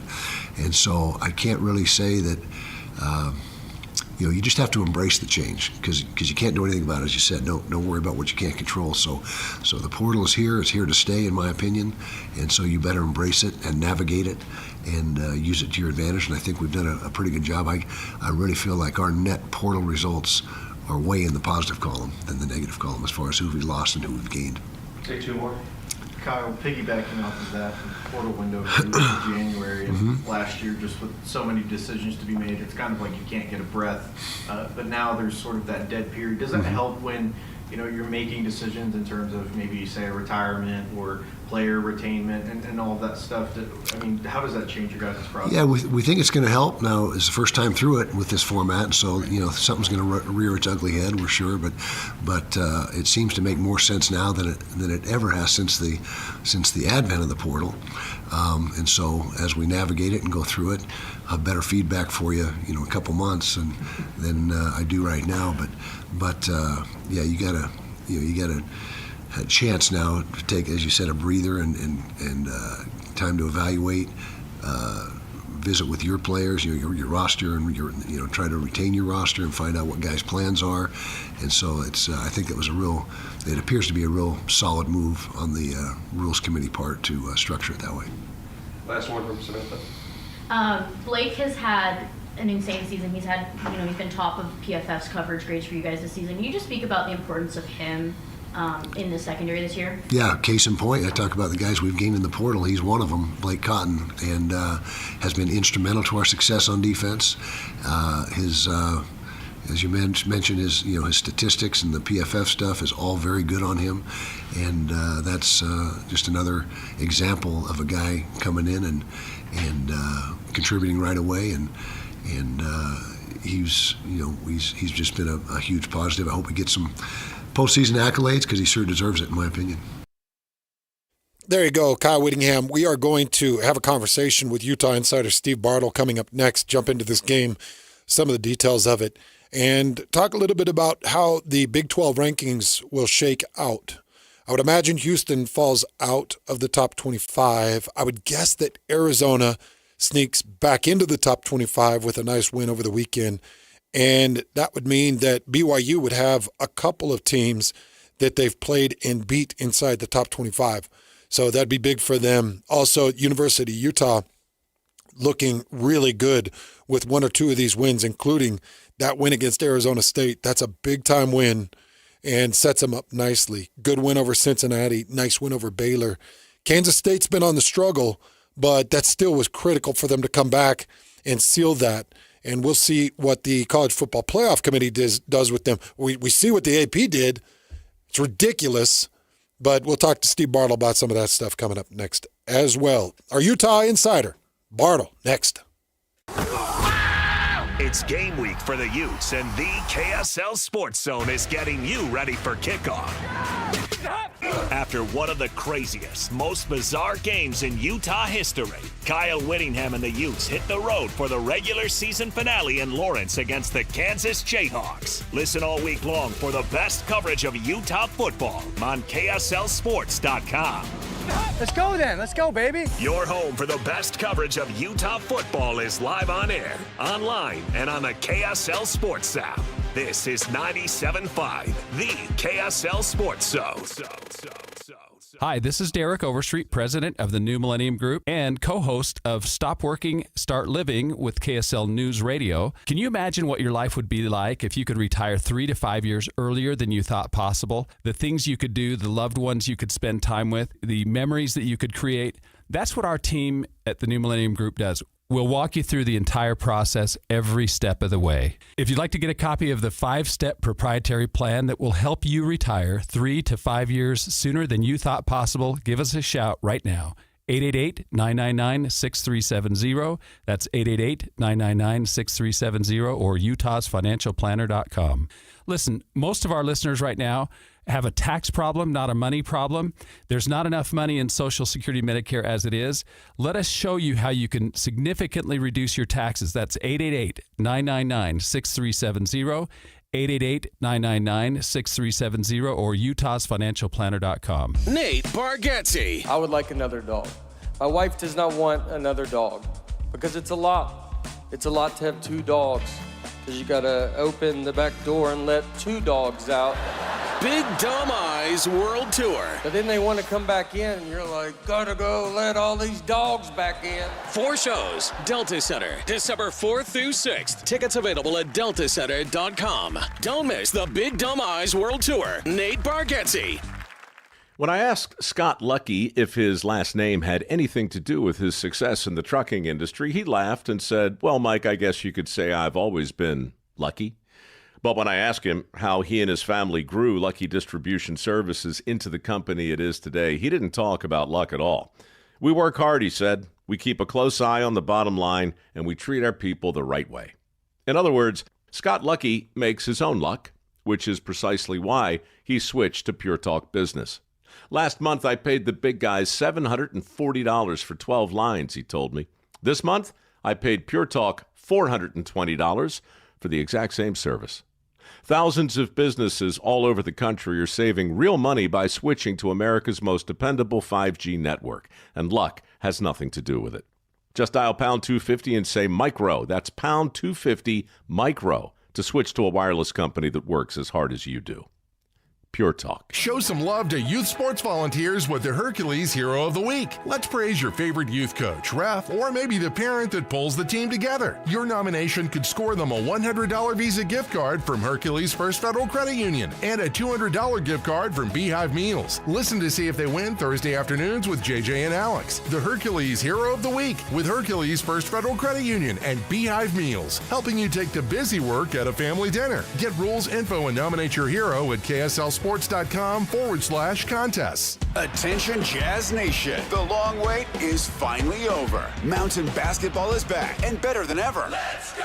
All tickets are on sale now, and you won't want to miss the action. Jump on the opportunity to watch your favorite players live and in person. Whether you're after season tickets, mini plans, or single game matchups, the Utah Jazz has got your back. There's a plan for every fan. Don't miss out. Secure your seats today and be part of the excitement all season long. Let's go! Visit UtahJazz.com today.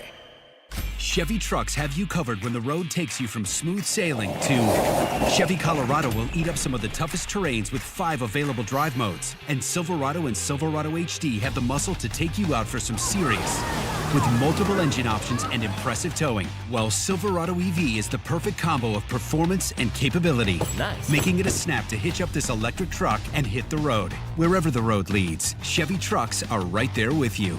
See your Rocky Mountain Chevy dealers. This is your Cougars at 30 update. Presented by Kenny J's Barbecue on 97.5, the KSL Sports Zone.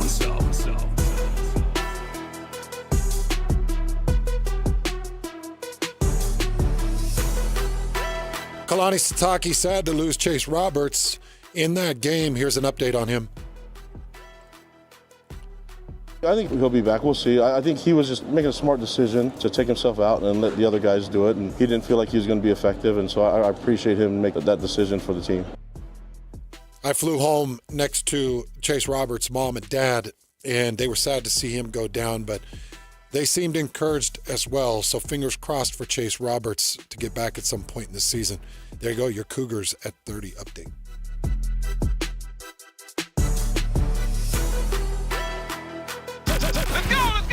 Complete game coverage of the Cougars is right here on the KSL Sports Zone.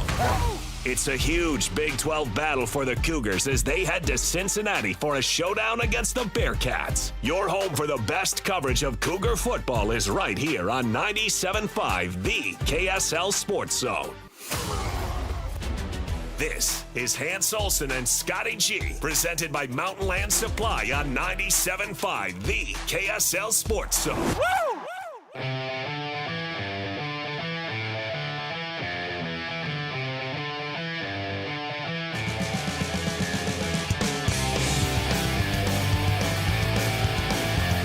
Lucky enough to have the man, the myth, and the legend, Steve Bartle, hanging out in studio with us. How you doing, Mr. Bartle? Good, man. I need some shades. I need some shades real bad right now because the light shining from you, my man. And an overcoat. It's bright, dude. It's just bright. There's only one man that wears shades in that seat. Only one. Only one, man. I wish I could match that dude's aura. Yeah, I know. I love him. Yeah. I love being around him, love talking to Trevor Riley. Been just dear friends for a lot of years. And he shaded out. Oh, and it yeah, wasn't just bro. any normal shade. Like, I think those are the shades that Coach Prime gifted the whole team. Oh, there you go. Remember when they brought the shades in? Yeah, I'm sure those are all one-of-one type shades. Also, I noticed in the shade, there was a little round circle, so I think those are prescription shades. There you go. I'm pretty sure. There you go. But that was great. What a comeback. What a win. Talk about, I don't know even where to start with this game. Take us to the moment, the pick 2 by Teo Johnson, the pop-up by Smith Snowden, and how that changed the game. Or, you know what, let's start with this. Where do you think the game changed for Utah? Oh, yeah. I mean, it was right around that time. So Devin Dampier was 3rd and 9, I think, and he had the QB draw play and fumbled. And at that point, that was right at that time where up at Utah, the press box, you start to empty out to get down to the field, right? And as we're sort of transitioning from the press box out to the elevator to go down to the field, all of a sudden we hear the roar from the crowd. I shouldn't say roar, but noise from the crowd, and saw the Joe Jackson touchdown after the Dampier fumble. And at that point, you're just like, all right, well, we kind of know how this game is trending, and you're starting to work on your content and how you're going to frame things. And by the time we got to the elevator, Teo Johnson was running back an interception, and we're unaware kind of like what's going on.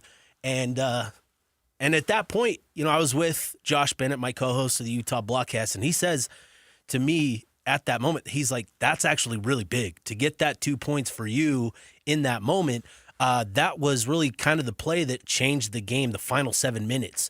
We got down to the field, and we've got fans behind us that are, debating whether Utah's going to be able to get the win or not. And there's this little kid that's just trying to will everybody to believe in winning. And it was surreal to watch those final minutes unfold. It was 4th and 1, and Dev rips off the 59-yard run, and that place erupted. It was reminiscent of the 2022 game with Cam Rising against USC. It was reminiscent of, Britton Covey's return against Oregon. The place erupted. And from that moment on, those final couple of minutes, Rice-Eccles Stadium was as loud as it's been for that stretch of time that I've ever heard. Those final 3 minutes were huge for Utah. For real? Oh, yeah. The loudest you've ever heard. Among the best, among the loudest. And that's saying something, because at 7 minutes, you see the touchdown, you see the turnover, the touchdown, and, fans, not criticizing them for leaving, but a lot of fans left. And for a lot of fans that were still there, Kyle Whittingham, said it best, that they were given a pretty special treat to for those that hung around for that one. When you said a lot left, because I went back and watched most of it, you can't see it. No. When you say a lot left, how many is a lot? Oh, I wouldn't be able to tell you, but just from what it was. Could you give me a percentage? 10%? 10, 15, 20% of the stadium left.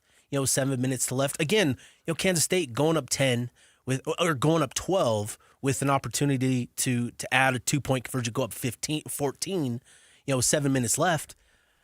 There haven't been too many games like that where you've seen a comeback in that sort of, and the way that Kansas State was playing, it was wild. It was crazy. So for Utah to fight back, and again, I think it speaks to the never die attitude that Whittingham has instilled in that program up there. That's what we saw Saturday night. What's it like for you as a lifetime Ute coverer?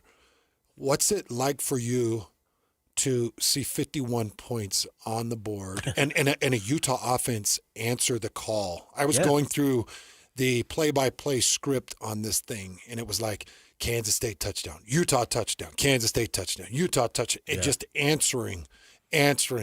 And then when you really needed it, clamp down. And still, the defense gave you the win with an interception. Yeah. The defense gave you a win with the batted pass from Snowden that landed in Teo's hands for the pick too. Like, the defense still gave you the moments. But what's that like for you to see a Utah offense that can put up 51 points? Yeah, it's remarkable. And again, I go back to that 2022 game, Utah versus USC.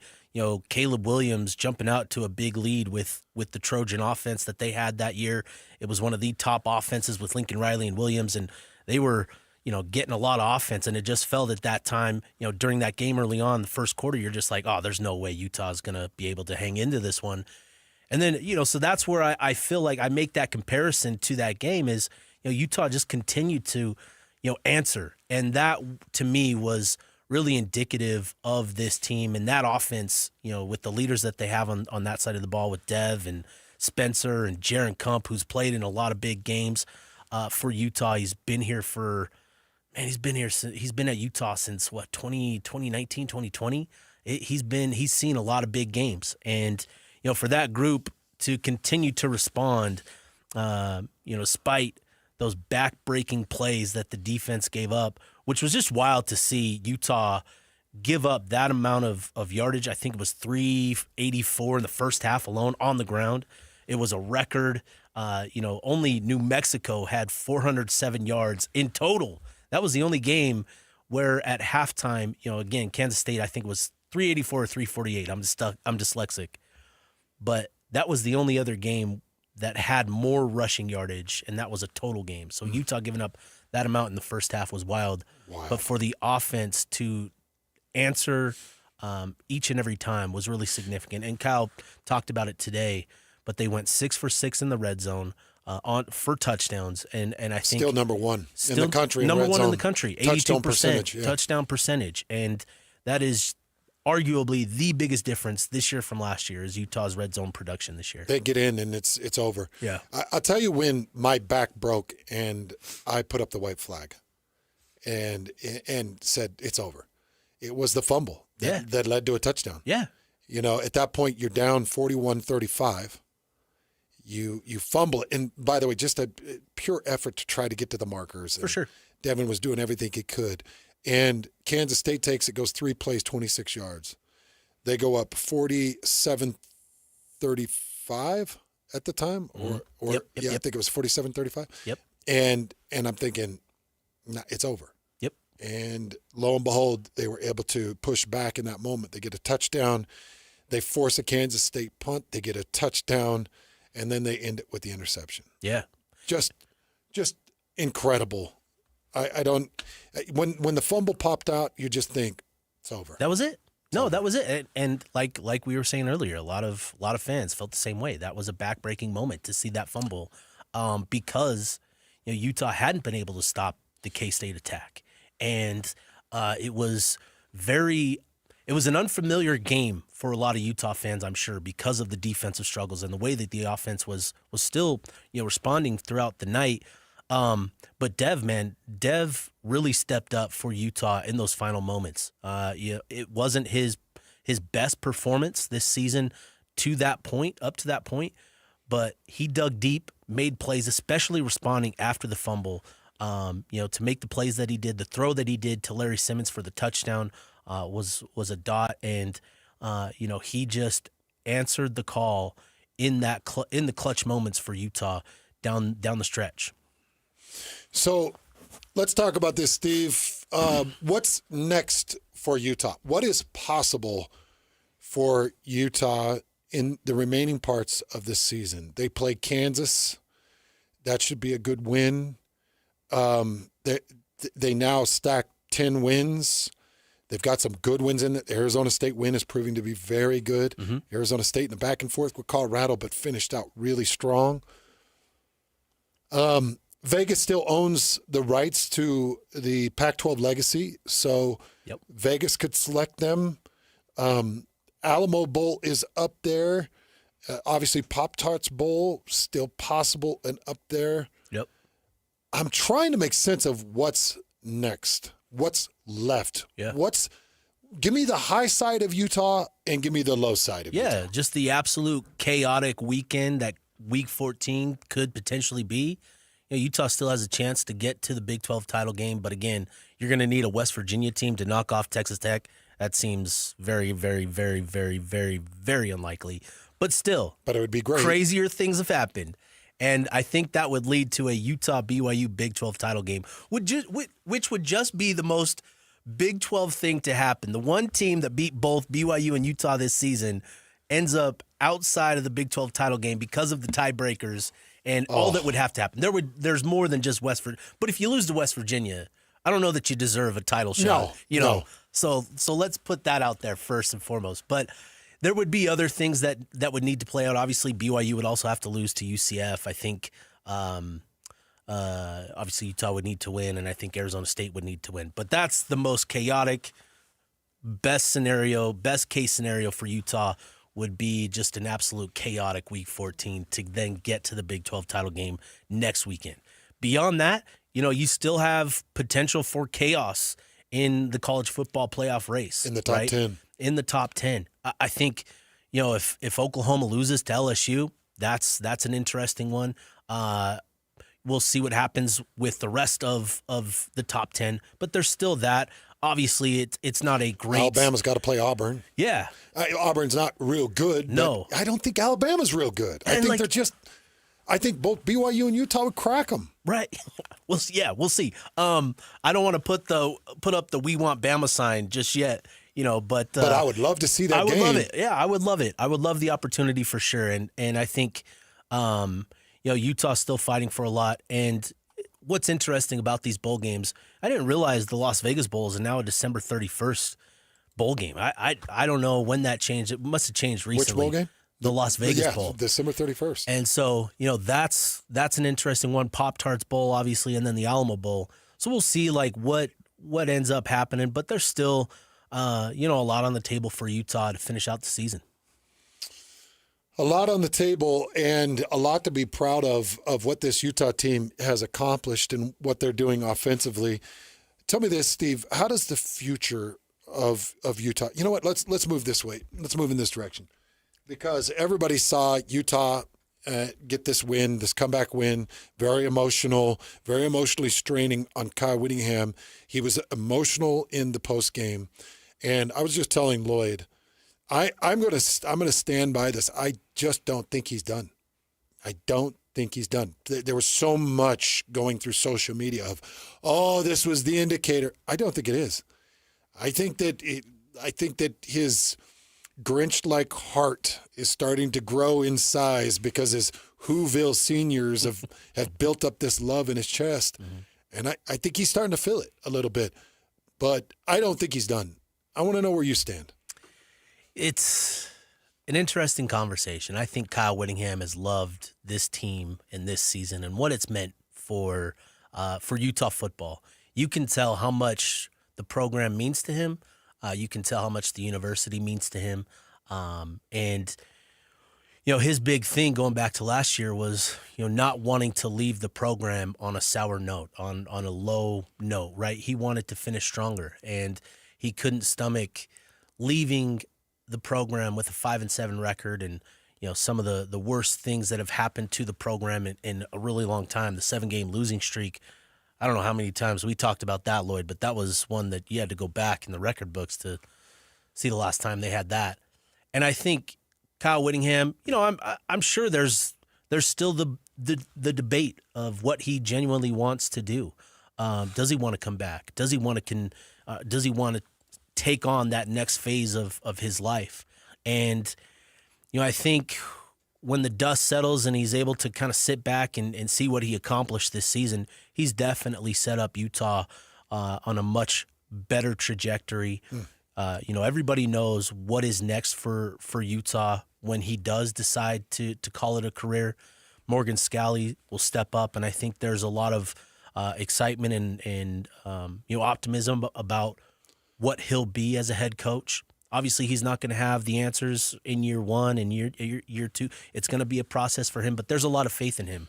And I think, a lot of fans appreciate what Whittingham has accomplished. And, all you have to do is drive up to the university to see how that campus has evolved. Oh, yeah. All of that, I shouldn't say all of that, but a lot of that is a large portion. A lot of that is due to what Whittingham accomplished in his career to get that Pac-12 invite, and to see that campus evolve. That a lot of credit belongs to Whittingham for all of that. You got to tip your cap. Absolutely. And I envision a time where Whittingham's name is on the stadium. Oh yeah, he's had that level, that significant of an impact, taking them through Pac-12 adjustments, now taking them into Big 12 adjustments, and we've seen the path. A similar path to what Kalani did with BYU, kind of a down first season, and then you get to 10-2 in the second season. Yeah, that's where Kyle's standing currently. He should get to 10-2, and he should have it nice and established. A lot of me, Steve, is just I don't want change. I don't want to see it. I don't want to see him go.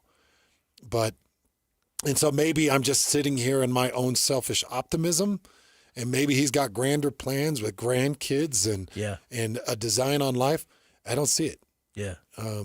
It's so foreign to us, right? There are students at the University of Utah that they've only known Kyle Whittingham as the head coach because, he's been here for 20 some odd years, and he's meant so much to the program that it would be kind of surreal to not see him walking the sidelines each and every Saturday.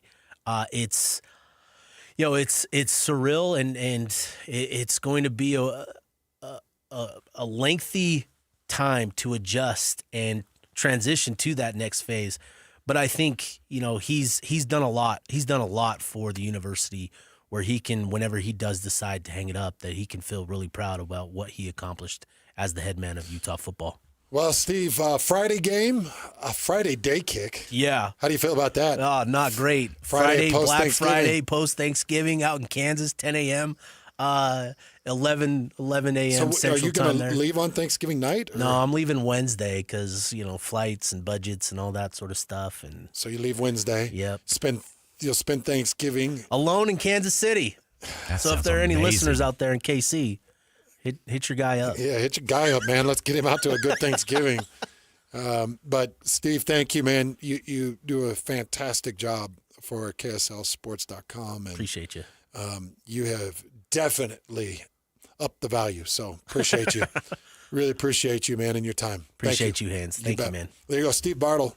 He is the absolute man with his coverage at KSLSports.com. You can read all of his material as he takes the trip Wednesday out there for you. He's doing this for you. He's sacrificing his time on the road in Kansas. Can't think of anywhere I'd rather be than Kansas for Thanksgiving. Oh, jeez.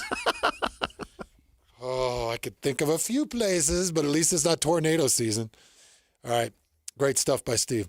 Take a quick one. We'll come back and give you a few final thoughts, and we'll wrap it up and get you ready for the boys, Alex and JJ, coming up next. You've been listening to The Zone for decades. Yes! But now you can watch the guys break down your favorite teams. Some viewers may find the following video disturbing. Viewer discretion is advised. Catch the video stream of DJ and PK, Jake and Ben, Hanson, Scotty, and JJ and Alex right now at KSLSports.com or by searching KSL Sports on YouTube. Utah's best sports radio is on air, online, and on the KSL Sports app. This is 97.5, the KSL Sports Zone. UVU Health can help put together a game plan to get you back in the office, get your kids back on the field, get you back to good health. And what I love about it is it's all inclusive. So if you're dealing with just a normal illness, well, we've got primary care. If you've dislocated a shoulder, well, we've got orthopedic surgery and we help you recover. If you have torn a muscle, we definitely got physicians that can help you. University of Utah Health at uofuhealth.org. uofuhealth.org.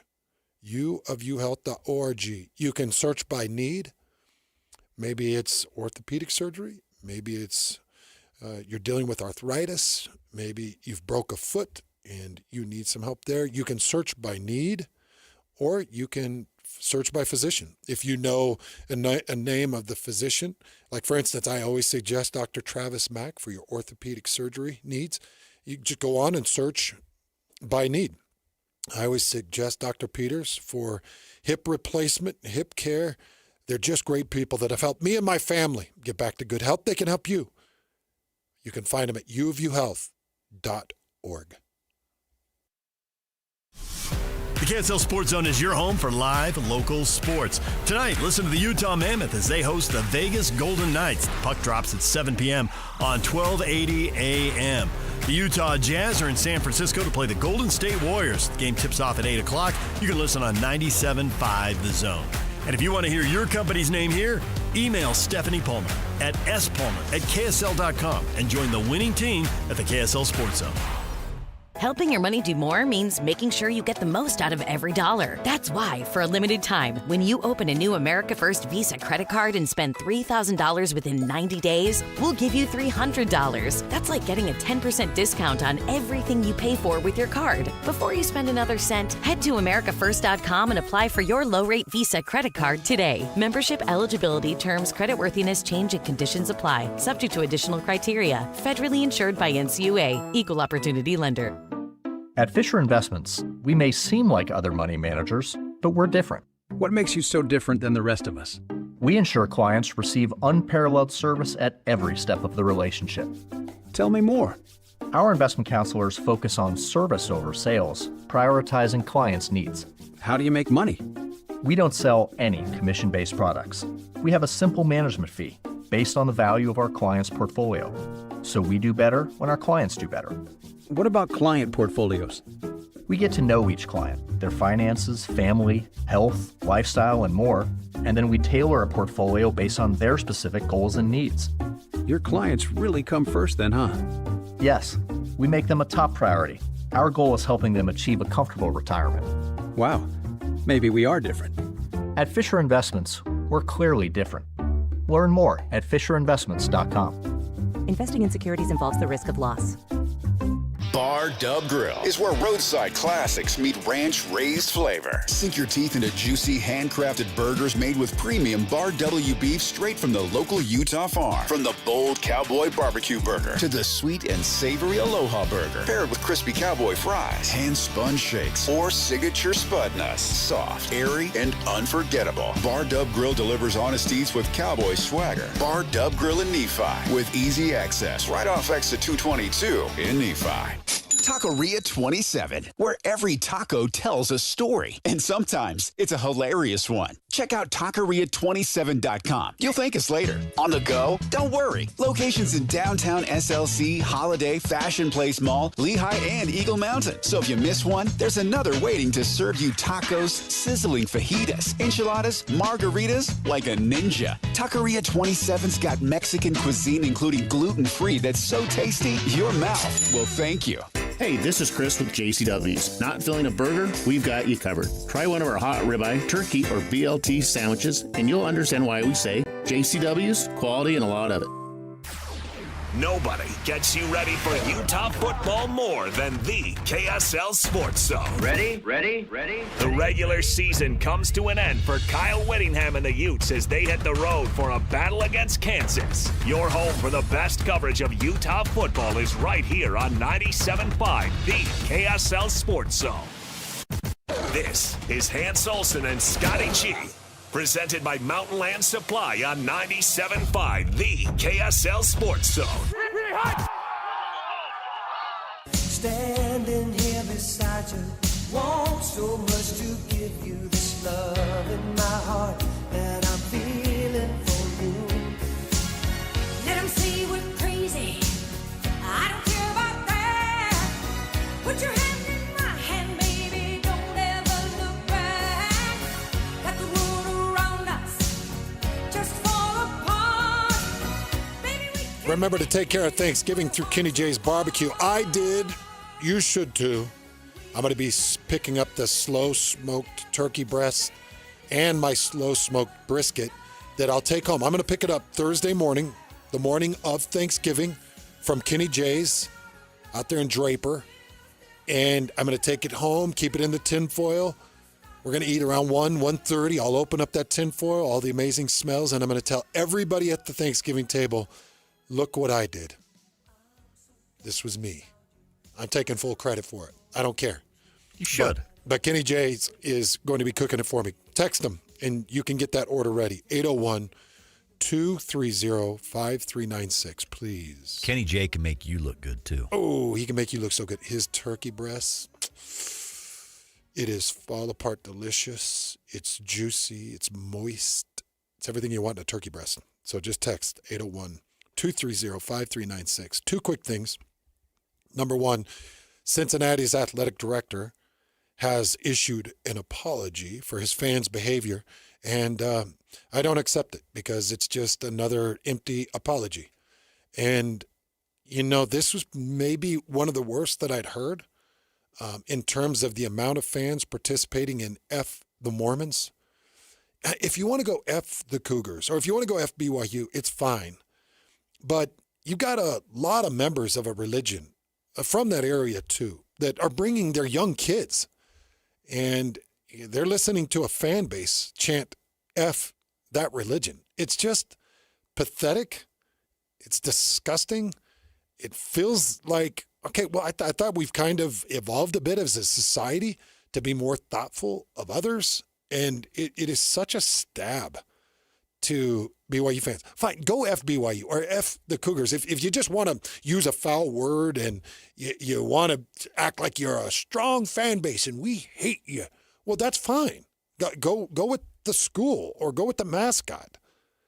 I don't care about that, but this is getting ridiculous. I'm expecting to hear something from Yormark. I was going to say, when do you think we'll hear that? Because it seemed like, like that one with Colorado, it happened very quickly. It seemed like it was by Sunday. I thought it was by Monday. No, I thought it was by Monday. No, was it Monday? Okay. I think so. I think that it was issued by Monday. I'm expecting something here Maybe JJ and Alex will see it. If not, it should be on Tuesday. But something needs to be handed down and done about it because it's a real bummer. It's a bummer, man. Well, it's become a problem, and it's almost like when you know somebody doesn't like something, a lot of people like to try to do that to get under their skin. This is not the thing to try to do to get under somebody's skin. It's not, man. This ain't this ain't it. The Cougar fan base, I can't remember. I think it was 27,000 pounds of food that they raised for the Cincinnati Food Bank. It's like the single largest donation in Cincinnati Food Bank history. They raise all this food. You know, our those Cougar fans, they buy the tickets. They fill up your stadium. They buy your food. They buy your concessions. They buy your tickets. Now, they did kind of take over the stadium, and they were very loud. It's not their fault. But that's just them being supportive. And to have a fan base sit there and F the religion, just F the school, fine, F the school. If you got to be a foul-mouthed jerk and disgusting, then F the school. It's so disgusting to me. It's so unnecessary. I just can't imagine Notre Dame being in LaVell Edwards Stadium and having LaVell Edwards Stadium go, F the Catholics. I just can't even imagine it. I'd be horrified to ever be associated with that school. It's embarrassing, man, and I hate to get all bent out of shape about it, but this is where our society has taken us now. We can't just let things fall off our back. So I'm hoping that the commissioner takes a fine stand. And by the way, that's a huge road win. That's a big road win. Good team. Big road win by BYU. Scotty gets back tomorrow. We'll talk a lot about BYU and that Cincinnati road win and so much more on your Thanksgiving week. JJ and Alex next. Get the latest Utah sports headlines delivered to your inbox with the KSL Sports Newsletter. From the Jazz, Utah Hockey Club, BYU, Utah, Real Salt Lake, and more. Be in the know of all things sports in the state of Utah. Visit KSLSports.com to sign up for the KSL Sports Newsletter. Hockey fans, let your voice be heard with the Utah Mammoth Fan Forum. Visit the Utah Mammoth page on KSLSports.com to connect with the team, other fans, and our KSL Sports insiders. Start chatting today in the Utah Mammoth Fan Forum on KSLSports.com. If you're getting new gutters, make absolutely sure that you don't get screwed. I mean literally, don't get screwed. Tim Jr. here from RGS Exteriors. And every single gutter company out there uses screws to hold their gutters together at the corners and downspouts. They use screws because they're fast and cheap and easy. But man, they're terrible for your gutters, aside from possibly cutting your hand. They also loosen and corrode over time because they're not made from the same metal as the gutters. At RGS Exteriors, we've been installing gutters for 70 years now, and we don't use screws. We only use permanent, strong, and unobtrusive rivets. They're made from the same material as the gutters, so they won't oxidize, and they won't corrode. They'll also never loosen. Your hand is safe too. Did I mention they look amazing? So don't get screwed. Call RGS and get riveted gutters. Our number is 801-280-3110, or visit us at rgsutah.com. That's 801-280-3110, or rgsutah.com. Is your financial advisor offering you up to a 30% upfront bonus? Or are they promising you up to 10% growth per year, all for your retirement income? If not, then you need to come to Trajan Wealth. I'm Jeff Jr., founder of Trajan Wealth. If you have a plan to retire within the next 10 years, don't wait only to find out it's too late. I've seen hardworking folks like you retire only to be required to go back to work, all because their advisor told them guarantees like these were too good to be true. They're not. That's up to $30,000 upfront or up to $10,000 per year on $100,000, all guaranteed for retirement income. Don't keep working when you're supposed to be retired, and don't let any financial advisor tell you it's too good to be true. Call Trajan today, 801-210-6800. That's 801-210-6800. Annuities, non-advisory products. DBA Trajan Wealth Insurance Solutions. Additional disclosures at trajanwealth.com. Attention Jazz Nation. We know you've been waiting on the edge of your seat, and the time has finally arrived. All tickets are available now. Let's go! Your favorite players will be back on the court, bringing the energy all season long. Whether you're looking for season tickets, mini plans, or single-game matchups, there's a perfect option for every kind of fan. Show up loud and proud at Delta Center this season. Don't miss your chance to be part of the action. Buy your tickets today at UtahJazz.com. These days, many companies have turned to influencers to tout their products or services. But here at John Watson Chevrolet, the only endorsement we need is from our customers. Because of their feedback, we're proud to be Utah's best reviewed Chevy dealer. Visit us today to see why we get reviews like, "Buying a car should be a fun experience, like a kid getting a new toy. And at John Watson Chevrolet, it was." John Watson Chevrolet, your 5-star Chevy dealer. 3535 Wall Avenue, Ogden. Chevrolet. Together, let's drive.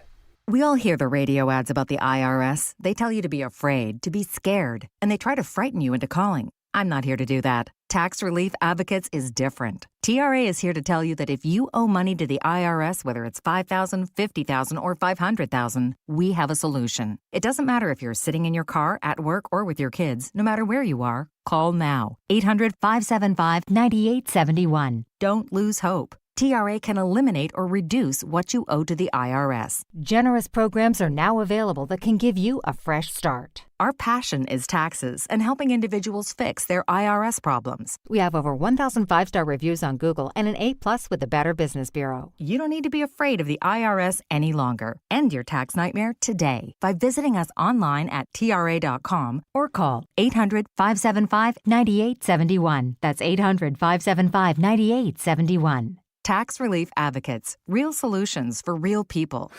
Broadcasting from the Mountain Home Services Studio, this is 97.5 KZNS FM Colville, 1280 KZNS AM Salt Lake City, and 102.7 KSL FM HD2 Salt Lake City Midvale. This is 97.5, the KSL Sports Zone. Hey!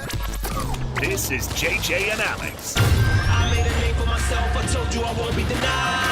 As you wrap up your day, it's time to get your fix of the teams you live for and the sports you love. This is JJ and Alex on 97.5, the KSL Sports Zone.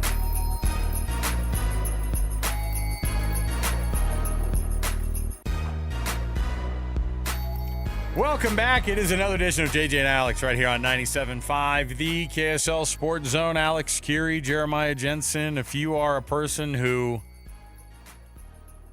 obsesses over your team during the weekend, you live and die by that team that you have no business living and dying by, welcome to the club. Thanks for being a part of the program. You're right at home. If you live and die by the Utes, how many times did you have to get the defibrillator out on Saturday? You know, after I had an interesting conversation. I wish I could have watched that with a group of Utah fans. Yeah. Just to get the feeling of the ups and downs and the roller coaster ride that was. So I have a lot of friends and family who are Utah season ticket holders, okay? Oh. And my brother-in-law and my sister were at the game, and they had their kids with them. That's a recipe for you don't – it's easy to say, hey, we should probably get going at some point. But they didn't because they're actually – I mean, they're going to be there. You know what I mean? And their little kids won't allow it, right? And there was a moment where – because I said, tell me what the – and I was asking somebody else who works up in the booth. I go – and they're part of the review team for the – they're just doing the back and forth about – they're pretty – but they've been doing this for years. And I said, tell me where this ranks. Because I was in the building for 43-42 when Cam put it over the USC, yeah. That was probably number one. Number two, I actually took both of my sons to the Oregon-Utah game when Covey returned that one. Did that make it 28-0 before the half? And 7 maybe. And they're wearing the USS Salt Lake City helmets and stuff, and the place is just absolutely exploding. Yep. And I was like, where does that compare to those? And they were both like, it's pretty good. The problem was a lot of people left. And I was like, oh. And I forgot. Kyle said it too. Kyle's almost in tears, and he's talking about, yeah, I'm glad that there were people that stuck around who did. Because actually there were a lot of people who left. Yeah. I got to be places. Can't deal with this. They were down 10 in the fourth quarter, late in the fourth quarter. And they were down 13. If they get that 2-point conversion, they're up 14. Right. With how much Or time 12. left? They were down 12 with like 2:47 left. And the defense had not gotten a stop since the first series. Right. Suddenly they get it. And guess what? You're in business. So, but again, fandom is fickle. And, I get it. I get why people would leave early. I get it. You've got places to be. You've got stuff you got going on. But at the same time, there must have been some people driving home that went, oh, boy. I think some people left angry. Oh, 100%. Well, and there were some people who I still don't like how this thing went. watching a football game where, just as a fan of the game of football, I was more frustrated watching a defense try to get stops. Oh my goodness. And I'm confused. Like, this is Utah. Okay. What the hell is going on? So when I think that 4th or 5th touchdown, I lost count at that point. When they ran in the 80-yard touchdown, what's his name? Joe Johnson Jr.? Exactly. What's his name? Nobody had even heard of this kid. So he goes. Kansas State couldn't run the football all season long. When he goes through the 80 yards on the big one, the fans were booing when he was at the 20. I know. You know what I mean? They're not booing him, by the way. They're booing the Utah team. They're booing Morgan Scalley. They're booing the defense. It was so to go from that to the clinching moment when Lander Barton slides in with that pick. Quite a different feel right there, right? So what I hated about it was and I don't know when we got to this point, JJ. You tell me when we got to this point. When beating a team and just winning in a conference game was good enough for people to go, you know what? Yeah, but they freaking beat everybody in front of them that they were asked to beat, right? In the 2004 and 2008 seasons, there's a game or two on those schedules where you're like, they had no business winning a game or two on each one of those.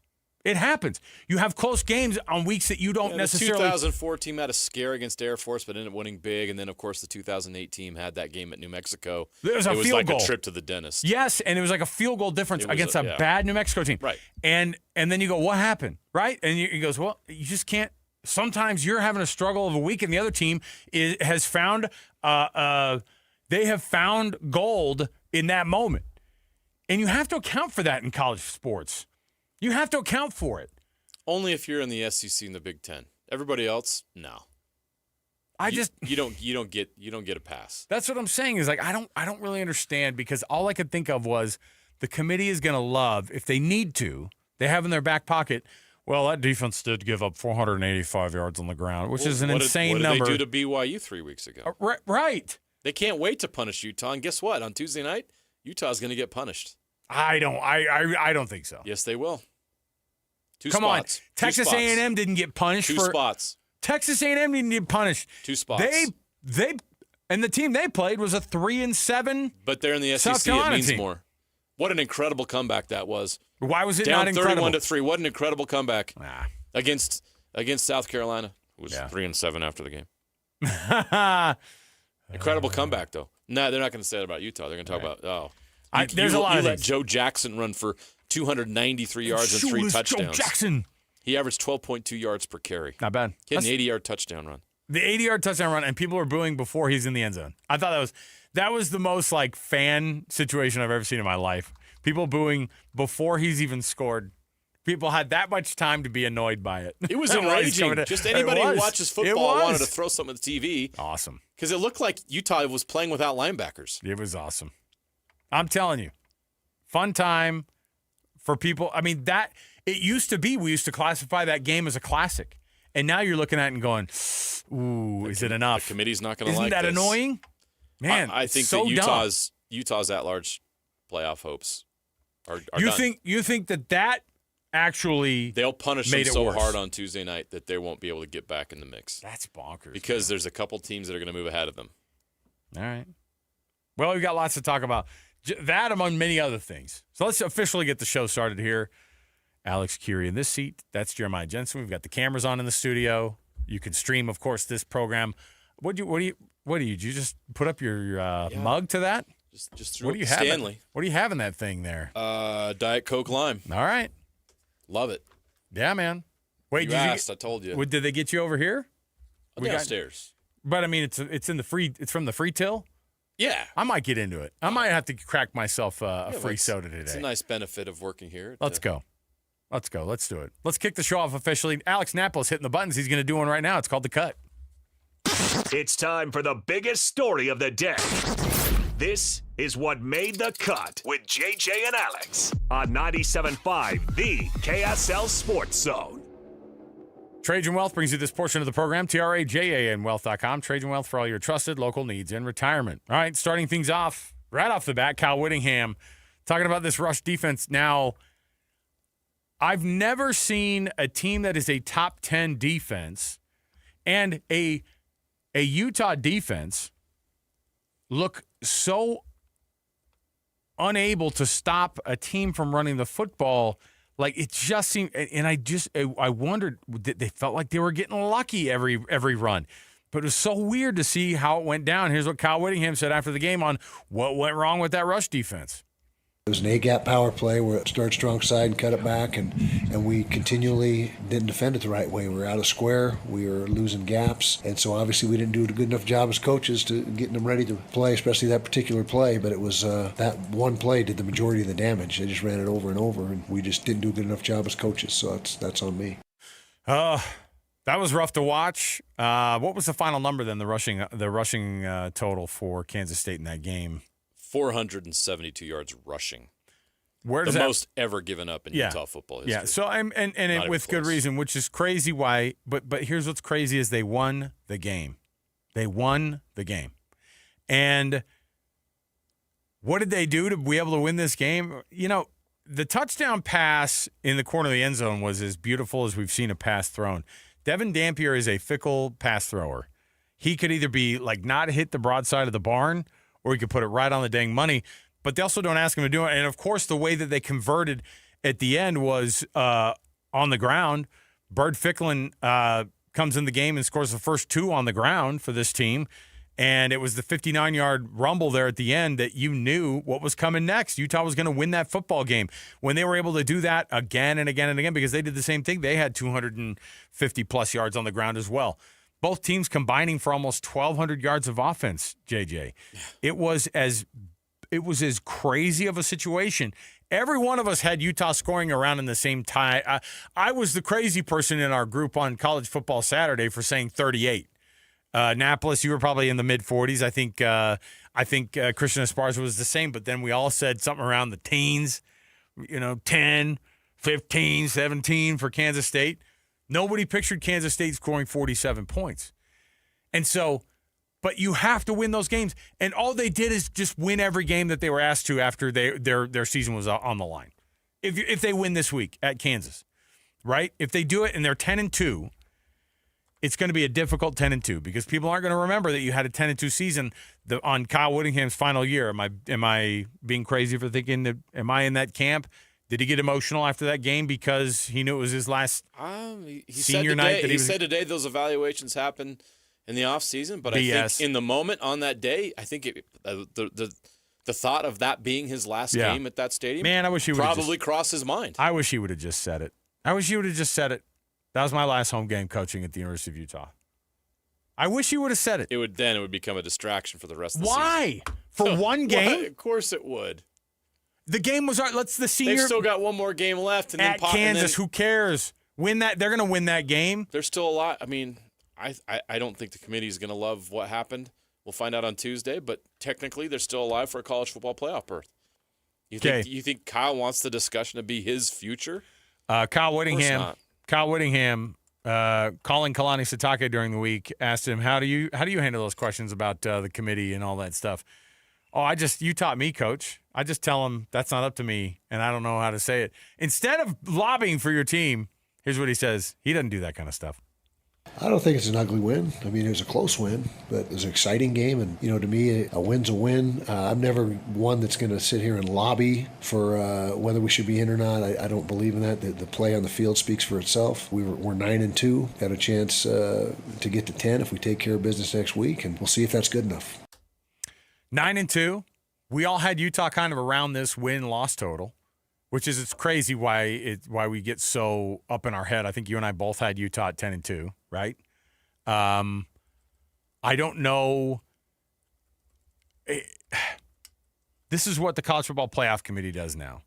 It makes 10-2 seasons look less of a big deal than they used to be. Because a 10-2 season used to be amazing. Or bust. And Doesn't it's matter not, what your record is. I know, but even for teams that had no business sniffing the college football playoff at the beginning of the year, like Utah was kind of in that camp. They had to do a lot to prove to get back there. We were buying in because we know what Kyle Whittingham can do. BYU's going through this too. They might have an 11-1 season, and it would be massively disappointing because they'll go to the. If they get to 11-2, then yeah, because they're going to miss out. That's what I'm saying. It's crazy. It's crazy. How would you grade BYU's season last year? Like on what scale? Like at any scale. Like what?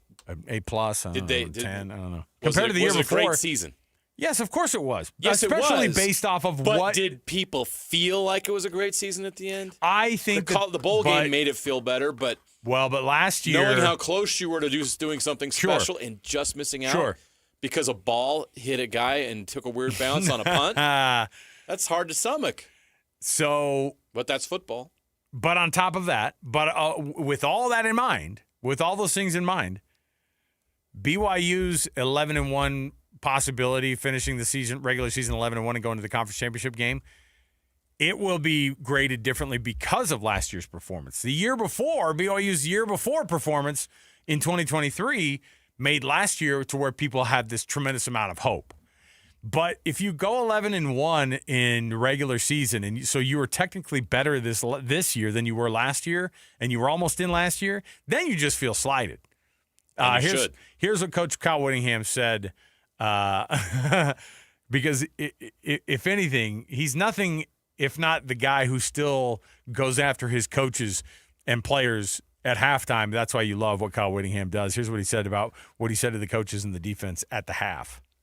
I lit into the defense pretty good. I said, that's not who we are. There's times to coddle and there's times to get after them, and I felt that was the time to do that. That was my message, and they responded. They didn't flinch. They didn't hang their head. They got the message loud and clear, and not that we are as good as we needed to be in the second half either. I mean, we were at the end there, but we still were not who we usually are. But offense had been productive, and just telling them, hey, your job is to go out and score first drive and cut the deficit to 3, and they did. They did successive drives. They scored, but defense, they knew. They're smart kids. They understand, and got after the coaches too, because we weren't doing our best job coaching.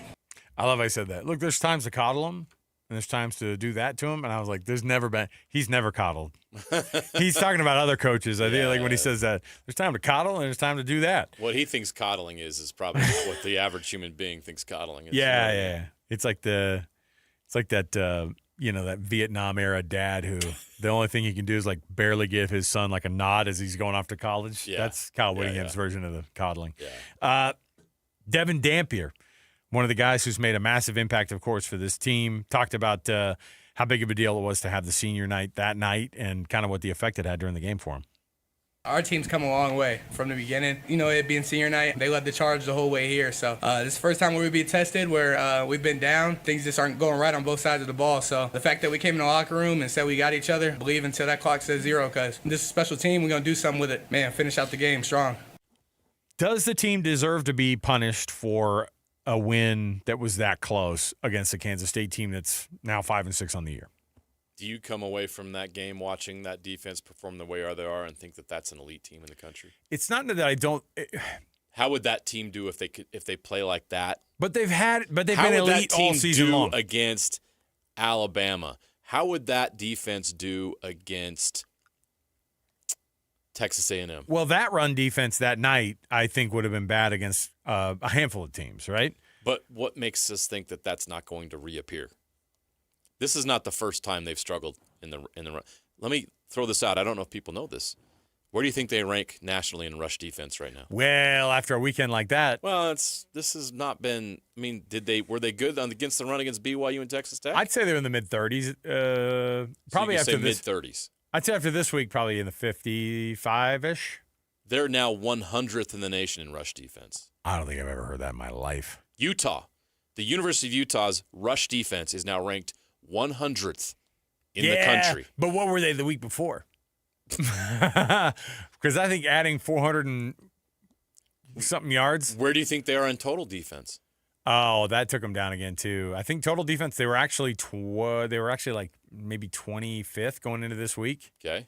So I'd say they're probably mid-30s now. 51st. Oh. 51. They went down a solid that cut them down a full 25 extra spots. It was a pretty severe letdown. Yeah. And then scoring defense, they were top 10 in scoring defense coming in.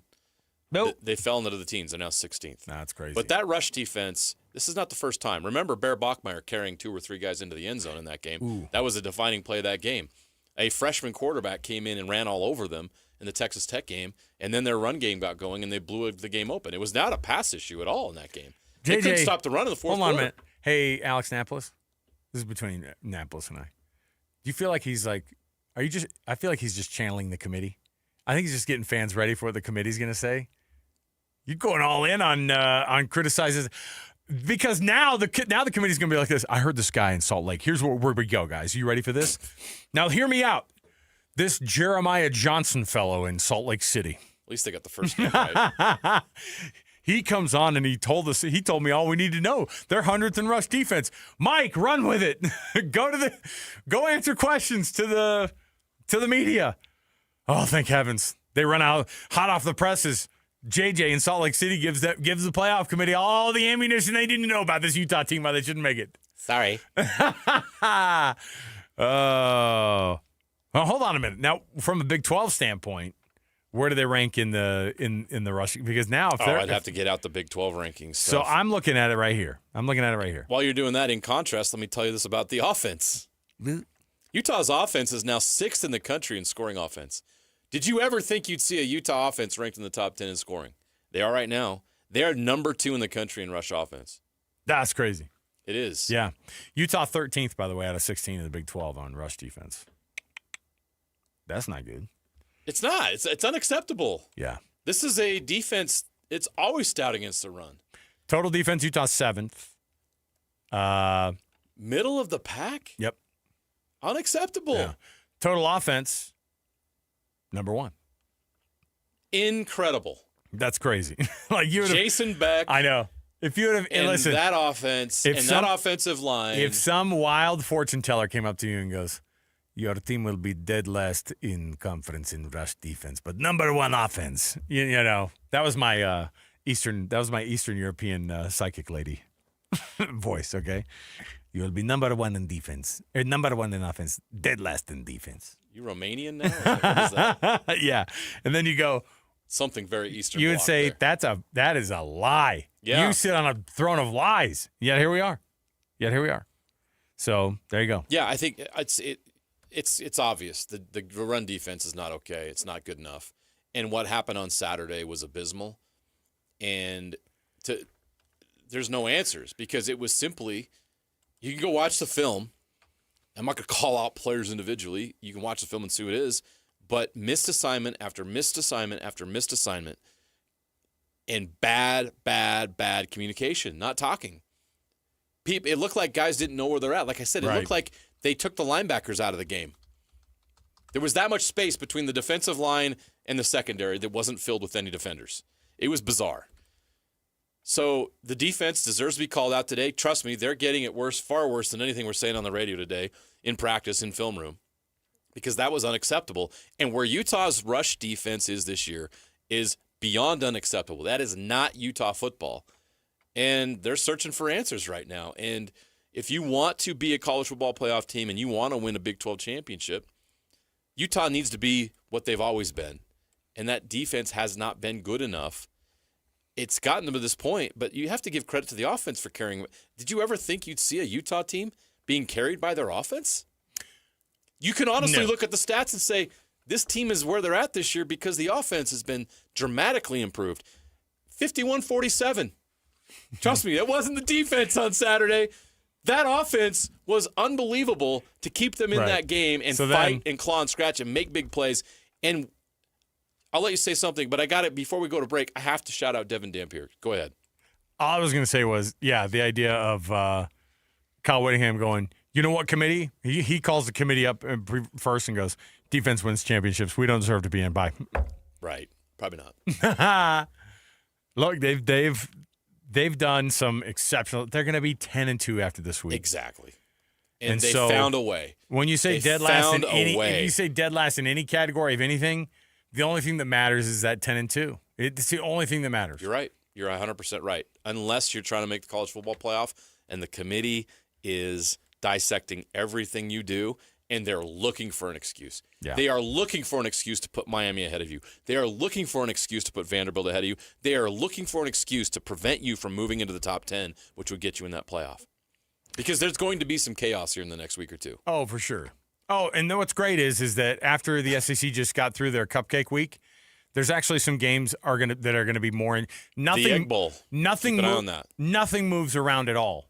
Right. In the college football playoff, I don't even think Utah gets dinged at all this week. I think they're going to continue to stay where they're at. So. I don't think you put Miami ahead of those so. guys. There's no freaking way. Miami's not even going to be in the ACC championship game, and yet we're going to be talking about a Miami team who's likely going to get a nod over a second Big 12 team. I'm just terrified that the ACC is going to have the 16th ranked team versus the 18th ranked team if they were to play this week, and somebody gets to go straight to the front of the line.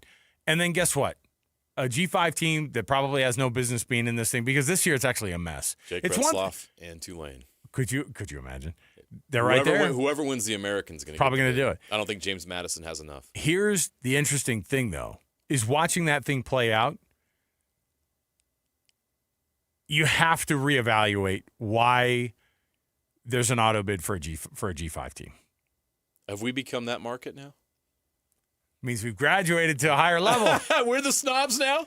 You're going to try to keep the little guy out, Hey, Alex? whatever it is. Is that you? Look, I respect Bronco Mendenhall. Has anybody got that down yet? I think it's great what he's doing there, but let's just talk about what the resources are that these teams they're playing up against, the players, the talent. Listen, and by the way, if you're getting one G5 team in as like a little pity, like thank you very much, and you're excluding probably 4 or 5 teams that should be way ahead of them to be in front of that, because that's what we're talking about. The G5 champion is going to have between 5 and 8 teams that are better than they are getting in, and that are not getting into the college football playoff. So you sound like the guy everybody in this market hated 10, 15 years ago. You sound like that guy. I'll big time people. If I put on a Southern accent and big time you, no offense. Now that BYU and Utah have hit the big time, so have you. This is how they talk, and so that's how they taught me. This is how they talk. Why on earth would a G5 team be allowed to be getting into playoff? And we're talking about teams like BYU and Utah that actually won't get in at all after it's all said and done. It's crazy. It's bonkers to me. All right, we'll take a break. We'll come back. When we return, we've got more to jump into. Happy Monday to you. Thanks for being with us on the program. The rest of the world across college football, I want to get into some of the things that are going off of the field as well. Lane Kiffin, Jeremiah Love, of course, showing how good he is as a running back for Notre Dame. Where is he in the hierarchy of vote getters? We have a Heisman voter in the room. It's Jeremiah Jensen, and I just want to kind of get his vibe on some guys that he's got his eyeballs on. So stay right here with us. More to go, 97.5 the KSL Sports Zone. And now, a look at traffic from the KSL Traffic Center. One right shoulder crash on the 201 highway for eastbound traffic just past 72nd West heading into West Valley City, but not a source of delays. Along with usual southbound I-15 delays from Murray into Midville, Foothill Drive is slow southbound from 21st East down to 21st South. UTA is road therapy. Give your car a break and get more U-time. Plan your trip at rideuta.com or on the Transit app. With your traffic update, I'm Alex Napolis here on 97.5, the KSL Sports Zone. It's game week for the Aggies, and the KSL Sports Zone is getting you ready for kickoff. Bronco Mendenhall and the Aggies are now bowl eligible and look to finish up the regular season with a Friday showdown against Boise State and Logan. Listen all week long for the best coverage of Aggie football. Then catch all the play-by-play action beginning with the Aggie pregame show this Friday afternoon at 1 on 1280 The Zone. Your exclusive home for Aggie football is live on air, online, and on the KSL Sports app. This is 97.5, the KSL Sports Zone. Ready for unbeatable deals? Tim Daly Nissan Southtown. Drive home a new Sentra starting at just $19,900. Need more space? Get up to $9,000 off new Pathfinders. Or grab a rugged Frontier for as low as $399 a month. With 99% approval, 0 down, and 90 days until your first payment. There's never been a better time to buy. Plus, every vehicle comes with a Tim Daly Forever warranty. Only at Tim Daly Nissan Southtown. Ready for a home upgrade? Hercules has the rate for you. Open a home equity line of credit before November 30th and enjoy an introductory 4.99% APR for 6 months. Perfect for projects like a new deck, roof repair, or kitchen refresh. Don't wait. This limited time offer won't last. Apply today at HerculesCU.com. That's HerculesCU.com. Hercules First Federal Credit Union, growing stronger together. The holidays are upon us and Thanksgiving is here. If you're looking for something great to do with friends and family this Thanksgiving weekend, how about making the reservations now to Ruth's Chris Steakhouse, where you are going to find the very best meal for the holiday season. And we have 2 Ruth's Chris Steakhouses in our immediate area. One is in downtown Salt Lake City at 275 Southwest Temple, where you can enjoy all of the festive activities and the vibrancy of downtown, and then have the great meal waiting at Ruth's Chris. And then, of course, skiing is in our future. The mountains are beautiful at this time of year, and Ruth's Chris Steakhouse has a location at Hotel Park City. It was just last month that Dee and I celebrated our anniversary there, and we had a wonderful evening. Don't miss the opportunity to celebrate the season at Ruth's Chris Steakhouse. And don't forget, a gift card is a perfect stocking stuffer. Just how good is Pure Talk's current deal for unlimited wireless? Well, you might say it's the deal of your lifetime. Because right now, for just $29.95 a month, Pure Talk is offering unlimited talk, text, and data for life. Not your phone's life, your life. This is Pure Talk's top-tier plan. It comes with a crazy fast 5G network along with a 30-gig hotspot. And at just $29.95 a month, there has never been a better opportunity to lock in a ridiculously low rate for as long as you live. And save thousands and thousands of dollars along the way. This plan is normally $65 a month, but if you switch today, you will save over 50% every single month for the rest of your life. See what I mean? It really is the deal of your lifetime. Dial pound 250, say Mike Rowe. Offer ends 12/7. Some restrictions apply. Details at puretalk.com. Hey, it's Jason Smith. If someone asks you to pay with a gift card, it's a scam. Always. Scammers love gift cards because they're just like cash. They use fake stories about prizes, overdue bills, or emergencies to get you to act before you think. But no real business, government agency, or friend will ever ask for gift cards. Learn how to spot and stop these scams at aarp.org/gift cards. That's aarp.org/gift cards, paid for by AARP.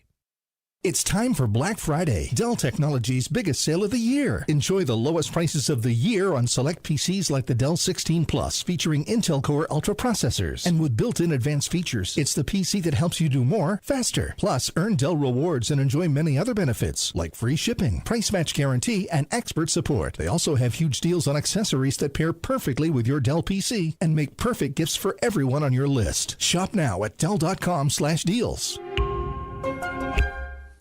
This is your Cougars at 30 update. Presented by Kenny J's Barbecue on 97.5, the KSL Sports Zone. Kalani Sitake is really proud of the run game and the offensive line performance against Cincinnati. Line did a great job. It was assignment sound football for them. Fundamentals, it comes down to blocking, and LJ was able to find the holes. But overall, in tight ends and receivers blocking downfield, too, it helps spring the big plays. So just really proud of everybody and what they did. That's your Cougars at 30 update. Make this Thanksgiving unforgettable with Kenny J's Barbecue. Skip the stress and bring home slow smoke perfection. Pre-order your Thanksgiving meal today. Text 801-230-5396. That's 801-230-5396. We continue to react to Week 13 of the college football season next on JJ and Alex, 97.5, the KSL Sports Zone.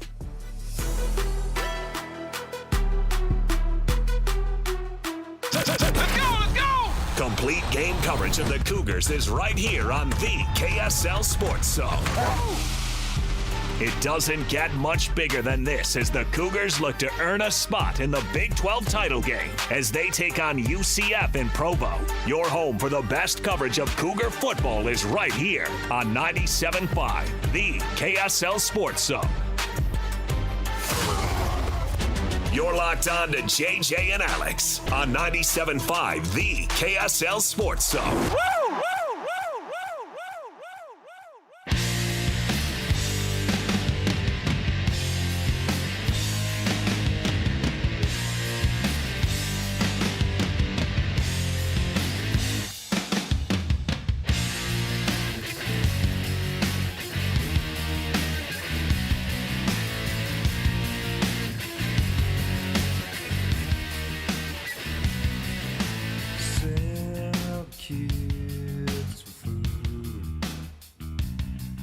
Welcome back, everybody. It's a grunge type of day, huh?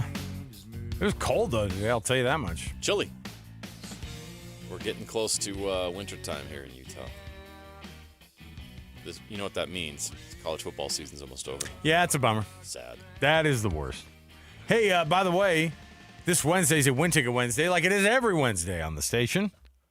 Tune in all Wednesday long, and we're going to be hooking you up with tickets to see Nate Bargatze, the Big Dumb Eyes Tour, coming to Delta Center December 4th through the 6th. I think it started out with the 4th, and then it went to the 4th and 5th, and then now it's the 4th, 5th, and 6th. Nate Bargatze, you're welcome for that Christmas bonus from the people of Utah. Who won the tickets? Nobody knows. It's a Bargatze reference. Yeah, it is. You got it. Great seats still available, by the way, at SeatGeek.com, or you can just win them all day long on a Wednesday on a Win Ticket Wednesday across the station. All right, college football, Week 13. Hey, Georgia Tech, we knew who you were all season long. Now you're starting to show who that was. Thank you very much for participating. What are they going to dip to? If the committee would, if they could get away with it, would put Georgia Tech out of the top 25 all the way. But they know that's not necessarily how it works. But they'll give them a nod. It's fine. I mean, you can't put them ahead of Virginia at this point, right? No. So there's 7-3. So it's interesting. In the last one, they have a 3-loss Tennessee at 20. Mm-hmm. Houston's going to fall out. Tulane should stay. I think Arizona should get a consideration. Arizona should get in. I think Arizona's better than Georgia Tech, to be quite honest. But they lost to Pittsburgh 42-28 at home. Yeah, that's a good Pitt team, though. Okay. Quality Pitt team. Okay. Because they got beat by Notre Dame. They're a quality team. Yeah. Yeah. That's the argument, right? Yeah, they're a quality team. They lost to Notre Dame. What? What committee? Nobody asks, and then the committee comes up and goes, they lost a great game. That's a great team that was just beaten this weekend. They lost to Notre Dame. Yeah, all the greats lose to Notre Dame. Put them all up there. And not only that, if you beat Notre Dame, you may as well be a top 5 team. Miami looking at you. Great job for not doing anything except for beating Notre Dame. Good job. Hey, how much shifted in your mind about this Heisman race? Jeremiah Love's getting a lot of attention. He's the hot guy right now. Right, it's kind of the media attention. However much people like to get on the Jeremiah Love bandwagon, you have to do 50% more as a running back to win the Heisman, right? Like, you got to be something different. Well, it because depends. Who was the last person to win it? On, Derrick Henry maybe is the last running back probably to win this thing? It really depends on the quarterbacks. And I think this year is a year where it's open. Yes, Mendoza's been great with Indiana. He's had some great moments. The comeback against Penn State was probably the last one. And so he's kind of been the sitting favorite. Diego Pavia is actually somebody you have to consider. Not one of my top 3 right now, but a lot of people have him there. Marcel Reed at Texas A&M. Remember back in the day when they go, he finished 11th in Heisman voting? I always love that. And it'd be like, they put it on their resume. I was 11th in Heisman voting. But you guys only do top 3, right? You only vote for the top 3. Yes. Okay. So, I think it's a year where Jeremiah Love could do it. I think crazy. It depends on how he ends this season. The problem, and one of the things that's a knock for Jeremiah Love, maybe it's a blessing, we'll see, is he doesn't have a conference championship game. And you've heard other voters that have come on here. I will not make a vote final until after the conference championship. So they technically matter. Done. Are they 100%. But they're not. But they don't let you. They let you guys have to evaluate decide the entire body of work. Yeah. And when it's close, that last game matters. Yeah. All right. So last running back to win the award. It's got to be Derrick Henry. It was in 2015. You are correct. So well done. Because it just is. You don't get a lot of them, and then even then, think about what. The guy who was there was Alabama's wideout, Smith. Yeah, Devontae Smith. Devontae Smith. Like you got to do way extra to be a wideout winning that thing. Jeremiah Love, great. Okay, so you don't have to say yes or no because I don't know what you can't say. Can you say a 3-2-1 right now? Here, I'll do it for you. You just tell me what you think right now. You want me to give you a top 3? Okay, let me guess on yours. Jeremiah Love 3. 2 is Mendoza from Indiana. And then don't answer, Arch Manning number 1. And don't answer. Well, apparently there's some people out there that think I should give him consideration. Don't answer. And Texas extra consideration. Don't answer, but we really need to dig deeper into their profile. We really do. Coach of the Year, Bill Belichick. Quarterback of the Year, Arch Manning. Come on. That's bonkers. All right. Yeah, so I would tell you right now, today. Yes. I'm not going to tell you 1, 2, 3 the order. Right, but people who you like. I'll give you three right now today that I think that are at the top is Love, Mendoza, and probably Julian Sain of Ohio State. No Dante Moore at all in yours. No. In your top 3. No. All right. No. Marcel Reed's probably you got to consider. I mean that comeback against South Carolina. I know they were down 33 at halftime, but he led that comeback. And it saved their season, honestly, because I don't know where they would be if they didn't get that done. I was pretty glad that he doesn't have the stats that Mendoza has. I was pretty glad we don't have to hear anything else about USC the rest of the way, right? No, I'm confident we're not going to hear anything else about. Now, I will say this: I don't know what bowl projection you put in the rundown, Annapolis, but one that I did see was BYU versus USC in the Alamo Bowl. I wouldn't hate that. But an Alamo Bowl 2 years in a row for BYU and playing against a USC team who probably didn't even want to be there just because they're lame and they don't like to be anywhere. On paper, that sounds fun.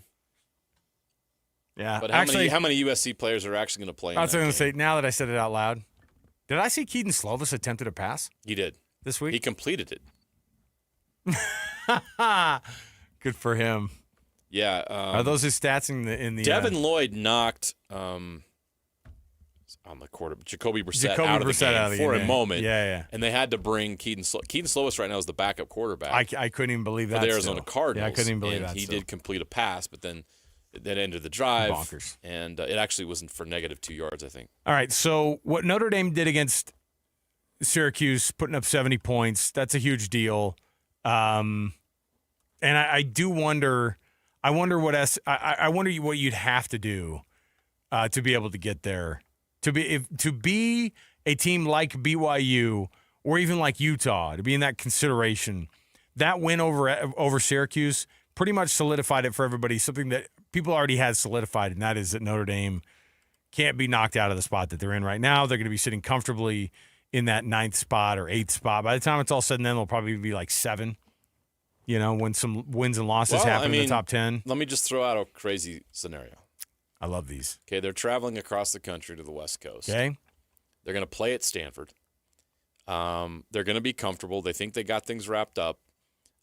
This is Stanford's bowl game. I mean, they have a shot at Notre Dame. This is their college football playoff. This game's going to kick off. Their bowl game was the first round against Cal this last week. They beat Cal. And they beat Cal. And they got a coach fired. So they're proud of that. They love that. Even though they don't know who their coach is. What a disaster. Now, I'm not saying Stanford's going to win this game. In fact, the matchup predictor for ESPN gives Stanford a 4.5% chance of winning this game. The reality is that if Stanford upsets Notre Dame, BYU would be in the college football playoff, I think. Yes, they would. That would because even if they go to the college football, or even if they go to the conference championship game and they lose to Texas Tech, an 11-2 BYU schedule. BYU and Utah need chaos, and this is a chaos situation. They would be a little bit of chaos. That game kicks off at 10:30 p.m. Eastern time, okay, which is the time zone for Notre Dame. Now, how far does Ole Miss fall if they lose at Mississippi State? which could also happen. A team who's semi-motivated, they don't know if their coaches. They fall behind the other two lost teams. By then, we'll have heard officially that Lane Kiffin is not going to be the coach at Ole Miss. I don't even know what they're going to do with him. I'm going to coach out the season. Not with a bunch of people who don't care to play for you anymore, right? That could be a massive Lane Kiffin being flirted with by LSU, and the contract being signed and being agreed on could put BYU into the college football playoff. BYU dropped how many spots? 6. Because they lost on the road to Texas Tech. 6. So shouldn't Ole Miss drop 5 spots if they lose the Egg Bowl? Why not?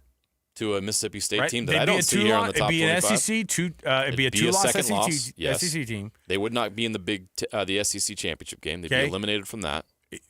Alabama, if they win the Iron Bowl, would be a team that it would be no question between Ole Miss and Alabama which two-loss team should be getting in. It would absolutely it would absolutely have to be Alabama.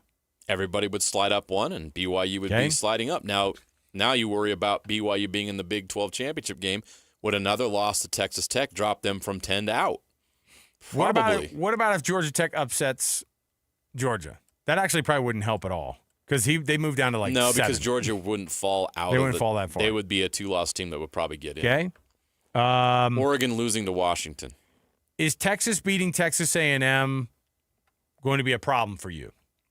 Like, would you No. Would you think the committee would say Texas has done enough to maybe be considered? Okay.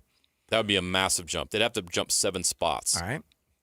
Where does Michigan go if they beat Ohio State?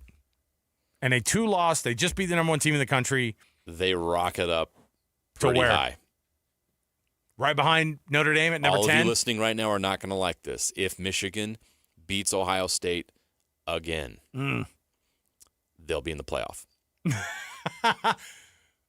Now, my question is this. But they wouldn't be able to they can't go to the conference championship game because you've got Ohio State and Indiana are both undefeated, Correct. right? Okay. Yeah. Michigan has 1 loss. I know, that's what I'm saying. If they but they could Oregon has 1 loss. Indiana would have none. Ohio State would have 1. And Ohio State would lose the tiebreaker to Michigan. So Michigan might go but to I don't know where Oregon would figure into that. Now, if Oregon loses to Washington, which is not insane, it's not obviously not going to be. Washington is not going to be favored in their home stadium against Oregon, but that is a chaotic situation, though. That's not a 4-7 Washington team. This is an 8-3. They're 5-3 Washington team in who is 1-1 against AP top 25 teams this year. They're not afraid of Oregon ever. They're even less afraid of them when they come to Husky Stadium. And they would love to spoil Oregon's playoff bid. It's a 10-1 Oregon team against an 8-3 Washington team. Frankly, Washington could be ranked tomorrow whenever they do the thing. Anyway. So if Oregon lost to Washington and Michigan beat Ohio State, Michigan and Indiana would be in the Big Ten championship game. Okay.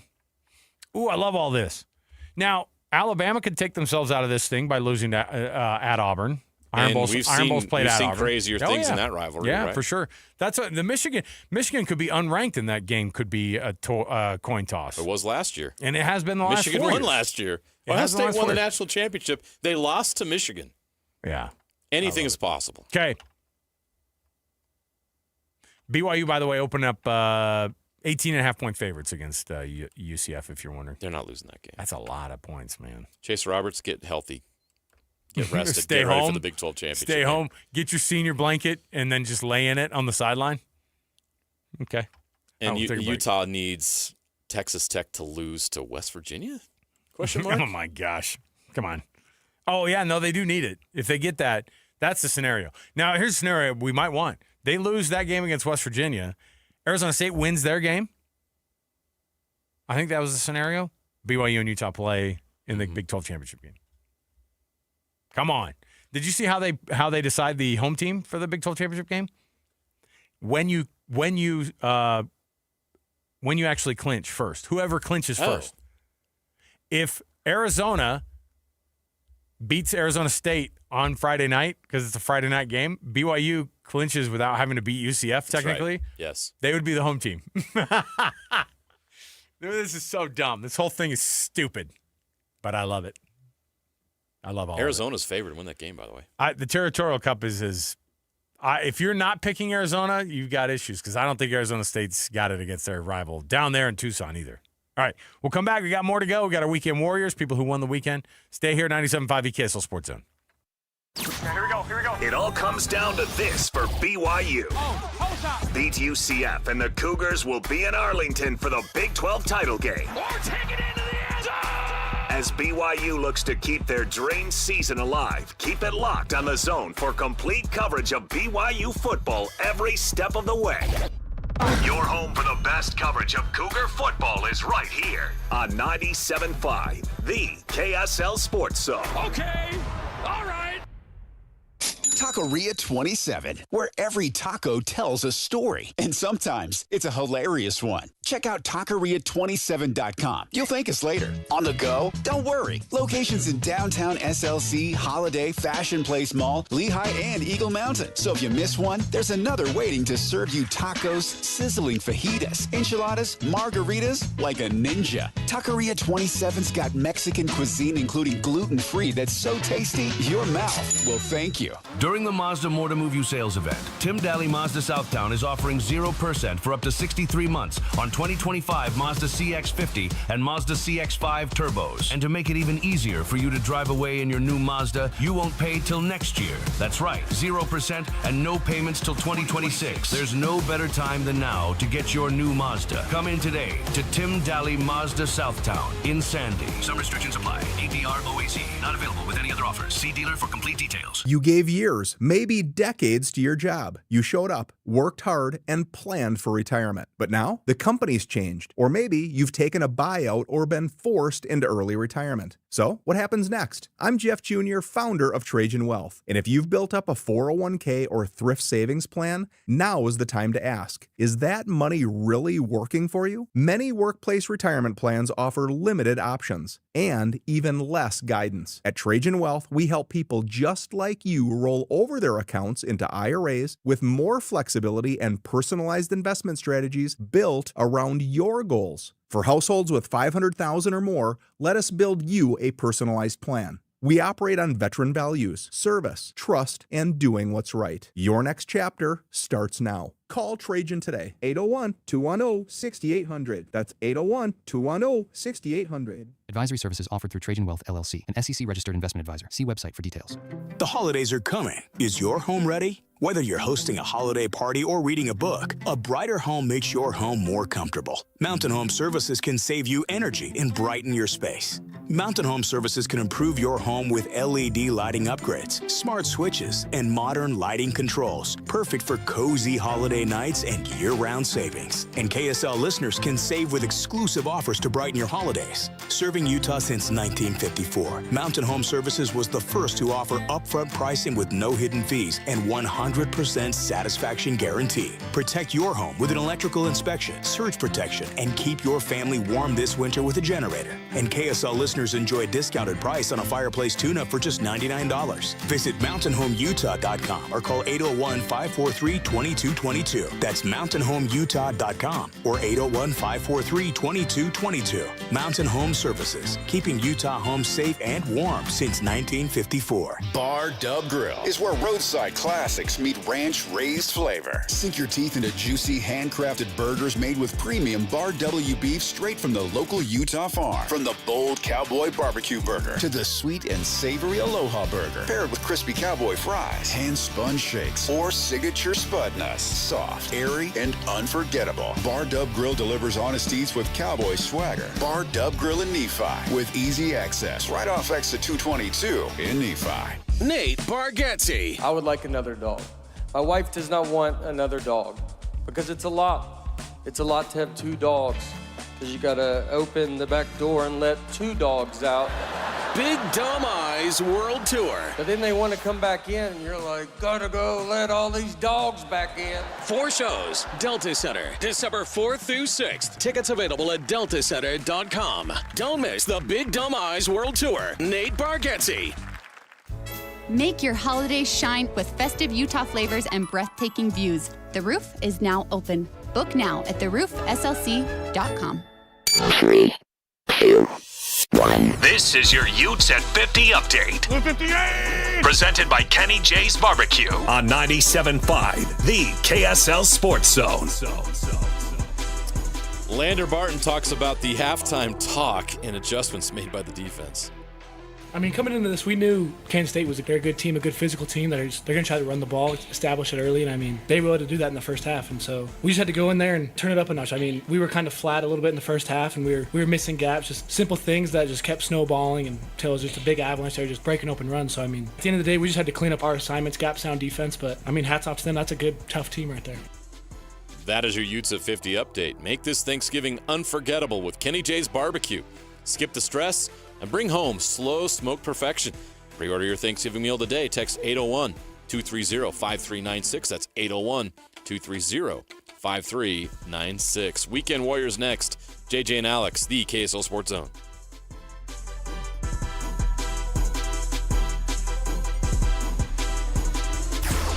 Nobody gets you ready for Utah football more than the KSL Sports Zone. Ready? The regular season comes to an end for Kyle Whittingham and the Utes as they hit the road for a battle against Kansas. Your home for the best coverage of Utah football is right here on 97.5, the KSL Sports Zone. You're locked on to JJ and Alex on 97.5, the KSL Sports Zone.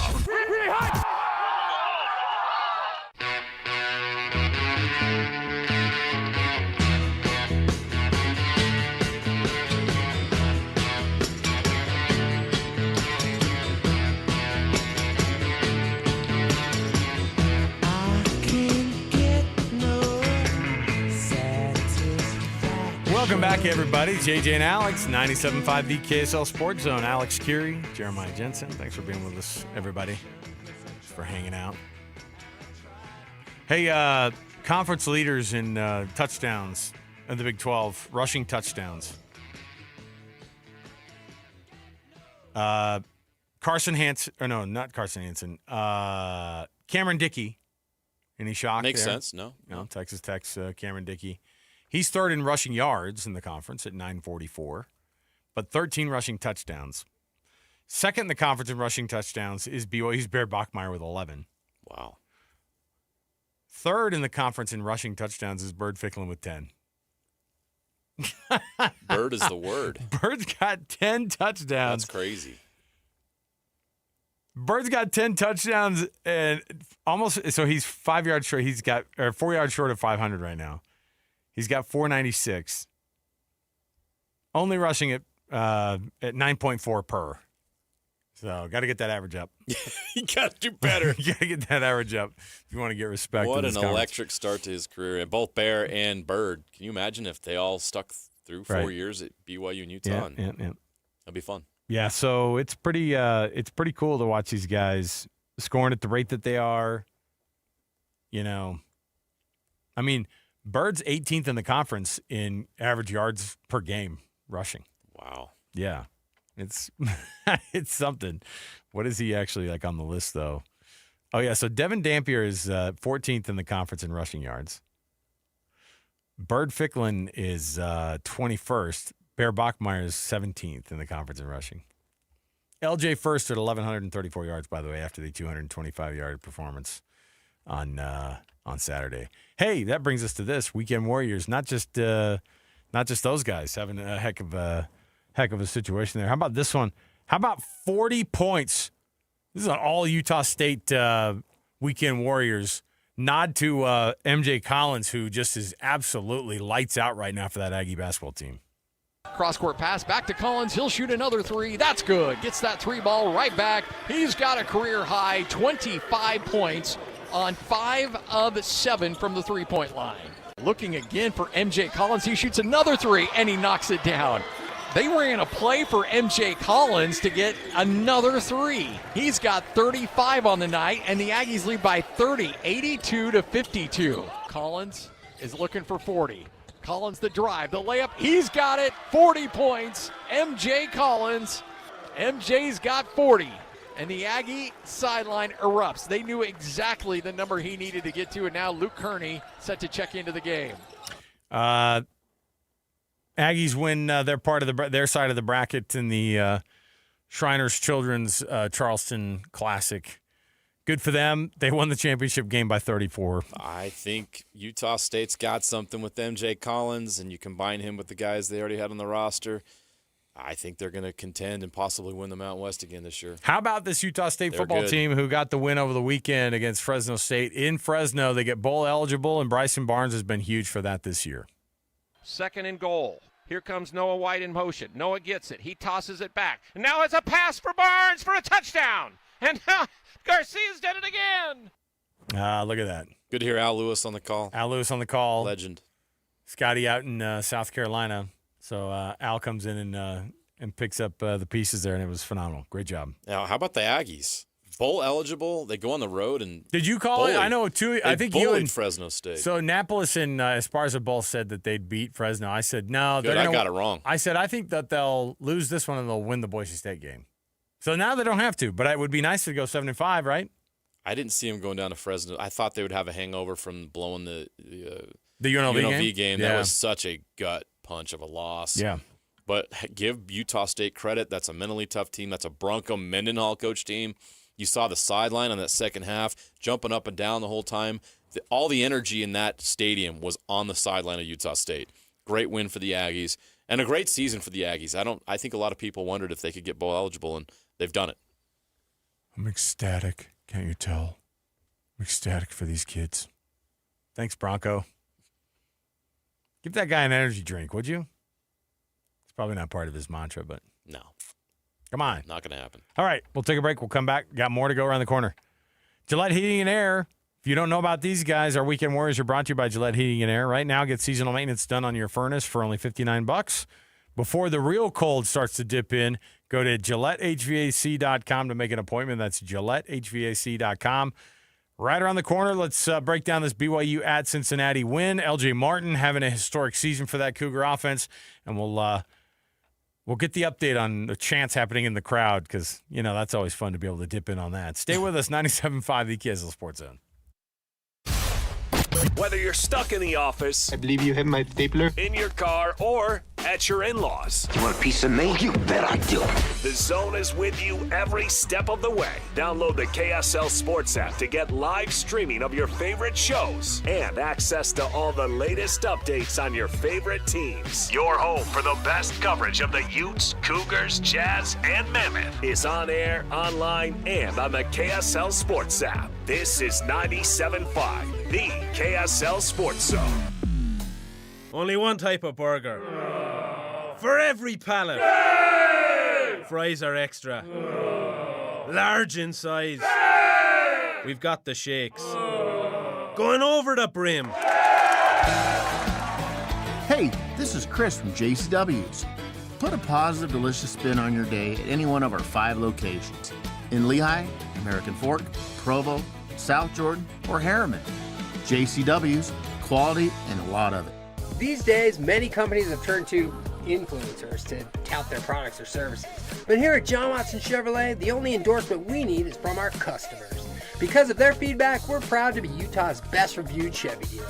Visit us today to see why we get reviews like, their sales team is the best. Didn't put on any pressure, just super helpful and fun. They made the process a breeze. John Watson Chevrolet, your 5-star Chevy dealer. 3535 Wall Avenue, Ogden. Chevrolet. Together, let's drive.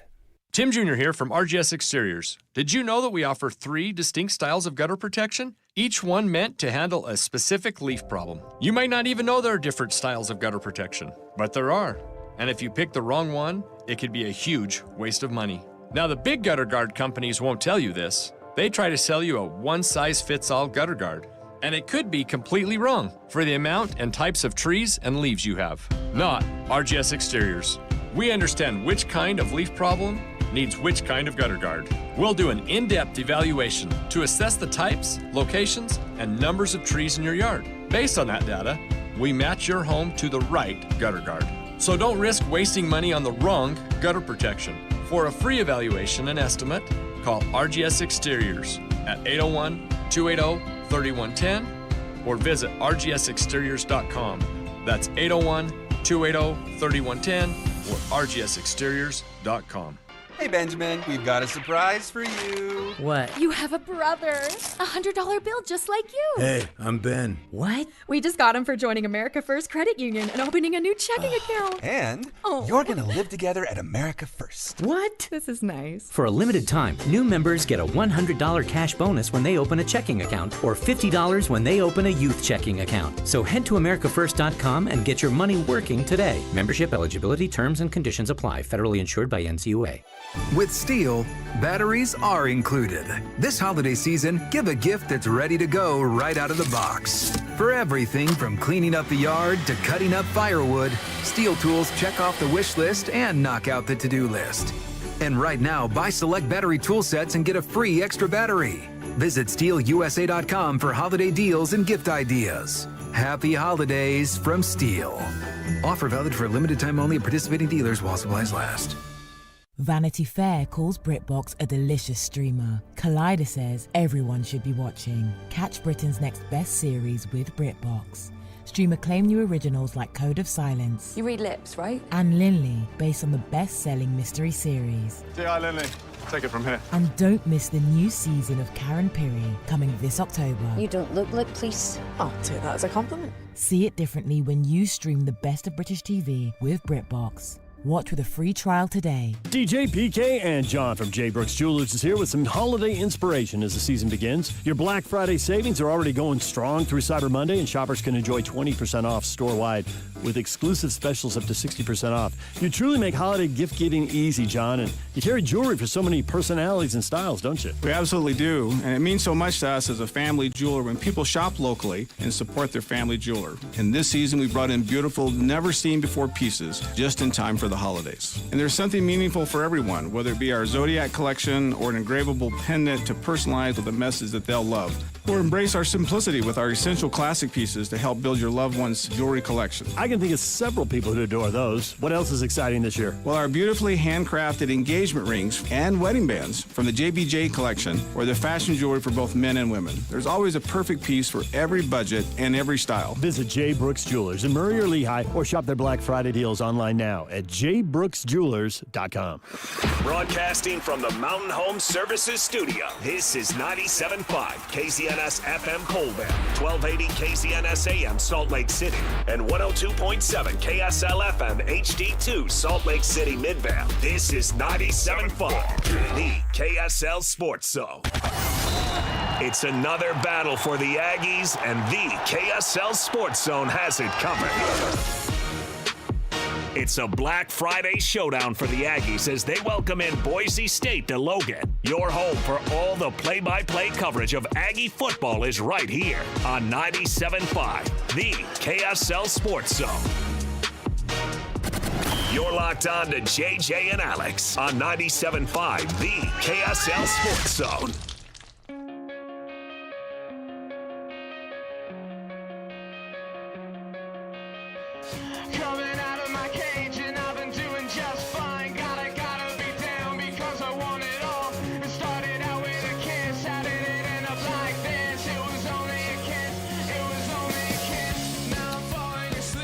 Welcome back, everybody. JJ and Alex, 97.5 KSL Sports Zone. Thanks for being with us. Let me read something to you here, JJ. The BCS computer rankings are no longer used. But in a simulated BCS model... Did you find one? But some simulated BCS models and other computer rankings are still calculated for college football just for the sake of entertainment. Good. Yes, it is. That's what we're here for. We got a top 12? That's what we're here for. Let me go through here and just tell you. Now, while you're looking careful for what it, you wish for, while you're looking JJ. for it, the reason why I said that is because we were sitting there talking in the break, and I brought up, Mike Leach, his committee rant, which is one of the all-time greats, because obviously there's some inconsistency with the committee. It's flawed, obviously. But I thought to myself, back in the day, we hated the BCS because they only took the top two teams in the national championship game. What if we actually use computer rankings to determine the top 12 in the college football playoff? You sure about that? Give us what would it mean? Would it just mean more? All right, here's how wild it gets. You ready for this? Yeah. Simulated BCS, number 1, Ohio State. Okay. CFP committee, Fine with Ohio that. State, number 1. Simulated rank for the BCS computer. Number 2 is Indiana. Number 2 in the committee is Indiana. That makes sense. Simulated number 3, Texas A&M. Also makes sense for the CFP and everything. Simulated number 4, Georgia. Also number 4 for the and committee. I'm fine with that right now.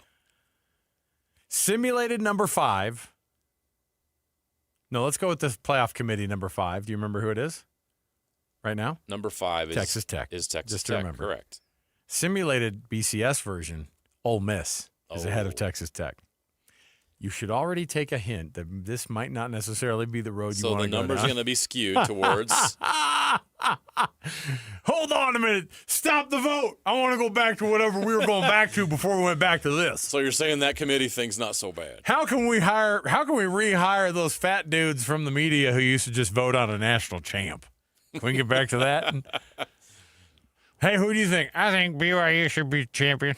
While they suck on their stogie and scotch. All right. Simulated number 6 is Oregon.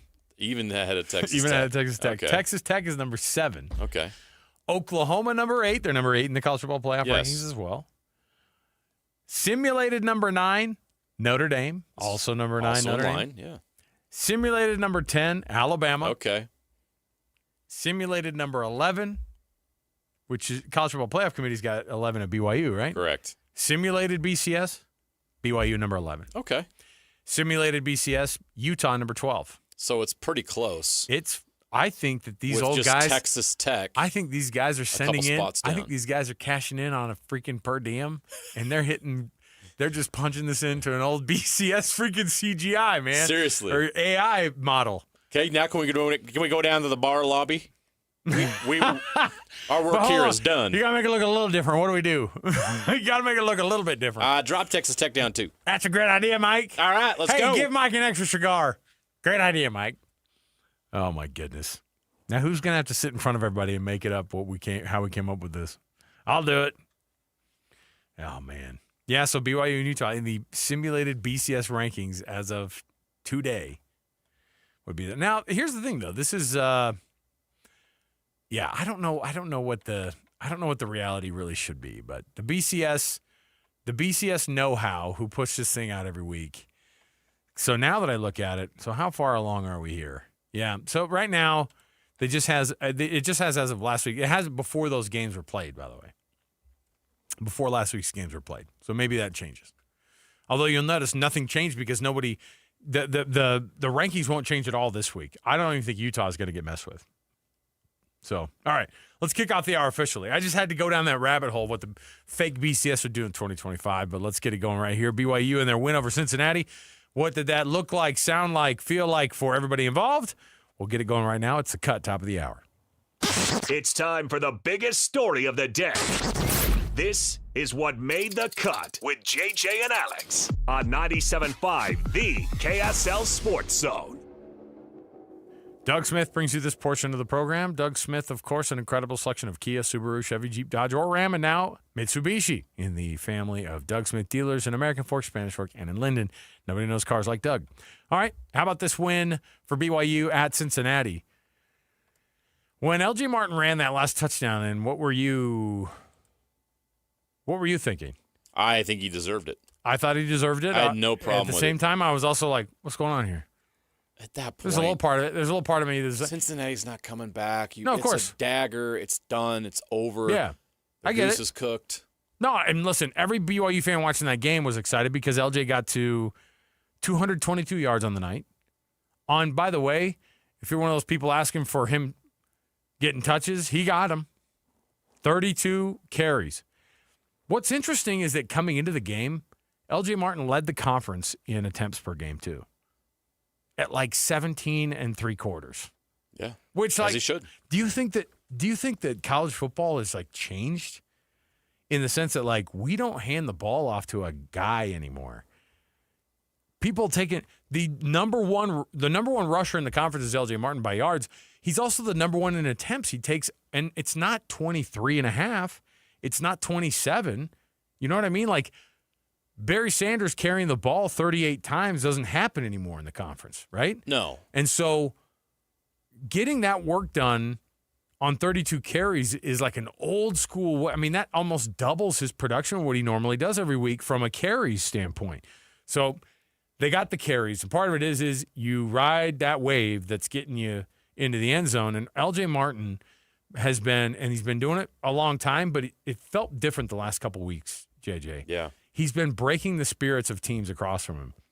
TCU, like every one of these teams that wants to make a comeback, it's impossible when you just can't stop that one guy from getting – it's frustrating too because he's getting 6 1/4 on every one of those rushes. And so suddenly it's 3rd and 4.5 – or it's 2nd and 4.5. And then suddenly it's 3rd and a half a yard. And then it gets to be first and 10 again, and he does it all over again. And that breaks your spirit as a team.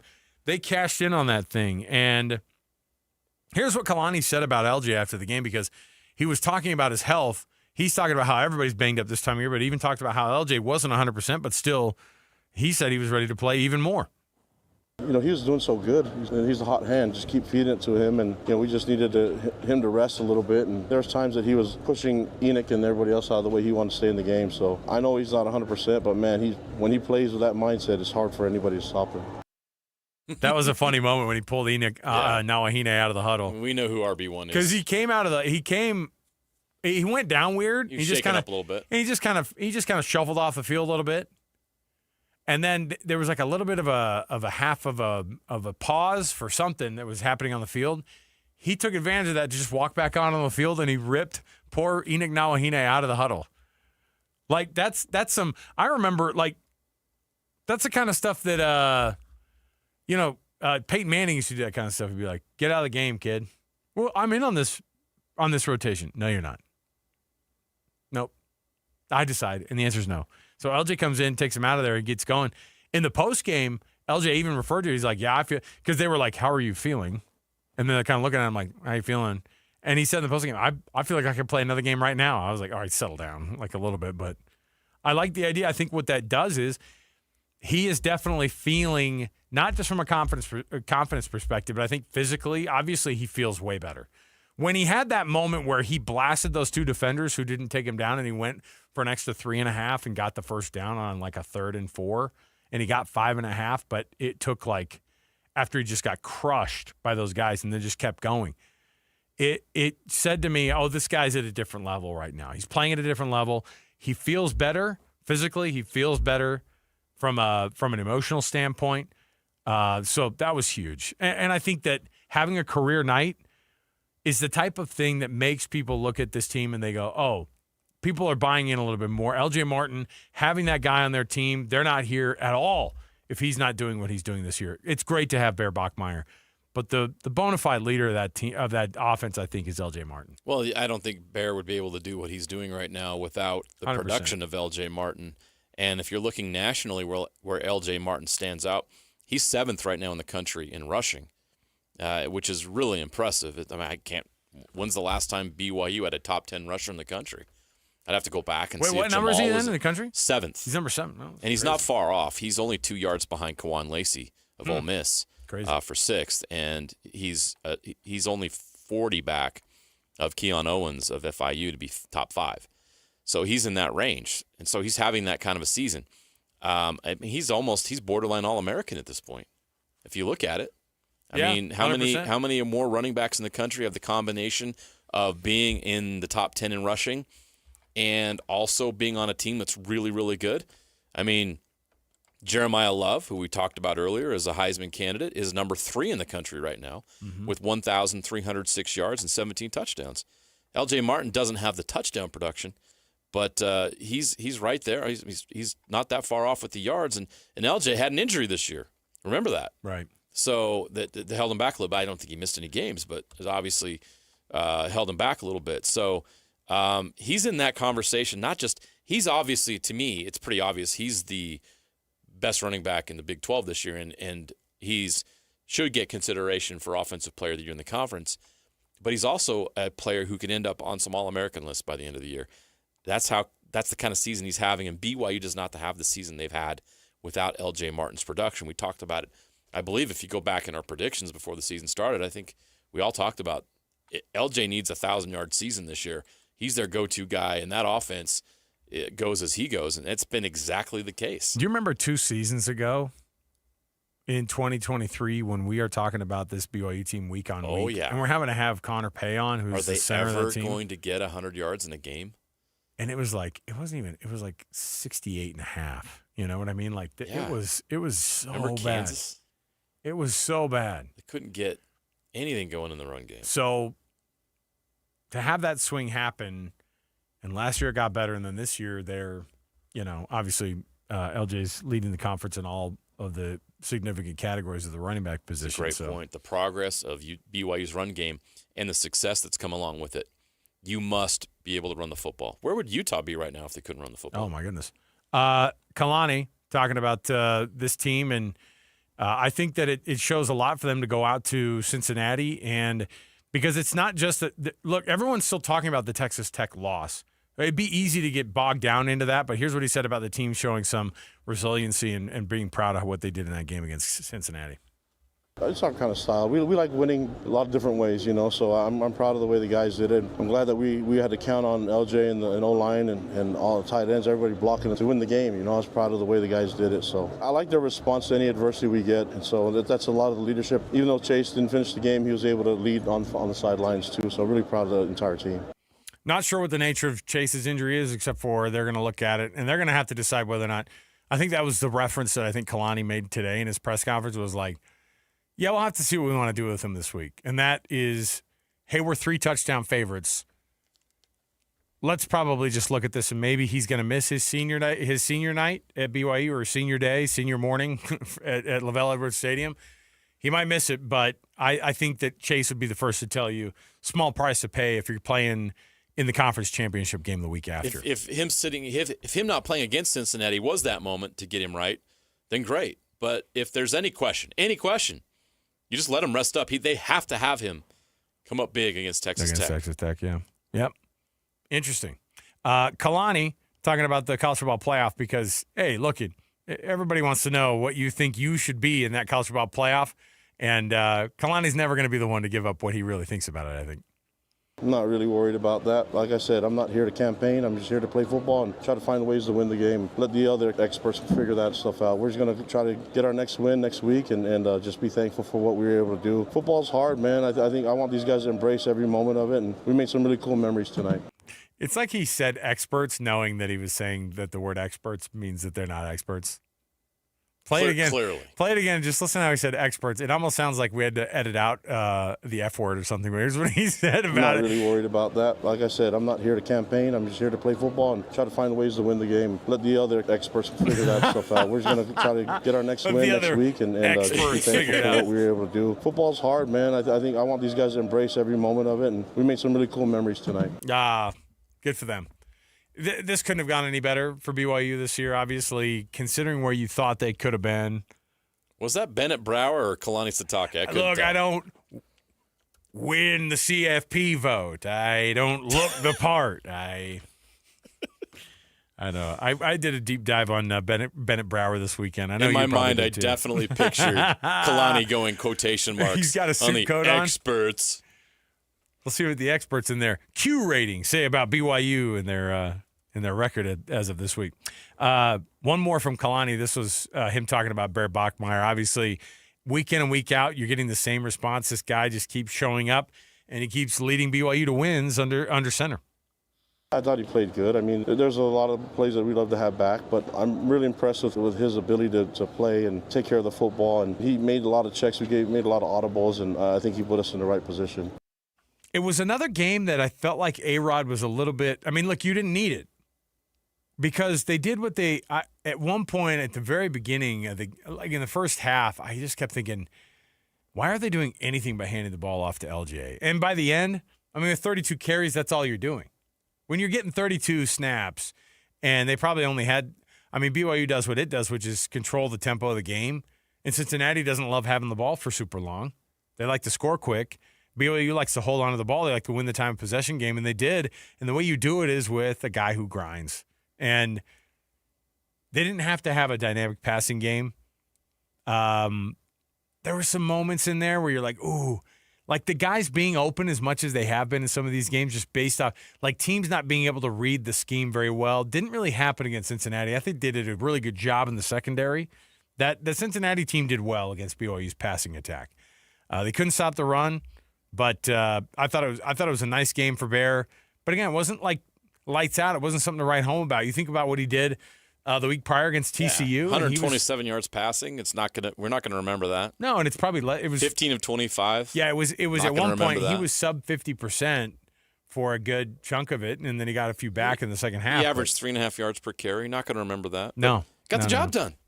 Doesn't matter. But the touchdown run was classic. It looked like And you've it was seen him do number that 11. so many times this year. Yes, Time to crown him. Oh yeah, Put the crown on his head. Don't come on.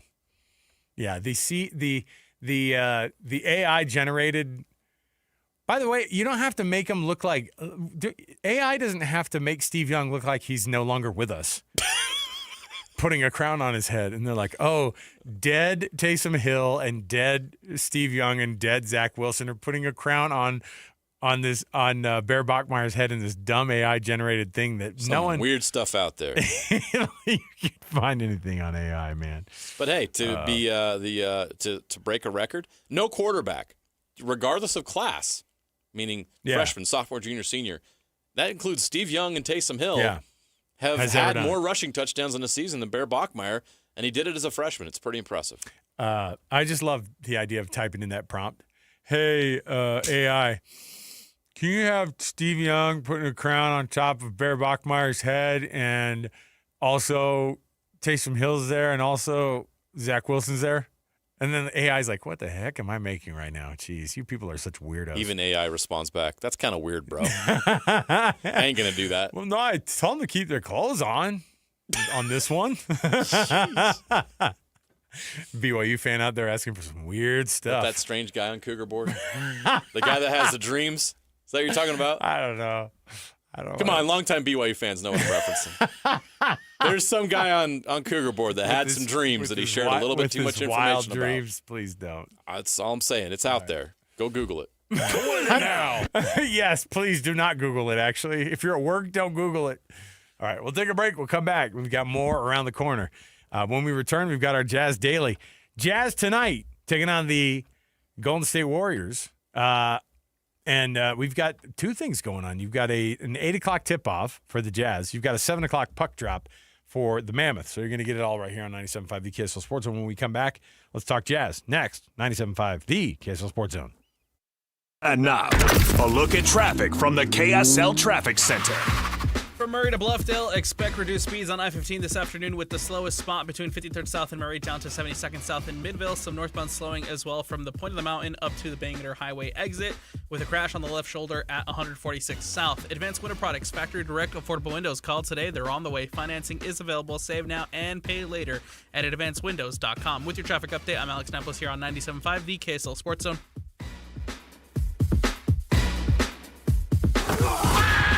It's game week for the Utes, and the KSL Sports Zone is getting you ready for kickoff.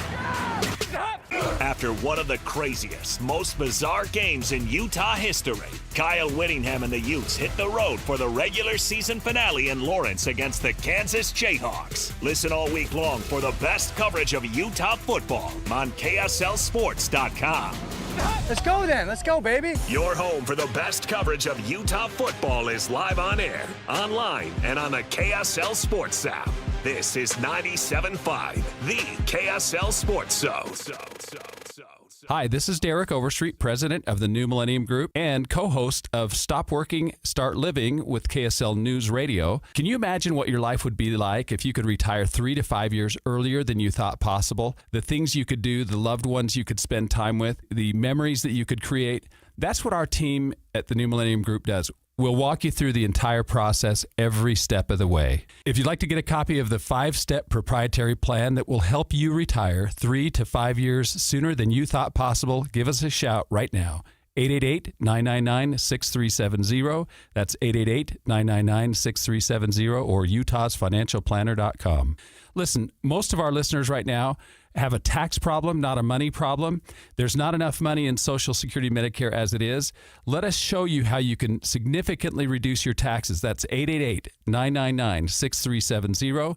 888-999-6370 or utahsfinancialplanner.com. Well, the holidays are really here. Things are speeding up. I know exactly what we all need to do, and that's head into the Western Nut Company. I'm here with Sarah, and you can take care of it all. We love the holidays, and we try to make it seamless for our customers to enjoy our gift baskets and our fudge and our brittle and all the things that make it the holidays. Western Nut is perfect for corporate giving and also for your family and your friends and your neighbors. For corporate gifting, we have a team that's ready to take your list and ship it right from our store. You know what I love is Dee and I go into Western Nut and the Mothership, which is right there on 4th and 3rd West, and we just let you guys take care of it all. We select the gift and you guys ship them off, especially to Dee's family in Missouri. Western Nut's been doing this since 1966, and we've got it down. All the things that you need to cover everybody on your list. A good place to start is by going online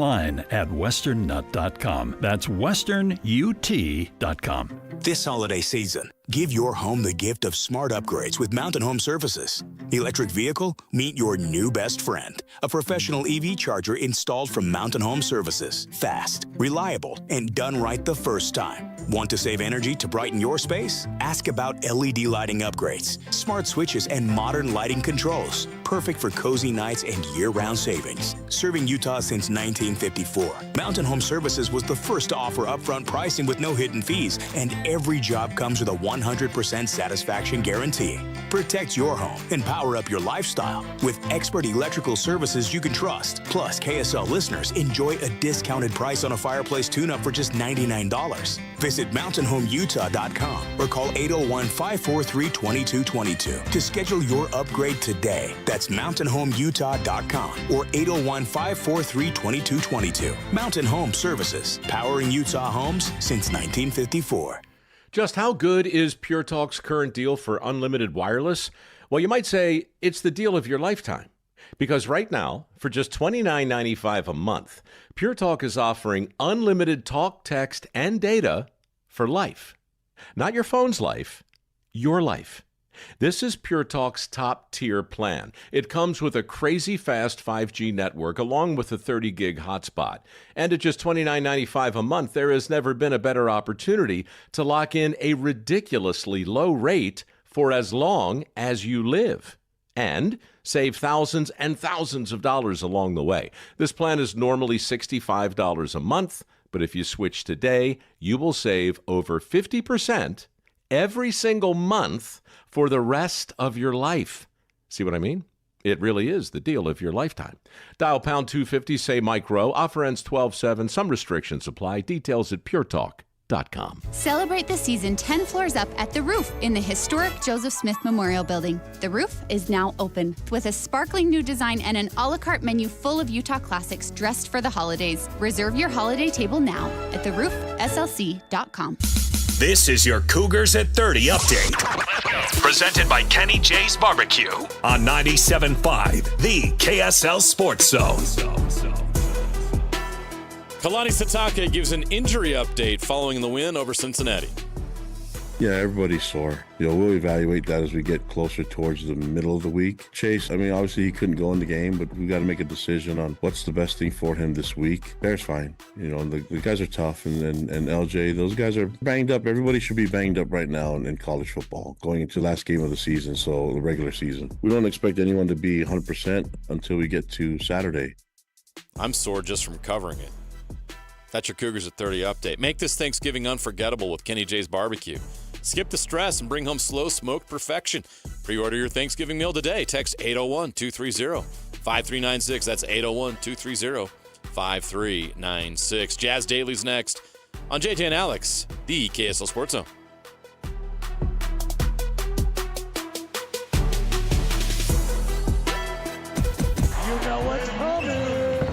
Your daily deep dive into everything Utah Jazz. It's time! All season long and even in the off season, it's Jazz Daily with JJ and Alex on your exclusive home of Utah Jazz basketball. 97.5, the KSL Sports Zone.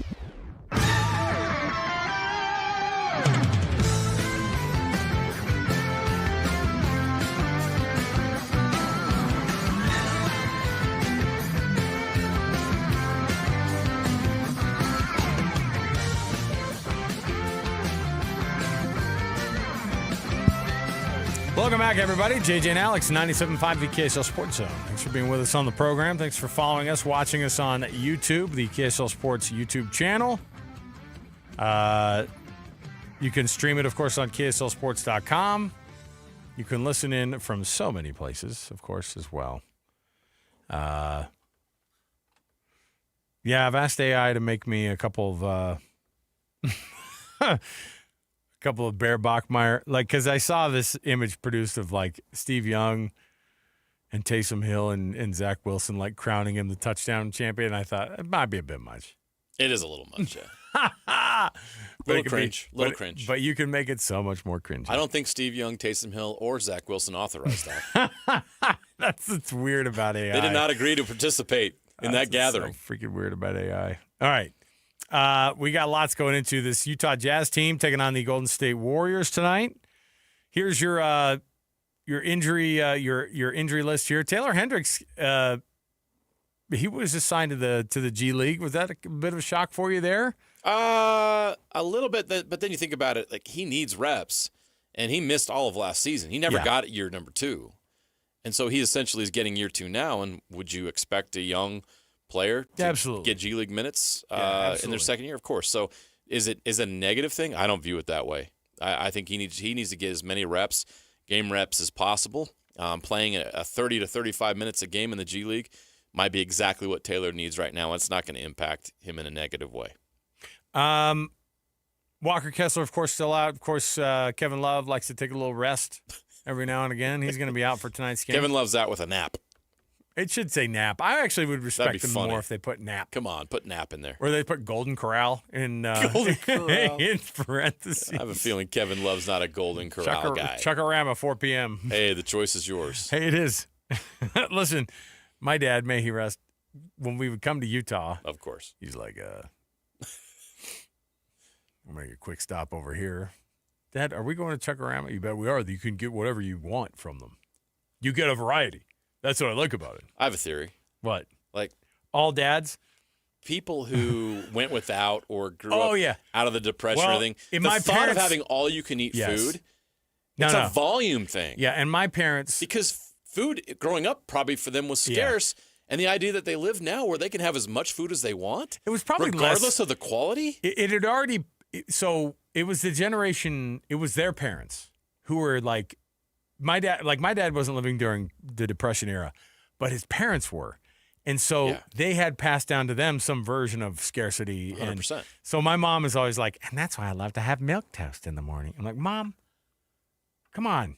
You don't have to do that anymore. You can put some real butter on it. You don't have to. Can do better than that. Well, the pioneers made it with spit. You're like, Mom, come on. You don't have to eat like people in 1862. You don't have to.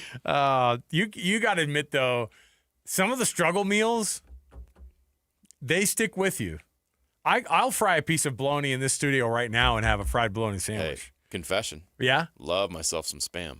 I know. I do, too. And by the way, not a struggle meal anymore. That is decisively expensive. Well, especially your Polynesian dinners and barbecues. No, but Spam itself. Spam is a main feature. Spam is expensive right now. Sure.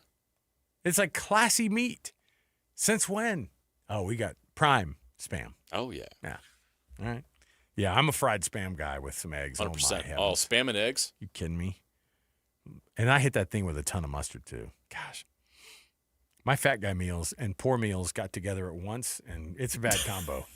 The combination of volume and quality is not good. I have definitely had my dad being like, you do not need to have a whole loaf of white Wonder Bread after school. Oh, my gosh. You ate a whole loaf? Well, I mean, I put stuff in between the bread, but yeah. Well, that made it even worse. I had 10. I would have 10 cheese or bologna sandwiches after I got school. a kid that just eats Grandma Sycamore raw bread. Yeah, raw bread. Make it sound like it's not cooked. All right. I don't know what we just did there. We took a turn. I know we did. By the way. Sorry, Jazz fans. Sorry, Jazz. The Jazz are 5-10. Got the much-needed loss in a close one against the Lakers yesterday, right? No, that's what I liked. I love it, too. It was a great game. It was fun to watch. That's what I'm saying. They made it interesting at the end. Here's the other thing. Oh, my gosh, the Ace Bailey highlights. Yes, please. And he didn't have a ton of points. He didn't have a ton of production. Matter. What you had was, I have the football game and the basketball game both up, the Sunday night game, and I'm going. This is actually more interesting. This is more interesting. And I mean, obviously, because the Rams were up early and the game last night was a joke. not even close. But and then once Baker Mayfield gets hurt, then you're like, this isn't even fun to watch. Yeah. So I'm watching this basketball game, and my boys are like, hey man, they could do it. And I said, we don't necessarily want them to do it, but I'll tell you what we do want is what's going on right now. What did you have? You had what you've been getting all. I'll tell you what is becoming crazy is the consistency now of Keontae George. 100%. Like the guy is doing the same thing every night now. And that's the key. You can count on him. It's not what you're counting on him for is it's great to get 25.5 points, which is kind of what he's been averaging over the past 6 games. But how about the 8 assists? How about the not turning the ball over part, which was such a huge part of what his assist to turnover ratio last year was embarrassing. He looked so raw for the past 2 years that for right now to have the improvement that he made, part of that is just being able to control himself with the ball. And that's been a huge thing to watch, too. It's just he's so much more sharp. The assists he had in that fourth quarter run were phenomenal. Awesome. He looks like a legit NBA point guard. Not just like a point guard, but an elite point guard. He's playing really good basketball. Led them in scoring. I love the way the Jazz are playing right now. Do they have those lows? Of course they do, and we're fine with them because we all know the assignment. But they're not tanking. This is not a team that's tanking. They're not sitting Lowry and Keontae George tonight for rest, right?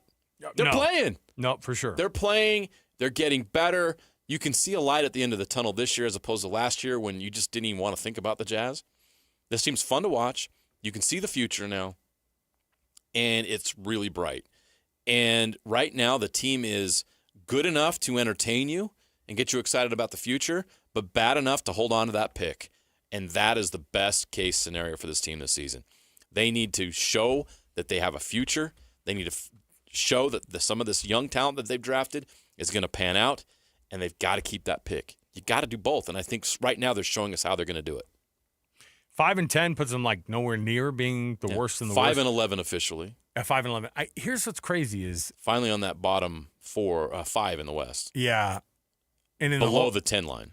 That's what I'm saying is like in the league they're below that 10 line. But what's interesting is how bad the tanking teams are this year. Oof, yeah. I don't know if we've seen teams this far in 15, 18, 20 games into the season. Are teams tanking harder this year than last? It seems like it. Don't you like the amount of Pelicans, losses? 2-15, lost 9 in a row. Wizards 1-15, lost 14 in a row. Can you imagine being a Wizards fan? Pacers 2-14. They've lost 9 of their last 10. Right, and so you have the bottom 3 teams have a total of 5 wins right now. The bottom 3, it's an awesome draft. It is a really good draft. That's how you know. You can tell the depth of the draft by how bad the tanking is. Not necessarily that one guy. If you only have the one, then people kind of go, yeah, odds aren't good for us. But, hey, if you get a top 5 pick in this year's, you're going to be good. You're going to be real good. All right. Let me see here. Tonight's a 7 p.m. pregame on 97.5 FM. And you're going to get tip-off at 8 o'clock. So there you go. This Golden State team is confusing to me because they're old as the hills, and yet you're still getting phenomenal performances out of Steph Curry. Oh, did you see who was listed out for them? Who was on their injury list? It's their old center. What's his name? Al Horford? Al Horford is out, and it said, sciatica. And I was like, come on. You don't have to make it. It's got the old guy injury. Yes, you can't just, say gastric distress instead. Osteoporosis. I told you that's my favorite. That's going to be my favorite new one. All right. Let me see here. Let's take a break. Before we get out, though, I want to remind you, it's time for you to get on your computer and to start throwing down some volunteers that are your Hercules Hero of the Week Award nominees. Submit that nomination at KSLSports.com/contest. And every Thursday, JJ and I read those winners off for you. Go ahead and do it. Check it out. And we celebrate the efforts of youth sports volunteers who make an impact in their community with the Hercules Hero of the Week Award, sponsored by Hercules First Federal Credit Union and Beehive Meals. We'll come back. More to go. When we return, let's jump in with a Sucks to Be You. People who it currently sucks to be after a long weekend of sports. Stay here, 97.5, the KSL Sports Zone. And now, a look at traffic from the KSL Traffic Center. A new crash out in West Jordan on 78 South, and it's blocking a left lane for eastbound traffic just past 32nd West, although there's delays in both directions there. Several spots of southbound slowing in Salt Lake County, like the I-15 going past the South Interchange. From system install to fast fixes to deliver award-winning heating, cooling, plumbing, and electrical, call Whipple Services champions for the win today.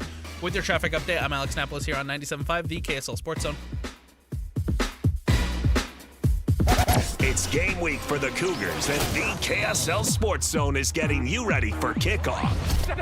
The Cougars look to punch their ticket to the Big 12 title game as they wrap up the regular season at home against UCF. Listen all week long for the best coverage of Cougar football and your chance to win tickets to the game. Then catch College Football Saturday with a post-game show immediately following the game on KSLSports.com. Your home for the best coverage of BYU football is live on air, online, and on the KSL Sports app. This is 97.5, the KSL Sports Zone.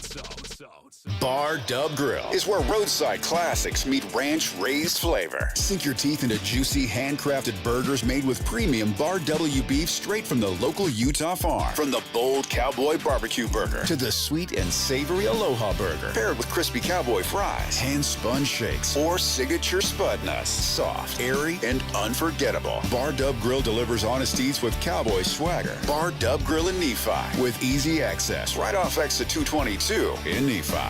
During the Mazda More to Move You sales event, Tim Daly Mazda Southtown is offering 0% for up to 63 months on 2025 Mazda CX-50 and Mazda CX-5 turbos. And to make it even easier for you to drive away in your new Mazda, you won't pay till next year. That's right, 0% and no payments till 2026. There's no better time than now to get your new Mazda. Come in today to Tim Daly Mazda Southtown in Sandy. Some restrictions apply. APR OAC. Not available with any other offers. See dealer for complete details. It's time for Black Friday, Dell Technologies' biggest sale of the year. Enjoy the lowest prices of the year on select PCs like the Dell 16 Plus, featuring Intel Core Ultra processors. And with built-in advanced features, it's the PC that helps you do more, faster. Plus, earn Dell rewards and enjoy many other benefits, like free shipping, price match guarantee, and expert support. They also have huge deals on accessories that pair perfectly with your Dell PC and make perfect gifts for everyone on your list. Shop now at Dell.com/deals.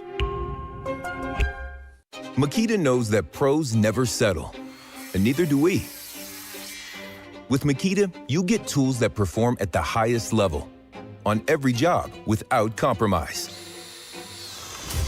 Makita is for the most detailed pros, expertly engineered to deliver precision, job after job. When your work calls for the best, call on Makita. Makita, built to be the best. Available at the Home Depot. DJ, PK, and John from J. Brooks Jewelers is here with some holiday inspiration as the season begins. Your Black Friday savings are already going strong through Cyber Monday, and shoppers can enjoy 20% off store-wide with exclusive specials up to 60% off. You truly make holiday gift-giving easy, John, and you carry jewelry for so many personalities and styles, don't you? We absolutely do, and it means so much to us as a family jeweler when people shop locally and support their family jeweler. And this season, we brought in beautiful, never-seen-before pieces just in time for the holidays. And there's something meaningful for everyone, whether it be our Zodiac collection or an engravable pendant to personalize with a message that they'll love. Or embrace our simplicity with our essential classic pieces to help build your loved one's jewelry collection. I can think of several people who adore those. What else is exciting this year? Well, our beautifully handcrafted engagement rings and wedding bands from the JBJ collection, or the fashion jewelry for both men and women. There's always a perfect piece for every budget and every style. Visit J. Brooks Jewelers in Murray or Lehigh, or shop their Black Friday deals online now at jbrooksjewelers.com. Just how good is Pure Talk's current deal for unlimited wireless? Well, you might say it's the deal of your lifetime. Because right now, for just $29.95 a month, Pure Talk is offering unlimited talk, text, and data for life. Not your phone's life, your life. This is Pure Talk's top-tier plan. It comes with a crazy fast 5G network along with a 30-gig hotspot. And at just $29.95 a month, there has never been a better opportunity to lock in a ridiculously low rate for as long as you live.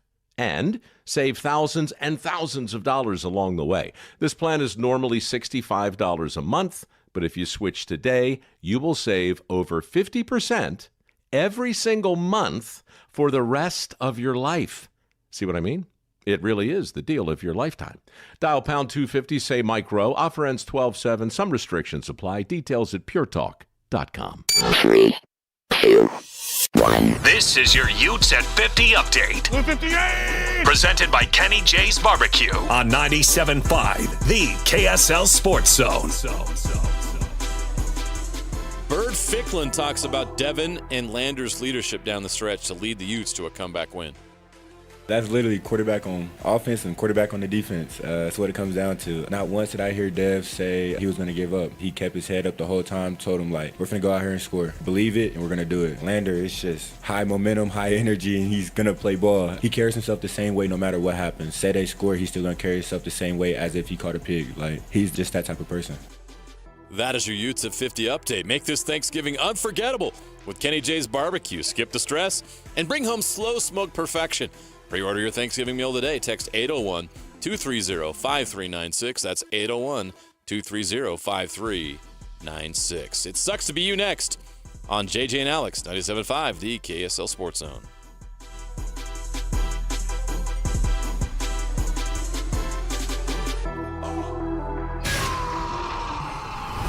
Basking in the sports misfortune of others to help make you feel just a little bit better about yourself. As JJ and Alex present, yes, we got beat. We got beat badly. It sucks to be you.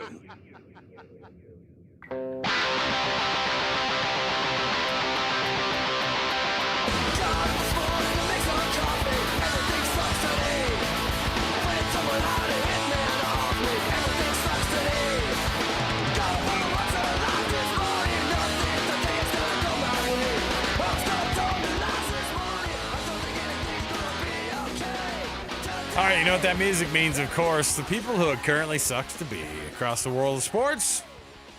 If you made this list, you're not having a great go at it.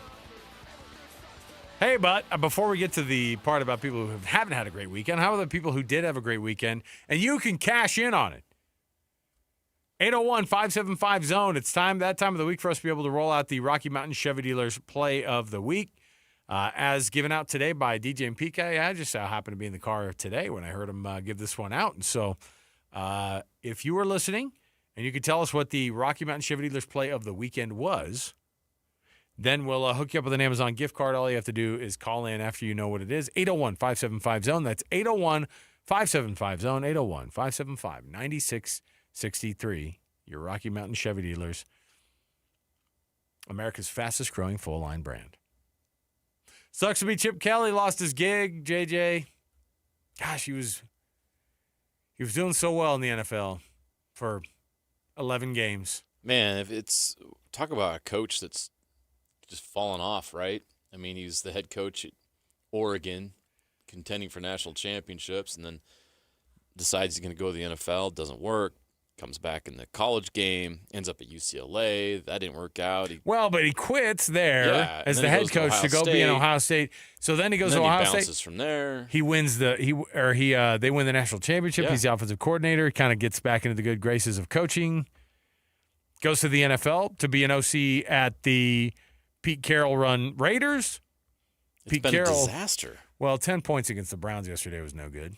Geno Smith more importantly, was so good in Seattle, and now he looks like Geno Smith. Didn't want to say it, but here we are. That's on you, Chip Kelly. Sucks to be you. Well, not just that. I get that you're taking on one of the best edge rushing guys in the history of the game. Yeah. That's what we're watching, right? Plenty of teams have taken it to the Browns this year. I know, but that's what I'm saying is but Myles Garrett comes in there, and then he has – you don't even have a plan against him is what it looked like. That's fair. Yeah, he's the best. He had a game for the ages. Well, and by the way – 10 sacks? How many sacks did they have as a team? Oh, I think as a team, yeah. You look that up. I was just like, I mean, look, Myles Garrett, I think, has 18.5 on the season now. It was 10. He had 3 by himself. 18.5 on the year right now. And you know that's what you guys have to plan for. What are you planning for? So Chip Kelly shown the door after he gave Shedeur his first win as a starter in the NFL. He's only started one game in the history of his career, JJ, and he got the W with it. So there you go. There you go. John Henry Daly. Sucks to be John Henry Daly. This really it's does a real suck. bummer. And as soon as the injury happened, I went, what is the deal with all these Achilles? As soon as you saw it on screen, we're familiar now with what those look like. Yeah. We're so familiar with that's what it looks like that when I saw the action of him going forward. Non-contact injuries with that kind of reaction. And that back foot kind of popping up and, man.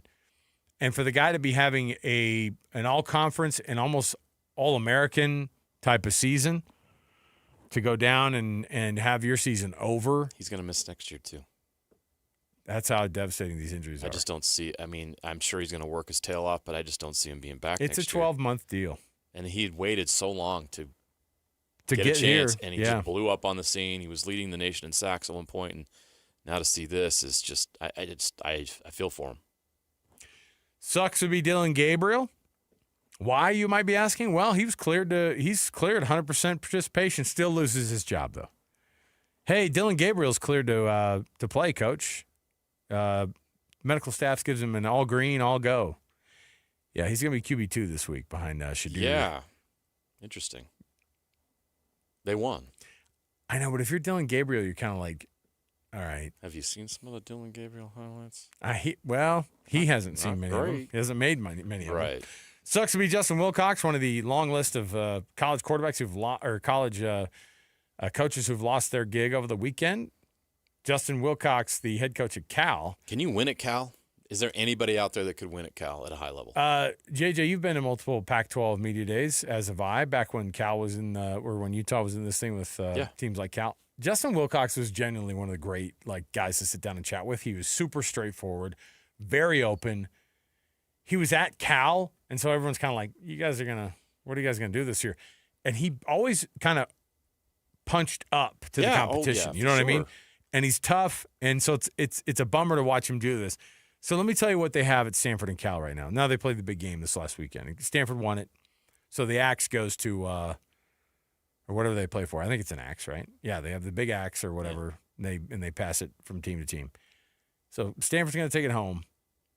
So here's what Cal and Stanford have.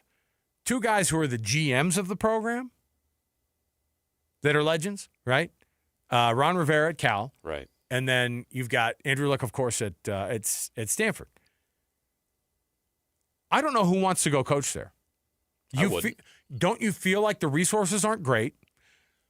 The backing from the everybody outside of the athletics department doesn't feel like it's great. No. These are no one top shows up 5. to the games. These are top 5 academic institutions. In Cal's case, they're like the number 1 private or the number 1 public institution in the country.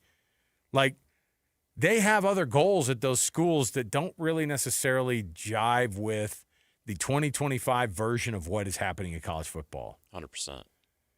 And you have these legends of their athletics departments that are going to be the GMs of their football teams. And I think both of those guys don't have a freaking clue who they're going to hire. Yeah. And they're both extremely smart. And you would trust them with almost anything, but I can't trust either one of those guys to build either one of those programs in 2025. It's been shown you can win at both in the past. I don't know how you win there now with all the things you mentioned. I don't know what the formula is at those schools. Stanford's not going to budge on the academics, and I wouldn't want you to, but what you do need to budge on is how much you're really, really looking to pay these players. Funding should budge. Yeah. NIL needs to budge. And Cal, I think, operates at a deficit. They're one of these schools. It's just it's hurting. Hard to, you have to answer to the state model, and you're like, we're losing a lot of money. Everybody in California is losing a lot of money. It's crazy. Right. Tampa Bay Buccaneers, I don't know how long is Baker Mayfield going to be out? Don't know. They're going to reevaluate that today. Obviously, he was in a lot of pain, shoulder sprain. Don't know how long he's going to be out, but that's a Bucs team that's going the wrong direction right now. And if the Panthers win tonight against the 49ers, the Panthers are in first place in the NFC So South. weird. So weird. And then finally, sucks to be the Cincinnati athletic director who had to apologize to BYU this week after the blank the Mormons I hope chant. he had his letter prepared earlier in the week. I think he did, because I was telling Alex Napolis before the Looks show. on the schedule, is like, oh man, our students are totally going to do this. I got to have that ready to go on Sunday morning. And then the coaches from other conferences goes, "Hey guys, gonna help you out. Have a little form letter. You just fill out your school's institution, and then it mentions somewhere in there that it doesn't represent our values. Blah blah blah." That's what they said. So the Big 12 hasn't said anything, but I'm assuming they're going to find them. They fined Colorado. Yeah, but it's getting lame at this point for these schools.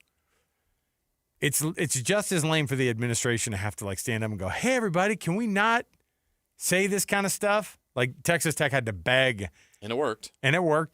And other schools had to beg, and it works from week to week. And then every once in a while, you can't do it. You can't stop it everywhere, and I don't think you will. I think, kudos to BYU, who just goes, "We know what people are going to say about us. We don't care. We're going to up the donations of food to your food pantry. We're going to show up and ask our fans that to." made it even crazier, right? Of course, but that's what you expect. We need a bigotry counter here on JJ and Alex. We got to keep a running tab on. That's your job. Anti-Mormon chants across the country. When Hey, they play BYU. can you go through? Can you go around and? It's a long list at this point. Maybe compile a bigotry count. Our bigotry counter. We'll filter through. Does that count? Oh, sure. Let's let that sneak through. Yeah, why not? So we'll. Oregon. Oh yeah, you Arizona, think about all the teams that have done it. Cincinnati. There are teams who are going to keep doing it. By the way. Yeah. I know. They're not. You're never going to stop a group of idiots from doing idiotic stuff. So, all right, we'll take a break. We'll come back. When we do, we'll look at the Big 12 clinching scenarios, what that looks like, how your team has to either clinch it themselves or get some help from other people, what that map looks like for not just a BYU or a Utah getting into the conference championship game, but how about for both matching up against one another? The scenario still exists, JJ. It still exists. We're not out of the woods yet. Stay right here with us, 97.5 the KSL Sports Zone. Win big this Wednesday on the KSL Sports Zone with Win Ticket Wednesday. This week, win tickets to see Nate Bargatze Big Dumb Eyes World Tour at the Delta Center December 4th through 6th. Great seats still available at SeatGeek.com. And listen to the KSL Sports Zone all day Wednesday for your chance to win.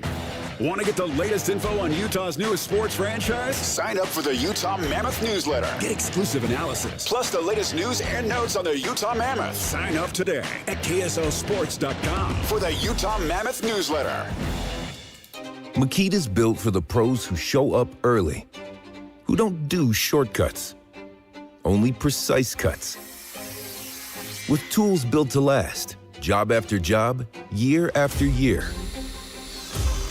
Performance that pays off, because when the job calls for the best, you answer. And when you need the best, you call on Makita. Built to be the best. Available at the Home Depot.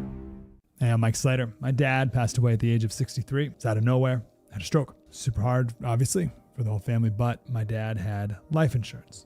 This is why I have life insurance for my family, for my wife and 4 kids. And the best place to get life insurance is ethos.com, because you can do it in 10 minutes. And there's no medical exam and no blood test, just a few health questions. Get life insurance in 10 minutes so your family is protected. Ethos, ETHOS, ethos.com/play. Taqueria 27, where every taco tells a story. And sometimes it's a hilarious one. Check out Taqueria27.com. You'll thank us later. On the go? Don't worry. Locations in downtown SLC, Holiday, Fashion Place Mall, Lehigh, and Eagle Mountain. So if you miss one, there's another waiting to serve you tacos, sizzling fajitas, enchiladas, margaritas like a ninja. Taqueria 27's got Mexican cuisine, including gluten-free, that's so tasty, your mouth will thank you. Is your financial advisor offering you up to a 30% upfront bonus? Or are they promising you up to 10% growth per year, all for your retirement income? If not, then you need to come to Trajan Wealth. I'm Jeff Jr., founder of Trajan Wealth. If you have a plan to retire within the next 10 years, don't wait only to find out it's too late. I've seen hardworking folks like you retire only to be required to go back to work, all because their advisor told them guarantees like these were too good to be true. They're not. That's up to $30,000 upfront or up to $10,000 per year on $100,000, all guaranteed for retirement income. Don't keep working when you're supposed to be retired, and don't let any financial advisor tell you it's too good to be true. Call Trajan today, 801-210-6800. That's 801-210-6800. Annuities not advisory products. DBA Trajan Wealth Insurance Solutions. Additional disclosures at TrajanWealth.com. A matchup. Ready? Nobody. Set. Expected. Go. When it comes to athletes, there's fast. How fast are you going at top speed? And then there's Olympic medalist fast. Where did he go? But what does that speed look like compared to the average journalist? You nervous? What if I beat you, man? Oh, man. KSL's Alex Cabrera laces up and goes head-to-head in a skate-off with Utah's very own Casey Dawson. You see how close I came? Tonight at 10. Just how good is Pure Talk's current deal for unlimited wireless? Well, you might say it's the deal of your lifetime. Because right now, for just $29.95 a month, Pure Talk is offering unlimited talk, text, and data for life. Not your phone's life, your life. This is Pure Talk's top-tier plan. It comes with a crazy fast 5G network along with a 30-gig hotspot. And at just $29.95 a month, there has never been a better opportunity to lock in a ridiculously low rate for as long as you live. And save thousands and thousands of dollars along the way. This plan is normally $65 a month, but if you switch today, you will save over 50% every single month for the rest of your life. See what I mean? It really is the deal of your lifetime. Dial pound 250, say Mike Rowe. Offer ends 12/7. Some restrictions apply. Details at puretalk.com. Broadcasting from the Mountain Home Services Studio, this is 97.5 KZNS FM Colbert, 1280 KZNS AM Salt Lake City, and 102.7 KSL FM HD2 Salt Lake City Midvale. This is 97.5, the KSL Sports Zone. Let's go! Complete game coverage of the Cougars is right here on the KSL Sports Zone.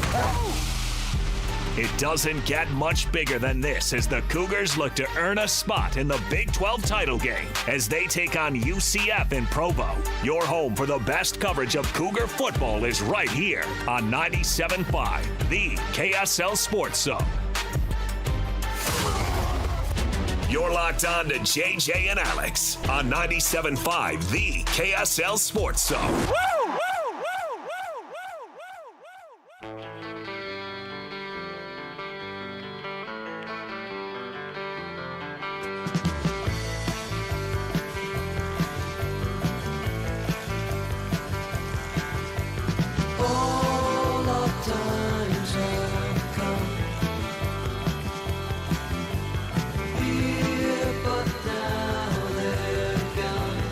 Welcome back, everybody. JJ and Alex, 97.5, the KSL Sports Zone. Happy Monday to you. Mondays are a lot of fun because we get together and jam about the weekend of sports that was.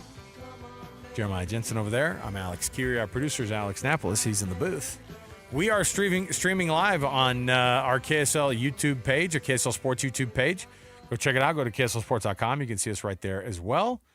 And anything that comes out of these microphones gets turned into a podcast right after our program. So everything lives in the digital space as soon as it happens, all thanks to technology. I'll also mention 102.7 FM HD2.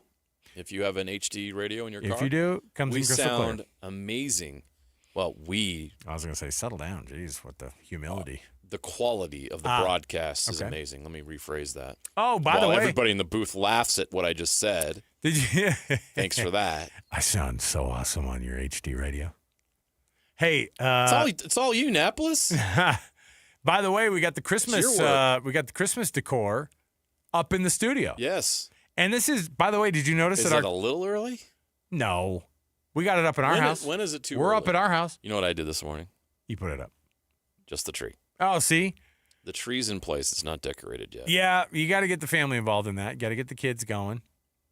But did you notice our tree, our Christmas tree here in studio? Sports themed. It's bulky. Well, but look at it. Look at the ornaments. We have sports. We have sports ornaments. So dip into the studio. You can see the. Oh yeah, it really is. We got boxing gloves, footballs. What else? We got basketballs, soccer balls. This Dean Martin. A baseball mitt. Andy Williams. Sorry, yes. Yeah, Dean Martin would have sounded way more drunk. You're right. What was I thinking? I will say, too, I busted out the saxophone this morning and started practicing some Christmas songs. Wait, what? You did what now? So I play the saxophone. You busted out a sax? And my you went Kenny G this morning? My kids, like, without fail, the littler ones are the ones at home.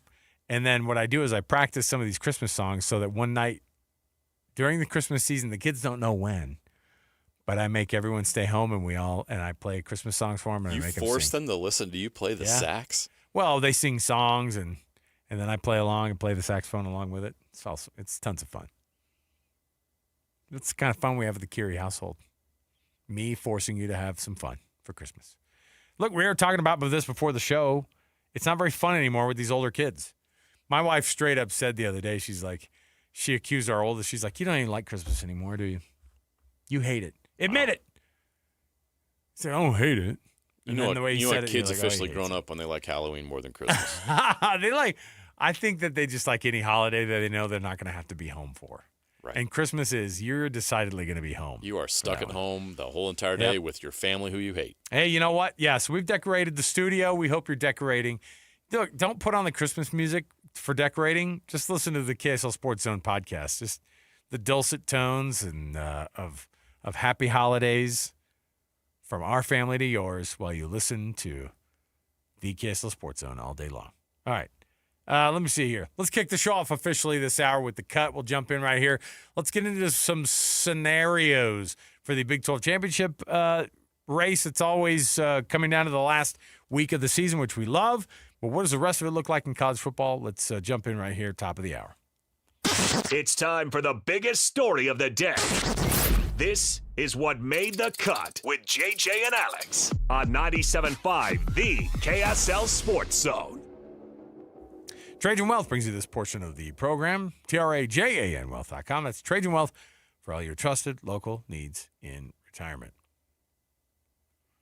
Did you see Jameis Winston catch that touchdown pass, by the way? Yeah, it was awesome. He just struck a Heisman pose, didn't he? Yeah, and the guy's just he's too likable. Stared at the camera in the end zone. Oh, I loved it. It is we said it right before the weekend, didn't we? We're like, you know what's going to happen? He's going to throw for a bunch of touchdowns. They're still going to lose. I think he personally accounted for like 500 yards. You should have started him on your fantasy team. I'm not kidding. I think he was the second highest scoring quarterback. It's crazy. And then they still almost won that dadgum game in Detroit. Did you know they fired their DC today? Oh, yeah. Everybody's following. Everybody's leaving. You would after that performance, and then also after. I mean, frankly, the Denver game kind of put everybody on job watch, right? And so that was rough. Anyway, bottom line is that was cool. Jameis Winston did exactly what we thought he was going to do. Just be a lovable guy. The team still loses, and somehow we still like him. There you go. Big 12. Here's how it works out. From the what I love is that the Edward Jones Big 12 championship is because you saw that Dr. Pepper no longer they got beaten out by Edward Jones. It's not as cool. The Dr. Pepper Edward Big 12 Jones? I know. So it's not just the Edward Jones Big 12 Pepper championship. had that whole ad thing around. I know. Fake football. I know, and those kids throwing the footballs through the. Is Dr. Pepper still going to do the balls through the can thing? And they're like, they don't even throw the balls. They're like, they're just lofting them Everyone up there. found out that they even had to get analytics involved in that. I love it. Analytics ruined the Dr. Pepper. But what was it football doing? toss. It was getting kids tuition. So I was like, it's good. Yeah. Even if they have bad form, and the kid gets 6 balls in, then he suddenly has $60,000 of tuition. Like that would have gone a long way for me at BYU, man. I would have come out on top after that one. 2025 Edward Jones Big 12 Football Championship Tiebreaker Central. That's a real thing. Tiebreaker Central. BYU clinches with a win over UCF. Boom. There's Easy another enough. way. There's another way they could do it. They could actually clinch before even taking the field against UCF. That's right. You almost would prefer that. No, not really. But it would be nice to, because if Arizona State loses on Friday night in the Territorial Cup, which they could very well do. In fact, I think they're dogs, right? Arizona State is not favored to win that game. They are down in Tucson against an 8-win Arizona team, by the way. And if they lose, BYU clinches its spot already before they even kick off against UCF. Now, here's my favorite way for BYU to be able to clinch. A Texas Tech loss, an Arizona State win, and a Utah win. No idea how, but there you go. But also, you know what that means?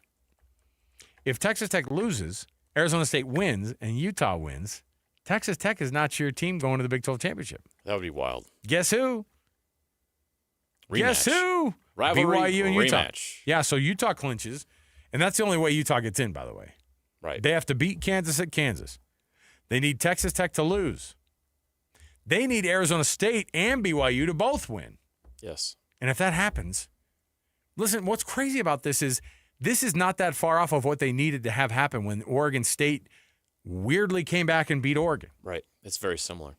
On the last play of the game, in the last moment of the season for them. So beating Kansas at Kansas, great, get it done. Texas Tech losing, who are they playing? West Virginia. How could that happen? That's a tough putt. That's a tough putt. Where's the game being played? Oh, who freaking cares? No, I care. Where is it being played?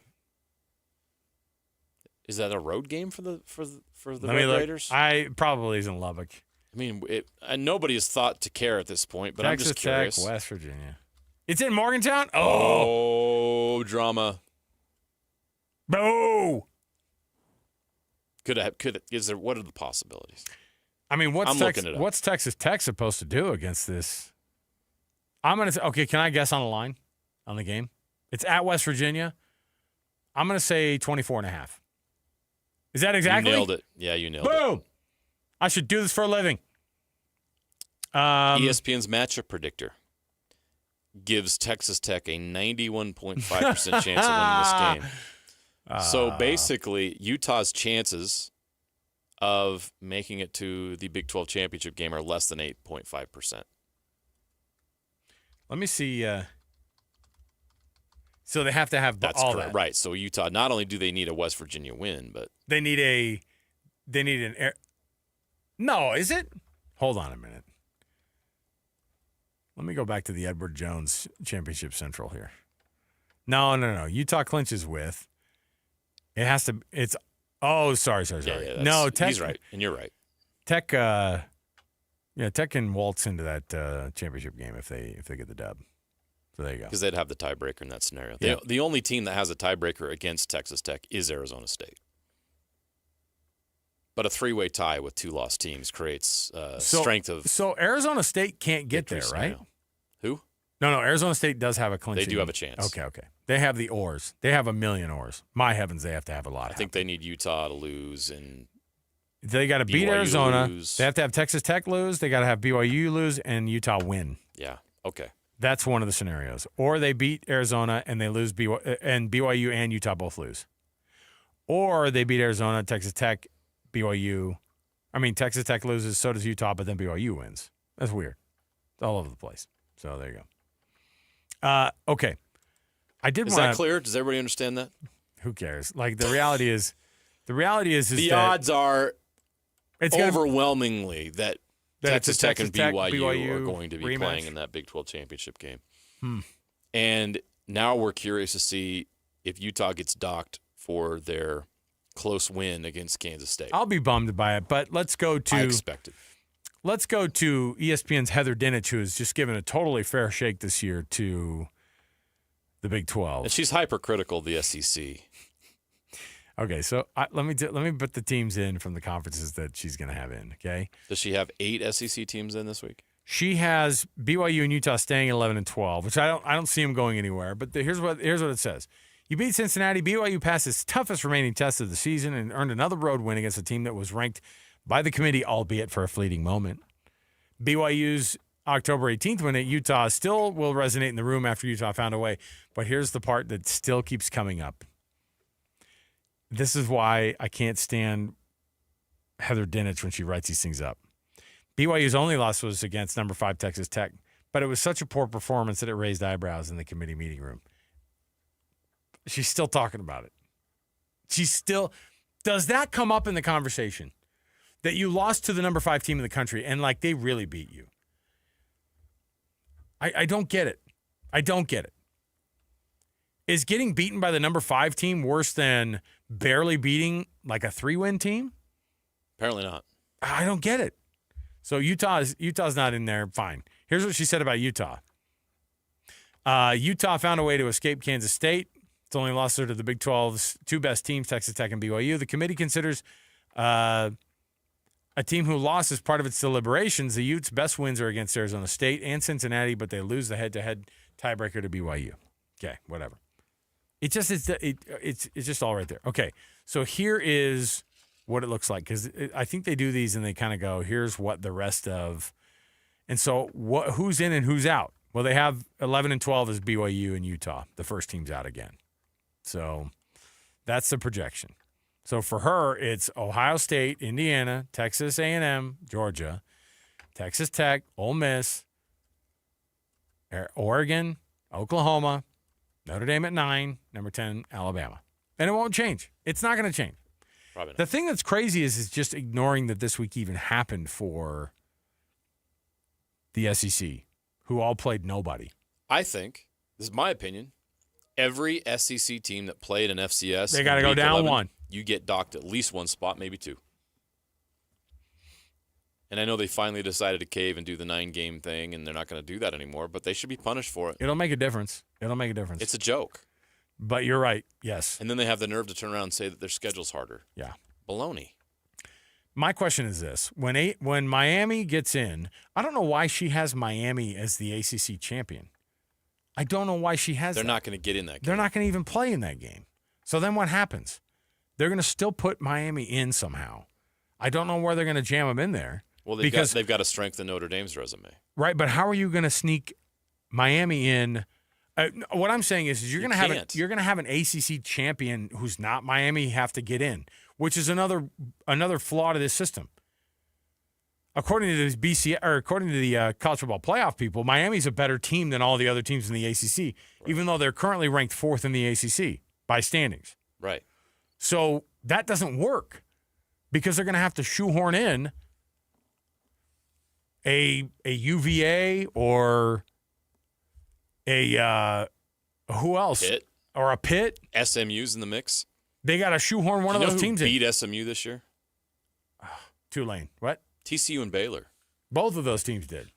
And SMU, if they win the ACC championship game, would get in the playoff again. 2 years in a row. After Go losing Stangs. to both right 2 mid right. Big 12 teams. But see, at that point, they'll be the 12th or 11th or 12th ranked team in there. So then where are they going to shoehorn Miami in?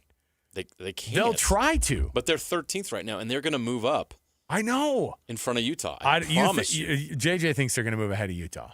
I have a little bit more faith in humanity than that. So I'm hoping that you're proved wrong tomorrow, but we'll see. Because in some respect, they don't really care. But Tulane could get in as the American champ. Whoever the American champ is, whether it's North Texas or Tulane, that's who is going to be in that game. I think LSU beating Oklahoma this weekend. Oh, that'd be great. Would be a huge gift. I think that is probably a little bit more of a possibility than any of the other things we just talked about, right? So, okay, here are the ACC standings. Virginia is number 19 in the country, and they're in the lead right now at 6-1. And if they beat Virginia Tech this weekend, then they go to the ACC final. If SMU wins this weekend at Cal, who just fired their coach, they go to the ACC final. Miami has to have Virginia and SMU both lose to go. How is this possible? Yeah. They go. Miami plays Pitt. Yes. And if they win, they also have to have Virginia and SMU lose. How does she just so confidently put them like, you're ACC champs, Miami? They're 5th place right now on this freaking list. Here's another doomsday scenario. What for are the we ACC. doing, ESPN? What is she doing? Doomsday scenario for the ACC. What if? Oh, tell me Duke is still alive. No, they're not. They're Dang not. it. But let's say SMU wins the ACC championship. What if both Tulane and James Madison are ranked ahead of SMU? You know what happens? The ACC does not get a bid. Are you kidding? No. Is that the only way? But it's not like that's a great replacement. Top 5 you could champions. You could potentially have. Remember what almost happened last year? JMU and SMU take a playoff spot from BYU. Well, they would take it from the ACC. They're not going to take it from BYU. I think they would. I mean, no, because only the champions would get the automatic bids. You understand what I'm saying? But the 5 highest ranked champions, yes, get a bid. Right. The ACC would be the 6th highest ranked champion. So they're out. They would be out. Yeah, but I'm saying if you and put Miami would be like 11 in the college football playoff rankings, but they never got to play in the championship game, so they didn't make the playoff. And SMU is ranked too low, so they don't get the ACC in. That's a doomsday scenario that could happen to the ACC. But you know what? I almost want it to happen so that the College Football Playoff Committee has to pump up James Madison and SMU, or James Madison and Tulane for these games. Can the Green Wave take out Texas Tech? This got like a picture of Jake Retzlaff scrambling. Are you watching that game? Probably. Can James Madison? My favorite is the promo will be like, can James Madison, at the bottom of the screen it says insert quarterback name here at the bottom. Can James Madison's quarterback get the win this weekend over Ole Miss? That's what we're looking at. A James Madison Ole Miss playoff game? Oh, I will Ole Miss it. James Madison barely beat Washington State on Saturday. Oh, my goodness. There's all kinds of crazy stuff that could happen here. And the ACC is really interesting because I still want to know what I just mentioned. I still want to know what Heather Dinich is doing writing in Miami as the ACC champ. It's a wish, Alex. She's penciled them in. She wishes. She hopes. She's penciled them in as the ACC champ. Just like the powers that be want Miami to be the ACC team, but it's not going to happen. They're in 5th place. They need a tiebreaker of them beating Pitt at Pitt, first of all. And SMU and Virginia losing. Both losing. What are we doing? Heather Dinich, what's going on that you're still trying to push this? We see right through it. Well, I guess technically, well, yeah, I guess that's the scenario they'd have to play out. So weird. What a mess. All right. Fascinating. I'm glad we got through that. I'm glad we figured it out. I'm glad that. Now I will say this. I was looking at. I think ESPN put it together with, I think Kyle Bonagura, and let me see who else puts these together. Oh, and. Schlebach, what's his name? Those two dudes. Yeah. And Mark Schlebach. Yeah. They put together this thing, and their playoff, according to their first round, looks like North Texas going to Texas Tech. And then one of them has Tulane going to Texas Tech. And then the 11, are you ready for this? They have SMU winning the championship, which is more reasonable because that's a team that could actually go to the ACC championship game. So 11 SMU going to Ole Miss. Or 11 SMU going to Oregon. That's what you're looking at. North Texas and SMU are going to take your spots from you in the college football playoff. Could Utah beat SMU tonight? Could Utah beat SMU tonight if they were asked to play them? Oh yeah, on the road. They could go on the road and beat them tonight. I think they beat them thoroughly. Do you know who technically is still alive in the ACC? Duke's out, right? No, they're not. Dang it! I was hoping. No, they they're are in. still alive. 5-4 Duke. They're not. They're 5-2 in conference. Oh, sorry. What is their overall record though? It's like 5-5, right? It's 6-5. Get them in, please. Get them in. Again, that scenario. If Duke was the team to get in, get them in. It's not likely. No, of course not. But it's possible. Yeah. Miami needs Duke to lose in order to get in. That's how bad of shape Miami's in. So, and then on top of all that, one of the projections also has, if you're talking about who's going to be in which games, let me see here. It would be BYU versus USC in the Valero Alamo Bowl, according to these guys. So there you go. Have fun down there. What's the date on that one? The 29th? Or no, the 30th. Should be fun. Should be a lot of fun down there at the Alamo Bowl. Again, that sigh is a sigh of frustration with the whole thing. Because Notre Dame, we saw this train wreck happening in slow motion since week 2. When they lost their second game, we went, they're going to win 10 games in a row, and they're going to go to the freaking college football playoff. Yep. And then we told ourselves at the beginning, when they were 1 and 2, we were like, they won't really do that, though, right? They won't really put them in there if they win 10 in a row. And when we got to like 4 and 2, we all looked at each other because all the people were like, oh, tripping over themselves to put them in as far as they could up the freaking rankings. Please don't pull that drop. All right, we'll take a break. We'll come back. We got more to go. Stand by. 97.5 the KSL Sports Zone. And now, a look at traffic from the KSL Traffic Center. Emergency road repairs has northbound I-15 stop between Sunset and Roy, with the flow backing up to Clearfield. Southbound slowing from Murray to Draper on I-15, with commuters in Utah County finding the northbound going slow from 21st North past the Timpanogos Highway exit in Lehigh. UTA is road therapy. Give your car a break and get more U-time. Plan your trip at Ride UTA or on the Transit app. With your traffic update, I'm Alex Napolis here on 97.5, the KSL Sports Zone. Whirls around and down. 97.5, the KSL Sports Zone is your exclusive home of the Utah Jazz. And we want to send you to the Delta Center to see the Jazz in action. Listen every Tuesday for the Jazz Ticket Tuesday Sounder at 30 past the hour, every hour, all day long. And if you're caller number 12, you'll be on your way to an upcoming game. Buy one, you'll get one free. It's Jazz Ticket Tuesday, every Tuesday throughout the NBA season on your radio home for the Utah Jazz. 97.5, the KSL Sports Zone. Ready for unbeatable deals? At Tim Daly Nissan Southtown, drive home a new Sentra starting at just $19,900. Need more space? Get up to $9,000 off new Pathfinders. Or grab a rugged Frontier for as low as $399 a month.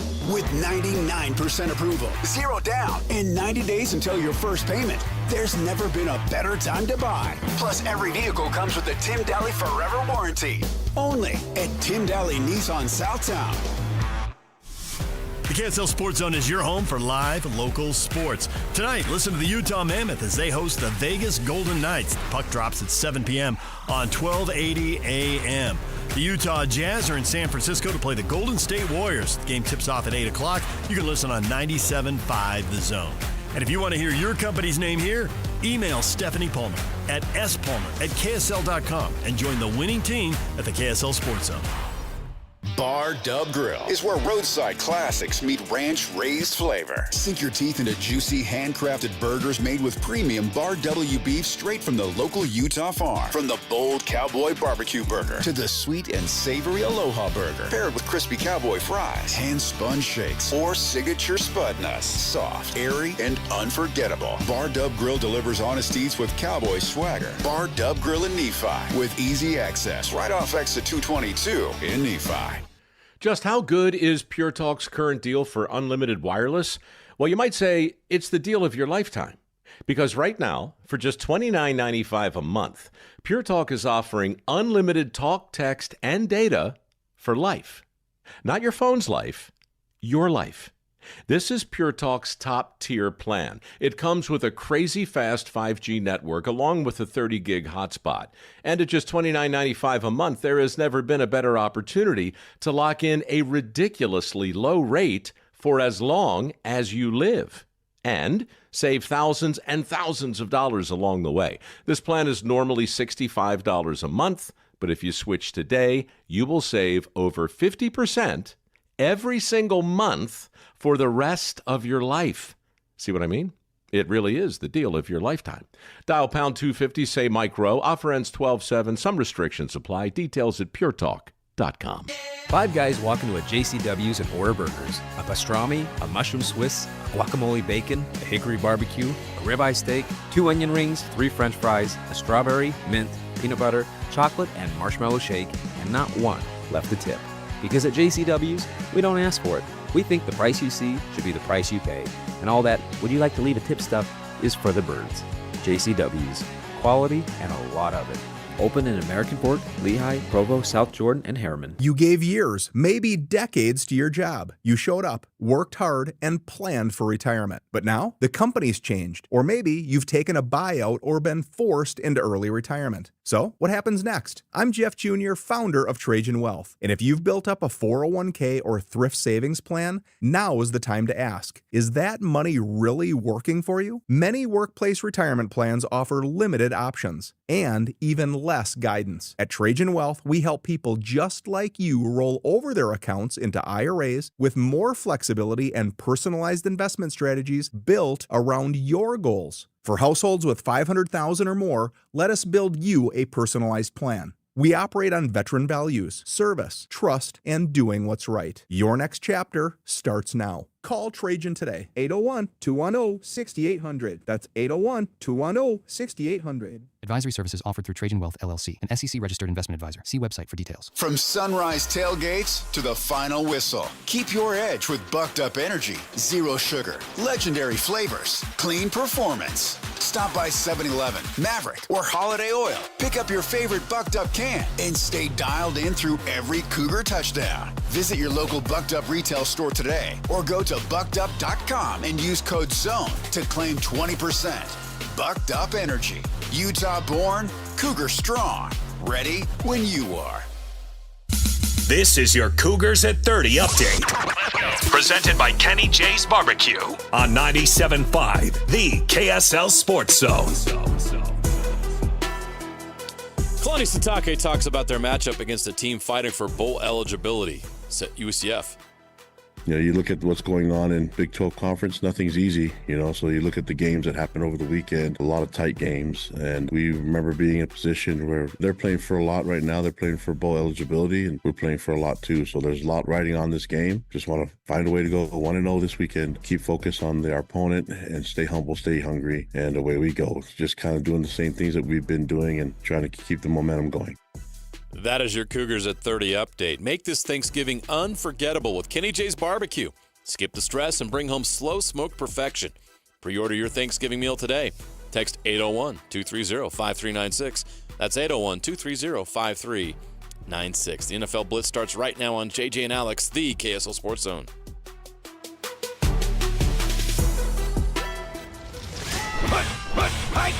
All the latest news and notes from the league and the locals in the NFL. JJ and Alex bring you the NFL Blitz on 97.5, the KSL Sports Zone.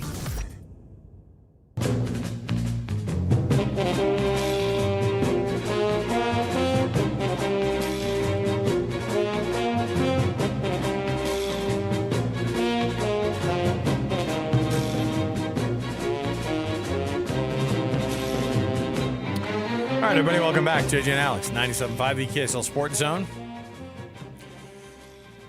Before we get into the NFL Blitz, I did want to just mention two things. Number one, Hans and Scotty tomorrow are going to be at Tim Daly Nissan Southtown. 111-55 South, Jordan Gateway at South Jordan. 111-55 South. South Jordan, Tim Daly Nissan. Home of the forever warranty. Second thing I want to mention was this. Just entertain me for one moment, Jeremiah, for one moment, please. Because I'm looking at all these scenarios of all these stupid teams. And they are stupid.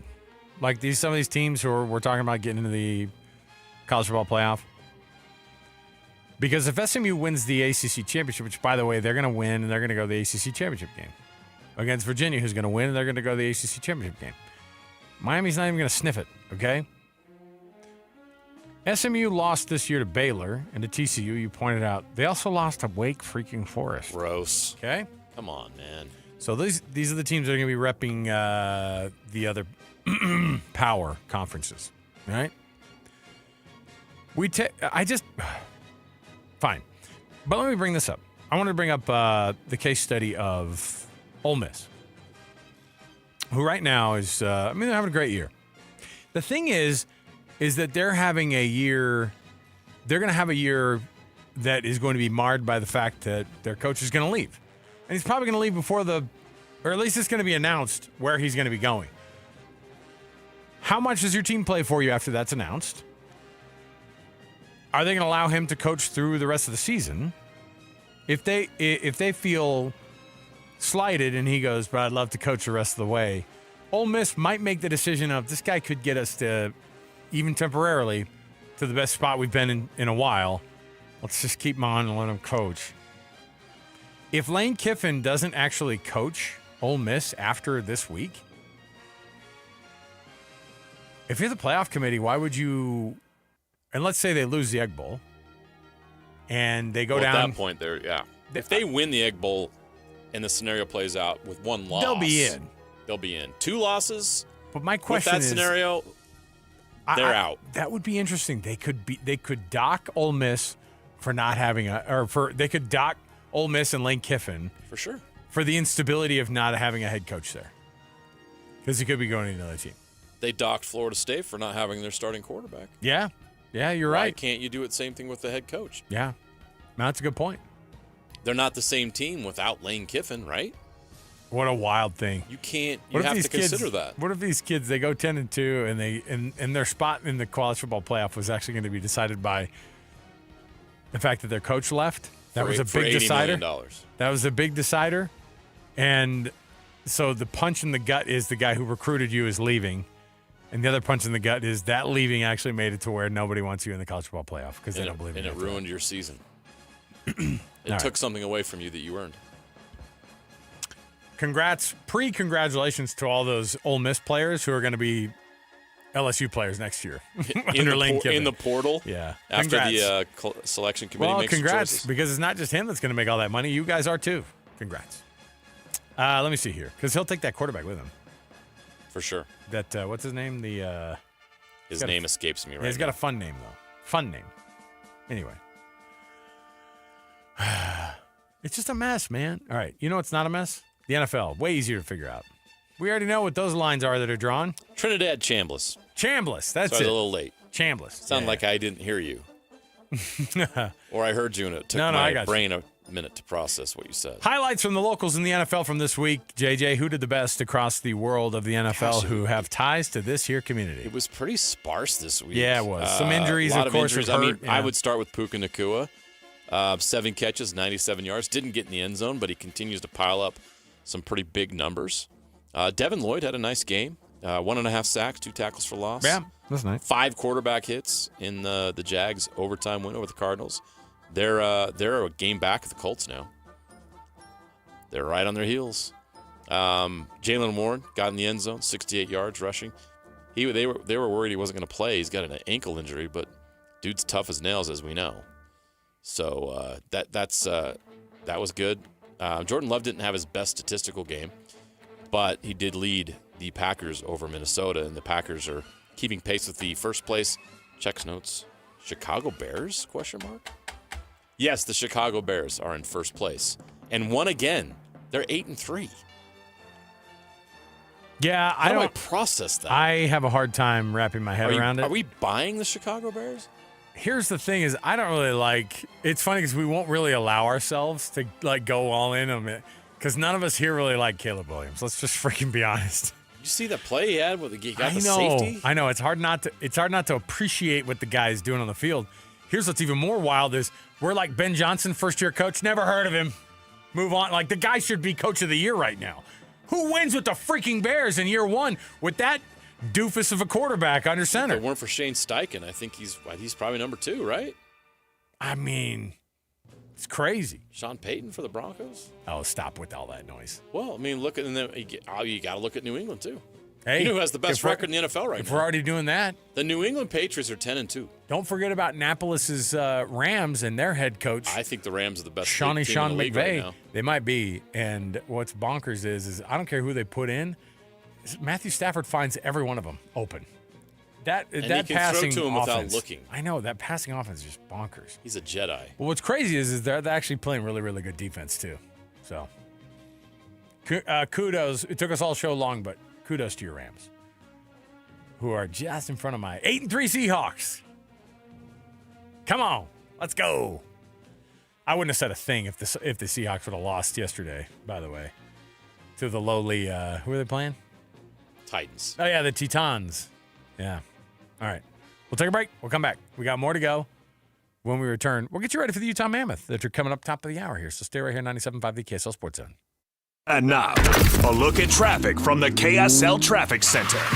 A new crash on southbound I-15 just before the Bangor Highway exit has been moved up against the left barrier, but it's thick and slow from 90th South and Sandy to the accident site. Northbound I-15 delays continue from Antelope Drive and Layton down to 650 North in Clearfield thanks to some earlier emergency road repair in Roy. Whether you park it, stripe it, or pave it, GoPave Utah has your blacktop covered at GoPaveUtah.com. That's GoPaveUtah.com. Call or visit GoPaveUtah.com. With your traffic update, I'm Alex Napolis here on 97.5, the KSL Sports Zone.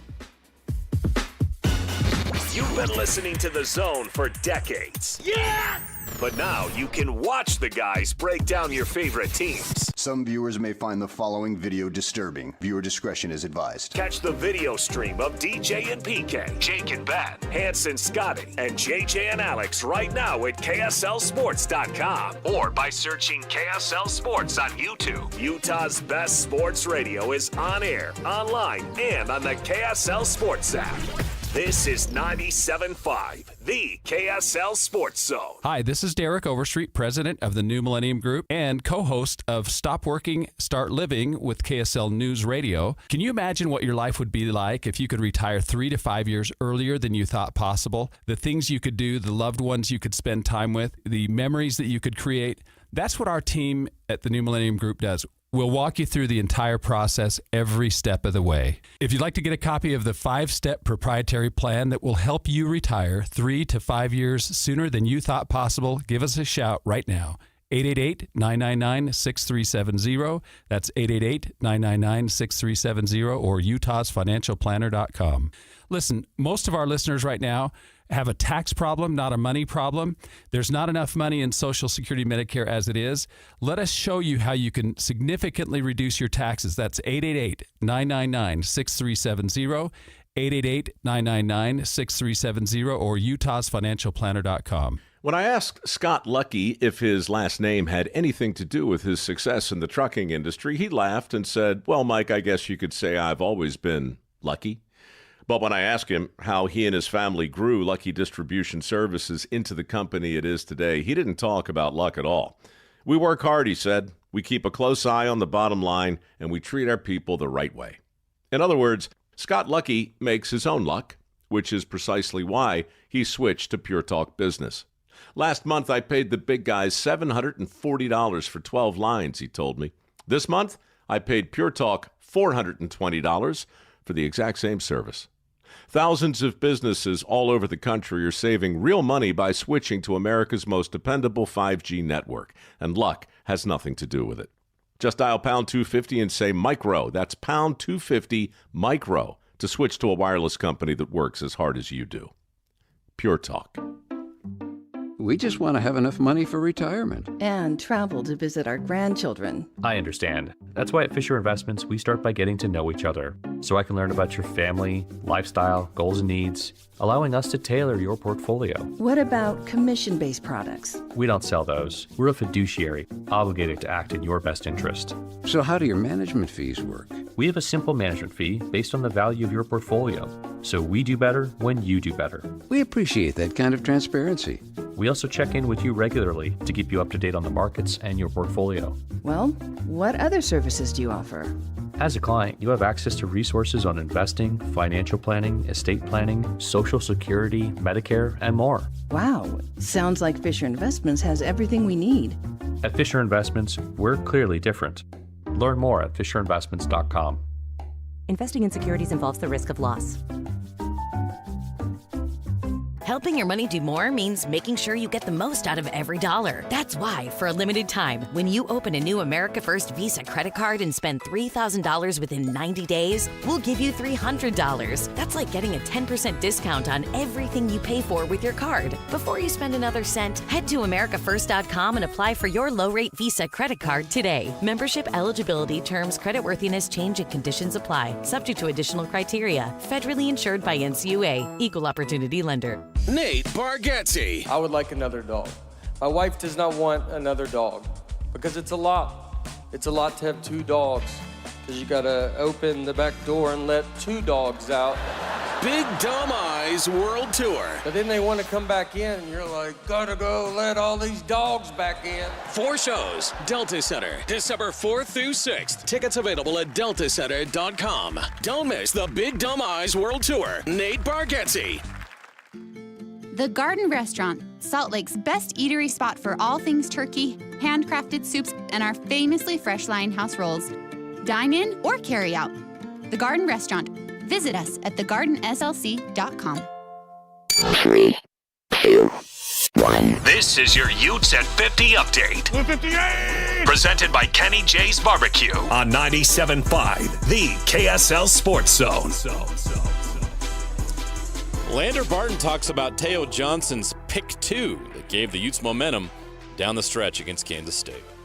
That's just smart football by Teo right there. I mean, when we're taught all the time, if on a 2-point play, if we get the ball, score at any cost. I mean, lateral, got to do what you got to do. So, I mean, that was very intelligent by him, just make a play.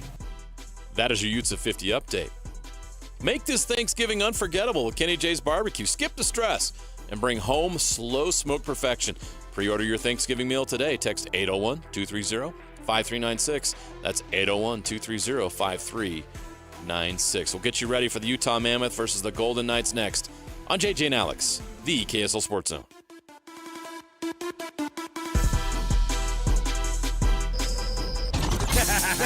Wrapping up the hour with our picks for the best and worst moments on today's show. As JJ and Alex want to hear your best and worst of the day.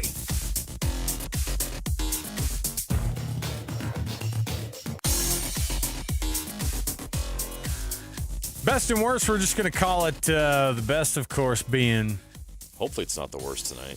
At the Utah Mammoth. Come on, Mammoth. They got the win, of course, over the New York Rangers the other night on a Saturday night. 3-2. Can't get away from that score, can they? But this time it was in their favor. They get the 2 points. That's all you're asking for. What do they do this round against this Golden Knights team who's coming back to Utah only 4 days after they had beaten this Utah Mammoth team 4-1, and it wasn't even that close. It felt like this was a struggle of a game for them last week, and the Golden Knights are one of the best teams in the West. How can they figure this out tonight?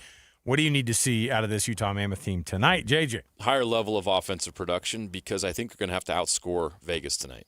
I think you got to be pissed too, right? Like they were for sure. They got pushed around physically by Vegas. That's what we're lacking from this team, right? Yes. We've talked about. Ian Cole called out the team last week. We talked about it with Bears. This team needs to act like they care. And so you lost to this team recently on your own ice.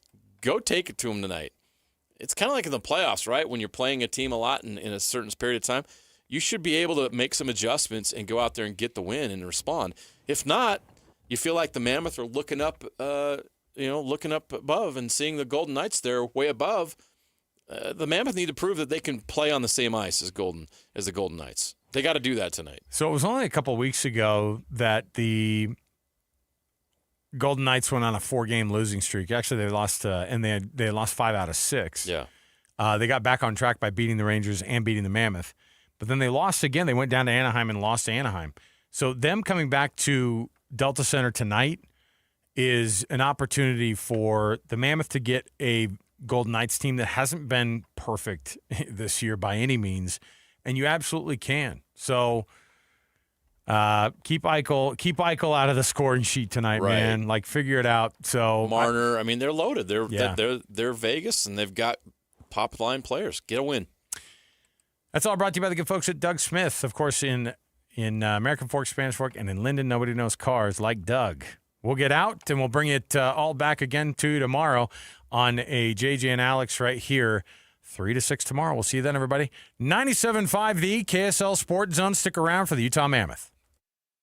Win big this Wednesday on the KSL Sports Zone with Win Ticket Wednesday. This week, win tickets to see Nate Bargatze Big Dumb Eyes World Tour at the Delta Center December 4th through 6th. Great seats still available at SeatGeek.com. And listen to the KSL Sports Zone all day Wednesday for your chance to win. Hockey fans, let your voice be heard with the Utah Mammoth Fan Forum. Visit the Utah Mammoth page on KSLSports.com to connect with the team, other fans, and our KSL Sports insiders. Start chatting today in the Utah Mammoth Fan Forum on KSLSports.com. At Bank of America, we asked our teammates, what makes this company a great place to work? There's very little that you can't accomplish working for Bank of America. If you prove yourself, you can try over in a totally new way. You can learn so much here. You're the owner of your career. See how our teammates are growing in their careers at bankofamerica.com/great place to work. What would you like the power to do? Bank of America, proud to be an equal opportunity employer. With Steel, batteries are included. This holiday season, give a gift that's ready to go right out of the box. For everything from cleaning up the yard to cutting up firewood, Steel tools check off the wish list and knock out the to-do list.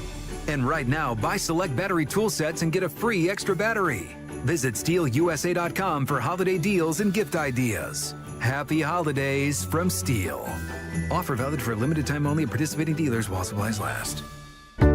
If you're getting new gutters, make absolutely sure that you don't get screwed. I mean literally, don't get screwed.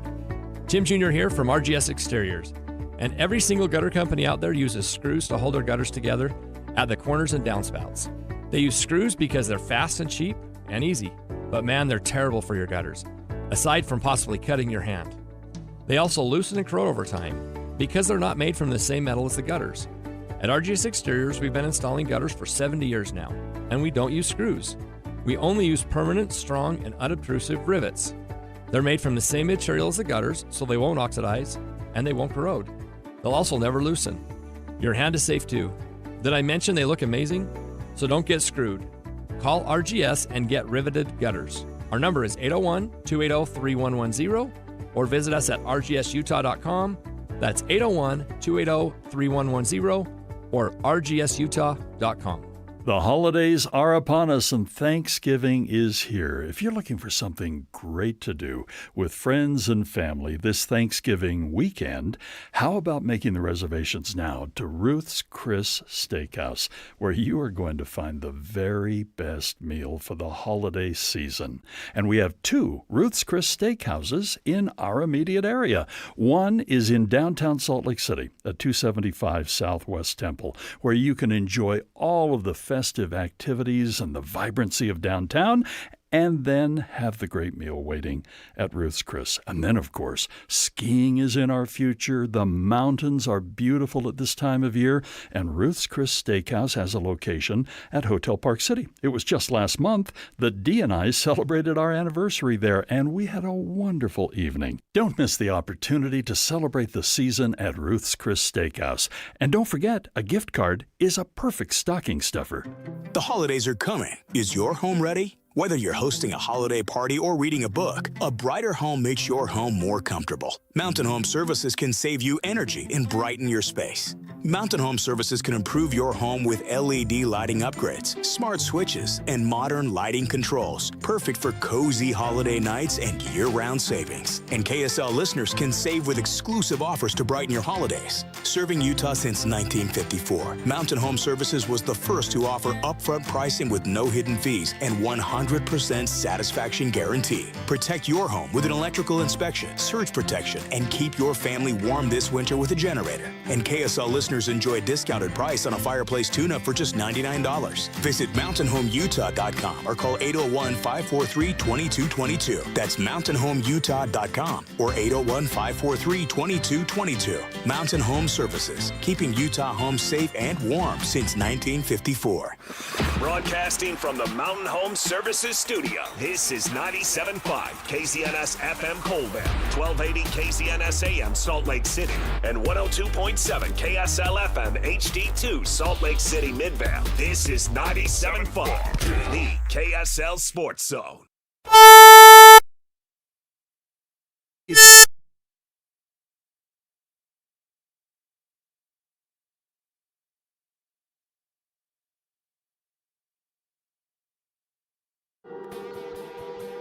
It's time for the National Hockey League. McSorley to Gretzky! Scores! He did it! He did it! And this